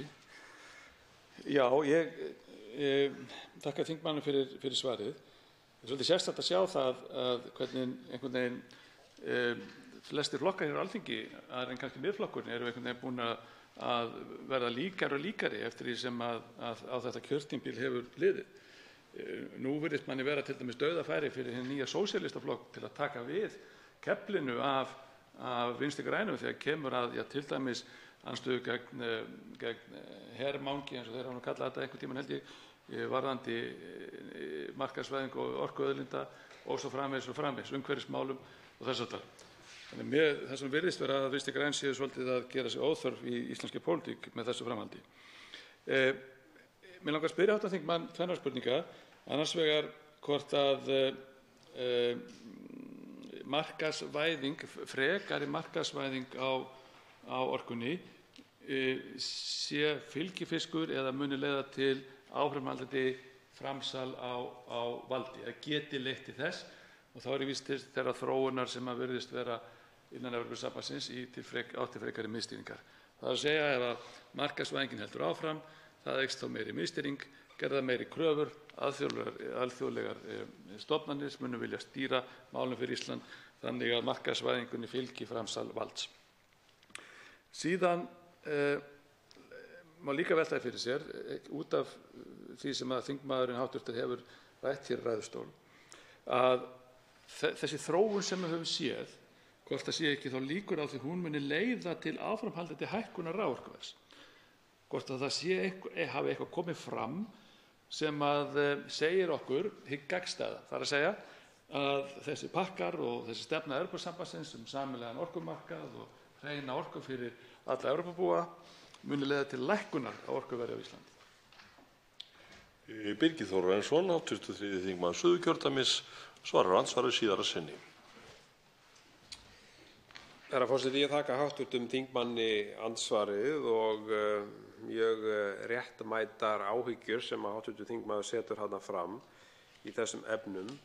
Ég vil nú kannski fyrst segja það því að hv. þingmaður kom hérna inn á málflutning Vinstri grænna og þeirra sinnaskipti í þessu máli, að þá vekur það auðvitað einnig athygli að Samfylkingin, stór hluti Samfylkingarinnar sat hjá við afgreiðslu orkupakka 1 og 2 á sínum tíma. Það sjálfsögðu vekur athygli. Núna held ég að Samfylkingin hafi nánast verið búin að samþykkja þetta mál án þess að vera búin að líta á þingskjölin. Þannig að þeir settu sig nú ekki einu sinni inn í málið. Og auk þessi vekur það athygli að náttúrulega þeirra fyrrum formaður og hinn skeleggi stjórnmálamaður Jón Baldvin Hannibalsson, hann nú löngu verið talinn faðir EES-samningsins og og þekkir allt það ferli að koma að samningsgerðinni fyrir Íslands hönd á sínum tíma, að það virðist ekkert vera hlustað á hann. Samfylkingarfólk virðist ekki hlusta á sinn fyrrum formann sem varar eindregið við því að samþykkja þennan orkupakka. Það vekur að sjálfsögðu mikla athygli. Nú hvað varðar markaðsvæðinguna og valdaframsalið, þá er það alveg hárrétt á hv. þingmanni að það kemur til með að Evrópusambandið leggur áherslu á þessa miðstýringu, að þetta verði allt saman stýrt innan Evrópusambandsins, miðstýring á samkeppnisgrundvelli, sem því það að þeir eru á móti öllu sem heitir öflug fyrirtæki í þjóðareigu eins og til dæmis Landsvirkjun. Þannig að ég held að það sé nokkuð ljóst að við komum til með að horfa fram á valdaframsal, frekara valdaframsal og auk þess hækkunar raforkuverðs sem hv. þingmaður nefndi, vegna þess að það eru þessi eftirsókn eftir þessari hreinu orku í Evrópu kemur til með að verða verðmætari og þar af leiðandi hækka þá rafmagn til heimila hér á Íslandi. Forseti mín á tímamörk, en nú tekur til máls, vegna þess að nú andsvörum lokið, tekur til máls hv. 4. þingmaður Norðvesturkjördæmis, Bergþór Ólason.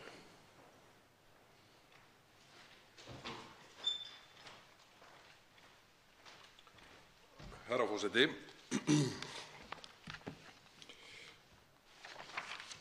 Undir liðnum óundirbúnar fyrirspurnir í gær á mánudegi vakti formaður Miðflokksins Sigmundur Davíð Gunnlaugsson athygli á grein sem hafði þá birst í blaðinu The Time í Bretlandi deginum fyrr, ef ég man rétt, deginum áður, og verið endurflutt hér meðal annars í Morgunblaðinu og Viljanum, þar sem fjallað var að fjárfestir breskur væri að ýta á bresk stjórnvöld að opna leið til lagningar sæstrengs til Íslands. Verkefni væri fullfjármagnað og í raun ekki eftir neinu að bíða. Hv. þingmaður Sigmundur Davíð Gunnlaugsson sem sagt opnaði þetta mál undir liðnum óundirbúnar fyrirspurnir og Katrín Jakobsdóttir forsætisráðherra var til andsvara. Þar kom Katrín meðal annars fram á það að hún vonaðist til þess að sæstrengur verði aldrei lagður til Íslands og hún sagði jafnframt að allir lögfræðingar væru sammála að þriðji orkupakkinn fæli ekki í sér lagningu sæstrengs. Og það var nú þetta sem mig langar að koma inn á í tengslu við nýframkomið álit sem ég ætla að vekja athygli á. En með leyfi forseta þá sagði hæstv. Forsætisráðherra í óundirbúnum fyrirspurnum í gær: þá eru allir lögfræðingar sammála það að engin skylda verði leidd af orkupakkanum að heimila lagningu sæstrengs milli Íslands og annars EES-ríkis. Það er ekki svo að þau ákvæði sem snúa þetta mál taki hér gildi nema slíkur sæstrengur verði lagður. Þá er hann að vísa í þriðja orkupakkann. Með áfram með leyfi forseta hélt hæstv. Forsætisráðherra áfram: það er staðreynd málsins, hún hefur ekki verið hrakin, hann felur ekki í sér kvöð það að hingað skuli lagður sæstrengur. Það er ákvörðun Alþingis ef til þess nokkru sinni kemur, sem ég vona ekki að verði ekki, sagði Katrín. Í gærkvöldi birtist á Facebook síðu Arnars Þórs Jónssonar héraðsdómara pistill sem í rauninni eru viðbrögð við þessari afstöðu forsætisráðherra, þar sem segir með leyfi forseta, og það er sem sagt Arnar Þór Jónsson héraðsdómari sem hér skrifar: ég treysti mér ekki til að tala fyrir munn allra lögfræðinga eins og forsætisráðherra gerir hér, en tel rétt og skylt að undirstrika eitt atriði. Fyrirvarar Alþingis munu engu skipta þegar búið verður að fjármagna þennan sæstreng. Ástæðan sú að ef íslenska ríkið reynir þá enn að standa í vegi fyrir því að sæstrengur verði lagður, mun verða höfðað samningsbrotamál gegn Íslandi. Íslenska ríkið mun augljóslega tapa því máli þar sem orka er vara, samanber fjórfrelsisákvæðið frjálst flæði á vörum. Þetta er nokkuð sem menn hefðu þurft að ræða heiðarlega og á fyrri stigum. Í framhaldinu hefði þá verið hægt að ræða efnislega hagkvæmni og kostnað, kosti og galla þess að senda íslenska raforku til annarra landa. Í þeim þætti umræðunnar hefðu íslenski stjórnmálamenn að minnsta kosti fastara land undir fótum en forsætisráðherrann hefur í þessu viðtali. Tilvitnun lýkur. Ég held að hæstv. Forsætisráðherra Katrín Jakobsdóttir hafi nú sennilega ekki verið skotin hraðar niður en í með þessum viðbrögðum héraðsdómarans, því að þetta var alveg fyrirvaralaus yfirlýsing forsætisráðherrans þegar hún segir, með leyfi forseta, ég ætla að ítreka þetta: þá eru allir lögfræðingar sammála það að engin skylda verði leidd af orkupakkanum. Allir lögfræðingar. Þessi afstaða forsætisráðherra hæstv. Skilur ekki eftir neitt svigrúm til túlkunar eða misskilnings. Og mig langar til þess að ítreka orð Arnars Þórs Jónssonar héraðsdómara hér í lok ræðu minnar, þar sem héraðsdómarinn segir, með leyfi forseta: fyrirvarar Alþingis munu engu skipta þegar búið verður að fjármagna þennan sæstreng. Engu skipta.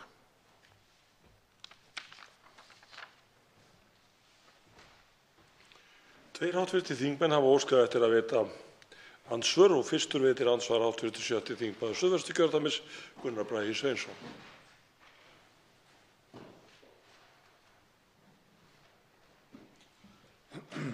Hæstv. forseti. Þetta er afar athyglisvert sem hv. þingmaður bendir hér á, að forsætisráðherra hafi borist svar á Facebook eða Facebookinni við þessari yfirlýsingu sinni hér í þingsal.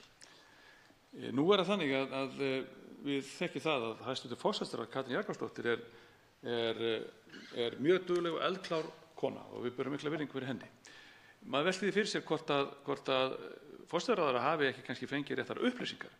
Getur verið að kynningin sem var fyrir ríkisstjórninni eða þeir sem lögðu málið á borð og reyna að keyra það gegn, hafi kannski ekki, eða hvort þeir hafi ekki áttað sig sjálfur á því að þessi fyrirvari, eins og menn hafa sagt, meðal annars lögmenn, að sé fyrst og fremst til heimabrúks. Að hann kemur ekki í veg fyrir að einkaaðilar, líkt og þetta bresk-íslenska fyrirtæki eða hvað það er, Atlantic Super Connection, leggi hér upp á sinn kostnað sæstreng, breysi hér mögulega orkuver, vindorkuver til dæmis, og flytti síðan orkuna bara áfram til Skotlands og þaðan mögulega áfram til Evrópu, svo dæmi sé nefnt, eða inn á þennan evrópska markað. Þannig að þetta er eitthvað sem kemur á óvart, að hæstv. forsætisráðherra hafi ekki verið kynnt eða upplýst um. Því að ég er sannfærður um það að þó svo forsætisráðherra leiði nú þessa ríkisstjórn sem og fyrir það fyrir hönd Vinstri grænna sé á fullu í því að auka markaðsvæðingu auðlindanna, að gera þær að meiri verslunarvöru heldur en áður hefur verið, þá veit ég að ráðherrann myndi ekki fara með slíkt mál vissi hún eitthvað betur. Er ekki eitthvað eftir á tímanum? Já. En hann er allan búinn núna. Já, það mun vera eitthvað ósamræmi í klukkunni. Þetta mun vera endurskoðað og hv. þingmaður verður ekki látinn gjalda þess. Þá svarar andsvari hv. 4. þingmaður Norðvesturkjördæmis, Bergþór Ólason. Herra forseti, bara á meðan ósamræmið er í klukkun en ekki í kollinum, þá er það í lagi. Ég þakka hv. þingmanni Gunnari Braga Sveinssyni fyrir andsvarið. Ég held að það hvarfli ekki að neinum að hæstv. forsætisráðherra sé viljandi með einhverja útúrsnúninga eða svona hálfsannleik í þessum efnum. Það dettur það engum til hugar þann mæta forsætisráðherra okkar. Ég held að þetta hljóti að skýrast af upplýsingagjöf, þá væntanlega innan úr stjórnsýslunni eða frá samstarfsráðherra sem fer með þessi mál. En það þarf ekkert að velkjast í vafa um það að sú afstaða forsætisráðherra hæstv. Sem kom fram hér í óundirbúnum fyrirspurnum í gær, hún stenst enga skoðun. Þar sem fullyrt án allra fyrirvara að allir lögfræðingar séu sammála að engin skylda verði leidd af orkupakkanum. Núna þegar þetta liggur fyrir, þá held ég að þetta sé bara enn ein ástæða til þess að við tökum nokkur skref til baka, tökum málið að dagskrá, frestum því til haustþingsins og reynum að vinna það í bærilegri sátt þannig að sem flestir geti vel við unnað. Það þannig að það fer enginn fram með svona, skulum segja, misskilning viljandi, því að auðvitað flýtur það upp á einhverjum stigum málsins, eins og til dæmis í þessu tilviki þegar fullyrt svona fyrirvaralaust að enginn lögfræðingur hafi að allir lögfræðingar séu sammála að engin skylda verði leidd af orkupakkanum. Auðvitað verður það leiðrétt þegar raunin önnur. Þannig að ég, til að svara spurningu hv. þingmanns, þá hvarflar ekki að mér að þetta sé einhverjar æfingar af hendi hæstv. forsætisráðherra. Og þá veitir hv. 7. þingmaður andsvar, síðara andsvar. Það Gunnar Bragi Sveinsson og forseti vonar að klukkan mæli nú rétt. Forseti, þakka þingmannum fyrir andsvarið. Ef ég man rétt að þá var vikið að því í áliti, eða í það minnsta held ég að sé neðanmálsgrein nr. 60 eitthvað, í áliti Friðriks Árna og Stefáns Más, að verði höfðað samningsbrotamál gegn Íslandi fyrir EFTA-dómstólnum út af einmitt þessu svipuðu tilviku hér ræðir, ef að ég man rétt, að þá segja þeir að það kunni að reynast Íslandi erfitt, orðað einhvern veginn þannig. Þá það nú að annar lögmaður, að nafni Eyjólfur Ármannsson, segir í einu af sínum álitum og rauninni segja nákvæmlega sama og Arnar Þór Jónsson í sinni Facebook-færslu, að það sé í rauninni kristaltært að einkaaðili sem mun fara í slíkan leiðangur mun hafa réttinn sín megin. Það hins vegar, má kannski segja að orð hæstv. forsætisráðherra hafi vonandi kveikt í fleirum en héraðsdómaranum Arnari Þór Jónssyni til þess að vekja athygli á því rauninni að það þurfi að upplýsa málið betur. Ég lít svo á að þessi vinsamlega ábending héraðsdómarans sé fyrst og fremst til þess að forsætisráðherra hæstv. Og aðrir haldi ekki áfram að fara með fleipur eins og hér virðist vera. Og væntanlega algjörlega óvitandi, þannig ég taki það nú líka fram. Þannig ég spyr hv. þingmann hvort að það sé ekki ráð að ef það misskilningur, ekki síst meðal fylgjenda málsins, að setjast niður og skýra það enn frekar. Og þá svarar andsvari síðara sinni hv. 4. þingmaður Norðvesturkjördæmis, Bergþór Ólason. Herra forseti, ég þakka hv. þingmanni Gunnari Braga Sveinssyni andsvarið. Jú, ég held að það sé bara nauðsynlegt að menn gefi sér tíma til þess að setjast niður og fara yfir þessi sjónarmið. Það auðvitað mönnum vissulega, ef vilji til, vinnst tími til að skoða þessi mál á meðan við Miðflokksmenn ræðum málin hér í þingsal og ég held að því að nú samkvæmt fréttum þá þykir mörgum þingmönnum æði rúmt á tíma sínum þessa dagana vegna þeirrar umræðu sem á sér stað þriðja orkupakkann og flestir þingflokkar taka ekki þátt í. Þannig að ég held að atriði eins og þetta, þar sem kemur fram að afstaða stjórnarflokkanna sem væntanlega grunduð á afstöðu þessa ráðherra sem mælir fyrir málinu, ef hún byggð á misskilningi, þá auðvitað alveg sjálfsagt og nauðsynlegt að stjórnarflokkarnir taki 1-2 skref til baka, skoði málið heildstætt og taki þá til greina þessi sjónarmið sem að koma fram, sem eru á öndverðum meiði við það sem í rauninni notað sem rökstuðningur til innleiðingar orkupakkans eins og hann liggur fyrir núna.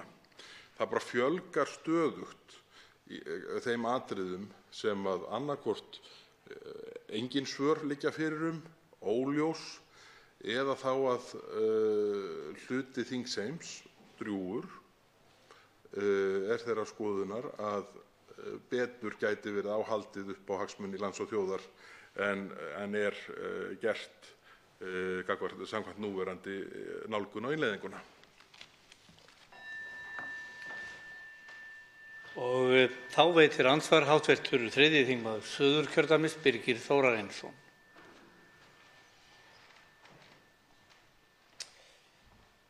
Herra forseti, já, ég vil koma inn á þetta sem að við fengum fréttir af hér núna fyrir skömmu. Mjög athyglisvert innlegg frá héraðsdómara varðandi það að fyrirvararnir kom ekki til með að halda, sem að ríkisstjórnin hefur lagt svo ríka áherslu á að verði raunin, það er að segja að þeir muni halda. Og þetta undirstrikar enn og aftur mikilvægi þess að það fari vönduð umræða fram þetta mál. Það hefur ekki verið að mínu mati. Ég tek undir það með hv. þingmanni Gunnari Braga Sveinssyni að forsætisráðherra er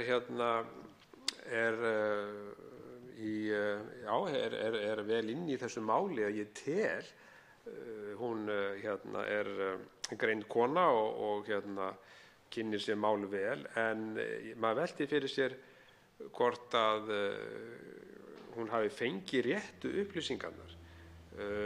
Til dæmis bara álitsgerð Karls Baudenbacher sem hefur mikið verið rædd. Ég tel að þar séu pólitískar fullyrðingar sem standast engan veginn og koma mjög vel og koma á óvart, sem að ég fór hér í minni fyrir ræðu hér. En ég vil taka undir það með hv. þingmanni Bergþóri Ólasyni að auðvitað á í þessum kringumstæðum, undir þessum kringumstæðum, þegar að koma nýjar upplýsingar, bæði erlendis frá og frá mikilsvirtum lögmönnum hér heima, að þá eigi að fresta málinu. Og það er engin skaði skeður með því og ekki fyrir ríkisstjórnina heldur. Ég vildi bara árétta þetta og þakka hv. þingmanni til að vekja athygli á þessu nýja innleggi inn í umræðuna. Þá svarar nú andsvari hv. 4. þingmaður Norðvesturkjördæmis, Bergþór Ólason. Herra forseti, ég þakka hv. þingmanni Birgi Þórarinssyni andsvarið. Það er nú svo undarlegt að það er jafnt og þétt að koma ný atriði efnisleg inn í þessa umræðu sem hér hefur staðið yfir núna í allmarga sólarhringa, dag og nótt lengstum. Ef að mönnum bæri skynsemi til að taka sér nokkra daga í að fá svigrúm til þess að vinna málið og ígrunda, þá er ég nokkuð viss að fjöldi þeirra atriða sem upp kæmi, sem að þarfnaðist ígrundaðri skoðunar en þegar hefur verið flötur á að vinna, hann myndi margfaldast. Það er þannig að það er verið að vinna þessi atriði og þau eru að koma upp jafnt og þétt á meðan umræðan á sér stað hér inn á þingi. Og það er auðvitað þannig að þegar stór hluti þingheims hefur það fyrst og fremst fram að færa að nú sé ástæða til þess að stöðva umræðuna, þá er ekki líklegt að sá hópur sé að skoða atriði sem nauðsynlegt er að komast í botns í á sama tíma. Sá hópur er væntanlega fyrst og fremst þannig stendur að hann reynir að bíða af sér vandamálið. Ég held að atriði eins og þetta, atriði eins og samþykki ráðherraráðsins á 4. orkupakkanum, atriði eins og fréttir af fullfjármögnuðum áætlunum lagningu sæstrengs og svo margt annað séu þeirrar gerðar að það sé algjört glapræði að fresta málinu ekki. Algjört glapræði. Að lágmarki nokkra daga til þess að menn geti náð utan það, en auðvitað væri eina vitið að fresta því til hausts. Birgir Þórarinsson, hv. 3. þingmaður Suðurkjördæmis, veitir andsvar öðru sinni. Herra forseti, þakka hv. þingmanni. Og já, ég held að það sé brýnt að þessar upplýsingar verði allar skoðaðar í kjölinn. Og það er nú bara þannig að hér hef ég séð á netmiðlunum að þingmenn hafa sagt að þetta mál sé fullrætt. Forsætisráðherra hefur sagt að málið sé fullrætt. Það má líka minna á það að það eru þó nokkrir margir þingmenn sem hafa aldrei tekið til máls í þessu máli, sem segir manni það nú að hér hafi nú ekki farið fram nægilega vönduð umræða vegna þess að það þarf að svara mörgum spurningum og mörgum spurningum er ennþá ósvarað. Og það sem er kannski sínu alvarlegast að núna á síðustu metrunum er að koma fram veigamiklar upplýsingar, veigamiklar, sem að breyta þessu máli heilmikið, eins og til dæmis fréttin sem birtist í Times í Bretlandi í gær það að sæstrengsverkefni væri nánast fullt fjármagnað. Og þessi röksemdafærsla héraðsdómarans sem nefndur var hér þess efnis að öllum fyrirvörum að þeim verði hrundið er mjög vel ígrunduð og vel framsett athugasemd. Það er búið að breyta skilgreiningu á raforku með þeim hætti að nú er hún orðin vara og það liggur í samningnum að það er þetta svokallaða fjórfrelsi, það er að segja að varan er þar undir, síðan er það fjármagnsflutningarnir og fleira sem er innan samningsins, en sem þýða það að við getum ekki sett okkur upp á móti því að hér verði frjálst flæði eins og vöru og þá er alveg ljóst að þessir fyrirvarar koma ekki til með að halda því miður. Þá svarar andsvari síðara sinni hv. 4. þingmaður Norðvesturkjördæmis Bergþór Ólason. Herra forseti, það er auðvitað áhyggjuefni í sjálfu sér að eina tækifæri okkar þingmanna nú til að eiga orðastað við forsætisráðherra hafi verið í gær í tengslum við óundirbúinn fyrirspurnatíma og fyrir algjöra tilviljun þá er þessi fyrirspurn í gær hv. þingmanns Sigmundar Davíðs Gunnlaugssonar væntanlega tilefni þess að héraðsdómarinn Arnar Þór Jónsson sér ástæðu til að bregðast við þessari afstöðu, þessum misskilningi forsætisráðherra. Það er auðvitað bagalegt að það sé ekki fyrirséð að menn muni fá tækifæri til að eiga orðastað við hæstv. forsætisráðherra þetta, því að þetta er auðvitað grundvallarmisskilningur sem kemur þarna fram. Afstaða forsætisráðherra er svo kristaltær. Það sem segir, með leyfi forseta, þá eru allir lögfræðingar sammála að engin skylda verði leidd af orkupakkanum að heimila lagningu sæstrengs milli Íslands og annars EES-ríkis. Þessi afstaða forsætisráðherra hæstvirts skilur ekki eftir neitt svigrúm til túlkunar. Nú liggur fyrir að þessi afstaða er á misskilningi byggð og því þykir mér í rauninni, ég bara ítreka það sem ég hef sagt hér áður, það er ekkert annað í stöðunni heldur en að taka málið að dagskrá og það verður auðvitað að vera ákvörðun ríkisstjórnarinnar og forseta Alþingis hvort að það verður tímabundið á meðan öðrum málum hleypt í rað og málið síðan tekið aftur á dagskrá eða hvort að það eins og æskilegt væri fram á haustið. Andsvörum lokið. Til máls tekur hv. 8. þingmaður Suðurkjördæmis, Karl Gauti Hjaltason. Herra forseti, já, mér þykir nú þú segja tíðindin, hv. þingmaður Bergþór Ólason. Ég ætla nú að leyfa þér að fjalla þetta í þinni næstu ræðu, en þetta mjög áhugavert, þessar upplýsingar sem og skipta auðvitað máli í leit að fyrirvaranum og ég mun að sjálfsögðu grandskoða þessar upplýsingar og þessa skoðun sem Arnór Þór Jónsson, héraðsdómari, hinn mætasti maður, hefur á þessum fyrirvara og hann nú sammála því sem við höfum haldið hér fram. Í fyrsta lagi hvers efnis þessi fyrirvari og í öðru lagi mun hann halda, eitthvað hald í honum? Þegar við loksins áttum okkur á því nákvæmlega í hverju hann felst, mun hann halda? Skoðun þessa virta lögfræðings svo að hann mun engu skipta. Það mun engu skipta. Hvaða skoðanir ríkisstjórnin hefur í þessu, hvort hún vilji sæstreng eða vilji ekki sæstrengs, það búið að innleiða þetta og það verður einfaldlega höfðað samningsbrotamál gegn Íslandi. Það svo einfalt. Á þetta höfum við verið að benda hérna dögum saman og kalla eftir rökum fyrir því hvernig stjórnarliðar sjá þennan fyrirvara halda.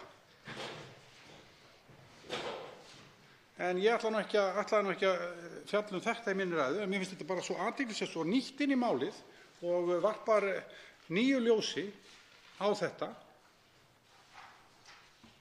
Og ég hlakka til að heyra hv. þingmann bæta við í þetta safn sem þarna greinilega fyrir hendi. Ég að fjalla uppruna ábyrgðir raforku sem óþrjótandi umræðuefni og mjög áhugavert og tengist innleiðingu 3. orkupakkans allverulega, sérstaklega hvað varðar væntingar eða ótta okkar við áhrif á verð raforku hér innanlands, ekki bara út af þessum uppruna ábyrgðum, heldur einnig vegna þess að ef að til þess kæmi að Ísland tengt raforkumarkaði Evrópu með sæstreng.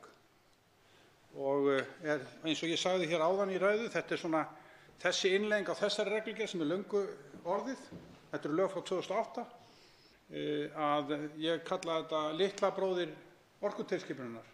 Vegna þess að í þessu getur maður svona séð sýnishorn af því hvað gæti hugsanlega orðið með tilkomu þessara orkutilskipunar sem við erum núna að ræða og framtíðina varðandi raforkuverð til notenda hér innanlands getur endurspeglast í þessu hér sem fjallar raunverulega bara uppruna og vottorð á uppruna raforku og sölu á þeim.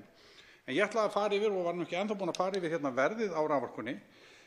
Samkvæmt upplýsingum hæstv. Ráðherra þá í svari við fyrirspurn frá mér að þá var verð á upprunaábyrgðunum undanfarin ár, það hefur verið á bilinu 0,2 til 2 evrur og þá miðað við megavattstund. Og við höfum verið að selja síðustu árin, íslensku orkufyrirtækin hafa verið að selja, hvað þetta? Við höfum verið að selja 14,8 teravattstundir á árinu 2017 og verðið fyrir það, reyndar ekki fyrir það, heldur áætlað verð á síðasta ári 2018 800 til 850 milljónir. Fyrirtækin sem hafa verið að selja HS Orka, Orkusalan, Orka náttúrunnar og Landsvirkjun, þó með mjög mismunandi hætti og mismunandi magni. HS Orka, ef ég býr á því, herra forseti, þá hafa tekjur HS Orku vegna sölu á þessum ábyrgðum frá árinu 2011 verið 140 milljónir. Þar hafa verið 107 milljónir frá 1. janúar 2016. Engar upprunaábyrgðir frá HS Orku hafa verið seldar til einstaklinga eða annarra almennra raforkunotenda á Íslandi og allir viðskiptavinir fyrirtækisins að stóriðju undanskilinni hafa upprunavottaða raforku. Og þarna kem ég að merg málsins. Stóriðjan er ekki að fá upprunavottorð þó þau myndu biðja það, af því það er ekki til, af því að búið að selja þetta, nema þá að borga fyrir það í samkeppni við erlend fyrirtæki. Þetta er mergur í málsins. Og hvað leiðir það? Hvert leiðir það okkur? Það leiðir okkur til hærra raforkuverðs. Hærra raforkuverðs. Ég hef nú lokið ræðutíma mínum en mun halda áfram í næstu ræðu. Tveir hv. þingmenn hafa óskað eftir að veita andsvar og fyrstur veitir andsvar hv. 6. þingmaður Suðvesturkjördæmis Gunnar Bragi Sveinsson.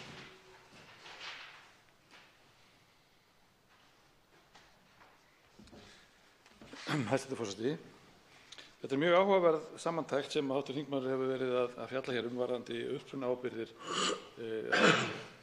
Ég velti fyrir mér, er nú svona að reyna að reyna upp í kollinum, að það voru nokkuð margir aðilar sem vöruðu við þess að ég maður rétt á sínum tíma. Það var meðal borgarfulltrúi Miðflokksins, þáverandi hv. þingmaður Vigdís Hauksdóttir, ef ég maður rétt, gerði það mjög kröftuglega. Ég velti hins vegar upp og velti fyrir mér hvort að það hafi verið mistök á sínum tíma að heimila gangast undir þetta system með upprunaábyrgðirnar, og í rauninni er það spurningin hvort að hv. þingmaður hafi skoðað það eitthvað, hvort að unnt sé að taka skrefið tilbaka. Í öðru lagi finnst mér mjög áhugavert að þingmaðurinn rifji upp þessar tölur, þessar upphæðir sem að ráðherrar hafa svarað og komið fram með hér fyrir þingið að felist í þessum viðskiptum. Mér langar því að spyrja hv. þingmann, eða rauninni kannski biðja hann að útskýra aðeins betur fyrir okkur, annaðhvort ef hann kemur því fyrir í andsvari, ef ekki þá í annarri ræðu, hvernig og hvaða áhrif þetta hefur á raforkuverðið. Það er enda mjög merkilegt ef það er þannig að fyrirtæki á Íslandi, íslensk stóriðja sem dæmis tekið, geti ekki fengið þessar upprunaábyrgðir nema þá að kaupa þær í samkeppni við erlend stóriðjufyrirtæki, þar sem að þessi stóriðjufyrirtæki hér eru keyrð bara á hreinni orku, upprunalegri orku, en þau eru að keppa við fyrirtæki að kaupa sér einhvers konar aflátsbréf á sama tíma og þau jafnvel nýta kol eða olíu til þess að framleiða sína vöru. Hv. 8. þingmaður Suðurkjördæmis Karl Gauti Hjaltason svarar andsvari. Herra forseti, ég þakka hv. þingmanni fyrir spurninguna. Hann spurði í fyrsta lagi hvort það var hægt að stíga skrefið tilbaka. Ég held að það sé afskaplega erfitt að búa að innleiða þetta. Þetta er orðið lög í landinu og ég nefndi það hérna í gær að þetta eru lög frá 2008 upprunaábyrgðir raforku og þetta þar er verið að innleiða reglur Evrópusambandsins allt frá 2001 og markmiðið er að auka hlut endurnýjanlegra orkugjafa í Evrópu og markmiðið er í sjálfu sér göfugt. Markmiðið er göfugt, en það er ekki víst að aðferðin henti öllum aðilum samningsins. Ef við erum tengd Evrópu þá er ekki víst að þetta kæmi neitt afskaplega vel út fyrir raforkukaupendur hér innanlands ef þeir þyrftu að keppa við raforkukaupendur erlendis, bæði raforkukaupendur og líka kaupendur vottorðana. Það er ekki víst, eins og ég kom aðeins inn á hérna áðan. Hann spurði varðandi söluna. Það er þannig að orkusalan, sami háttur er hafður á hjá orkusölunni, ef ég vitna í svar hæstv. ráðherra, herra forseti, sem selur ekki upprunaábyrgðir, heldur hefur frá 2015 látið upprunaábyrgðir fylgja með fyrir allan sinn markað. Þetta er sem sagt staðan hjá orkusölunni. Nú staðan hjá Orku náttúrunnar, samkvæmt svari ráðherra, samkvæmt upplýsingum frá Orku náttúrunnar hafa árlega tekjur vegna sölu upprunaábyrgða verið 20–60 milljónir króna. Á þessu ári, það er 2019 líklega, gerir tekjuáætlun ráð fyrir sölu upprunaábyrgða að verðmæti 150 milljónir. Þannig að þetta er nú verulega að aukast og upprunaábyrgðir fylgja með sölu raforku fyrirtækisins til almennra notenda. Það er semst ennþá til afgangur handa almennum notendum. Þá veitir andsvar öðru sinni hv. 6. þingmaður Suðvesturkjördæmis Gunnar Bragi Sveinsson.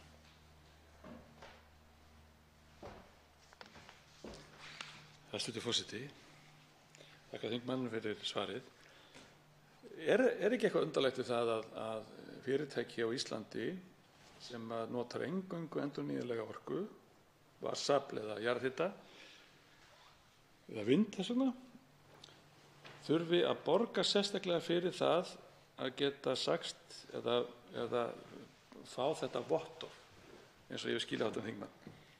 Er ekki svolítið undarlegt við það að þurfa að borga fyrir slíkt?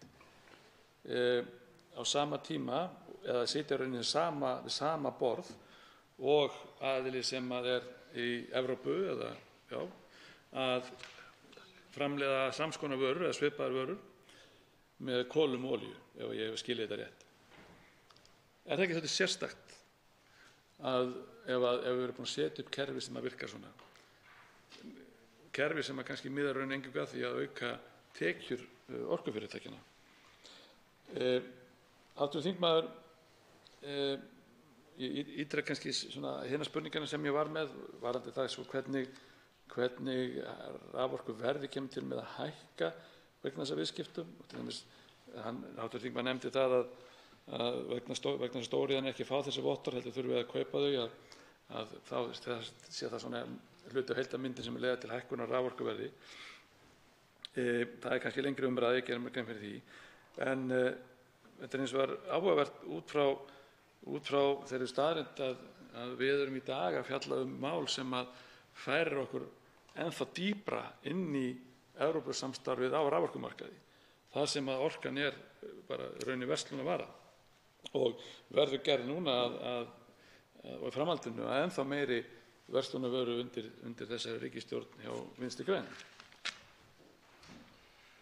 Þá svarar andsvari síðara sinni hv. 8. þingmaður Suðurkjördæmis Karl Gauti Hjaltason. Herra forseti, það gæti líka verið sjónarmið að sum fyrirtæki standa í þannig rekstri að þau kæra sig kannski bara ekkert þetta. Þau kæra sig kannski ekkert að flagga einhverjum hreinleika og þurfa þess kannski alls ekki með. En ég tók nú eitt dæmi hér daginn að það má vera að íslenskt fyrirtæki sem framleiðir segjum bara sokka og fær til þess raforku og kaupir raforku frá orkufyrirtæki hérlendis og síðan er annað fyrirtæki út í Evrópu, segjum bara í Frakklandi, sem er að gera það sama í samkeppni við hið íslenska. Nú kaupendurnir sem eru þá einhverjar kannski verslunarkeðjur, kaupa sokka og eru svona að veltaði fyrir sig við hvernig þeir eiga að versla sokkana og þau heyra það frá sínum viðskiptavinum að viðskiptavinir leggja mikið upp úr því að vörurnar séu framleiddar með endurnýjanlegum orkugjöfum og spyrja einmitt það. Er þetta framleitt í verksmiðju sem notar endurnýjanlega orku? Og þá er mikilvægt fyrir framleiðendan að geta framvísað þessu vottorði. Hvort sem að raunveruleikinn er nú sá að þetta komi frá slíku orkuveri eða kjarnorkuveri. Þannig að íslenski aðilinn sem ekki getur framvísað þessu vottorði, hann lendir í vandræðum. Verslunarkeðjurnar segja við hann, hvar er vottorðið? Hann segir, við hér á Íslandi, við notum enga kjarnorku og ekkert vottorð til staðar. Þannig að hann er strax komin í það aðstöðu að hann þarf að kaupa. Ef það er ekki til, það er reyndar ennþá til, flest orkufyrirtæki í Íslensku getað útvegað sínum notendum þessi vottorð vegna þess að það er svo lítið afgangur vegna þess að megnið af orkunum fer til stóriðju. Og stóriðjunni er kannski bara alveg sama það hver uppruni á vottorði er. Þá veitir andsvar hv. 4. þingmaður Norðvesturkjördæmis Bergþór Ólason.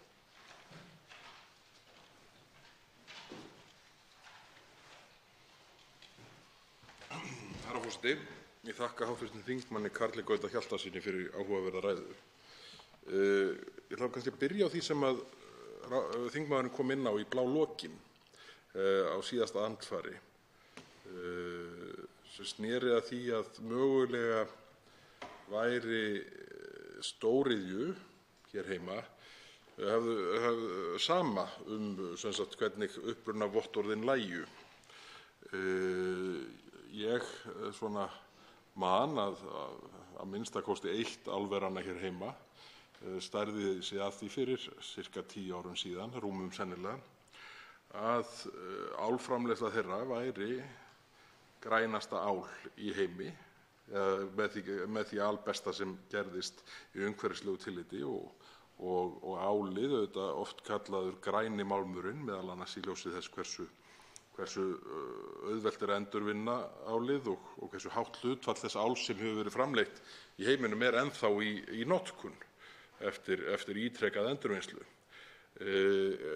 Hver er afstaða þingmannsins til þessa? Telur hann að mögulega væri íslensk stóriðja að skjóta sig í fótinn ef að svona lítið tillit yrði tekið til þessara sjónarmiða sem snúa að hinni hreinu orku sem félögin hafa notað og notið núna alla tíð, leyfi ég mér að segja. Gæti verið áhætta í þessu fólgin og svona fyrirtækin tapað markaðsstöðu eða markaðsforskoti sem þau hafa í dag ef að upprunavottorð eru seld frá raforkubyrgjanum og framleiðslan verður skilgreind á grundvelli kjarnorku og kola, svo dæmi sé tekið. Svarar andsvari hv. 8. þingmaður Suðurkjördæmis Karl Gauti Hjaltason. Herra forseti, ég þakka hv. þingmanni fyrir þessa spurningu. Hann kom inn á það að stóriðjunni væri ef til vill alls ekki sama uppruna sinna raforku og minntist á dæmi þess að þar hefði að stóriðjufyrirtæki eða álver hérlendis hefði verið að stæra sig að því að þeir væru að framleiða álið og kölluðu sína framleiðslu grænasta ál í heimi sem það hugsanlega sé. Hugsanlega er það. En hvert gildi þessara vottorða og hvert gildi þessara vottorða verður. Evrópusambandið með orkustefnu og það ekki bara þetta vottorðakerfi sem þeir eru að vinna til þess að auka framleiðslu, til að auka framleiðslu á endurnýjanlegri orku. Það er tilgangurinn, það er markmiðið. Vegna þess að það er meiri eftirspurn eftir henni og þess vegna eru þeir sem hyggjast reisa orkuver, þeir leita fremur að orkugjöfum sem eru endurnýjanlegir til þess að selja og reisa þeim frekar vindorkuver eða vatnsorkuver heldur en kjarnorkuver, vegna þess að þeir vita það fyrirfram að þeir fá hærra verð fyrir það. Það verið að búa til markað, ég ætla að lesa upp úr svari hérna, ansi skemmtilegt hérna, sem er svona grunnurinn í þessu. Þetta er úr svari hæstv. Ráðherra. Orkugjafarnir sjálfir eru vitaskuld auðlind. Við höfum nú talað fyrir því, en svo bætir hún við, en líta má á hreinleika þeirra sem sjálfstæða auðlind út af fyrir sig. Ef þetta svarar spurningu hæstv. Þingmanns. Forseti bendir á að ávallt er skrifað mál lesið upp með leyfi forseta. En til máls tekur og veitir andsvar öðru sinni hv. 4. þingmaður Norðvesturkjördæmis Bergþór Ólason. Herra forseti, ég þakka hv. þingmanni Karli Gauta Hjaltasyni fyrir svarið. Þingmaðurinn kom inn á í ræðu sinni hér áðan að töluverð viðskipti hefðu verið með það sem mér er tamt að kalla aflátsbréf. Ég held að margir noti það sama hugtak fyrir þessa sölu upprunavottorða þó að það sé kannski ekki tæknilega hárrétt. En það má segja að það seti svona fari nær því að lýsa þeim viðskiptum sem eiga sér stað þarna heldur en kannski hið tæknilega hugtak sem að plaggið ber.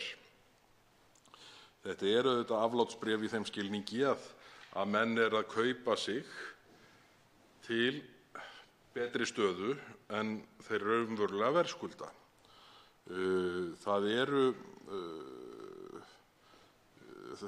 Þingmaðurinn kom inn á það hér áðan að á árinu 2017 hefði þetta verið viðskipti upp á 800 til 850 milljónir, sem sagt viðskipti skilningnum sala aflátsbréfa þessara innlendu orkuframleiðenda.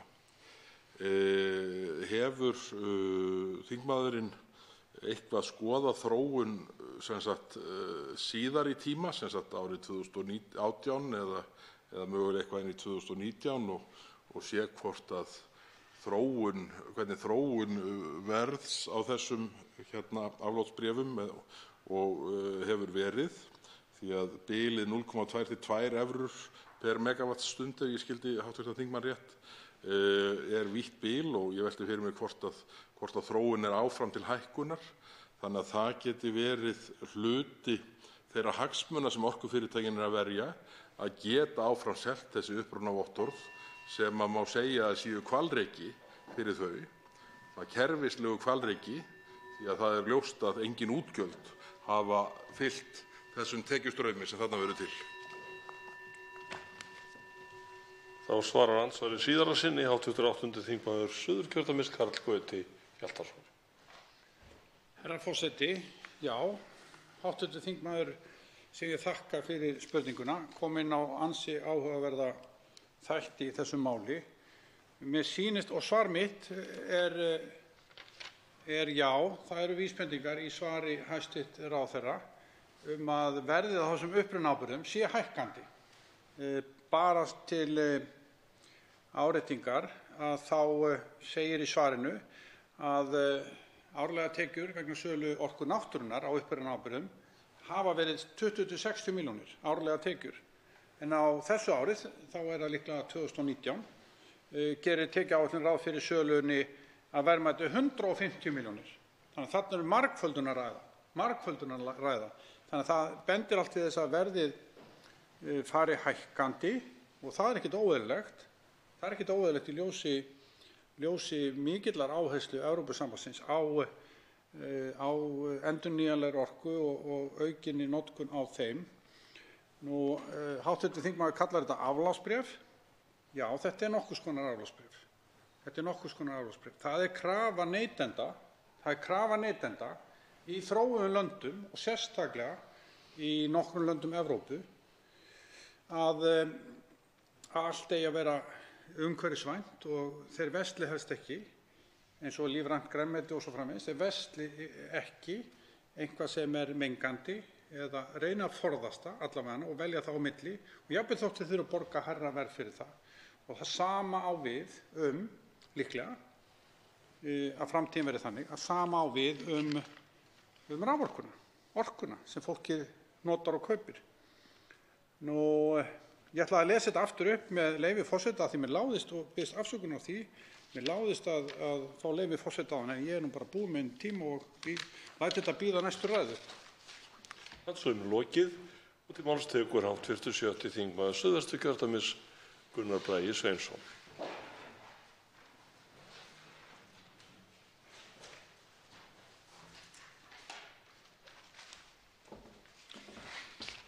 Hæstv. forseti. Ég hef nú verið hérna í ræðum mínum undanfarið að velta upp framtíðinni og framhaldinu sem af orkupakka 3, sem orkupakki 4, sem kominn á dagskrá, sem hefur litið dagsins ljós, búið að ganga frá Evrópusambandinu og fer nú í ferli sem niðurnjörvað og ljóst hvernig það ferli bæði innan Evrópusambandsins og síðar gagnvart EFTA-ríkjunum sem eru aðilar að EES-svæðinu. Á sama tíma og þetta liggur fyrir erum við hér á Íslandi ennþá að fjalla 3. orkupakkann og við sjáum við höfum ákveðna fyrirvara og teljum að 3. orkupakkinn geti verið varasamur fyrir íslenska hagsmuni. sama tíma þessi fjórði orðinn ljós og þess vegna finnst mér, virðulegur forseti, óskiljanlegt að þingmenn og ráðherrar skuli ekki vilja meta heildaráhrifin, það er að segja að sjá hvað það þýðir fyrir þeimmis framtíðina ef við samþykkjum núna orkupakka 3, hvernig 4 hefur þá áhrif á þær ákvarðanir sem við tökum í dag. Ég hef sagt hér í ræðustólnum, hæstvirtur forseti, að það ekki oft sem við fáum tækifæri til þess að sjá hvað áhrifin verða á framtíðinni, en við getum gert það núna. Ég verð að viðurkenna að ég var fyrir miklu vonbrigðum að sjá að hv. þingmaður Þorgerður Katrín Gunnarsdóttir, formaður Viðreisnar, segði í fjölmiðlum að hún líti svo á að þetta væri bara hver pakki fyrir sig og það ætti ekkert, mátti skilja orðina þannig að þetta ætti ekki að blanda saman. Þetta finnst mér mjög óábyrgt að tala með þessum hætti, að segja það fullum fetum að það skipti engu máli í rauninni að hvað tekur við í orkupakka 4 ef við samþykkjum orkupakka 3. Hvað af orkupakka 3 leiðir í 4. orkupakka? Til dæmis varðandi fullveldi landsins, til dæmis varðandi þróun raforkuverðs, framsal valds, heimildir eftirlitsstofnana og svo framvegis og svo framvegis. Þegar virkilega svo, virðulegur forseti, að menn vilja ekki skoða heildarmyndina. Ég ætla að leyfa mér að bæta við að ekki síst eftir orð hæstv. Forsætisráðherra hér í dag, sem virtist ekki vera kunnugt ekki hafa verið upplýst réttara sagt, að einkaaðilar geta og munu án efa leggja þeir sæstreng eða vilji að leggja sæstreng til Íslands án þess að ríkið komi nokkuð nærri því og við reynum að banna það að þeir munu leita réttar síns. Það kemur nú meðal annars fram í áliti Stefáns Más Stefánssonar og Friðriks Árna Friðrikssonar Hirst með neðanmálsgrein nr. 62, með leyfi forseta: ekki má þó gleyma því að hafni Orkustofnun umsókn fyrirtækis þar að lútandi varðandi raforkutengingar gæti fyrirtæki snúið sér til ESA með kæru sem gæti enda með samningsbrotamáli gegn Íslandi. Slík staða gæti reynst Íslandi erfið.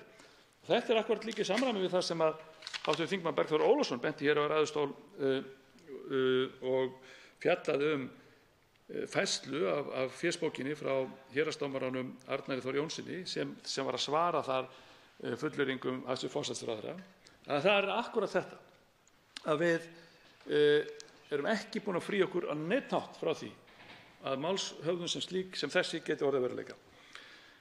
Þvert á móti erum við að taka, og þetta er nú mín orð ekki héraðsdómarans eða ráðherra, við erum að taka áframhaldandi stór skref inn í það að gera orkustefnu Evrópusambandsins og orkumarkaðinn evrópska að okkar. Og er það sem við viljum? Er það sem ríkisstjórn Katrínar Jakobsdóttur vill? Að gera auðlindina á Íslandi, afrakstur auðlindina, þar sem við fáum út úr auðlindunum orkuna, að verslunarvöru eða ennþá meiri verslunarvöru hjá Evrópusambandinu. Og ég hef velt því upp í spurningum mínu varðandi þróunina í orkupakka 4 og velti því hér meðal annars upp í gær og það var enginn sem að treysta til að koma upp og svara því hvort að orkupakki 4 kallaði auki valdaframsal. Verður reistur stjórnskipulegur fyrirvari þegar að hann kemst eftir margra mánaða ferðalagi gegnum miklu system? Verður þá reistur stjórnskipulegur fyrirvari í sameiginlegu EES-nefndinni varðandi orkupakka 4? Og af hverju er það? Af hverju er líkur á því? Eða möguleiki á því? Er ekki rétt að við könnum það í dag áður en við afléttum klárum máli sem við erum með hér á borðinu? Þetta er ein samfella, hvort sem mann líkar hann betur að verð, þá er þetta ein samfella. Og mér langar að bæta við einni spurningu enn sem ég hef ekki tíma til að velta upp svöru við. Mun Ísland þurfa að sækjast eftir undanþágum frá orkupakka 4? Og hvernig verður þeim tekið ef við innleiðum orkupakka 3 með sama glæsibrag og sama hraða eða jafnvel og við gerðum orkupakka 4 sem var ein af forsendum því að öllum okkar eða flestum okkar beinum undanþágu var hafnað. 2 hv. þingmenn hafa óskað eftir að veita andsvar. Fyrstur veitir andsvar hv. 4. þingmaður Norðvesturkjördæmis Bergþór Ólason. Herra forseti, ég þakka hv. þingmanni Gunnari Braga Sveinssyni fyrir ræðuna. Þessi spurning sem þingmaðurinn velti upp hér í lokin kemur til að það verði óskað eftir undanþágum frá 4. orkupakkanum og erum við, eins og raunin virðist vera gagnvart undanþágubeiðnum snúa að 3. orkupakkanum, erum við mögulega búin að þrengja stöðu okkar með því að, eins og þingmaðurinn orðaði það, innleiða með slíkum bravör að öllum málaumleitunum undanþágur, ekki öllum en stórum hluta þeirra, var hafnað á grundvelli þess að það benti ekki til þess að Ísland þarfnaðist slíkra undanþága.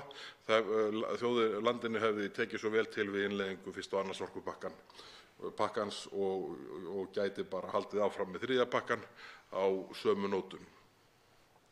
Mig langar að spyrja hv. þingmann, telur hann mögulegt að við séum sjálf að skaða möguleika okkar til að fá undanþágur sem skiptar máli, undanþágur sem setja þetta regluverk allt í samhengi við raunverulegar íslenskar aðstæður?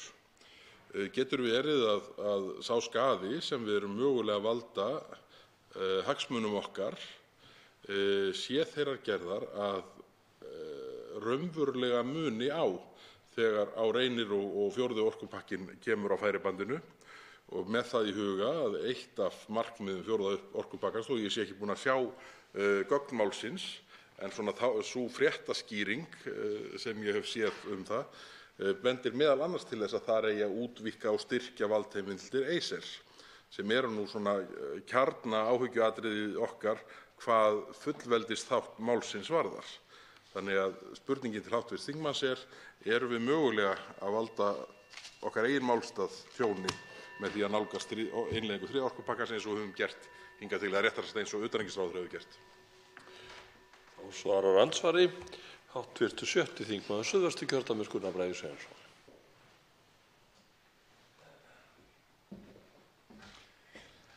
Hæstv. forseti, þessu er hægt að svara játandi. Það er mögulega verið að gera það, ekki síst ef við innleiðum hugmyndafræðina, markmiðin og stefnuna sem felst í þessum orkupakka 3. Og það hefur komið margoft fram að fyrirvarinn við sæstreng sem ríkisstjórnin er að setja bara til heimabrúks, gildir bara svona hér fyrir okkur, og einhver ágætur fyrrverandi formaður Sjálfstæðisflokksins kallaði þetta minnum í sjónkauringar, eitthvað slíkt, sem enn reyndar með áhugaverða grein í dag sem að birtir á viljanum.is sem að verður gaman fyrir sjálfstæðismenn að lesa sérstaklega. Allt sem við gerum í dag mun mjög líklega hafa áhrif á þá meðferð og þá túlkun sem við fáum þegar kemur að orkupakka 4. Það er allan reynslan af fyrri innleiðingum varðandi orkumálin. Enda við þurfum ekkert að vera hissa því að Evrópusambandið sé ekkert rosalega hresst endilega við að láta okkur fá einhverja undanþágur eða að svona hlusta á það sem við höfum fram að færa þegar að markmið er alveg augljóst að búa til einn raforkumarkað, það sem þeir telja að Ísland geti skipt miklu máli, það er að segja að skaffa umhverfisvæna orku inn á þennan markað. Það snýst stóra málið sjálfsögðu. Og það sem að verst í þessu öllu, á sama tíma við erum að taka þessi skref, við sjáum hvaða næsta skref felur í sér, þessi orkupakki 4, þá höfum við ekki einu sinni stefnu til að vinna eftir. Við höfum ekki í vel ígrundaða, útfærða langtíma orkustefnu, hvernig við sjáum málin liggja fyrir Íslands hönd. Á sama tíma erum við að innleiða orkustefnu ESB ríkja sambandsins sem er ekkert endilega okkur í hag, sem er ekkert endilega, og ég held reyndar að sé mjög andstætt okkar hagsmunum ef að menn að kafa ofan í það. Andsvar veitir öðru sinni hv. 4. þingmaður Norðvesturkjördæmis Bergþór Ólason. Herra forseti, ég þakka hv. þingmanni Gunnari Braga Sveinssyni svarið. Nú liggur fyrir, og ég get sagt fyrir mig, mér hefur vakið undrun mína viðbrögð þeirra sem að styðja við þessa innleiðingu á grundvelli nálgunar hæstv. Utanríkisráðherra og hæstv. Iðnaðarráðherra. Ég vona, forseti, fyrirgefi mér að ég kalli hv. iðnaðar-, nýsköpunar-, dómsmála- og ferðamálaráðherra, iðnaðarráðherra í þessari umræðu. Það er ekki illa meint, heldur meira til einföldunar. Það vita allir hvað verið er að fara þarna. Það hefur vakið undrun mína að það virðast engin viðbrögð hafa borist úr ranni stjórnarflokkanna við þeim fréttum að nú sé 4. orkupakkinn orðinn fullsamþykktur af ráðherraráði Evrópuþingsins og þar með liggi lykilgögn fyrir varðandi það að sjá svona lengra inn í framtíðina heldur en lengi hefur verið mögulegt hingað til. Kann hv. þingmaður einhverjar skýringar á því hvað geti valdið því að menn, eða sem sagt þingmenn, sjái enga ástæðu til þess að skoða hvorki meira né minna en 4. orkupakkann? Af því nú erum við að fjalla 3. orkupakkann. Það var bara býsna margar ræður, meira að segja þegar stuðningsmenn, á þeim tíma sem stuðningsmenn orkupakkans og innleiðingar hans tóku þátt í umræðunni, þá var komið inn á það að það væri nú ósköp gott að geta séð hvað væri í 4. orkupakkanum, en það væri bara einhvers staðar inn í framtíðinni og við þurfum bara að klára þetta. Við þurfum að klára þennan 3. orkupakka. Nú liggur 4. orkupakkinn fyrir. Gefur hv. þingmaður einhverja kenningu um það hvað orsakar að enginn stuðningsmanna innleiðingarinnar á 3. orkupakkanum sér ástæðu til að skoða 4. orkupakkann? Svarar andsvari síðara sinni, 7. þingmaður Suðvesturkjördæmis Gunnar Bragi Sveinsson. Hæstv. forseti. Svarið þess er rauninni bara nei. Ég geri mér enga grein fyrir hversvegna í ósköpunum þessir ágætu þingmenn sem eru fylgjandi málinu treysta sér ekki eða vilja ekki skoða heildarmyndina sem að hægt er að sjá núna. Mögulega eru misjafnar ástæður fyrir því. Einhverjir kunna að vera svo miklir Evrópusambandssinnar þeir sjá það að líkt og Þorsteinn Pálsson, fyrrverandi formaður Sjálfstæðisflokksins, ritar í sínum pistli sem að birtist á Viljanum í dag, er allan að birtu þar, kannum að birta annars staðar í upphafi, Hringbraut, að þar kemur fer hann einmitt yfir þetta að þetta er náttúrulega alveg bráðsnjöll leið í áttina að það opna aftur vilja fólk til þess að gangi í Evrópusambandið, það er að innleiða þennan orkupakka. Og það er svolítið magnað að sjá að ég skil þar alveg undir að samfylkingarflokkarnir, Viðreisn og Samfylkingin, mögulega Píratar, séu þess vegna fylgjandi málinu. Ég fæ hins vegar erfitt með að átta mig á hvað hefur snúist hjá stjórnarflokkunum þrem sem hafa nú fram til þessa, við það mest að hlutið þeirra. Ég gæti nú trúa reyndar að Sjálfstæðisflokkur var klofinn í dag eins og svo ofta áður þegar kemur að Evrópumálum sem er miður, að það væri eitthvað slíkt í gangi. Svo veit maður ekki nema það að það sé bara þannig að einhver af þessum flokkum vilji hreinlega halda áfram að taka bara upp raforkustefnu Evrópusambandsins, að innleiða meira af þessu systemi sem að gera orkuna að ennþá meiri markaðsvöru. Það kann að vera að það séu aðallega innan Sjálfstæðisflokksins sjá tækifæri því, en það er svolítið magnað ef að það er innan Vinstri grænna. Ef Vinstri græn sjá að þetta sé tækifæri fyrir landið að selja auðlindir sínar eða orkun úr auðlindunum með þessum hætti. Birgir Þórarinsson, hv. 3. þingmaður Suðurkjördæmis, veitir andsvar.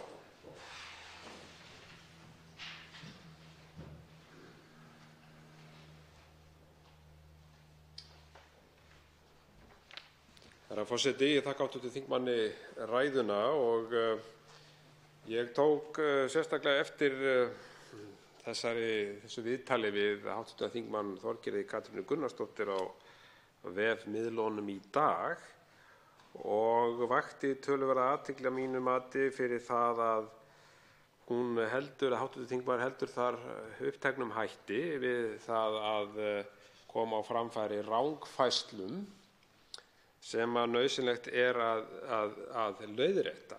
Nú, auk þess segir hv. þingmaður í þessu viðtali að Miðflokkurinn sé að stoppa allt í þinginu og hér komist engin mál á dagskrá vegna þess að Miðflokkurinn sé að stoppa hér allt í þinginu. En þetta bara einfaldlega rangt vegna þess að Miðflokkurinn, og rétt bara að halda því til haga, að Miðflokkurinn hefur boðið það að málið verði tekið út á dagskrá og önnur mál verði þá sett fyrir framan eins og fjármálastefnan, heilbrigðisstefnan, fjármálaáætlun og svo framvegis. Þannig að það ekki við Miðflokkinn og okkur Miðflokksþingmenn að sakast í þessum efnum. Það rétt að halda því til haga. Við höfum boðið stjórnarflokkunum það, ríkisstjórninni, að greiða fyrir málum hér á þinginu og setja þetta mál bara til hliðar á meðan. Þannig að svo því sé haldið til haga. En það sem ég langaði að nefna hérna við hv. þingmann að hv. þingmaður Þorgerður Katrín Gunnarsdóttir segir í þessu viðtali að Miðflokkurinn vilji hverfa aftur til gamla tímans þar sem gagnsæi orkuverð var ekkert. Ég held að hv. þingmaður átti sig ekki á því að ég segi það hér með nú að ég vil bara hverfa aftur til gamla tímans vegna þess að þá var rafmagn til heimila og fyrirtækja í landinu mun ódýrara heldur en í dag. Þannig að ég langaði svona að fá það hjá hv. þingmanni hvort það sé ekki bara nauðsynlegt að leiðrétta svona rangfærslur og að þeir skuli enn og aftur halda fram þessum rangfærslum náttúrulega ámælisvert, herra forseti. Nú svarar andsvari hv. 7. þingmaður Suðvesturkjördæmis Gunnar Bragi Sveinsson.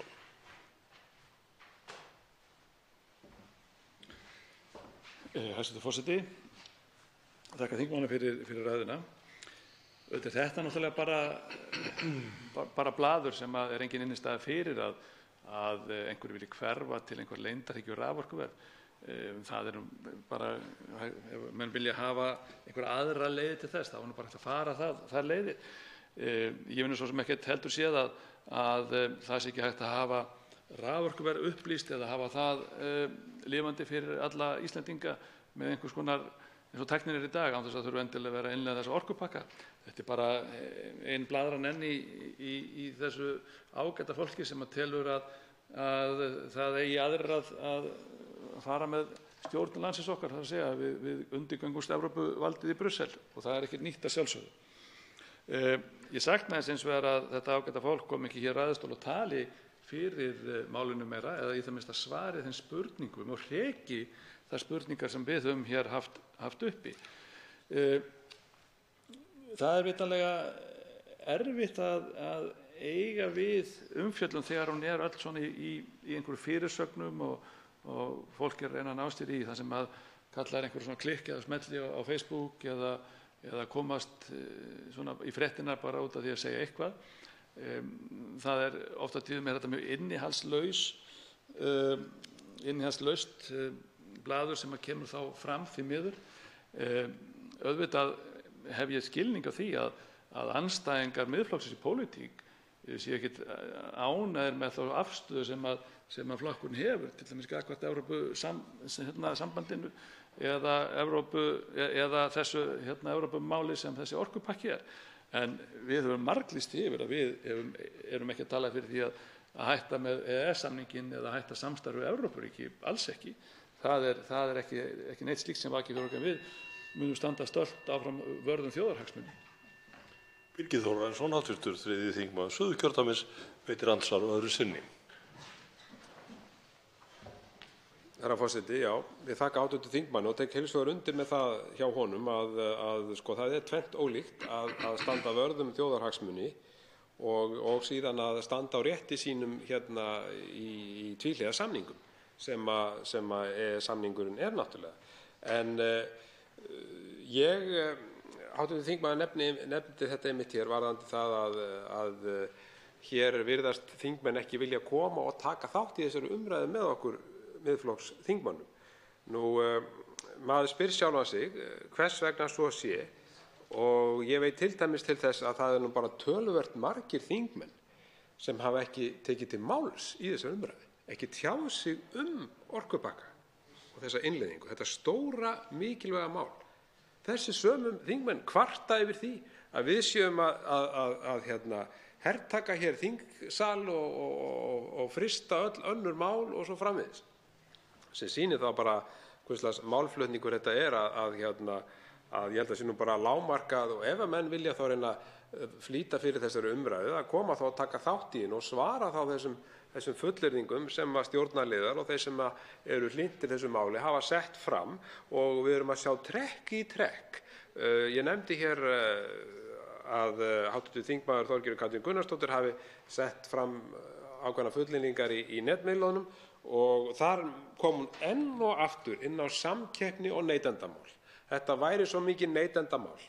Við erum margsinnis búin að rekja þessa staðreynd að neytendur hafa ekki haft nokkurn hag af þessum orkupökkum, þessari markaðsvæðingu raforkunnar. Við erum búin að sýna fram á 20% hækkun á rafmagni til húshitunar, til almennings, til fyrirtækja í landinu, og eitthvað sem heitir neytendavernd algjörlega staðlausir stafir. En samt sem áður hamraðir á þessu og reyna að sía þessu inn í almenning að þetta sé svo mikið neytendavernd, sem herra forseti, bara rangt. Þá svarar andsvari síðara sinni hv. 7. þingmaður Suðvesturkjördæmis, Gunnar Bragi Sveinsson. Hæstv. forseti, þakka þingmanni fyrir þetta andsvar.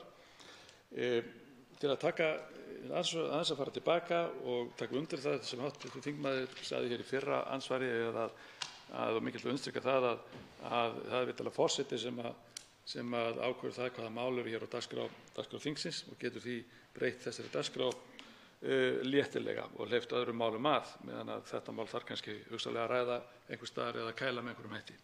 Annað sem hefur verið gert í þessu sal, svo maður rifji það nú upp, meiri sem manninn eftir forseta hér sem að eftir töluvert miklar umræður sagði bara, ég set ekki þingfund ef þetta var að vera svona áfram, og lét menn hreinlega bara tala saman. En það nú liðin tíð. Nú erum við hér með risamál fyrir framan okkur sem við að sjálfsögðu þurfum að fara yfir.